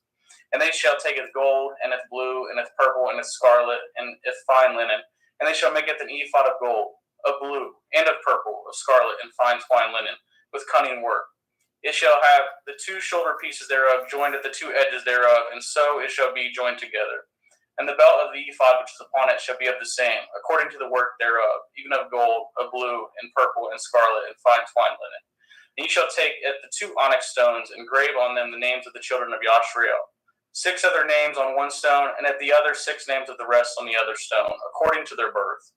With the work of an engraver in stone, like the engravings of a signet, shall you have engraved the 2 stones with the names of the children of Yashrael. You shall make them to be set in ouches of gold. And you shall put it the 2 stones upon the shoulders of the ephod for stones of memorial unto the children of Yashrael. And Aaron shall bear the names before Yahweh upon his 2 shoulders for memorial. And you shall make ouches of gold, and 2 chains of pure gold at the ends. Of wreathen work shall you make them, and fasten the wreathen chains to the ouches. And you shall make the breastplate of judgment, with cunning work. After the work of the ephod you shall make it, of gold, of blue, and of purple, and of scarlet, and of fine twined linen shall you make it. 4 square it shall be being doubled. A span shall be the length thereof, and a span shall be the breadth thereof. And you shall set in it the setting of stones, even 4 rows of stones. The first row shall be sardis, a topaz, and a carbuncle. This shall be the first row. And the second row shall be an emerald, a sapphire, and a diamond. And the third row a ligure, an agate, and an amethyst.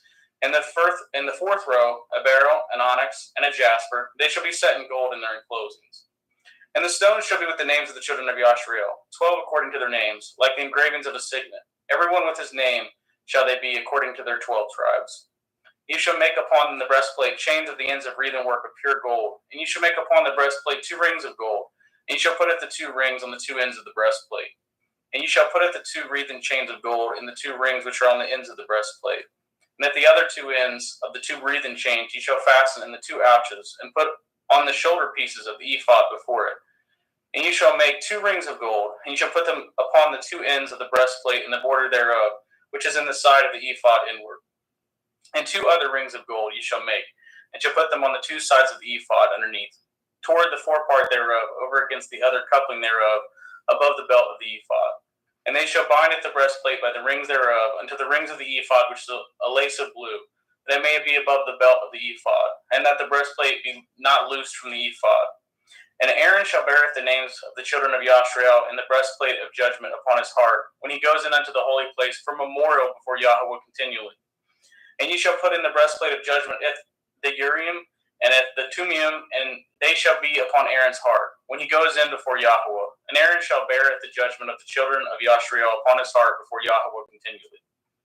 And ye shall make it the robe of the ephod of all blue, and there shall be a hole in the top of it. In the midst thereof, it shall have a binding of woven work round about the whole of it, as it were the whole of a harbergen, that it be not rent. And beneath upon the hem of it ye shall make pomegranate, 8 of blue, and of purple, and of scarlet, round about the hem thereof, and bells of gold between them round about.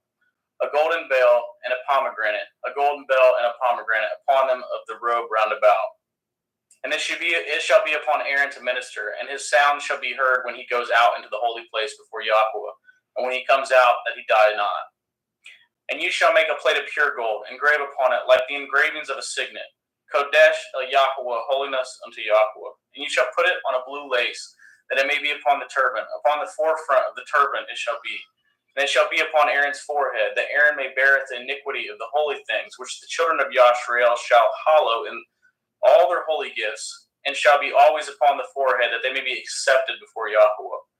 And you shall embroider the coat of fine linen, and you shall make the turban of fine linen, and you shall make the belt of needlework. And for Aaron's son you shall make coats, and you shall make for them belts, and bonnets you shall make for them, for glory and for beauty. And you shall put them upon Aaron your brother, and at his sons with him, and shall anoint them, and consecrate them, and sanctify them, that they may minister unto me in the priest office. And you shall make them linen breeches to cover their nakedness from the loins, even unto the thighs they shall reach. And they shall be upon Aaron and upon his sons, when they come in unto me, and unto the tabernacle of the assembly, or when they come near unto the altar to minister in the holy place, that they bear not iniquity, and die. It shall be a statute forever unto him and his seed after him. Exodus 29. And this is the thing that ye shall do unto them that hallow them, to minister unto me in the priest office. Take 1 young bullock, and 2 rams without blemish, and matzah cakes tempered with oil, and matzah wafers anointed with oil, of wheaten flour shall you make them. Ye shall put them into 1 basket, and bring them in the basket, with the bullock and the 2 rams. And at Aaron and his sons you shall bring unto the door of the tabernacle of the assembly, and you shall wash them with water.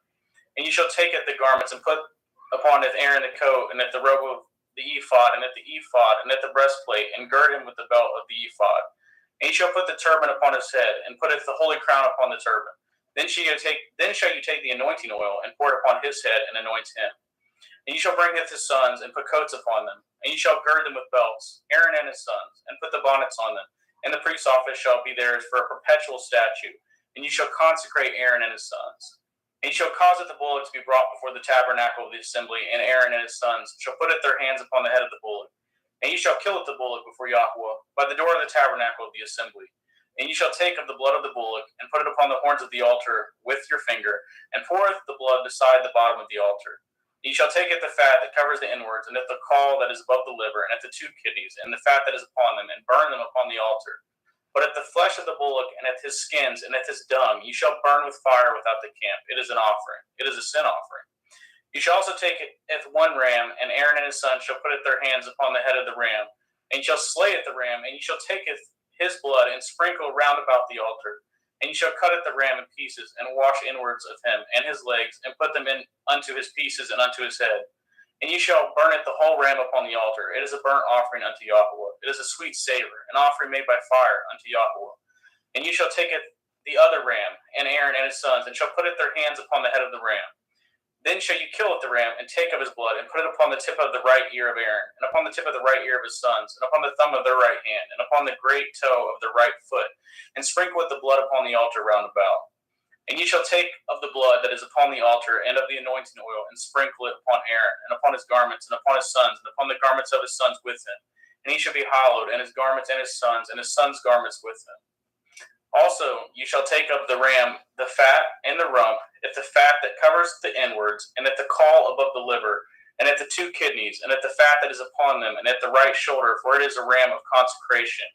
and 1 loaf of bread, and 1 cake of oiled bread, and 1 wafer out of the basket of matzah that is before Yahweh.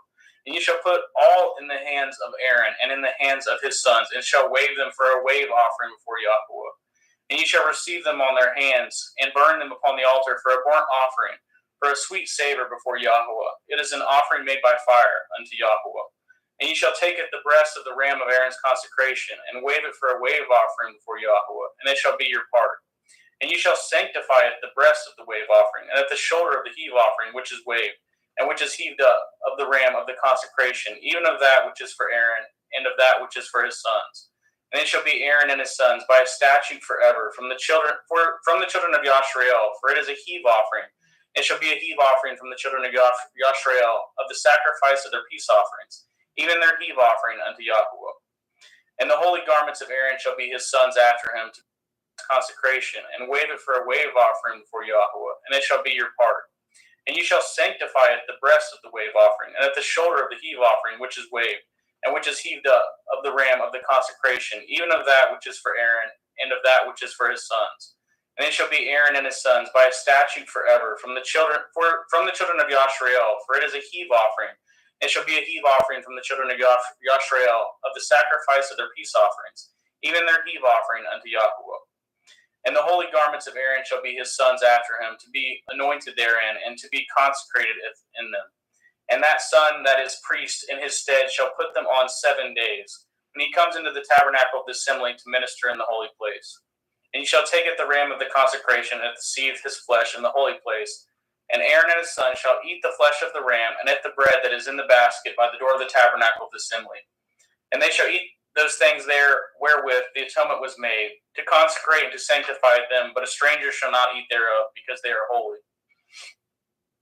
And if aught of the flesh of the consecrations or of the bread remain unto the morning, then ye shall burn it the remainder with fire. It shall not be eaten, because it is holy. And thus shall you do unto Aaron and to his sons, according to all things which I have commanded you. 7 days shall you consecrate them. And ye shall offer every day a bullock for a sin offering for atonement, and ye shall cleanse the altar when you have made an atonement for it. Ye shall anoint it to sanctify it. 7 days ye shall make an atonement for the altar and sanctify it, and it shall be an altar most holy. Whatsoever touches the altar shall be holy.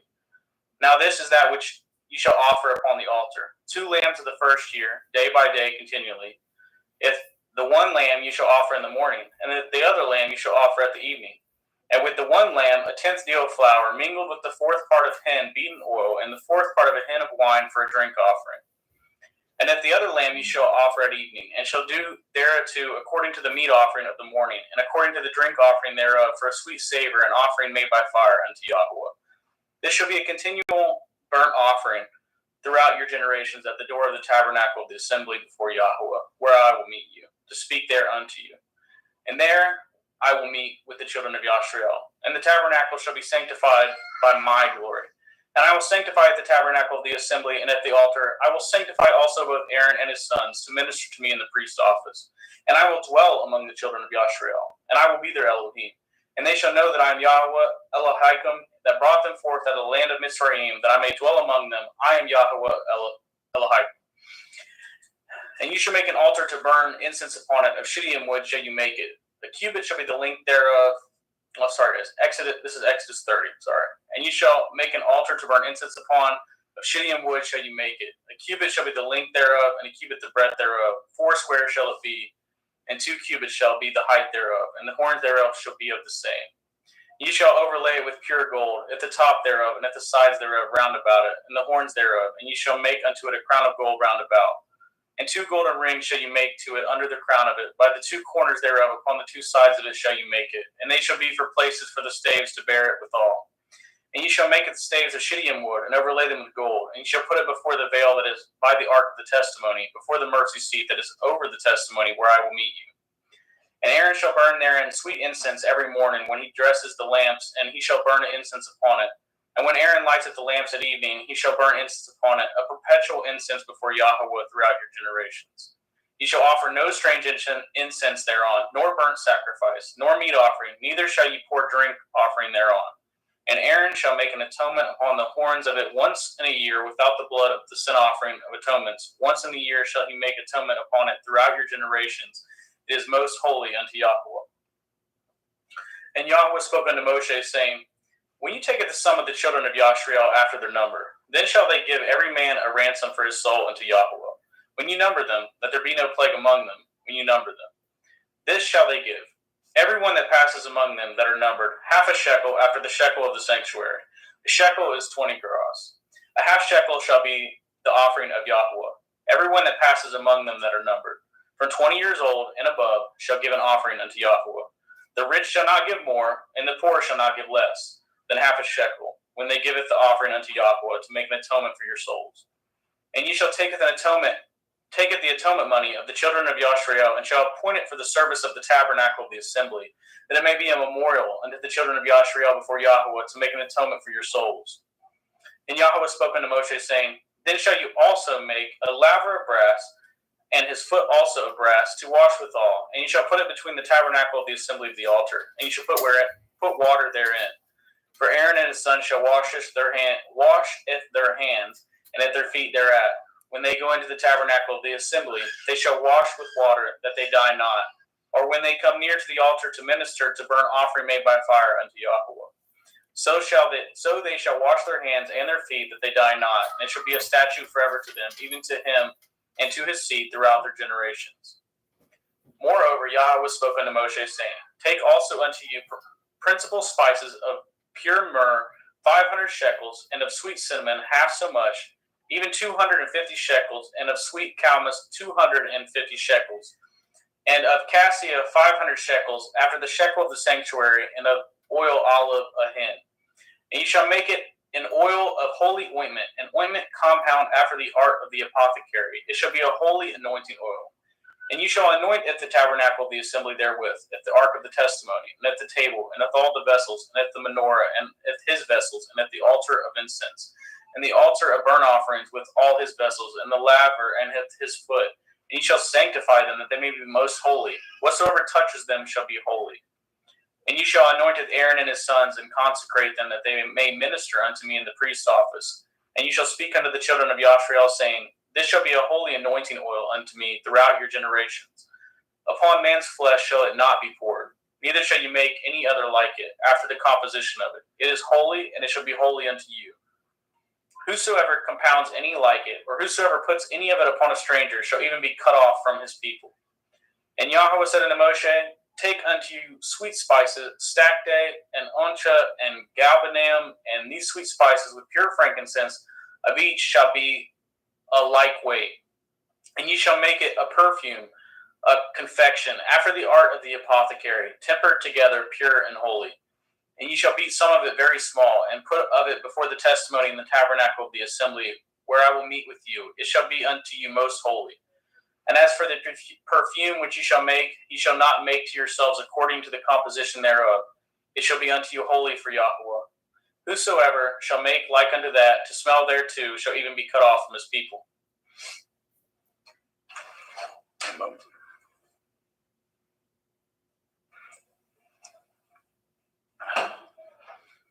Exodus 31.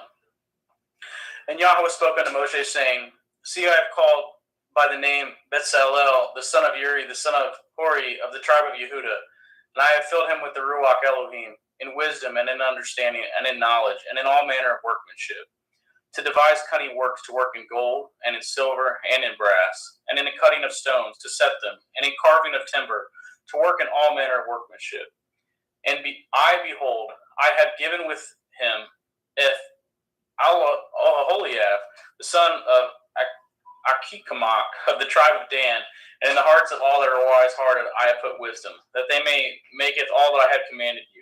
At the tabernacle of the assembly, and at the ark of the testimony, and at the mercy seat that is thereupon, and at the furniture of the tabernacle, and at the table, and at his furniture, and at the pure menorah, with all his furniture, and at all the altar of incense.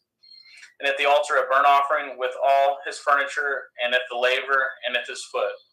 And at the cloths of service, and at the holy garments for Aaron the priest, and at the garments of his sons to minister in the priest's office, and at the anointing oil, and at the sweet incense for the holy place, according to all that I have commanded you, shall they do. And Yahweh spoke unto Moshe, saying, Speak also unto the children of Yashrael, saying, Truly, if my Shabbath ye shall guard, for it is a sign between me and you throughout your generations, that ye may know that I am Yahweh Mekadishim, Yahweh, who sanctifies you. You shall guard it the Shabbath, therefore, for it is holy unto you. Everyone that defiles it shall surely be put to death. For whosoever does any work therein, that soul shall be cut off from among his people. 6 days may work be done, but in the seventh it is a Shabbath of rest, holy to Yahweh. Whosoever does any work in the Shabbath, he shall surely be put to death. Wherefore the children of Yashrael shall guard it the Shabbath, to keep it the Shabbath, throughout their generations, for a perpetual covenant. It is a sign between me and the children of Yashrael forever. For in 6 days Yahweh made the heavens and the earth, and on the seventh day he rested, and was refreshed. And he gave unto Moshe, when he had made an end of communing with him upon the Mount Sinai, 2 sapphires of testimony, sapphire stones, written with the finger of Elohim. Exodus 32. And when the people saw that Moshe delayed to come down out of the mount, the people gathered themselves together unto Aaron and said unto him, Up, make us Elohim, which shall go before us. For as for this Moshe, the man that brought us up out of the land of Mitzrayim, we know not what has become of him. And Aaron said unto them, Break off the golden earrings which are in the ears of your women, and of your sons, and of your daughters, and bring them unto me. And all the people broke off at the golden earrings which were in the ears, and brought them unto Aaron. And he received them at their hand, and fashioned it with a graving tool, after he had made it a molten calf. And they said, These be your Elohim, O Yashrael, which brought you up out of the land of Mitzrayim. And when Aaron saw it, he built an altar before it. And Aaron made proclamation, and said, Tomorrow is a feast to Yahweh. And they rose up early on the morrow, and offered burnt offerings, and brought peace offerings. And the people sat down to eat and to drink, and they rose up to play. And Yahweh said unto Moshe, Go, get you down, for your people, which you brought out of the land of Mitzrayim, have corrupted themselves. They have turned aside quickly out of the way which I commanded them. They have made them a molten calf, and have worshipped it, and have sacrificed thereunto, and said, These be your Elohim, O Yashrael, which have brought you up out of the land of Mitzrayim. And Yahweh said unto Moshe, I have seen it this people, and behold, it is a stiff-necked people. Now therefore let me alone, that my wrath may wax hot against them, and that I may consume them, and will make of you a great nation. And Moshe hath besought Yahweh Eloheinu, and said, Yahweh, why does your wrath wax hot against your people, which have brought you forth out of the land of Mitzrayim with a great power, and with a mighty hand? Wherefore should the Mitzrayim speak and say, For mischief did he bring them out, to slay them in the mountains, and to consume them from the face of the earth? Turn from your fierce wrath, and repent of this evil against your people. Remember Abraham, Yitzhak, and Yashrael, your servants, to whom you swore by your own self, and said unto them, I will multiply your seed as the stars of heaven, and all this land that I have spoken of will I give to your seed, and they shall inherit it forever. And Yahweh repented of the evil which he had thought to do unto his people. And Moshe turned and went down from the mount, and the 2 sapphires of testimony were in his hand. The sapphires were written on both their sides, and on one side and on the other were they written. And the sapphires were the work of Elohim, and the writing was the writing of Elohim, graven upon the sapphires. And when Yahusha heard the noise of the people as they shouted, he said unto Moshe, There is a noise of war in the camp. And he said, It is not the voice of them that shout for mastery, neither is it the voice of them that cry for being overcome, but the noise of them that sing do I hear. And it came to pass, as soon as he came nigh unto the camp, that he saw the calf and the dancing, and Moshe's anger waxed hot. And he cast at the sapphires out of his hands, and broke them beneath the mount. And he took at the calf which he had made, and burned it in the fire, and ground it to powder, and strawed it upon the water, and made the children of Yashrael to drink of it. And Moshe said unto Aaron, What did this people unto you, that you have brought so great a sin upon them? And Aaron said, Let not the anger of my Lord wax hot. You know it, the people, that they are set on mischief. For they said unto me, Make us Elohim, which shall go before us. For as for this Moshe, the man that brought us up out of the land of Mitzrayim, we know not what has become of him. And I said unto them, Whosoever has any gold, let them break it off. So they gave it me. Then I cast it into the fire, and there came out this calf. And when Moshe saw that the people were naked, for Aaron had made them naked unto their shame among their enemies. Then Moshe stood in the gate of the camp, and said, Who is on Yahweh's side? Let him come unto me. And all the sons of Levi gathered themselves together unto him. And he said unto them, Thus says Yahweh Elohai of Yashrael, Put every man his sword by his side, and go in and out from the gate to gate throughout the camp, and slay every man at his brother, and every man at his companion, and every man at his neighbor. And the children of Levi did according to the word of Moshe, and there fell of the people that day about 3,000 men. For Moshe had said, Consecrate yourselves today to Yahweh, even every man upon his son and upon his brother, that he may bestow upon you a blessing this day. And it came to pass on the morrow that Moshe said unto the people, Ye have sinned a great sin, and now I will go up unto El Yahweh. Perchance I shall make an atonement for your sin. And Moshe returned unto El Yahweh and said, O this people have sinned a great sin, and have made them Elohai of gold. Yet now if you will forgive their sin, and if not, blot me, I pray you, out of the Zephyr which you have written. And Yahweh said unto Moshe, Whosoever has sinned against me, him will I blot out of my Zephyr. Therefore now go, leadeth the people unto the place which I have spoken unto you. Behold, my angel shall go before you. Nevertheless, in the day when I will visit their sin upon them. And Yahweh plagueth the people, because they made it the calf which Aaron had made. Exodus 33. And Yahweh said unto Moshe, Depart and go up hence, you and the people which you have brought up out of the land of Mitzrayim, unto the land which I swore unto Abraham, to Yitzhak, and to Yaakov, saying, Unto your seed will I give it. And I will send an angel before you, and I will drive out the Canaanite, and the Amori, and the Hittite, and the Perizzite, and the Hivi, and the Jebusite, unto the land flowing with milk and honey. For I will not go up in the midst of you, for you are a stiff-necked people, lest I consume you in the way. And when the people heard the evil report, they mourned, and no man did put on him his ornaments. For Yahweh said unto Moshe, Say unto the children of Yashrael, You are a stiff-necked people. I will come up into the midst of you in a moment, consume you. Therefore now put off your ornaments from you, that I may know what to do unto you. And the children of Yashrael stripped themselves of the ornaments by the Mount Horeb. And Moshe took the tabernacle and pitched it without the camp, afar off from the camp, and called it the tabernacle of the assembly. And it came to pass that everyone which sought Yahweh went out unto the tabernacle of the assembly, which was without the camp. And it came to pass when Moshe went out unto the tabernacle, that all the people rose up, stood every man at his tent door, and looked after Moshe, until he was gone into the tabernacle. And it came to pass, as Moshe entered into the tabernacle, the cloudy pillar descended and stood at the door of the tabernacle. And Yahweh talked with Moshe. And all the people saw the cloudy pillar stand at the tabernacle door, and all the people rose up and worshipped, every man in his tent door. And Yahweh spoke unto Moshe face to face, as a man speaks unto a friend. And he turned again into the camp, but his servant Yahusha the son of Nun, a young man, departed not out of the tabernacle. And Moshe said unto El Yahweh, See, you say unto me, Bring up this people, and you have not let me know if whom you will send with me. Yet you have said, I know you by name, and you have also found grace in my sight. Now therefore I pray you, if I have found grace in your sight, show me your way, that I may know you, that I may find grace in your sight, and consider that this nation is your people. And he said, My presence shall go with you, and will give you rest. And he said unto them, If your presence go not with me, carry us not up hence. For wherein shall it be known here that I and your people have found grace in your sight? Is it not in that you go with us? So shall we be separated, I and your people, from all the people that are upon the face of the earth. And Yahweh said unto Moshe, I will do with this thing also that I have spoken. For you have found grace in my sight, and I know you by name. And I said, Beseech you, show me your glory. And he said, I will make you all my goodness pass before you, and I will proclaim the name of Yahweh before you, and will be gracious to whom I will be gracious, and will show mercy on whom I will show mercy. And he said, You cannot see my face, for there shall be no man see me and live.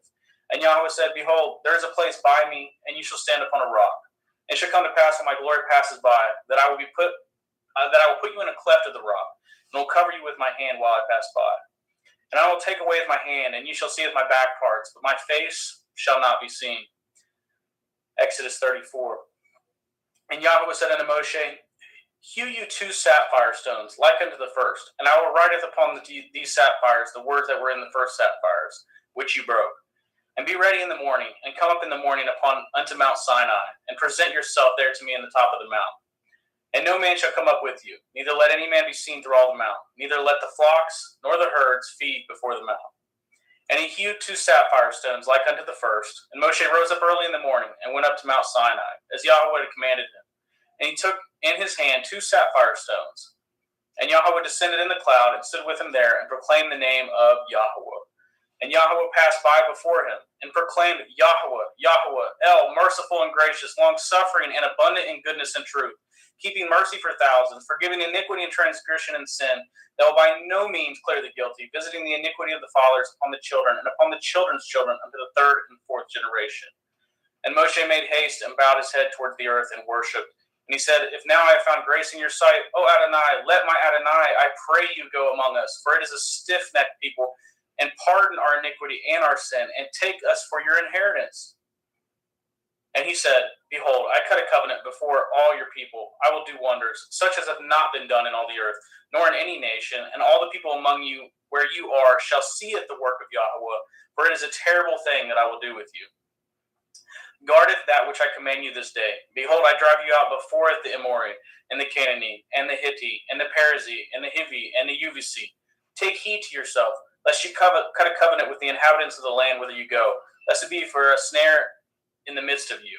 But you shall destroy the altars, and break at their images, and cut down their Asherah poles. For you shall worship no other El. For Yahweh, Cana Yahweh is jealous, is my name. He is a jealous El.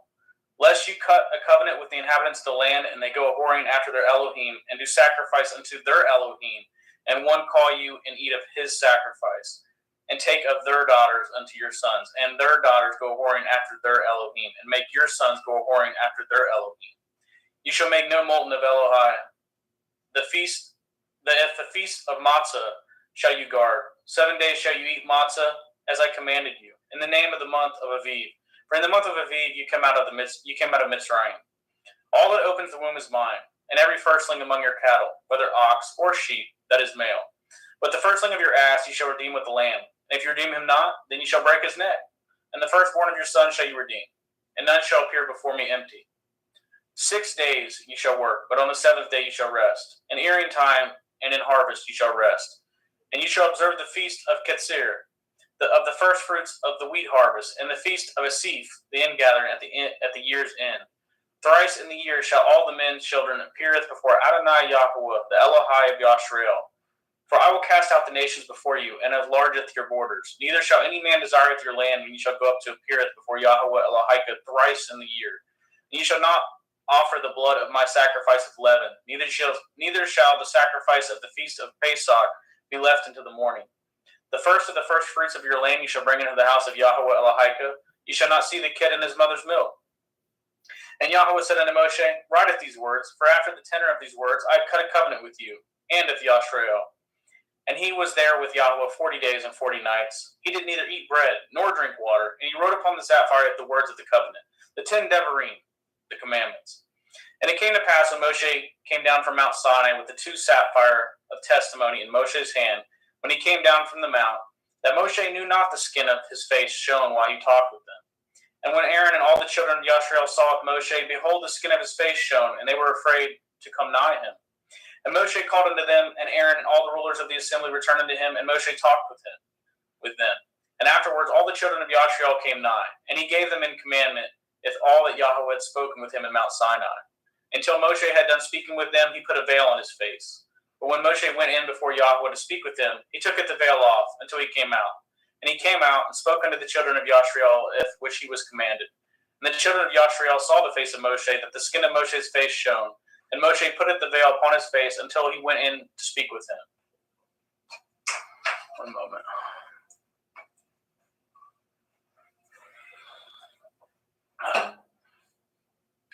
Exodus 35. And Moshe gathereth all the assembly of the children of Yashrael together, and said unto them, These are the words which Yahweh has commanded, that ye should do them. 6 days shall work be done, but on the seventh day there shall be to you a holy day, a Shabbat, of rest to Yahweh.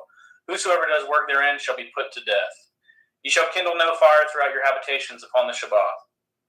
And Moshe spoke unto all the assembly of the children of Yashrael, saying, This is the thing which Yahweh commanded, saying, Take ye from among you an offering unto Yahweh. Whosoever is of a willing heart, let him bringeth the offering of Yahweh, gold and silver and brass, and blue and purple, and scarlet, and fine linen, and goat's hair, and ram skins dyed red, and badger skins, and shittim wood, and oil for the light, and spices for anointing oil, and for the sweet incense, and onyx stones, and stones to be set for the ephod, and for the breastplate. And every wise-hearted among you shall come, and maketh all that Yahweh has commanded. At the tabernacle, his tent, and at his covering, at his taches, at his boards, at his bars, and at his pillars, and at his sockets, at the ark, and at the staves thereof, with at the mercy seat, and at the veil of the covering, at the table, and at the staves, and at all the vessels, and at all the showbread, at the menorah, 7-branch candlestick, also for the light, and at his furniture, and at his lamps, with the oil for light, and at the incense altar, and at the staves, and at his anointing oil, and at the sweet incense, and at the hanging of the door, at the entering of the tabernacle. At the altar of burnt offering, with his brazen grate, at his staves, and at all his vessels, at the laver, and at his foot, and at the hangings of the court, his pillars, and their sockets, and their hanging for the door of the court, the pins of the tabernacle, and the pins of the court, and their cords, the clothes of service to do service in the holy place, the holy garments for Aaron the priest, and the garments of his sons to minister in the priest office. And all the assembly of the children of Yashriel departed from the presence of Moshe. And they came every one whose heart stirred him up, and every one whom his ruach made willing, and they brought Yahweh's offering to the work of the tabernacle of the assembly, and for all his service, and for the holy garments.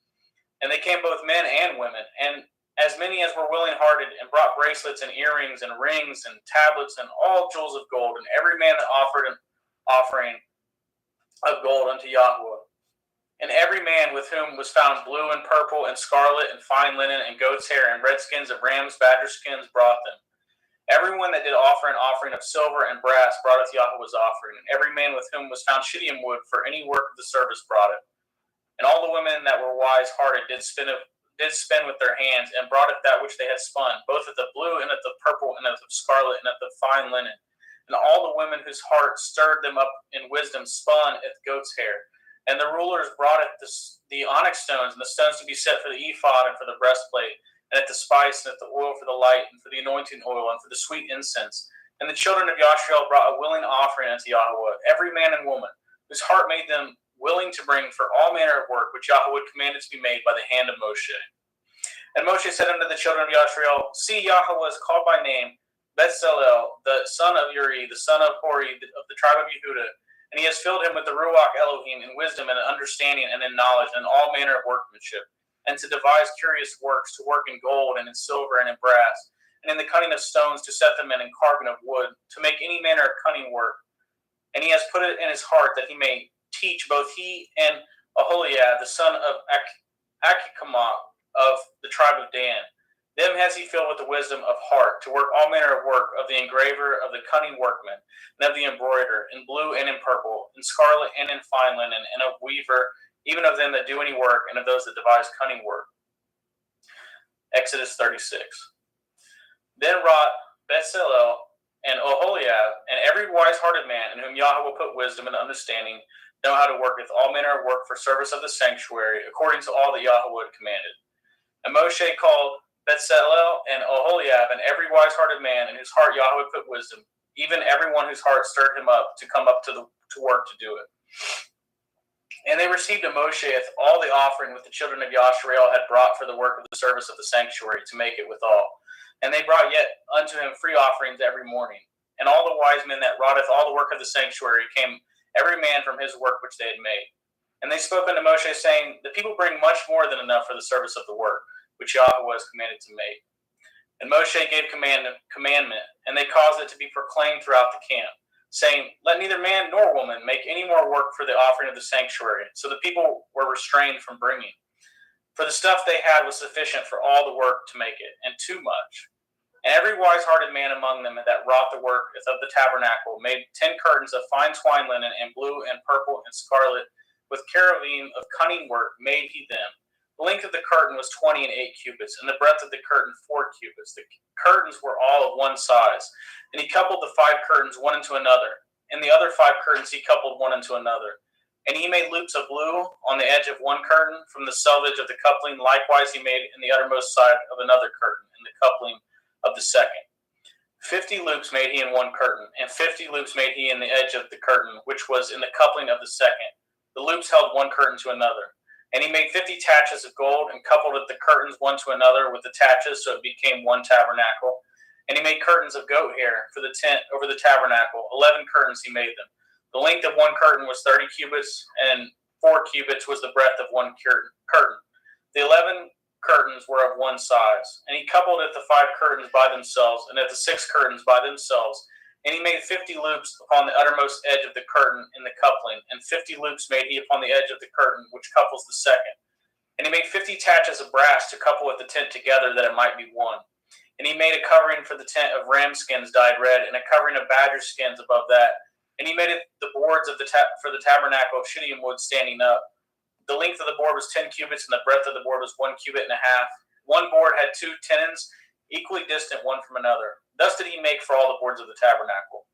And he made it the boards for the tabernacle 20 boards for the south side southward, and 40 sockets of silver he made under the 20 boards, 2 sockets under one board for his 2 tenons, and 2 sockets under another board for his 2 tenons. And for the other side of the tabernacle, which is toward the north corner, he made 20 boards, and there 40 sockets of silver, 2 sockets under one board, and 2 sockets under another board. And for the sides of the tabernacle westward, he made 6 boards. And 2 boards made he for the corners of the tabernacle in the 2 sides. And they were coupled beneath and coupled together at the head thereof to one ring. Thus he did to both of them in both their corners. And there were 8 boards, and their sockets were 16 sockets of silver, under every board 2 sockets. And he made bars of shittim wood, 5 for the boards of the one side of the tabernacle, and the 5 bars for the board of the other side of the tabernacle, and the 5 bars for the boards of the tabernacle for the sides westward. And he made it the middle bar to shoot it through the boards from one end to the other. And he overlaid it the boards with gold, and made it the rings of gold to be places for the bars. And he overlaid the bars with gold. And he made it the veil of blue and purple and scarlet and fine twined linen. With cherubim made it he of cunning work. And he made thereunto 4 pillars of shittim wood, and overlaid them with gold. Their hooks were of gold. And he cast for them 4 sockets of silver. And he made a hanging for the tabernacle door of blue and purple and scarlet and fine twined linen of needlework. And at the 5 pillars of it with at their hooks, and he overlaid their chapters and their fillets with gold, but their 5 sockets were of brass. Exodus 37. And Bezalel made it the ark of shittim wood. 2 cubits and a half was the length of it, and 1 cubit and a half the breadth of it, and 1 cubit and a half the height of it. And he overlaid it with pure gold within and without, and made a crown of gold to it round about. And he cast for it 4 rings of gold to be set by the 4 corners of it, even 2 rings upon the side of it, and 2 rings upon the other side of it. And he made the staves of shittim wood and overlaid them with gold. And he put the staves into rings by the sides of the ark, to beareth the ark. And he made the mercy seat of pure gold. 2 cubits and a half was the length thereof, and 1 cubit and a half the breadth thereof. And he made 2 cherubim of gold. Beaten of one piece made he them, and on the 2 ends of the mercy seat. 1 cherub on the end on this side, and another cherub on the other end on that side. Out of the mercy seat made he the cherubim on the 2 ends thereof. And the cherubim spread out their wings on high, and covered with their wings over the mercy seat, with their faces one to another, even to the mercy seatward were their faces of the cherubim. And he made it the table of shittim wood. 2 cubits was the length thereof, and 1 cubit the breadth thereof, and 1 cubit and a half the height thereof. And he overlaid it with pure gold, and made thereunto a crown of gold round about it. Also he made thereunto a border of a handbreadth round about, and made a crown of gold for the border thereof round about. And he cast for it 4 rings of gold, and put it the rings upon the 4 corners that were in the 4 feet thereof. Over against the borders were the rings, the places for the staves to bear at the table. And he made it the staves of shittim wood, and overlaid them with gold, and to bear at the table. And he made it the vessels which were upon the table, and at the dishes, and at the spoons, and at his bowls, and at his covers, to cover withal of pure gold. And he made it the menorah of pure gold, of beaten work, madeth the menorah, his shaft, and his branches, bowls, his knops, and his flowers were of the same. And his 6 branches going out of the sides thereof, 3 branches of the menorah out of one side thereof, and 3 branches of the menorah out of the other side thereof. 3 bowls made after the fashion of the almonds in one branch, a knop and a flower, and 3 bowls made like almonds in another branch, a knop and a flower. So throughout the 6 branches going out of the menorah. And in the menorah were 4 bowls made like almonds, his knops and his flowers. And a knop under the 2 branches of the same, and a knop under the 2 branches of the same, and a knop under the 2 branches of the same, according to the 6 branches going out of it. Their knops and their branches were of the same. All of it was one beaten work of pure gold. And he made it his 7 lamps, and his snuffers, and his snuff dishes of pure gold. Of a talent of pure gold made he it, and all the vessels thereof. And he made it the incense altar of shittim wood, for the length of it was 1 cubit, and the breadth of it 1 cubit. It was 4 square, and 2 cubits was the height of it. The horns thereof were of the same. And he overlaid it with pure gold, both at the top of it and at the sides thereof round about. And at the horns of it also he made unto it a crown of gold round about. And he made 2 rings of gold for it, under the crown thereof, by the 2 corners of it, upon the 2 sides thereof, to be places for the staves to bear it withal. And he made it the staves of shittim wood and overlaid them with gold. And he made the holy anointing oil and the pure incense of sweet spices, according to the work of the apothecary. Exodus 38. And he made it the altar of burnt offerings of shittim wood. 5 cubits was the length thereof, and 5 cubits the breadth thereof. It was 4 square, and 3 cubits the height thereof. And he made the horns thereof, the 4 corners of it. The horns thereof were of the same, and he overlaid it with brass.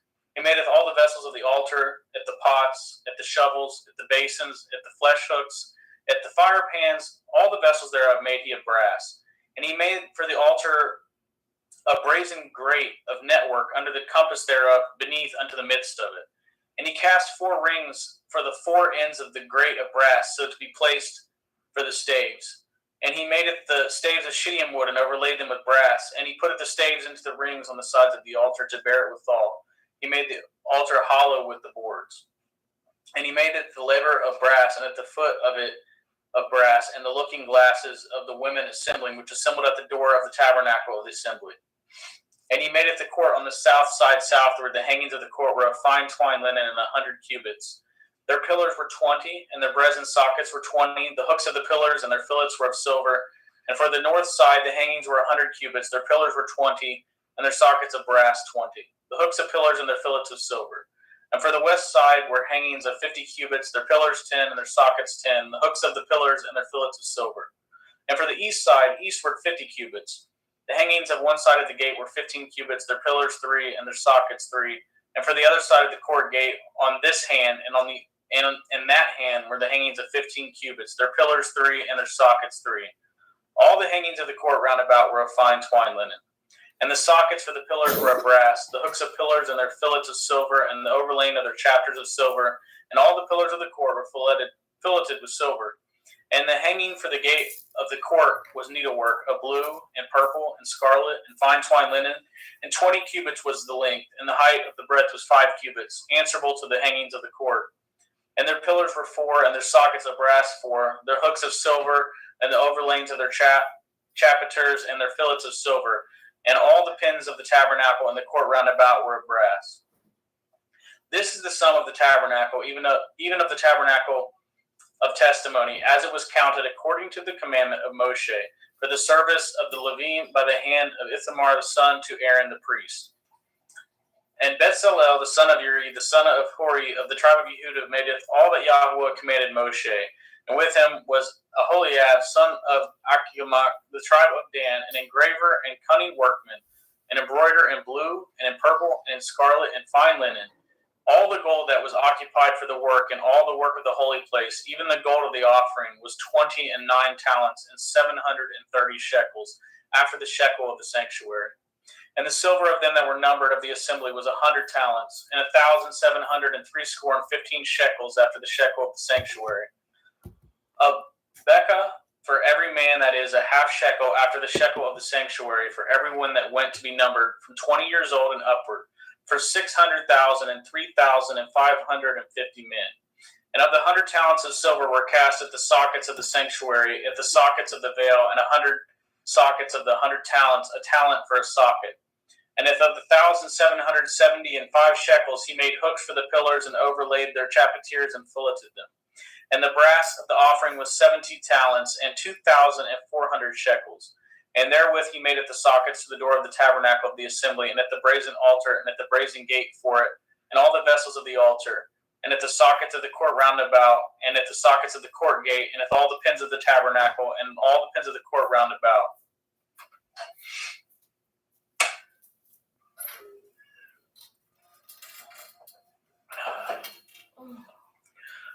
Exodus 39.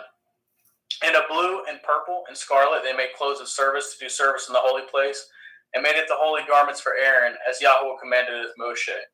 And he made it the ephod of gold, blue, and purple, and scarlet, and fine twined linen.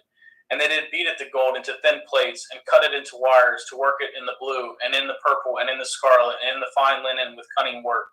They made shoulder pieces for it, to couple it together. By the 2 edges was it coupled together. And the belt of his ephod was that was upon it was of the same, according to the work thereof, of gold, blue, and purple, and scarlet, and fine twined linen, as Yahweh commanded it Moshe. And they wrought at the onyx stones enclosed in ouches of gold, graven as signets are graven with the names of the children of Yashrael. And he put them on the shoulder of the ephod that they should be stones for a memorial to the children of Yashrael, as Yahweh commanded Moshe. And he made it the breastplate of cunning work, like the work of an ephod, of gold, blue, and purple, and scarlet, and fine twined linen. It was 4 square they made at the breastplate. Double a span was the length thereof, and a span the breadth thereof, being doubled. And they set it in 4 rows of stones. The first row was a sardius, a topaz, and a carbuncle.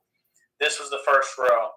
And the second row, an emerald, and a sapphire, and a diamond. And the third row, a ligure, and an agate, and an amethyst. And the fourth row, a beryl, an onyx, and a jasper. They were enclosed in ouches of gold in their enclosings. And the stones were according to the names of the children of Yashrael, 12 according to their names, like the engravings of a signet, everyone with his name according to the 12 tribes. And they made upon the breastplate chains at the ends of the wreathen work of pure gold, and they made 2 ouches of gold, and 2 gold rings, and put at the 2 rings in the 2 ends of the breastplate. And they put the 2 wreathen chains of gold and the 2 rings on the ends of the breastplate.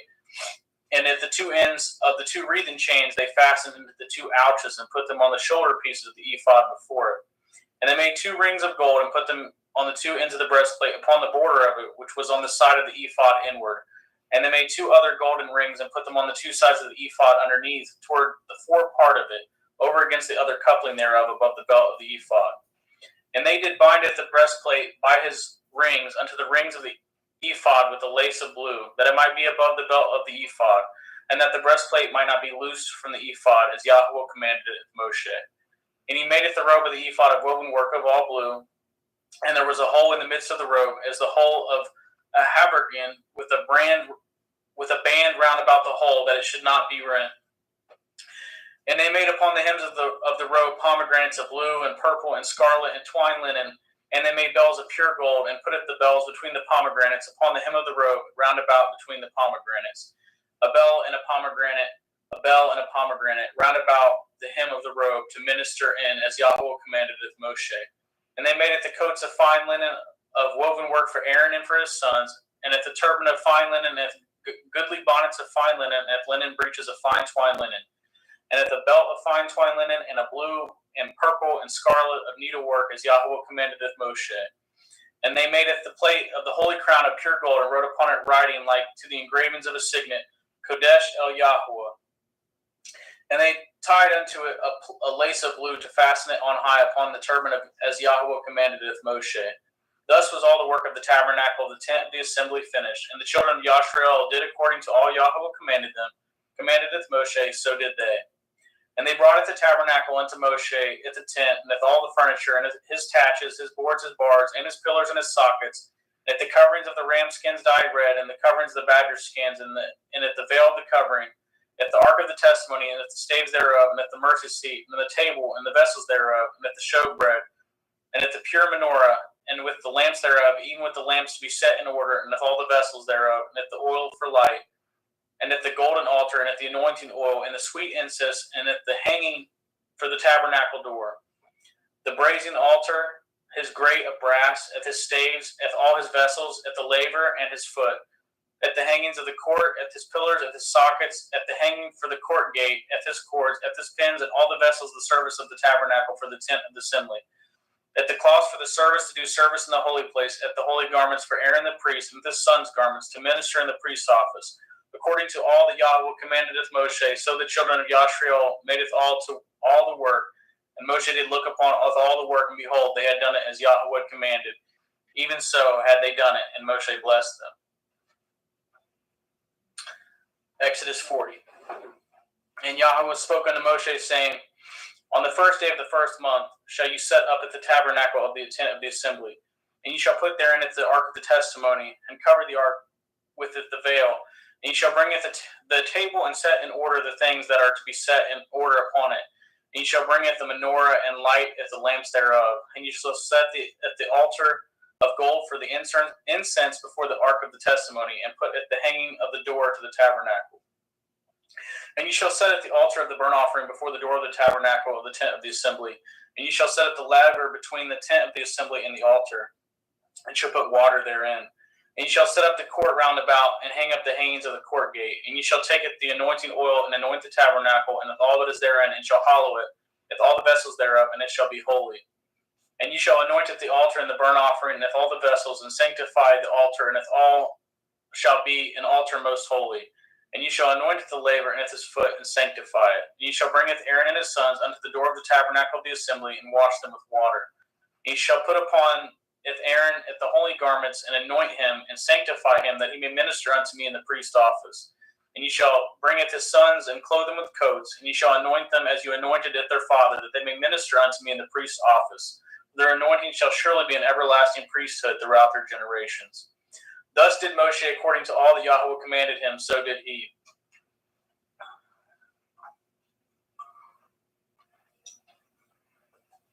Sorry about that.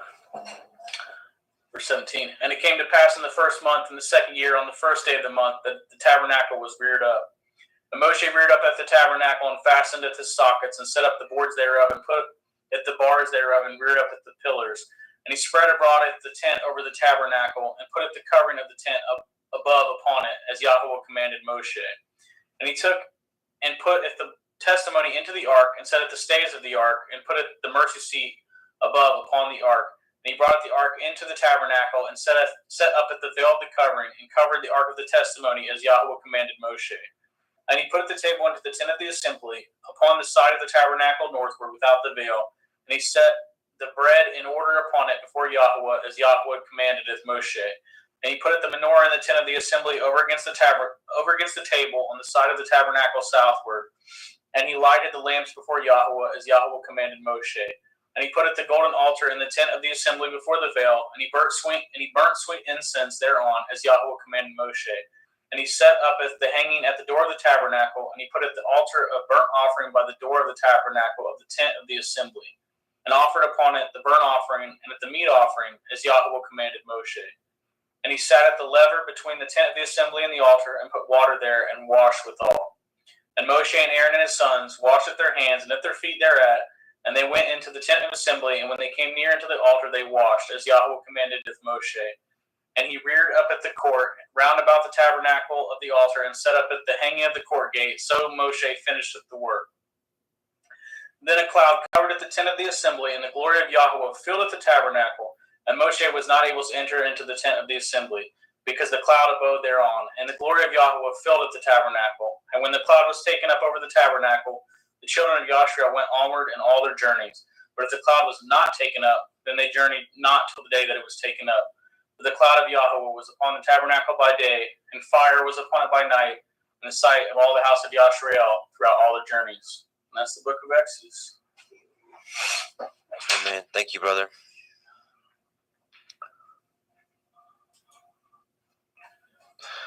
Okay, now we are ready to go into Vayikra, Leviticus. And do a quick screen share. And we'll get started.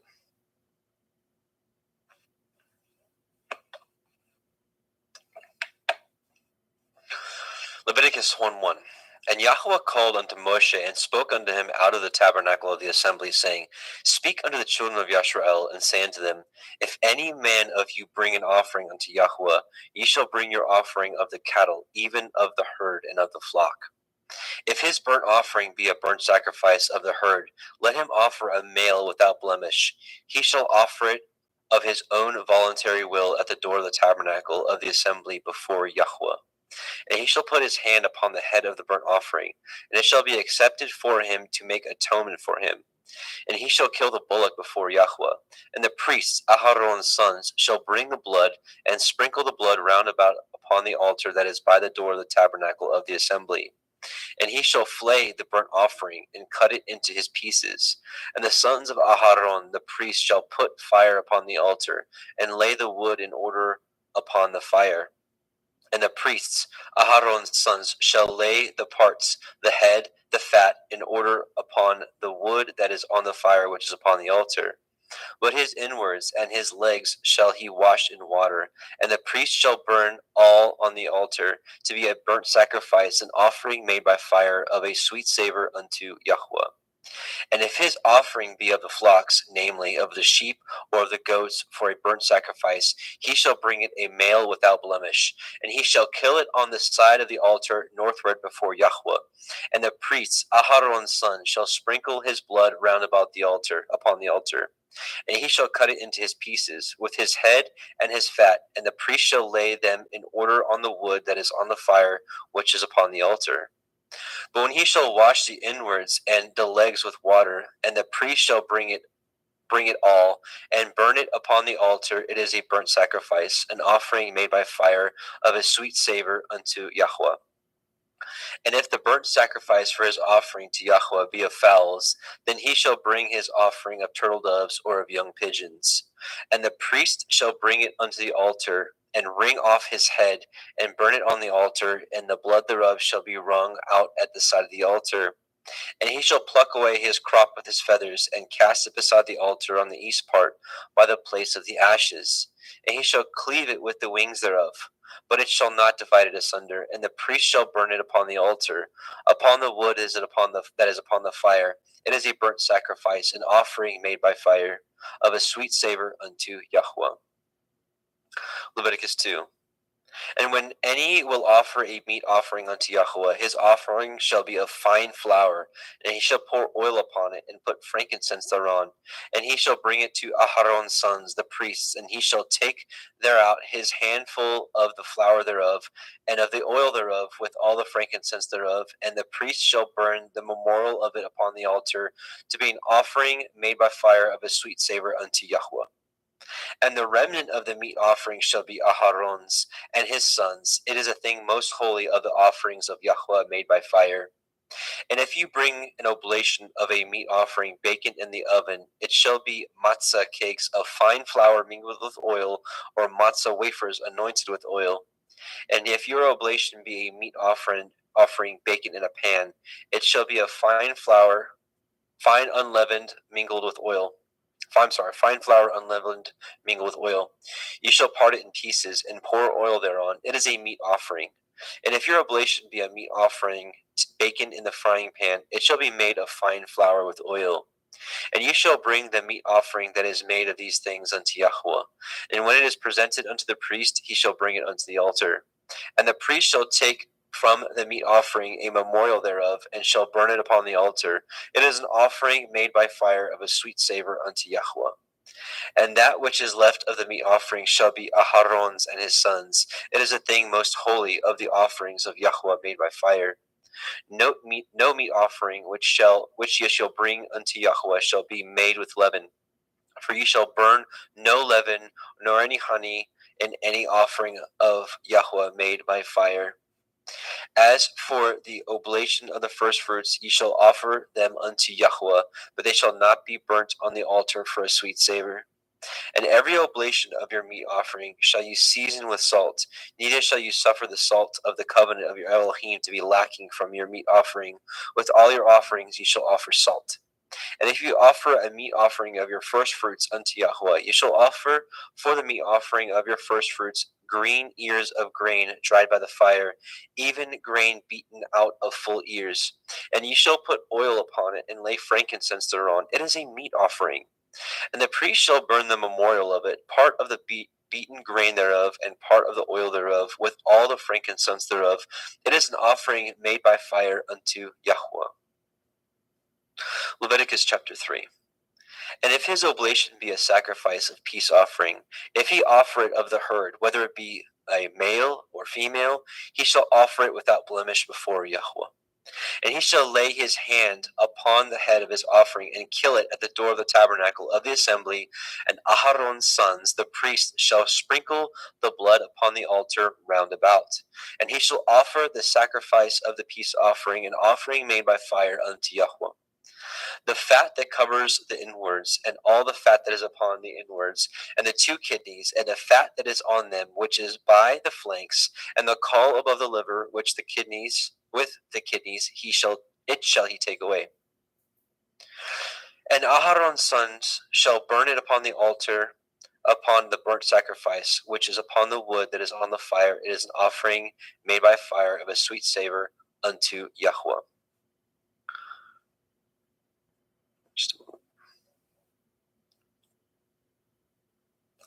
And if his offering for a sacrifice of peace offering unto Yahweh be of the flock, male or female, he shall offer it without blemish. If he offer a lamb for his offering, then shall he offer before Yahweh. And he shall lay his hand upon the head of his offering, and kill it before the tabernacle of the assembly. And Aharon's sons shall sprinkle the blood thereof round about upon the altar. And he shall offer of the sacrifice of the peace offering, an offering made by fire unto Yahweh.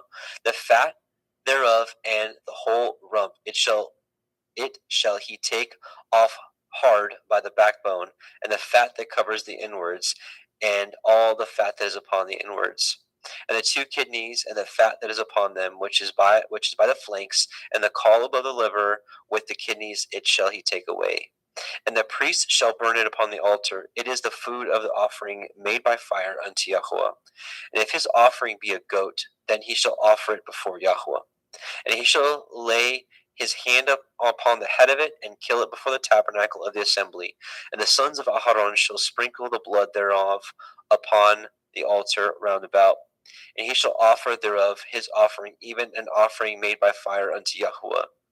The fat that covers the inwards, and all the fat that is upon the inwards, and the two kidneys, and the fat that is upon them, which is by the flanks, and the caul above the liver, with the kidneys, it shall he take away. And the priest shall burn them upon the altar. It is a food of the offering made by fire, for a sweet savor. All the fat is Yahweh's. It shall be a perpetual state for your generations throughout all your dwellings, that ye eat neither fat nor blood. Leviticus chapter 4. And Yahweh spoke unto Moshe, saying, Speak unto the children of Yasharel, saying, If a soul shall sin through ignorance against any of the commandments of Yahweh concerning things which ought not to be done, and shall do against any of them, if the priest that is anointed do sin according to the sin of the people, then let him bring for his sin which he has sinned a young bullock without blemish unto Yahweh for a sin offering. And he shall bring the bullock unto the door of the tabernacle of the assembly before Yahweh, and shall lay his hand upon the bullock's head, and kill the bullock before Yahweh. And the priest that is anointed shall take of the bullock's blood, and bring it to the tabernacle of the assembly. And the priest shall dip his finger in the blood, and sprinkle of the blood 7 times before Yahweh, before the veil of the sanctuary. And the priest shall put some of the blood upon the horns of the altar of sweet incense before Yahweh, which is in the tabernacle of the assembly, and shall pour all the blood of the bullock at the bottom of the altar of the burnt offering, which is at the door of the tabernacle of the assembly. And he shall take off from it all the fat of the bullock for the sin offering, the fat that covers the inwards, and all the fat that is upon the inwards, and the two kidneys, and the fat that is upon them, which is by the flanks, the caul above the liver, with the kidneys, it shall he take away. As it was taken off from the bullock of the sacrifice of peace offerings, and the priest shall burn them upon the altar of the burnt offering.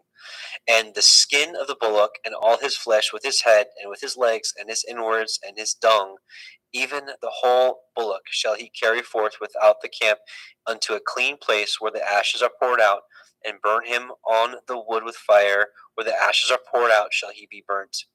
And if the whole assembly of Yasharel sin through ignorance, and the thing be hid from the eyes of the assembly, and they have done somewhat against any of the commandments of Yahweh concerning things which should not be done, and are guilty, when the sin which they have sinned against it is known, then the assembly shall offer a young bullock for the sin, and bring him before the tabernacle of the assembly. And the elders of the assembly shall lay their hands upon the head of the bullock before Yahweh, and the bullock shall be killed before Yahweh. And the priest that is anointed shall bring of the bullock's blood to the tabernacle of the assembly. And the priest shall dip his finger in some of the blood, and sprinkle it 7 times before Yahweh, even before the veil. And he shall put some of the blood upon the horns of the altar, which is before Yahweh, that is in the tabernacle of the assembly, and shall pour out all the blood at the bottom of the altar, the burnt offering, which is at the door of the tabernacle of the assembly. And he shall take all his fat from him, and burn it upon the altar. And he shall do with the bullock as he did with the bullock for a sin offering. So shall he do with this. And the priest shall make an atonement for them, and it shall be forgiven them. And he shall carry forth the bullock without the camp, and burn him as he burned the first bullock. It is a sin offering for the assembly. When a ruler has sinned and done somewhat through ignorance against any of the commandments of Yahweh Eloheinu concerning things which should not be done and is guilty, or if his sin wherein he has sinned come to his knowledge, he shall bring his offering, a kid of the goats, a male without blemish. And he shall lay his hand upon the head of the goat and kill it in the place where they kill the burnt offering before Yahweh. It is a sin offering. And the priest shall take of the blood of the sin offering with his finger, and put it upon the horns of the altar of burnt offering, and shall pour out his blood at the bottom of the altar of burnt offering. And he shall burn all his fat upon the altar, as the fat of the sacrifice of peace offerings, and the priest shall make an atonement for him as concerning his sin, and it shall be forgiven him. And if any one of the common people sin through ignorance, while he does somewhat against any of the commandments of Yahweh concerning things which ought not to be done, and be guilty, or if his sin which he has sinned come to his knowledge, then he shall bring his offering, a kid of the goats, a female without blemish, for his sin which he has sinned. And he shall lay his hand upon the head of the sin offering, and slay the sin offering in the place of the burnt offering. And the priest shall take of the blood thereof with his finger, and put it upon the horns of the altar of burnt offering, and shall pour out all the blood thereof at the bottom of the altar. And he shall take away all the fat thereof, as the fat is taken away from off the sacrifice of peace offerings. And the priest shall burn it upon the altar for a sweet savor unto Yahweh. And the priest shall make an atonement for him, and it shall be forgiven him.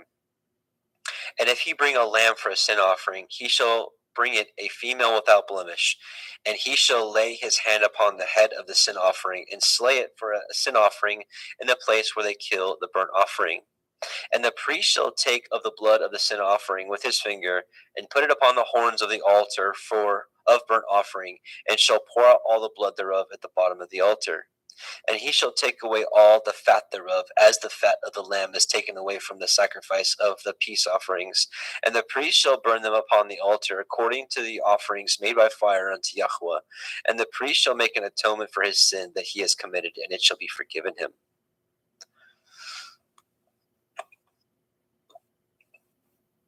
Leviticus chapter 5. And if a soul sin, and hear the voice of swearing, and is a witness, whether he has seen or known of it, if he do not utter it, then he shall bear his iniquity. Or if a soul touch any unclean thing, whether it be a carcass of unclean beast, or a carcass of unclean cattle, or the carcass of unclean creeping things, and if it be hidden from him, he also shall be unclean and guilty. Or if he touch the uncleanness of man, whatsoever uncleanness it be, that a man shall be defiled withal, and if it be hid from him, when he knows of it, then he shall be guilty. Or if a soul swear, pronouncing with his lips to do evil, or to do good, whatsoever it be that a man shall pronounce with an oath, and it be hid from him, when he knows of it, then he shall be guilty in one of these. And it shall be, when he shall be guilty in one of these things, that he shall confess that he has sinned in that thing, and he shall bring his trespass offering unto Yahweh for his sin which he has sinned, a female from the flock, a lamb or a kid of the goats for a sin offering, and the priest shall make an atonement for him concerning his sin. And if he be not able to bring a lamb, then he shall bring for his trespass which he has committed 2 turtle doves or 2 young pigeons unto Yahweh, one for a sin offering and the other for a burnt offering. And he shall bring them unto the priest, who shall offer that which is for the sin offering first, and wring off his head from off his neck, but shall not divide it asunder. And he shall sprinkle of the blood of the sin offering upon the side of the altar, and the rest of the blood shall be wrung out at the bottom of the altar. It is a sin offering. And he shall offer the second for a burnt offering according to the manner, and the priest shall make an atonement for him which his sin which he has sinned, and it shall be forgiven him. But if he not be able to bring 2 turtle doves or 2 young pigeons, then he that sinned shall bring for his offering the 10th part of an ephah of fine flour for a sin offering. He shall put no oil upon it, neither shall he put any frankincense thereon, for it is a sin offering.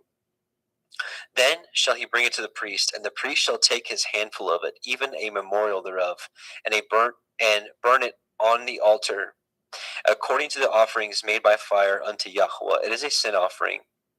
And the priest shall make an atonement for him as touching his sin, that he has sinned in one of these, and it shall be forgiven him.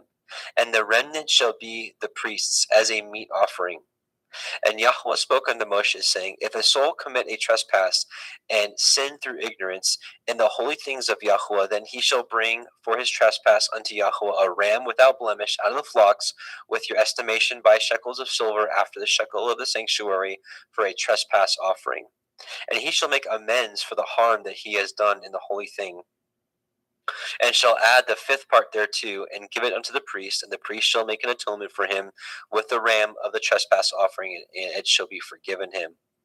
And if a soul sin and commit any of these things which are forbidden to be done by the commandments of Yahweh, though he knew it not, yet is he guilty, and shall bear his iniquity. And he shall bring a ram without blemish out of the flock, with your estimation, for a trespass offering unto the priest, and the priest shall make an atonement for him concerning his ignorance, wherein he erred and knew it not, and it shall be forgiven him.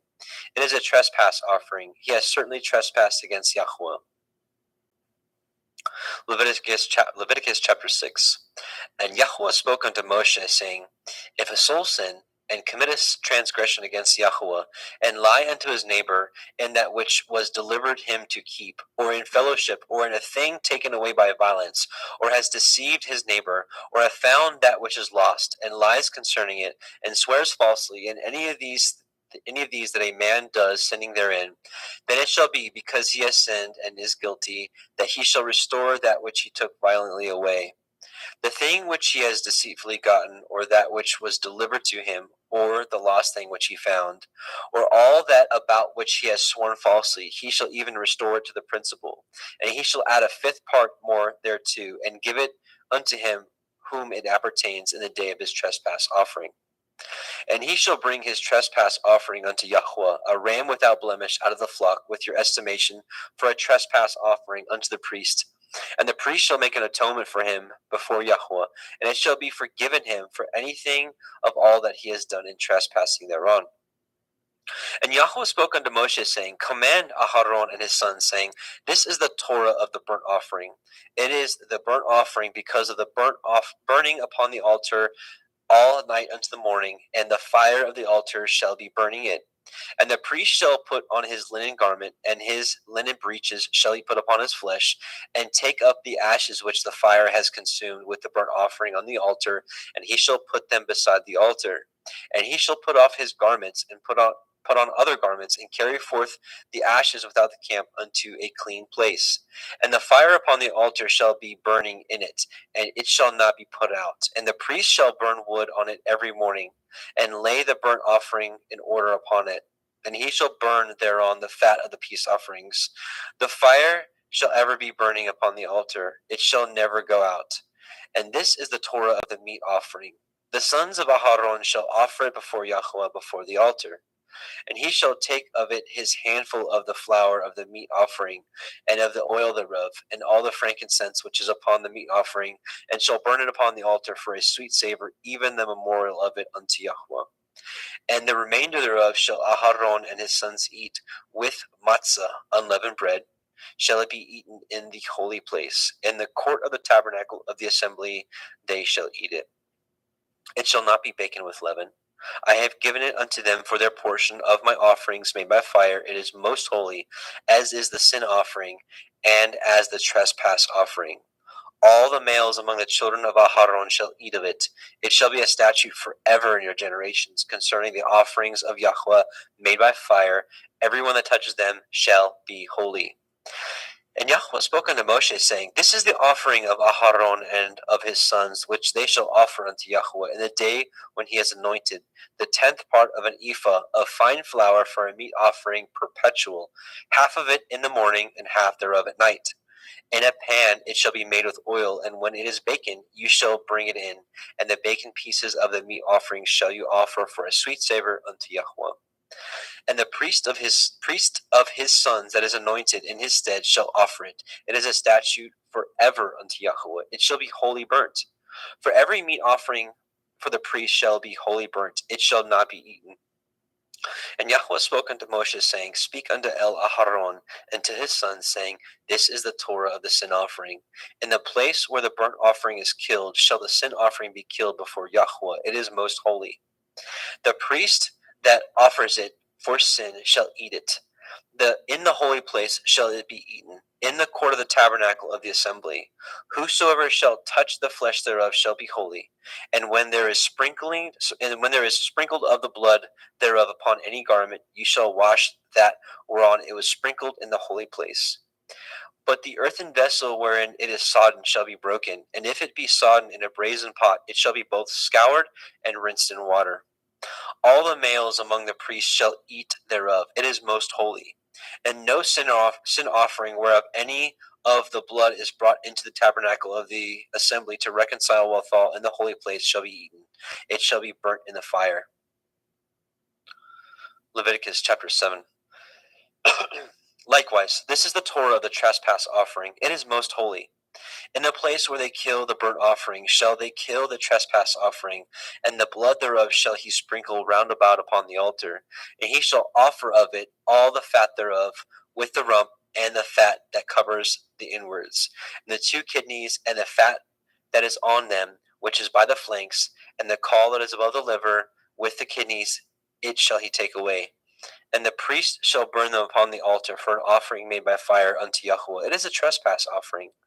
Every male among the priests shall eat thereof. It shall be eaten in the holy place. It is most holy. As the sin offering is, so is the trespass offering. There is one Torah for them. The priest that makes atonement therewith shall have it. And the priest that offers any man's burnt offering, even the priest shall have to himself the skin of the burnt offering which he has offered. And all the meat offering that is baken in the oven, and all that is dressed in the frying pan and in the pan, shall be the priest's that offers it. And every meat offering mingled with oil and dry shall the sons of Aharon have, one as much as another. And this is the Torah of the sacrifice of peace offerings, which he shall offer unto Yahweh. If he offer it for a thanksgiving, then he shall offer it with a sacrifice of thanksgiving matzah, unleavened cakes mingled with oil, and matzah wafers anointed with oil, and cakes mingled with oil of fine flour fried. Besides the cakes, he shall offer for his offering chametz, leavened bread, with the sacrifice of thanksgiving of his peace offerings. And of it he shall offer one out of the whole oblation for a heave offering unto Yahweh, and it shall be the priests that sprinkles the blood of the peace offerings. And the flesh of the sacrifice of his peace offerings for thanksgiving shall be eaten the same day that it is offered. He shall not leave any of it until the morning. But if the sacrifice of his offering be a vow or a voluntary offering, it shall be eaten the same day that he offers his sacrifice, and on the morrow also the remainder of it shall be eaten. But the remainder of the flesh of the sacrifice on the 3rd day shall be burnt with fire. And if any of the flesh of the sacrifice of his peace offerings be eaten at all on the 3rd day, it shall not be accepted, neither shall it be imputed unto him that offers it. It shall be an abomination, and the soul that eats of it shall bear his iniquity. And the flesh that touches any unclean thing shall not be eaten. It shall be burnt with fire. And as for the flesh, all that be clean shall eat thereof. But the soul that eats of the flesh of the sacrifice of peace offerings that pertain unto Yahweh, having his uncleanness upon him, even that soul shall be cut off from his people. Moreover, the soul that shall touch any unclean thing, as the uncleanness of man, or any unclean beast, or any abominable unclean thing, and eat of the flesh of the sacrifice of peace offerings, which pertain unto Yahweh, even that soul shall be cut off from his people. And Yahweh spoke unto Moshe, saying, Speak unto the children of Yisrael, saying, Ye shall eat no manner of fat, of ox, or of sheep, or of goat. And the fat of the beast that dies of itself, and the fat of that which is torn with the beast may be used in any other use, but ye shall in no wise eat it. For whosoever eats of the fat of the beast, of which men offer an offering made by fire unto Yahweh, even the soul that eats it shall be cut off from his people. Moreover, ye shall eat no manner of blood, whether it be of fowl or of beast, or in any of your dwellings. Whatsoever soul it be that eats any manner of blood, even that soul shall be cut off from his people. And Yahweh spoke unto Moshe, saying, Speak unto the children of Yisrael, saying, He that offers the sacrifice of his peace offerings unto Yahweh shall bring his oblation unto Yahweh of the sacrifice of his peace offerings. His own hand shall bring the offerings of Yahweh made by fire. The fat with the breast it shall he bring, that the breast may be waved for a wave offering before Yahweh. And the priest shall burn the fat upon the altar, but the breast shall be Aharon's and his sons. And the right shoulder shall you give unto the priest for a heave offering of the sacrifices of your peace offerings. He among the sons of Aharon that offers the blood of the peace offerings and the fat shall have the right shoulder for his part. For the wave breast and the heave shoulder have I taken of the children of Yashrael from off the sacrifices of their peace offerings, and have given them unto Aharon the priest and unto his sons by a statute forever from among the children of Yashrael.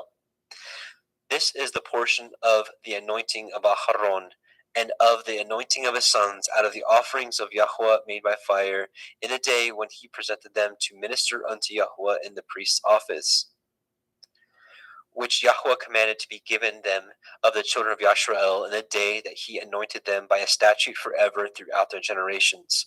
This is the Torah of the burnt offering, of the meat offering, and of the sin offering, and of the trespass offering, and of the consecrations, and of the sacrifice of the peace offerings, which Yahweh commanded Moshe in Mount Sinai, in the day that he commanded the children of Yashrael to offer their oblations unto Yahweh in the wilderness of Sinai.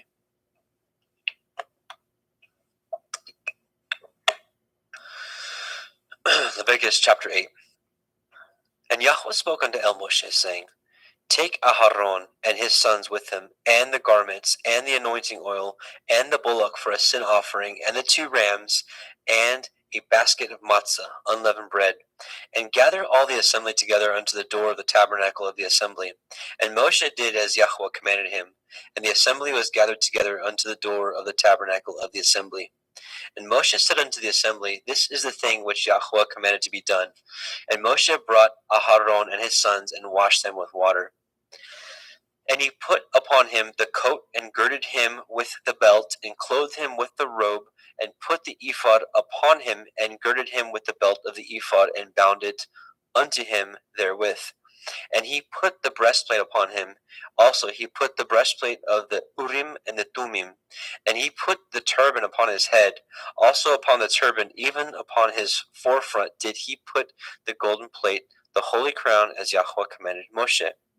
And Moshe took the anointing oil, and anointed the tabernacle, and all that was therein, and sanctified them. And he sprinkled thereof upon the altar 7 times, and anointed the altar and all his vessels, both the laver and his foot, to sanctify them. And he poured of the anointing oil upon Aharon's head, and anointed him, to sanctify him. And Moshe brought Aharon's sons, and put coats upon them, and girded them with belts, and put bonnets upon them, as Yahweh commanded Moshe. And he brought the bullock for a sin offering, and Aharon and his sons laid their hands upon the head of the bullock for a sin offering, and he slew it. And Moshe took the blood, and put it upon the horns of the altar round about with his finger, and purified the altar, and poured the blood at the bottom of the altar, and sanctified it, to make reconciliation upon it. And he took all the fat that was upon the inwards, and the caul above the liver, and the 2 kidneys, and their fat, and Moshe burned it upon the altar. But the bullock and his hide, and his flesh, and his dung, he burnt with fire without the camps, as Yahweh commanded Moshe. And he brought the ram for a burnt offering, and Aharon and his sons laid their hands upon the head of the ram, and he killed it. And Moshe sprinkled the blood upon the altar round about. And he cut the ram into pieces, and Moshe burnt the head, and the pieces, and the fat. And he washed the inwards and the legs in water, and Moshe burnt the whole ram upon the altar. It was a burnt sacrifice for a sweet savor, and an offering made by fire unto Yahweh, as Yahweh commanded Moshe. And he brought the other ram, the ram of consecration, and Aharon and his sons laid their hands upon the head of the ram, and he slew it. And Moshe took of the blood of it, and put it upon the tip of Aharon's right ear, and upon the thumb of his right hand, and upon the great toe of his right foot. And he brought Aharon's sons, and Moshe put of the blood upon the tip of their right ear, and upon the thumbs of their right hands, and upon the great toes of their right feet. And Moshe sprinkled the blood upon the altar round about. And he took the fat, and the rump, and all the fat that was upon the inwards, and the caul above the liver, and the 2 kidneys, and their fat, and the right shoulder. And out of the basket of matzah that was before Yahweh, he took one matzah cake, and a cake of oiled bread, and one wafer, and put them on the fat, and upon his right shoulder. And he put all upon Aharon's hands, and upon his sons' hands, and waved them for a wave offering before Yahweh. And Moshe took them from off their hands, and burnt them on the altar upon the burnt offering. They were consecrations for a sweet savor, as an offering made by fire unto Yahweh. And Moshe took the breast and waved it for a wave offering before Yahweh. For of the ram of consecration it was Moshe's part, as Yahweh commanded Moshe. And Moshe took of the anointing oil and of the blood which was upon the altar, and sprinkled it upon Aharon and his garments, and upon his sons, and upon his sons' garments with him, and sanctified Aharon and his garments, and his sons' garments with him. And Moshe said unto Aharon and to his sons, Boil the flesh at the door of the tabernacle of the assembly, and there eat it with the bread that is in the basket of consecrations, as I commanded, saying, Aharon and his sons shall eat it. And that which remains of the flesh and of the bread shall ye burn with fire.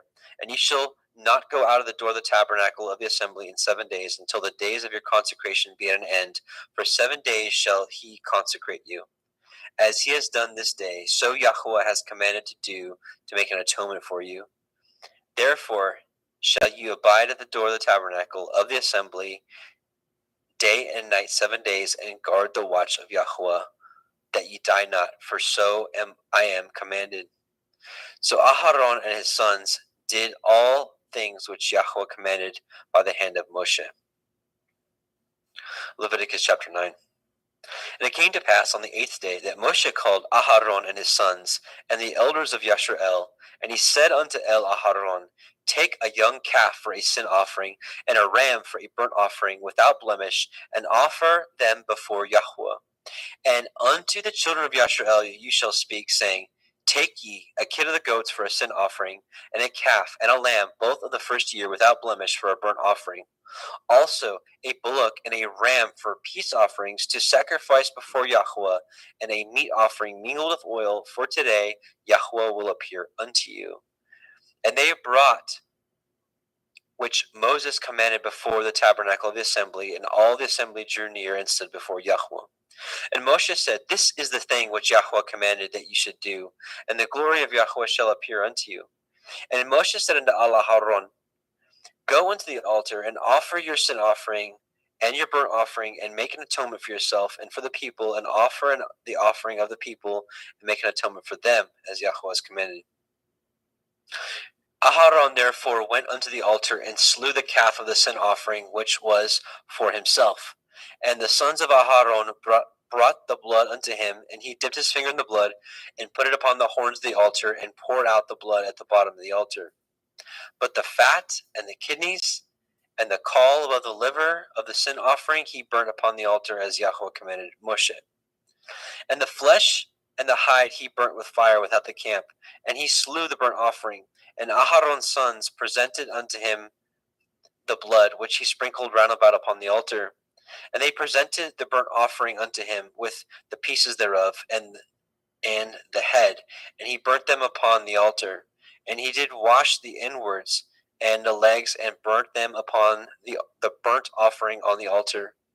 And he brought the people's offering, and took the goat, which was the sin offering for the people, and slew it, and offered it for sin, as the first. And he brought the burnt offering, and offered it according to the manner. And he brought the meat offering, and took a handful thereof, and burnt it upon the altar, beside the burnt offering of the burnt sacrifice of the morning. He slew also the bullock and the ram for a sacrifice of peace offerings, which was before the people. And Aharon's sons presented unto him the blood, which he sprinkled upon the altar round about. And the fat of the bullock and of the ram, the rump, and that which covers the inwards, and the kidneys, and the caul above the liver. And they put the fat upon the breasts, and he burnt the fat upon the altar. And the breasts and the right shoulder Aharon waved for a wave offering before Yahweh as Moshe commanded. And Aharon lifted up his hand toward the people and blessed them, and came down from offering of the sin offering and the burnt offering and peace offerings. And Moshe and Aharon went into the tabernacle of the assembly and came out and blessed the people, and the glory of Yahweh appeared unto all the people. And there came a fire from out before Yahweh, and consumed upon the altar the burnt offering and the fat, which when all the people saw, they shouted and fell on their face.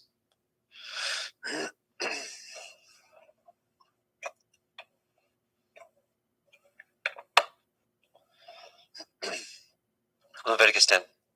And Nadab and Abihu, the sons of Aharon, took either of them his censer, and put fire therein, and put incense thereon, and offered strange fire before Yahweh, which he commanded them not. And there went out fire from Yahweh, and devoured them, and they died before Yahweh. Then Moshe said unto Aharon, This is that Yahweh spoke, saying, I will be sanctified in them that come nigh me, and before all the people I will be glorified. And Aharon held his peace. And Moshe called Mishael and Elishaphan, the sons of Uzziel, the uncle of Aharon, and said unto them, Come near, carry your brethren from before the sanctuary out of the camp. So they went near and carried them in their coats out of the camp, as Moshe had said. And Moshe said unto Aharon and unto Eleazar and unto Ithamar his sons, Uncover not your heads, neither rend your clothes, lest ye die, and lest the wrath come upon all the people, but let your brethren, the whole house of Yashrael, bewail the burning which Yahweh has kindled. And ye shall not go out from the door of the tabernacle of the assembly, lest you die. For the anointing oil of Yahweh is upon you. And they did according to the word of Moshe. And Yahweh spoke unto Aharon, saying, Do not drink wine nor strong drink, you nor your sons with you, when you go into the tabernacle of the assembly, lest you die. It shall be a statute forever throughout your generations. And that ye may put difference between holy and unholy, and between unclean and clean, and that ye may teach the children of Yashrael all the statutes which Yahweh had spoken unto them by the hand of Moshe. And Moshe spoke unto Aharon and unto Eleazar and unto Ithamar and his sons that were left, Take the meat offering that remains of the offerings of Yahweh made by fire, and eat it without leaven beside the altar, for it is most holy.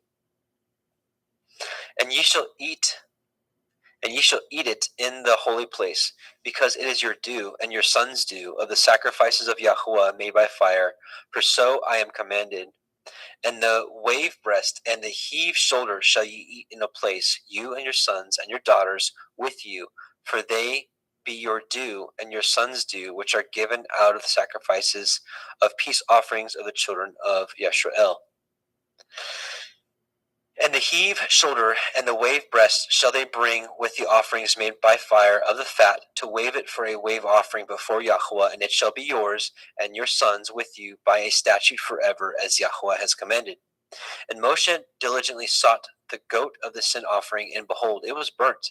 And he was angry with Eleazar and Ithamar and his sons of Aaron, which were left alive, saying, Wherefore have ye not eaten of the sin offering in the holy place, seeing it is most holy? And Elohim has given it to you to bear the iniquities of the assembly, to make atonement for them before Yahweh. Behold, the blood of it was not brought in with the holy place. You should indeed have eaten it in the holy place, as I have commanded. And Aharon said unto Moshe, Behold, this day have they offered their sin offering and their burnt offering before Yahweh, and such things have befallen me. And if I have eaten the sin offering today, should it have been accepted in the sight of Yahweh? And when Moshe heard that, he was content. Leviticus chapter 11.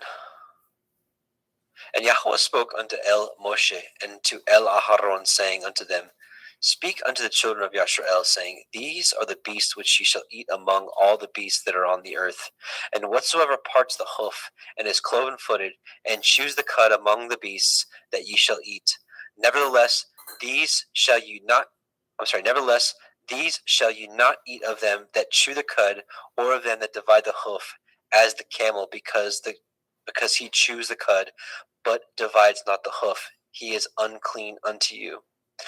And the coney, because he chews the cud, but divides not the hoof, he is unclean unto you. And the hare, because he chews the cud, but divides not the hoof, he is unclean to you. And the swine, though he divide the hoof and be cloven-footed, yet he chews not the cud, he is unclean to you. Of their flesh you shall not eat, and their carcass shall you not touch. They are unclean to you. These shall you eat of all that are in the waters. Whatsoever has fins and scales in the waters, in the seas, and in the rivers, them shall you eat. And all that have not fins and scales in the seas, and in the rivers, of all that moves in the waters, and of any living thing which is in the waters, they shall be an abomination unto you. They shall even be an abomination unto you. Ye shall not eat of their flesh, but ye shall have their carcasses in abomination. Whatsoever has no fins nor scales in the waters, that shall be an abomination to you.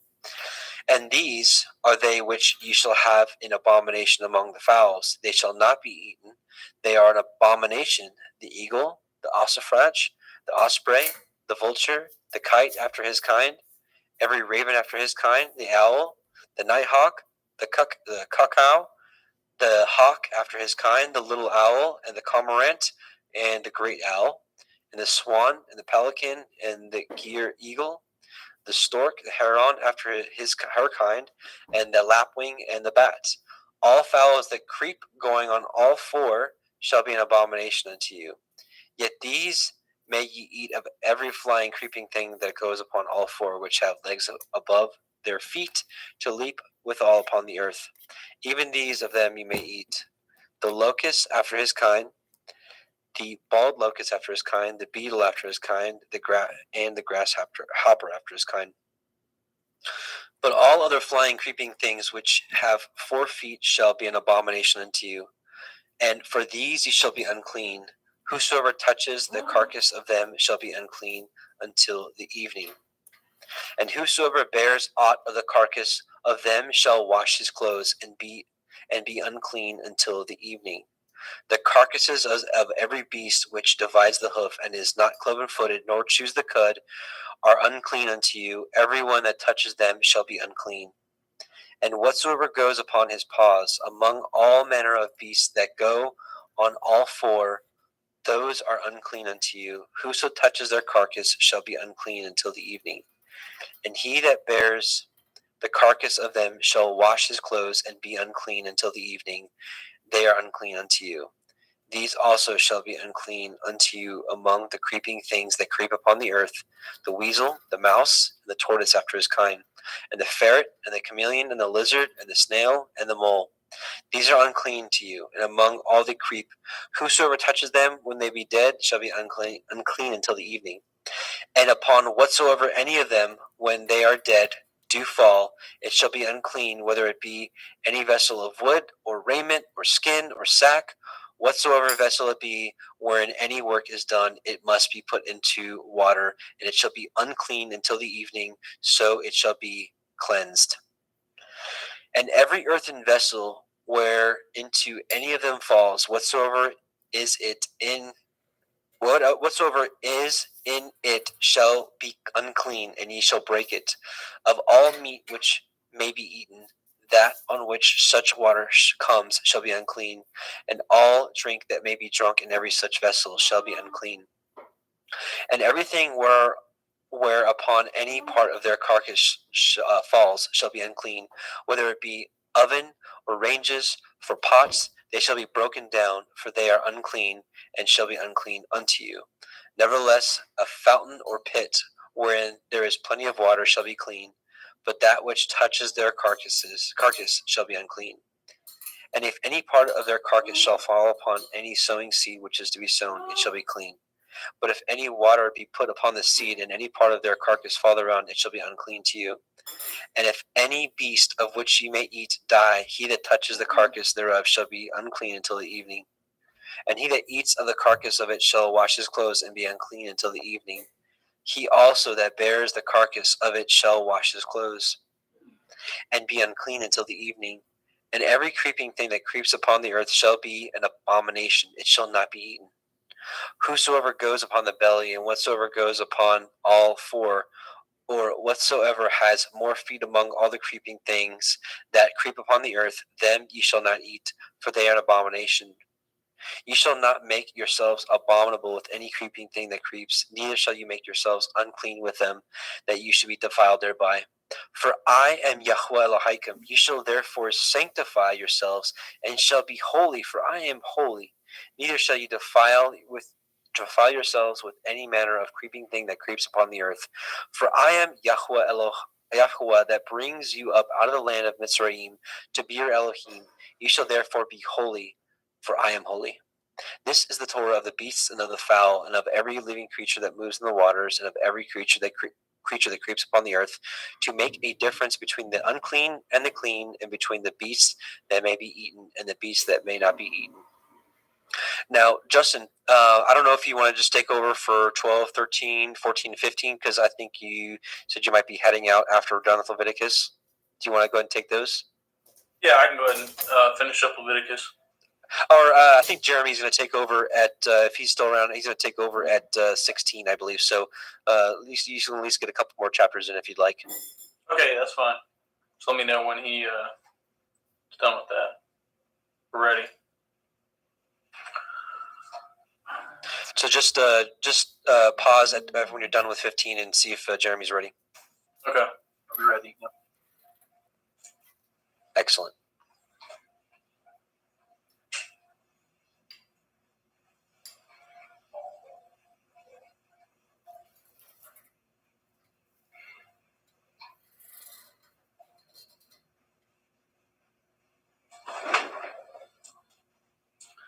Leviticus 12. And Yahweh spoke unto Moshe, saying, Speak unto the children of Yashrael, saying, If a woman have conceived seed and bore a male child, then she shall be unclean 7 days. According to the days of the separation for her infirmity shall she be unclean. And in the 8th day the flesh of his foreskin shall be circumcised, and he shall then continue in the blood of her purifying 33 days. She shall touch no hallowed thing, nor come into the sanctuary until the days of her purifying be fulfilled. But if she bear a female child, then she shall be unclean 2 weeks, as in her separation, and she shall continue in the blood of her purifying 66 days. And when the days of her purifying are fulfilled, for a son or for a daughter, she shall bring a lamb of the first year for a burnt offering, and a young pigeon or a turtle dove for a sin offering unto the door of the tabernacle of the assembly unto the priest. He shall offer it before Yahweh and make an atonement for her, and she shall be cleansed from the issue of her blood. This is the Torah for her that has borne a male or a female. And if she be not able to bring a lamb, then she shall bring 2 turtle doves or 2 young pigeons, the one for the burnt offering and the other for a sin offering. And the priest shall make an atonement for her, and she shall be clean. And Yahweh spoke unto El Moshe and El Aaron, saying, When a man shall have in the skin of his flesh a rising, a scab, or a bright spot, and it be in the skin of his flesh, like the plague of leprosy, then he shall be brought unto Aaron the priest, or unto one of his sons, the priest. I apologize, we're on chapter 13, verse 3. And the priest shall look on at the plague and in the skin of his flesh, when the hair in the plague is turned white, and the plague in sight be deeper than the skin of his flesh. It is a plague of leprosy, and the priest shall look on him and pronounce him unclean. And if the bright spot be white in the skin of his flesh, and the sight be not deeper than the skin, and the hair thereof be not turned white, then the priest shall shut up him that has it the plague 7 days. And the priest shall look on him the 7th day, and behold, if the plague in his sight be at stay, and the plague spread not in the skin, then the priest shall shut him up 7 days more. And the priest shall look on him again the 7th day, and behold, if the plague be somewhat dark, and the plague spread not in the skin, the priest shall pronounce him clean. It is but a scab, and he shall wash his clothes and be clean. But if the scab spread much abroad in the skin, after that he has been seen of the priest for his cleansing, he shall be seen of the priest again. And if the priest see that, behold, the scab spreads in the skin, then the priest shall pronounce him unclean. It is leprosy. When the plague of leprosy is in a man, then he shall be brought unto the priest, and the priest shall see him, and behold, if the rising be white in the skin, and have turned the hair white, and there be quick raw flesh in the rising, it is an old leprosy in the skin of his flesh. And the priest shall pronounce him unclean, and shall not shut him up, for he is unclean. And if a leprosy break out abroad in the skin, and the leprosy covereth all the skin of him that has the plague, from his head even to his foot, wheresoever the priest looks, then the priest shall consider, and behold, if the leprosy hath covereth all his flesh, he shall pronounce him clean. that has it the plague. It is all turned white. He is clean. But when raw flesh appears in him, he shall be unclean. And the priest shall see it the raw flesh, and pronounce him to be unclean. For the raw flesh is unclean. It is leprosy. Or if the raw flesh turn again and be changed into white, he shall come unto the priest, and the priest shall see him, and behold, if the plague be turned into white, then the priest shall pronounce him clean. That has a plague, he is clean. The flesh also, in which even in the skin thereof was a boil, and is healed, and in the place of the boil there be a white rising, or a bright spot, white and somewhat reddish, and to be showed to the priest. And if when the priest sees it, behold, it be in the sight lower than the skin, and the hair thereof be turned white, the priest shall pronounce him unclean. It is a plague of leprosy broken out of the boil. But if the priest look on it, and behold, there be no white hairs therein, and it be not lower than the skin, but be somewhat dark, then the priest shall shut him up 7 days. And if it spread much abroad in the skin, the priest shall pronounce him unclean. It is a plague. But if the bright spot stay in his place, and spread not, it is a burning boil, and the priest shall pronounce him clean. Or if there be any flesh in the skin, whereof there is a hot burning, and the quick flesh that burns have a white bright spot, somewhat reddish or white, then the priest shall look upon it, and behold, if the hair in the bright spot turn white, it be in the sight deeper than the skin, it is leprosy, broken out of burning. Wherefore the priest shall pronounce him unclean. It is the plague of leprosy. For if the priest look on it, and behold, there be no white hair in the bright spot, and it be no lower than the other skin, but somewhat dark, then the priest shall shut him up 7 days. And the priest shall look upon him the 7th day, and if it be spread much abroad in his skin, then the priest shall pronounce him unclean. It is a plague of leprosy. And if the bright spot stay in its place and spread not in the skin, but if it be somewhat dark, it is a rising of the burning, and the priest shall pronounce him clean, for it is an inflammation of the burning. If a man or a woman have a plague upon the head or beard, then the priest shall see it the plague, and behold, if it be in sight deeper than the skin, and there be in it yellow thin hair, then the priest shall pronounce him unclean. It is dry skull, even a leprosy upon the head or beard. And if the priest took it the plague of the skull, and behold, it be not in sight deeper than the skin, and that there is no black hair in it, then the priest shall shut him up that is at the plague of the skull 7 days.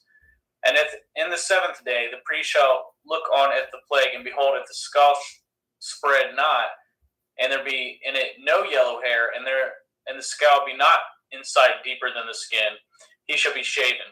But if the skull shall he not shave, and the priest shall shut him up that has at the skull 7 days more. And in the 7th day the priest shall look on at the skull, and behold, if the skull be not spread in the skin, or be in sight deeper than the skin, then the priest shall pronounce him clean, and he shall wash his clothes and be clean. But if the skull spread much in the skin after his cleansing, then the priest shall look on him, and behold, if the skull be spread in the skin, then the priest shall not seek for yellow hair. He is unclean. But if the skull be in his sight at a stay, and that there is a black hair grown up therein, the skull is healed. He is clean, and the priest shall pronounce him clean. If a man also, or a woman, have... Go ahead and mute.